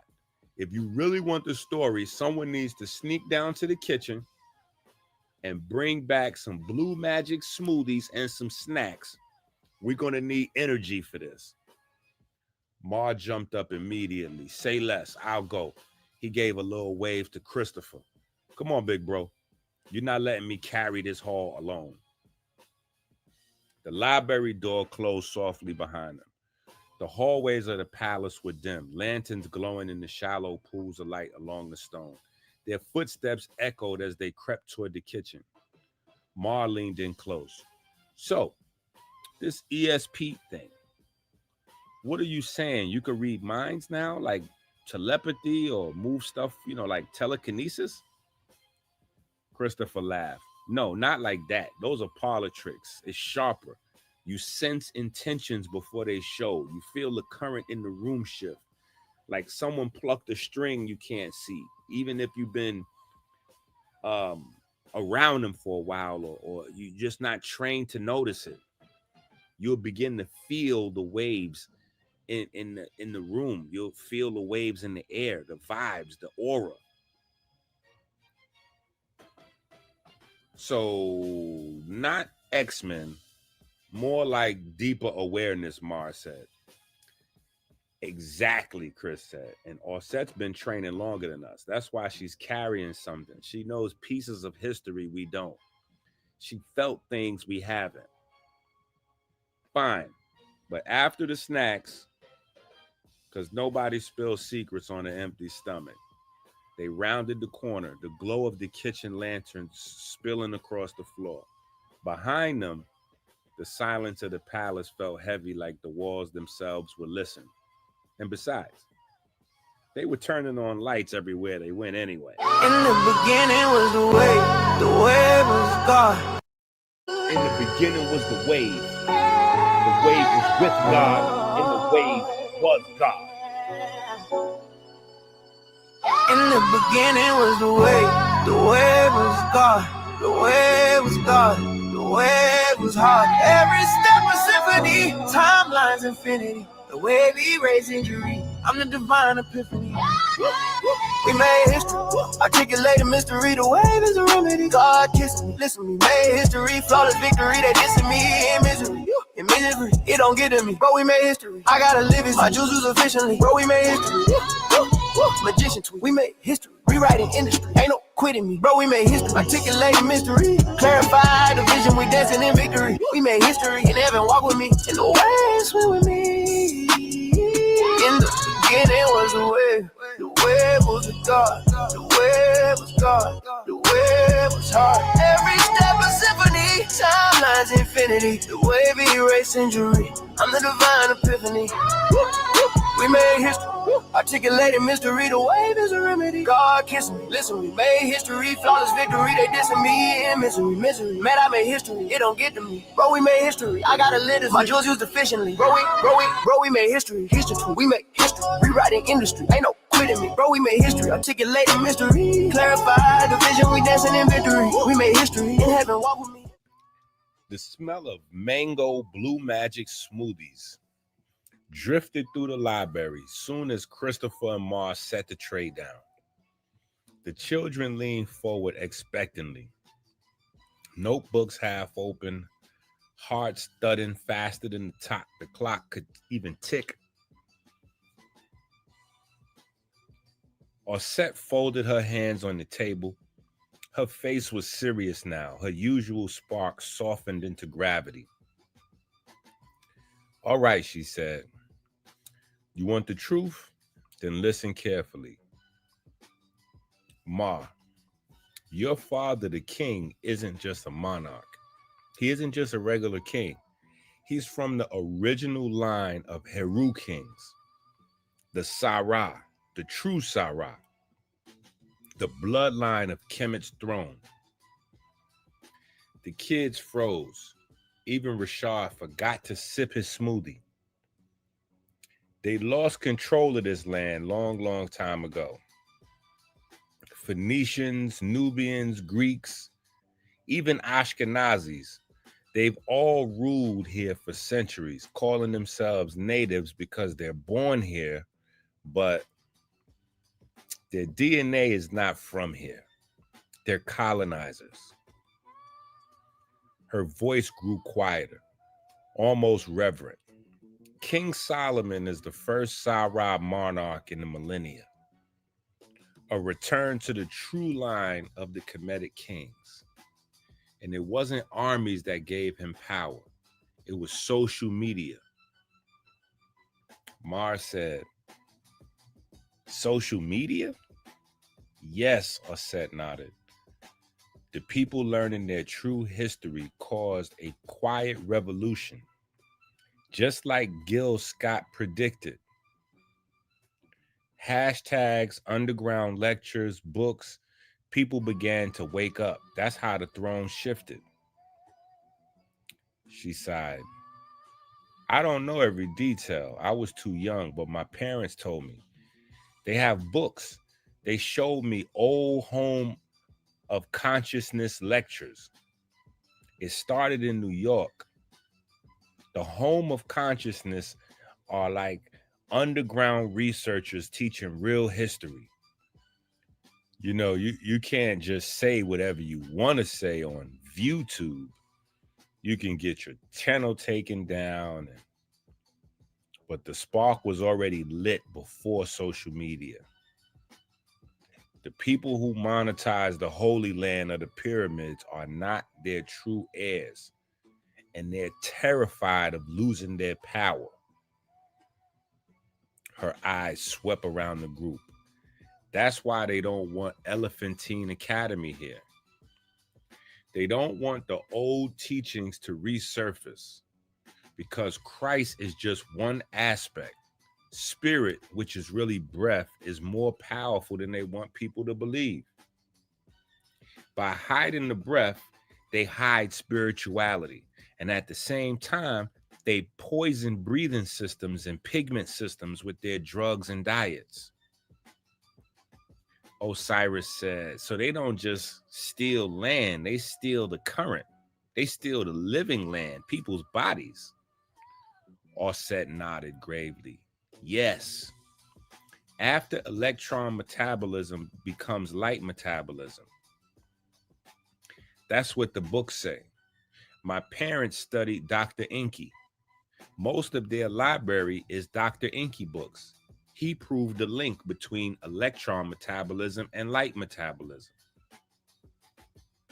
The children sat in silence, soaking in every word like a scripture. Finally, Christopher broke the silence. But that's not all, is it?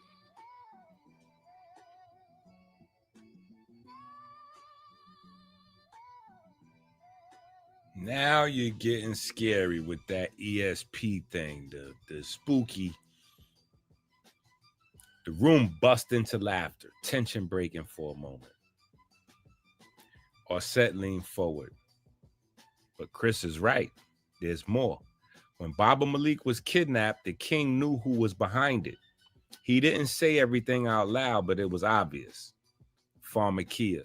And do you know who owns Pharmakia? Rashad swallowed. Who? Who owns Pharmakia? The same people who own Opulence Academy. Everybody in the library started talking at once. Wait, what? Who? Wait, who owns? Wait, what? That's insane. What? Arsette raised her hand and said, shh. Enough. Just one of you. Osiris. You guess. Guess whose family is on the Pharmakia board and the Opulence Academy Council? Osiris blinked. How would I know? She said, think. The silence stretched, and then Falcon, Osiris's twin, jumped in. Seth. Osiris nodded. Yes, Seth. His family is tied into it all. Pharmakia, Opulence, the colonizers' bloodlines, the whole system. The library went cold. The children looked at one another wide-eyed. There is a lot more than meets the eye going on here, Arsette said. Buried secrets in tombs, ancient fortunes, prophecies, and we're standing right in the middle of it. The children sat speechless, hearts pounding, questions roaring through their mind. The current hummed in silence. In the beginning was the way was God, the way was God, the way was hard. Every step a symphony. Let's go to Amazon and get all our books, please. Black's anatomy, teach your children, teach your children, teach your children to be a victim.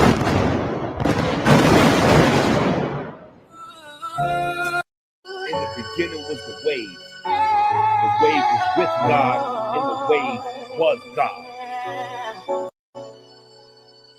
In the beginning was the way was God, the way was God, the way was hard. Every step a symphony, timelines infinity, the way we raise injury. I'm the divine epiphany. We made history, articulate a mystery. The wave is a remedy. God kissing me, listen to me. Made history, flawless victory. They dissing me in misery. In misery, it don't get to me, but we made history. I gotta live it, my juices efficiently. Bro, we made history. Magician tweet, we made history. Rewriting industry, ain't no quitting me. Bro, we made history. Articulating mystery. Clarify the vision, we dancing in victory. We made history. In heaven, walk with me. In the way, swim with me. In the beginning was the wave. The wave was a God. The wave was God. The wave was hard. Every step a symphony. Timelines infinity. The wave erase injury. I'm the divine epiphany. We made history. Articulated mystery. The wave is a remedy.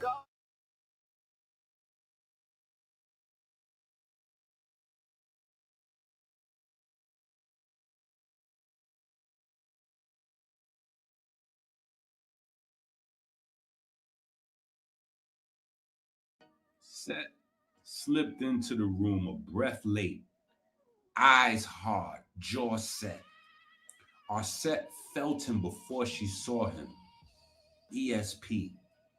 She and Falcon traded a look, then another look with Osiris. The air had that brittle hum, like static before a storm. Rich felt it too. He always did. He let the silence stretch, then clicked a piece of chalk against the board. Good morning. We're going to do something precise today. He wrote in clear columns, ENQI Kemetic, breath, light, wisdom. Question on the table, he said. Where do New Testament ideas brush up against older Egyptian currents? Not internet rumor, patterns, text, transmission. He underlined once, Egypt in the New Testament, orbit. Rich numbered the board. Number 1, flight into Egypt. Matthew chapter 2, verses 13 to 23. An explicit Egypt scene. Jesus' family seeks refuge. Matthew quotes Hosea to tie Jesus to Israel's story. Not Jesus learned in temples of Kemet, but Egypt is in the frame on purpose. 2, Egyptian manuscripts and audiences. Alexandrian Judaism, early Christian papyri discovered in Egypt. That's transmission, audience, scribes, schools. Egyptian adjacent sayings and traditions. The Nag Hammadi scrolls, Gospels of Thomas, Gospels of the Egyptians, not canonical, but shows currents of Jesus' sayings circulating in Egyptian communities. He turned. So yes, Egypt is not background noise. It is part of the publishing house. Seth stared from the door to the board and stayed there.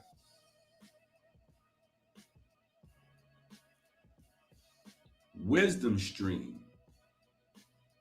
Amenemope to Proverbs to Jesus. Rich drew a river with 3 bends. Most secure bridge. Amenemope,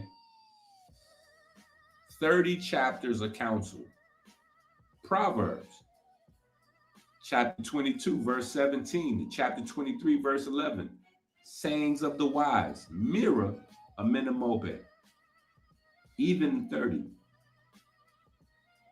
Jesus' New Testament speech style and ethics flow through Israel's wisdom tradition. Jesus' moral idiom stands on a road paved partly in Kemet. Orset's pen moved like a metronome. Parallels and echoes, big stones. He chalked a tight list. The famine stele, Genesis chapter 41. 7-year famine motif. Wise counselor saves Egypt. Great hymn to Aten, Psalm 104. Creation sung in solar light. Ma'at, weighing of the heart. Biblical judgment scenes. Ptah Hotep, Ecclesiastes, humility, brevity of life. Royal titles, Osiris, King of Kings, Lord of Lords. Versus Revelation's enthronement language. This is not copy and paste. It's the melody appearing in new keys. Osiris muttered just loud enough for Falcon. Same song, new choir. Spirit read as breath. Rich wrote, Numa equals breath. And beneath it, Ruach and Ka. Swap spirit with breath and hear it again. John chapter 3, verse 5 to 8. Born of water and breath. The breath blows where it wishes. John chapter 6, verse 63. Breath gives life. Words are breath and life. Matthew chapter 10, verse 20. The breath of your Father speaks through you. John chapter 14, 16. Breath of truth will teach, remind, dwell. John chapter 4, 23, 24. Worship and breath and truth. Matthew chapter 12, 31, 32. To cut off the breath is to cut off forgiveness's source. In Kemet, shu, ka, the ba, ankh to the nose, Genesis, nostrils, same current. Set nodded almost imperceptibly. Number 5, light. Light. God as light. 1 John chapter 1 verse 5. James chapter 1 17. Psalms 27 verse 1. Jesus as light. John chapter 1. Chapter 8 verse 12. Chapter 9 verse 5. Chapter 12 verses 35 to 36. 46. Luke chapter 2 verse 32. Matt chapter 4 verse 16. Y'all should know by now, that's Matthew. Transfiguration, Revelation 21, 23. You as light. How about that? Matt again. Chapter 5. 14 to 16. Ephesians chapter 5. 8. 1 Thessalonians chapter 5 verse 5. Egypt sings light endlessly. I-10 hymns. Kepra's becoming. The New Testament doesn't fear that lexicon. It redeploys it. Seth's knuckles whitened on his notebook spiral. He said nothing. Number 6. Body physics. Why breath and light aren't just metaphor. Rich sketched a heart trace and wrote QRST. Physiology check. Breath drives electron transport and electricity. Electricity curls into magnetism, memory, and storage. Their dance radiates light, biophotons. The heart's QRST, or Christ wave, is a living waveform of that current. He rapid fired the emotions map. Happiness upregulates vagal tone, upregulates heart rate variability. Nitric oxide opens the vessels. Anger, amygdala surge, vasospasm risk. Sadness, heart rate variability drop. Rage, arrhythmia. Love, oxytocin, coherence, entrainment. Your spirit life isn't floating. Your breath is literally engineering your heart and field. Falcon exhaled like she had been holding it all, period. Number 7, bread and wine, Osiris and the Eucharist. Rich were 2 words, bread and wine. Osiris as grain, planted, risen, sacred breads as the god's body, red beer, wine as life blood. Communion later renders the same sacrament, body is bread, blood is wine. He let the chalk fall silent. Photosynthesis to loaf, fermentation to cup, temple to table, the ritual remembers the farm. A few heads bow without meaning to. Number 8, names and lines. Sarah, Israel, memory. Royal titles, Sarah, son of Ra, kingship as divine sonship. The very letters of Yisrael carry Ra at the center. Language remembers what politics tried to forget. He glanced across the room, past Osiris, past Set, to Set. Not accusing, just present. Rich dusted his hands. All right, what did you actually learn? Osiris, that spirit was always breath, and my ECG is a song. Falcon, that wisdom books were already braided with Kemet before Jesus quoted them. Or Set, That light is not just metaphor, it's metabolism and meaning. Set stared at the page. He said nothing. Rich clapped once. If Madame Layla gives you the philosophy, I'll keep giving you the physics. Rich capped the chalk, eyes distant. He always knew more than he said. He spun the chalk in his fingers. All right, questions only. Aim for precision. Fire away. Osiris's hand went up first. If spirit is breath and the QRST waveform of that breath in the heart is life, then prayer is just breath with meaning attached. Like, does intention and breathing literally rewire the heart? Before Rich could answer, Set's hand cut the air. Or is that just romanticizing biology? If a clogged artery is clogged, can meaning unclog it? Or do you just need a stent and some statins? Come on, let's be serious here. A few kids murmured. This was a duel by question. Rich nodded unfazed. Good, good. 2 angles here. He numbered the board.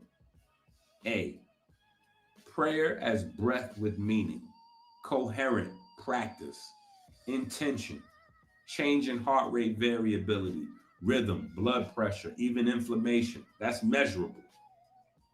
B, acute obstruction. If a pipe's blocked, you may need a plumber. Emergency medicine saves lives. But ask the second order question. Do we train a life where the pipe never clogs, or only learn to call the plumber? He underlined both and. Arset raised 2 fingers. If Jesus says worship in breath and truth, is truth the alignment like breath without lies? What happens to the heart if the breath is steady but the life is dishonest? Set flicked a glance at her and then said, follow up. Why should truth matter to tissue? Muscle doesn't read ethics. Rich paced the floor. Your body reads contradiction as noise. Chronic deceit equals chronic stress. Stress chemistry degrades vessel walls, jangles rhythm, dulls the memory. Call it metaphysics or mechanics. Coherence hates lies. Falcon leaned in. If love entrains feels, how far does that feel go?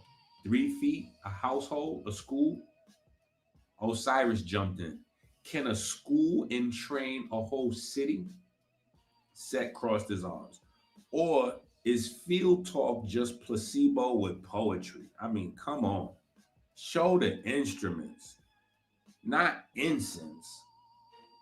Rich sketched a quick heart rate strip beside a smooth sine wave. Instruments exist. The question isn't if coupling happens, it's how deep we're willing to train it, the breath, to conduct, the community.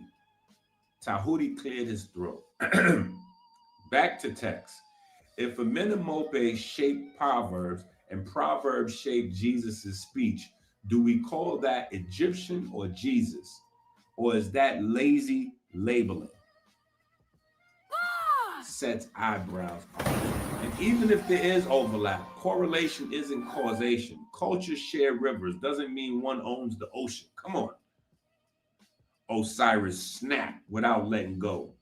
Then how do we responsibly trace transmission without stealing or erasing? Rich smiled. By doing the slow work, dates, manuscripts, phrases, schools. Name the bridges without burning the villages on either side. Rashad raised his hand halfway. If emotions are medicine, what's the dosage? Like how much walking, how much laughing, how much love to shift the statistics? Said, and what if someone can't feel happy on command? Are they just doomed? Rich capped the chalk again. Dosage is practice, not pretending. You don't fake a PR, you train it. 5 anchors minimum. Sleep window, daily walk, breathing cadence. 4 to 6 per minute practice. Strength basics, push, pull, squat, hinge, and 1 honest conversation a day. That stack moves the numbers. No one is doomed. Set came back. If blasphemy against the breath is to cut yourself off from the source, what does that look like physiologically? Set track the chart. And who decide what counts as cut off? Dangerous category of humans gatekeep it. Rich nodded. Physiology first. Chronic breath, starvation, shallow, erratic, polluted. This erodes coherence. Ethically, we don't gatekeep salvation. We gatekeep practice, air, water, movement, truth. The rest is between breath and the breather. Osiris's question came fast. Can the QRST wave be trained like a kata, like drills that rewrite the wave? Set shot back immediately. Can a kata outfight plaque? Mercenaries and money? Asking for the real world here. I mean, duh. Rich drew a tiny routine on the side. 5 minutes, nasal cadence. 3 90-second brisk walks. 2 max hold planks and wall sits. 1 minute gratitude recall. Do this daily. Wave changes. As for mercenaries and money, waves become habits. Habits become culture. Cultures change empires. Slowly and then suddenly. Falcon tapped her pen. If bread is wine and memory is older than the church, if bread and wine, okay. If Osiris represents bread and wine, and that is older than today's church, what keeps a ritual from becoming empty? Like forgetting its roots. Set comes in. If meaning is portable, anyone can weaponize it. Pharmakia sells light in bottles. Rich considered. Well, ritual stays alive when body, breath, and truth are braided. If one strand is missing, performance, product, or pretense, it hollows out. Ritual equals practice times truth times community. Or Set's eyes flickered to Set and then Rich. What do we do when history is contested? Our rivals will call this heresy. Our enemies will call it conspiracy. Set didn't blink. And what do we do when truth costs? He didn't look away from Rich, he stared. Rich's voice softened. 3 rules: don't lie, don't hate, and don't stop. He put the chalk down. Don't lie, don't hate, don't stop. Everything else is just tactics. Osiris raised one last question, eyes steady on Set. If love entrains fields, can 2 rivals train each other into coherence by refusing to hate while refusing to quit? Set jaw flexed. His answer came as a question. Instantly. And if one of them is standing on a lie, does coherence mean calling it out or holding your breath until the lie dissolves? The room held silence like a note. Rich let it ring. Bring those to your pages tonight. No speeches, just questions only. This is your homework. The heart learns fastest when the mind is honest. Pens went back to paper. The duel continued, clean, wordless, in the space between questions.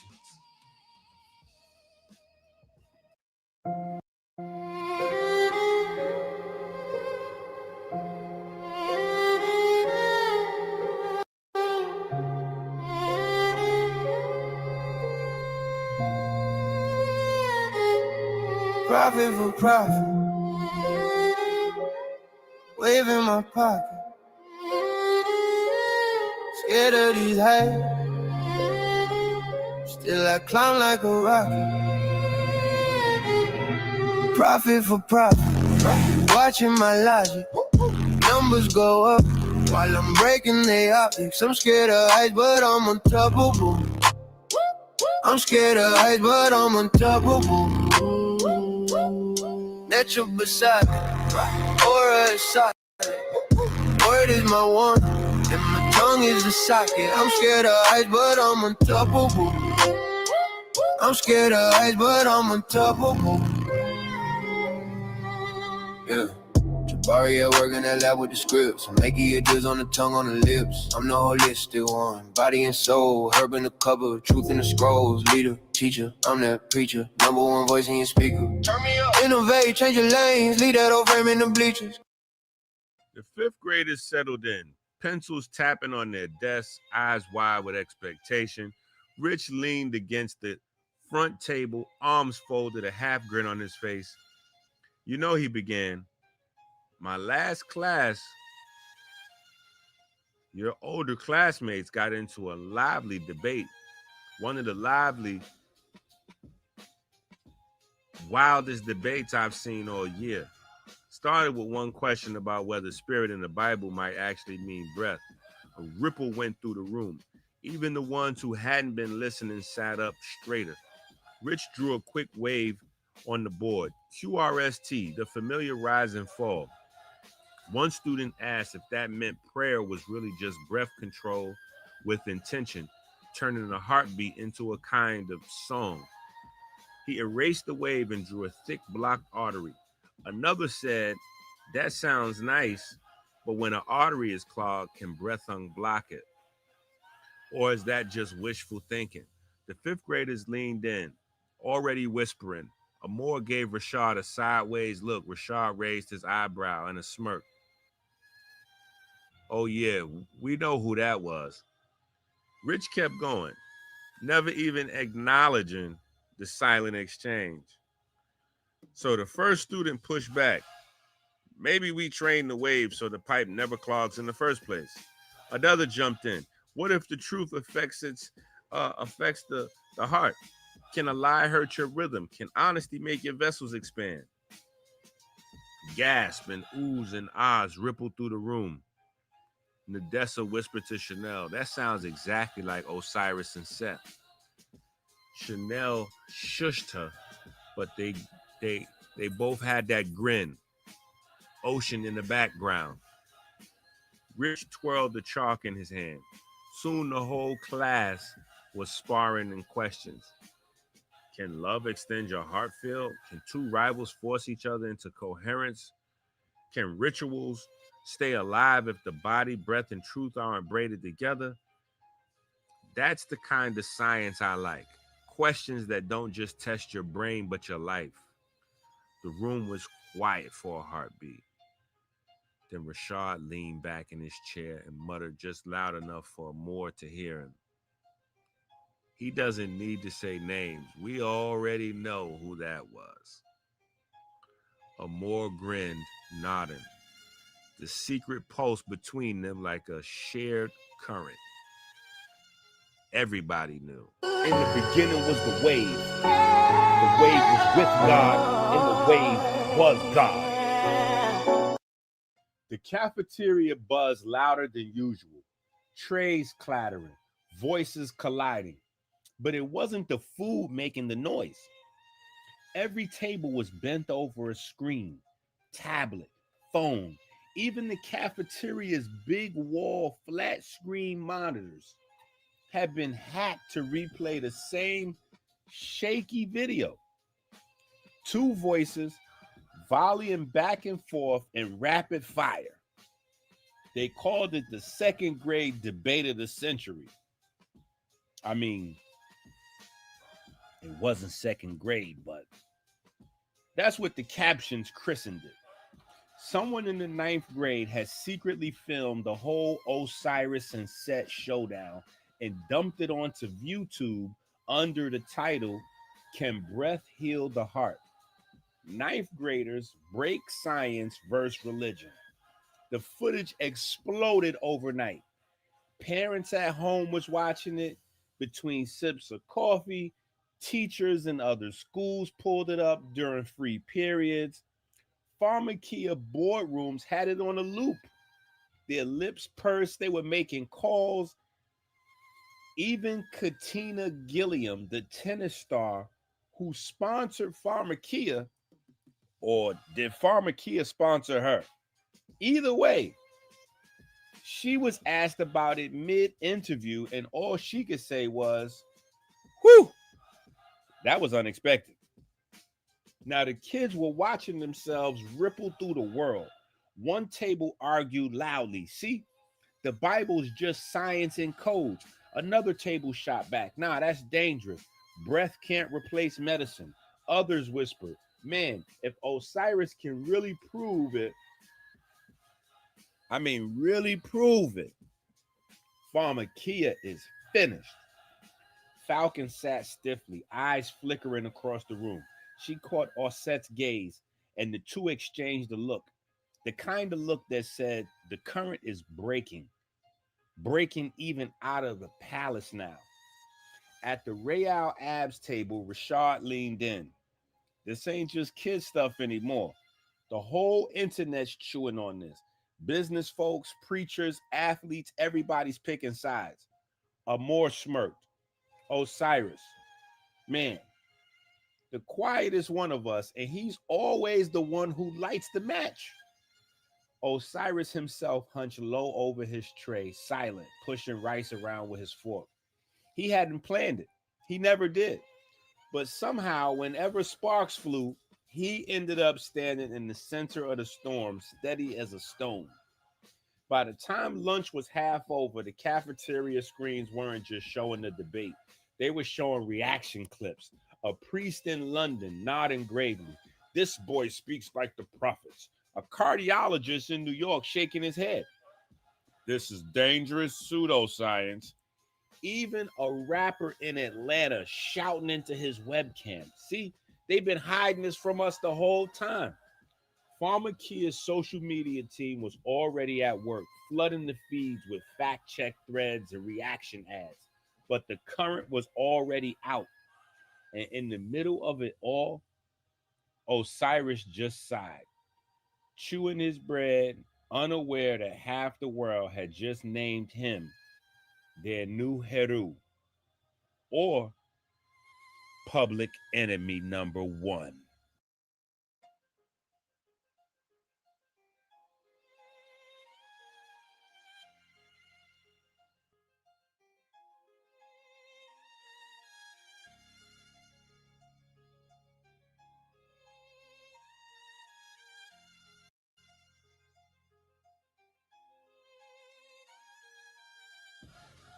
The gym doors slammed behind the last stragglers.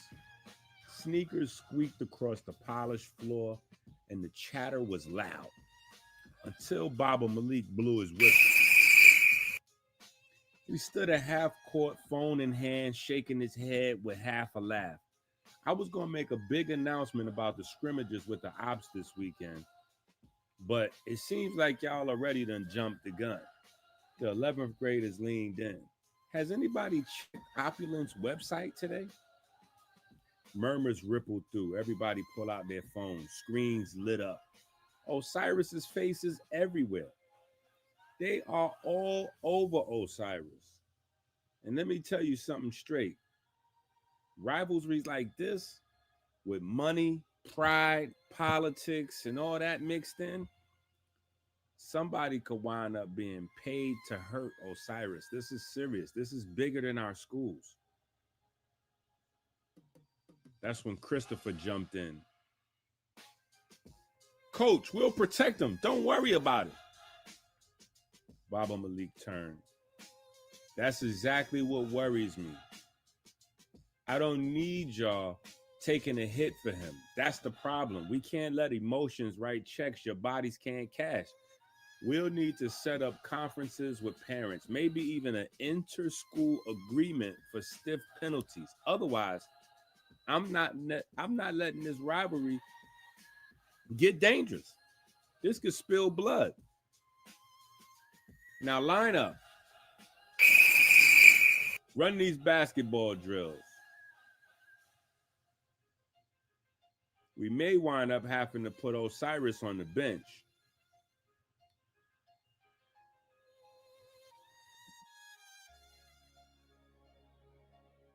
Melanin versus diabetes, we in here. We discovered it. In the beginning was the wave.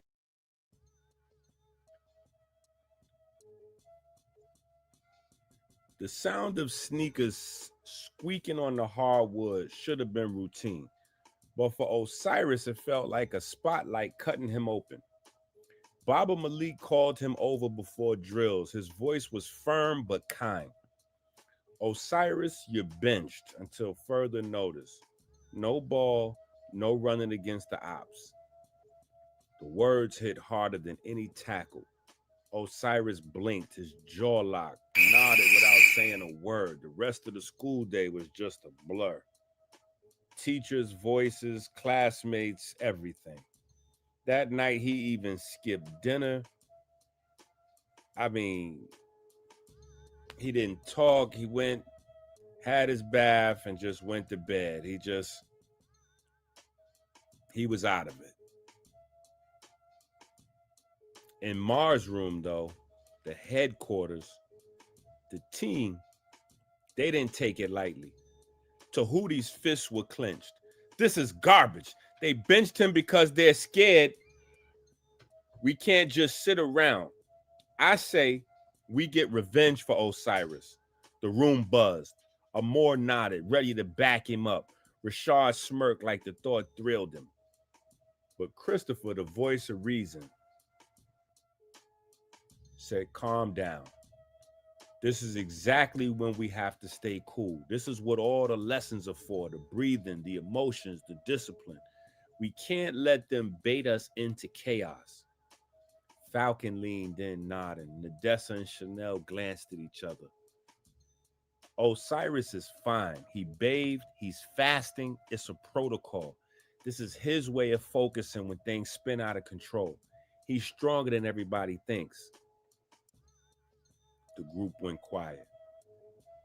Mars said, so we make a move, but not the one they expect. The book. Chanel snapped her fingers. Yes, but not just a book. We slip out an audio book. We drop it in parts, chapter by chapter. Nadessa grinned, like a series.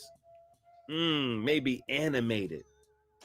Drop the first chapter so that it's like start of a scrimmage, or in fact, drop it at the start of the scrimmage. That'll totally blow them away. Tahuti caught on, leaning in. That way, while the ops are focused on Osiris, they'll hear our words. They won't even be able to focus on the game. They'll be running into themselves, running into us, missing shots. We'll wipe the floor with them and spark a shift in consciousness at the same time. Christopher smiled at fire catching around the circle. Exactly, family. But one problem, we have to get Osiris back in the game. Tahuti, that's on you. Convince your uncle he'll be safe. I'll do it, Tahuti said, his eyes fierce. I owe him that. And I'll get my dad to help. Rashad threw his hands up, laughing out loud. This is going to be a masterpiece. Adults are not smarter than kids. Everybody bust out laughing. In the quiet beyond the laughter, though, the plan began to take shape. The air was electric with more than just rivalries. Friday went by like nothing. Hours slipped past, every class sharp and deep, but nobody really cared about the lessons. Every corner of the school was buzzing with the same three stories. The almost fight in the hallway, the gym duel that turned into a legend, and all of that leading up to the debate that went viral. You can't escape it. Teachers, kids, Everybody was discussing this. By lunchtime, the whole campus was like a drum line tuned to my brother's name, Osiris, Osiris, Osiris, Osiris. The only moment that cut through the noise came in sixth period when Osiris walked in like he was carrying a weight no one else could see. Baba Malik pulled him aside. His words weren't loud, but the whole room seemed to catch. You can play. Just like that, the cloud over Osiris lifted. He didn't smile, but we could see his energy. We could see his aura go from a negative 100 to a 2,000. That night back in the palace, we pulled out some toys from home and showed them to the Reals. To Hootie, Orset, Rashad. Everybody saw our gadgets. So now they knew. Make no mistake, we are ready for tomorrow. The morning broke heavy with anticipation, but it wasn't nerves, it was charge. We gathered before dawn for prayer, the kind that doesn't just float out as words, but drops down as current. Everybody, even the new ones, Offset, Rashad, Tahuti, everybody felt it. The sound of our breaths rose together like waves breaking on stone. There was a vibration inside the room, a low hum that didn't come from our mouths, but from somewhere out in the desert. Somewhere when we were praying, the vibration stuck with us. It's like the walls themselves remembered the prayers before this one. When we closed, our silence held for a heartbeat. Then came the tingling in our foreheads buzzed. It must have been that ESP kicking in. The temples were sparked, pineal glands lit like hidden lanterns. Osiris whispered to me later. It was like my eyes were seeing before they even opened. And that was the current we carried into the day. When cross country started, the crowd was pressed shoulder to shoulder. It was beyond a sold out event. Banners waving, voices booming, elephants versus the ops. It wasn't just a scrimmage, it was a war. Parents, alumni, strangers with their phones out, streaming. The tension was thick enough to choke on. From the gun, Set bolted like a man with a vendetta. His stride wasn't smooth, it was violent, pumping elbows, teeth clenched. It was like going in slow motion. The emotion was so thick in the air. The ops had their strategy clear. Seth wasn't there to win, he was there to break. But Osiris was different. He ran like he was plugged into something nobody else had access to. Breath steady, rhythm smooth, his body swaying in that strange coherence he'd been learning all semester. His eyes weren't just on the course, they were ahead of it. Halfway through, you could feel the climax building. Set angled in, just enough to clip Osiris's foot. The perfect trip at full speed. The crowd gasped, half turning away, already bracing for the crash. But Osiris had seen it. Not just reacted, he seen it. He shifted a single step. They tripped, but he let Set surge past and pulled himself back into third place with deliberate grace. His face stayed calm, but his eyes burned. He had given Set the win, flipped the trap upside down. The elephants, by Osiris's calculated third, still took the team victory. Set crossed the line first, arms thrown wide, but instead of cheers, he was met with confusion and then laughter. Everyone could see he was furious. He hadn't landed the hit. He hadn't ruined Osiris. He had actually handed Elephantine a win. He just didn't understand it. Basketball. If cross country was subtle chess, basketball was fist fight with sneakers on. The ops came in swinging, fast break dunks, trying to humiliate. But the elephants had learned something new. Every time the ops charged the paint, one of our players stepped in, feet planted, chest up. Boom! Foul. Offensive foul. At first, the crowd thought it was luck.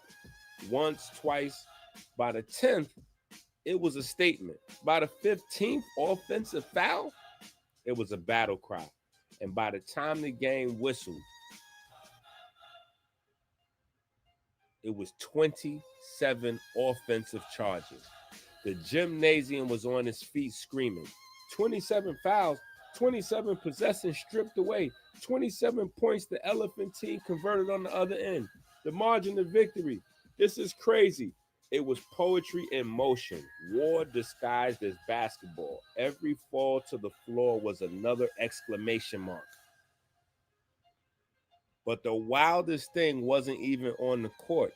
It was in the stands. The first chapter of Pull Your Own Weight had dropped that morning.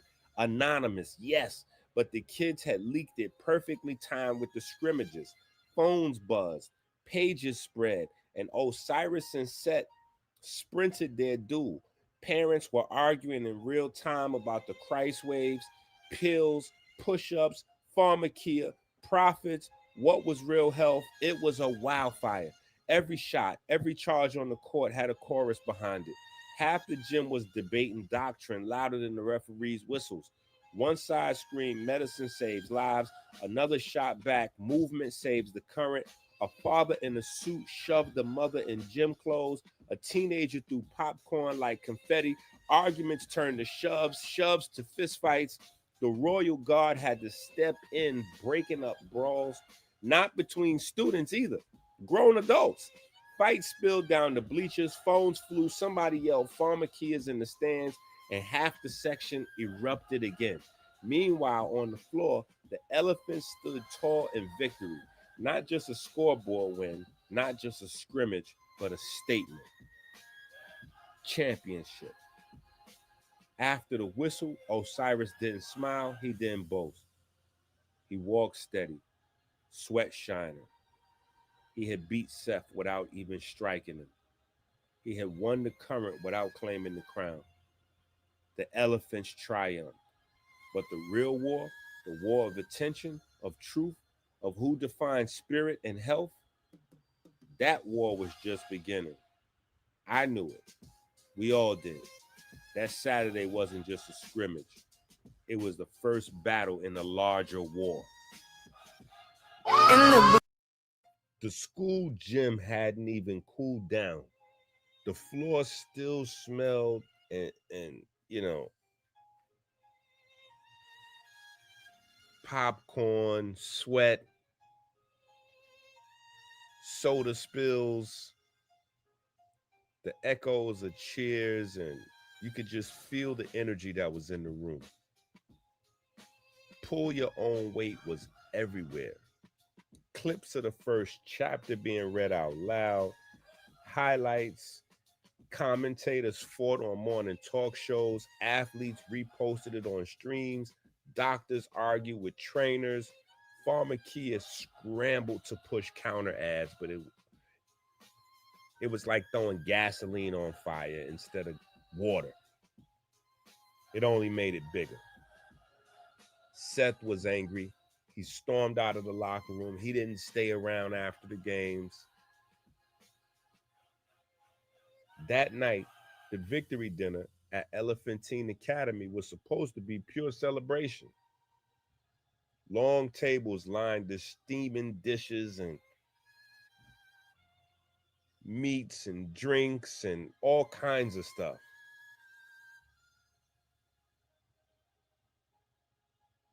The last person you think would be paying attention at an event like this, Chanel. Chanel was frozen with fear. She was watching a waiter move between tables with trays, and he had the double crescent tattoo. The same mark she saw in the lunchroom weeks earlier. Her fork clattered. She whispered to Falcon, who caught it instantly. A signal ran down the table, eyes narrowed. Before you knew it, the royal guard was on him. It was like instantaneously. Chanel froze. The vibe, the ESP was picked up. The royal guard jumped on him. By midnight,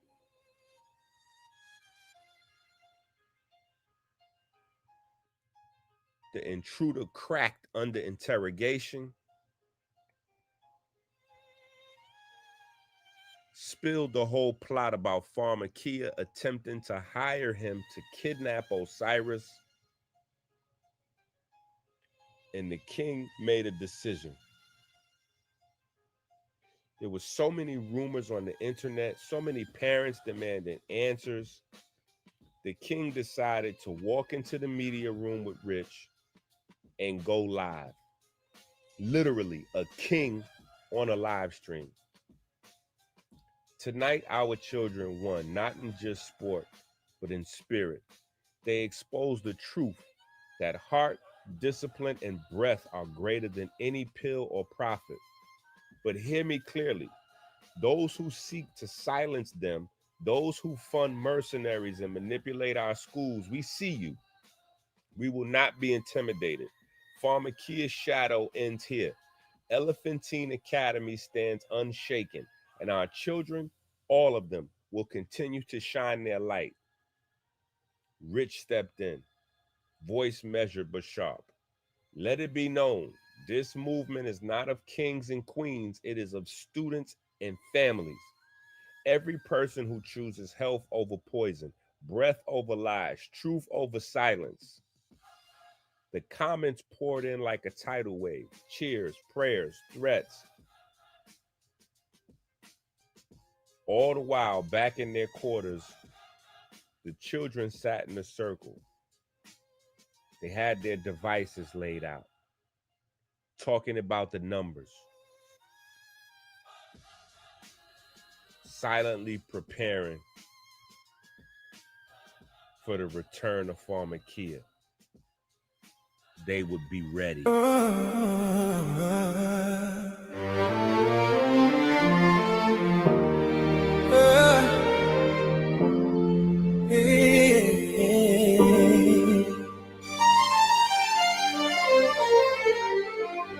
Rolling through the sand like a thought in disguise. The scarab spins truth where the cosmos collide. Energy whispers, it never says goodbye.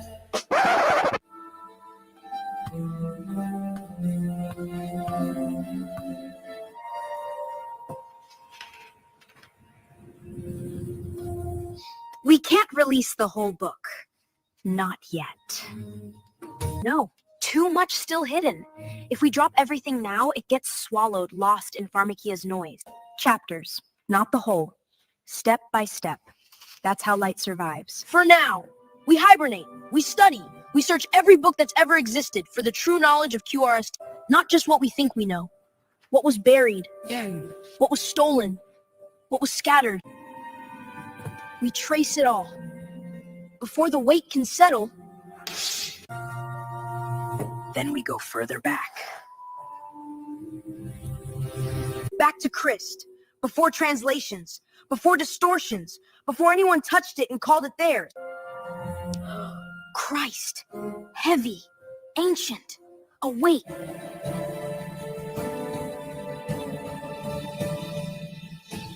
In the beginning was the way was God, the way was God, the way was hard. Every step a symphony. Let's go to Amazon and get all our books, please. Black's anatomy, teach your children, teach your children, teach your children to be a victim.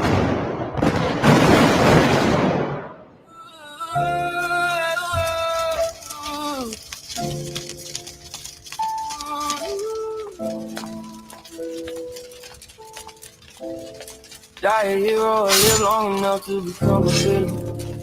Black's anatomy, teach your children, teach your children, teach your children to be a villain. Live as a hero for teaching children. Oh, don't buy the books and be the villain. We say the babies by teaching them. We say the babies by reaching them. If not, diabetes, heart disease, in prison, we'll be eating them. That's how we treating them, feeding them futures of some man bars. No stars, just scars, no healing them. Buy the books, don't let your kids die. Buy the books, don't let the dreams dry. Turn pages or the rage of the system's gonna fry. Die a hero or live long enough to become a villain. Blacks and teach the children, teach the children to be a villain. Live as a hero for teaching children. Oh, don't buy the books and be the villain. Pages torn, storm of ignorance swarms, uniforms turn warm, the coldest cycle reborn. Born in the margins, gardens left to wither. If you don't sow the seeds, they'll shiver in the winter. Chalkboards and whiteboards, futures on the line. They draw the maps, but we never read the signs. Pencil snapping of the spine of the mind left behind. Who profits off the blind? The system's designed to erase the crime before it's committed. If knowledge is a crime, then the sentence is infinite. By the books, or let the truth diminish. By the books, let the kids replenish. Oh, die a hero or live long enough to become a villain. Life's anatomy, teach the children. Teach the children, teach the children to be a villain. Live as a hero for teaching children. Oh, don't buy the books and be the villain.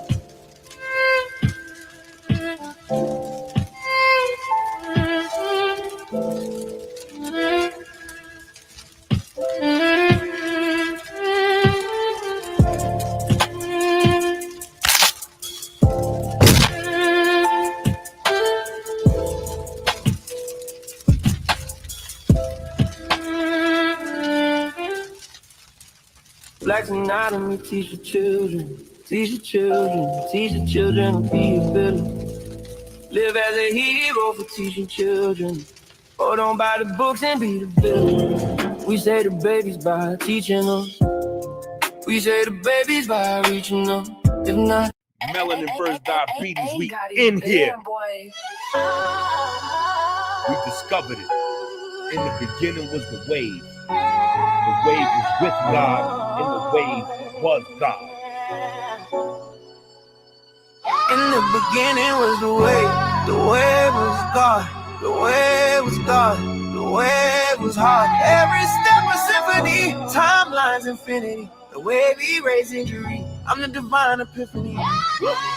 We made history, articulate a mystery. The wave is a remedy. God kissing me, listen me, made history, flawless victory. They dissing me in misery, in misery. It don't get to me, but we made history. I gotta live it, my juices efficiently, bro. We made history. Magician tweet, we made history. Rewriting industry, ain't no quitting me, bro. We made history, articulating mystery, clarify the vision. We dancing in victory. We made history in heaven. Walk with me in the way, swim with me. In the beginning was the wave was a God, the wave was God, the wave was hard. Every step a symphony, timelines infinity, the wave erased injury. I'm the divine epiphany. We made history, articulated mystery. The wave is a remedy. God kissing me, listen, we made history, flawless victory. They dissing me in misery, misery. Man, I made history, it don't get to me. Bro, we made history, I gotta live this. My jewels used efficiently. Bro, we made history, we made history. Rewriting industry, ain't no quitting me. Bro, we made history, articulating mystery. Clarify the vision, we dancing in victory. We made history in heaven. In the beginning was the wave. The wave was with God, and the wave was God. In the beginning was the wave was God, the wave was God, the wave was hard. Every step a symphony, timelines infinity, the wave erased injury. I'm the divine epiphany. We made history, articulated mystery. The wave is a remedy. God kissing me, listen me, made history, flawless victory. They dissing me in misery, in misery. It don't get to me, but we made history. I gotta live it, my juices efficiently. Bro, we made history.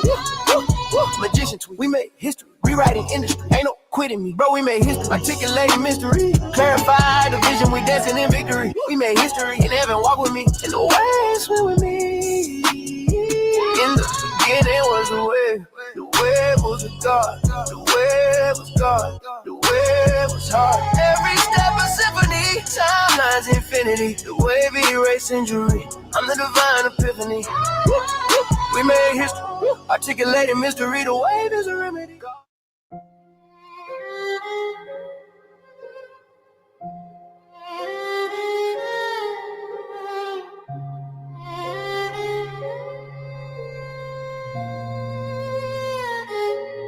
Profit for profit. Wave in my pocket. Scared of these heights. Still I climb like a rocket. Profit for profit. Watching my logic. Numbers go up while I'm breaking the optics. I'm scared of heights, but I'm unstoppable. I'm scared of heights, but I'm unstoppable. Natural beside me. Aura is solid. Word is my one, and my tongue is the socket. I'm scared of heights, but I'm unstoppable. I'm scared of heights, but I'm unstoppable. Yeah.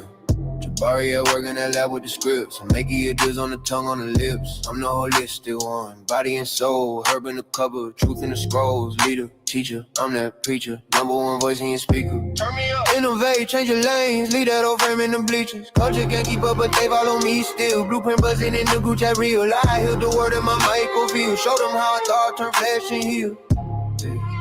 Yeah, yeah, yeah, yeah. Proving that religion is science. Alignment, measure every prayer in the silence. Refinement, committed wave function, moving in phases. Crown wide open, decoding them phrases. You is the wave, the beginning was the wave, not the K word. Turn matter when you're at a Chris. Breathe in the chest, gold, sun on the vest. King Solomon and Kemetic, my lineage kid. By the books, read the rules, teach your kids what we did. Turn every classroom into shrine, in the grid, where the future learn the past, see the master. Here it written. Yeah. I don't chase trends, I bend them. I don't chase thrones, I send them. Up in the sky like a signal flare. Scared of heights, still I'm everywhere. Profit for profit, they watching my life. This is why you have to go to Amazon and get the book, Rich Abs, Poor Abs, now.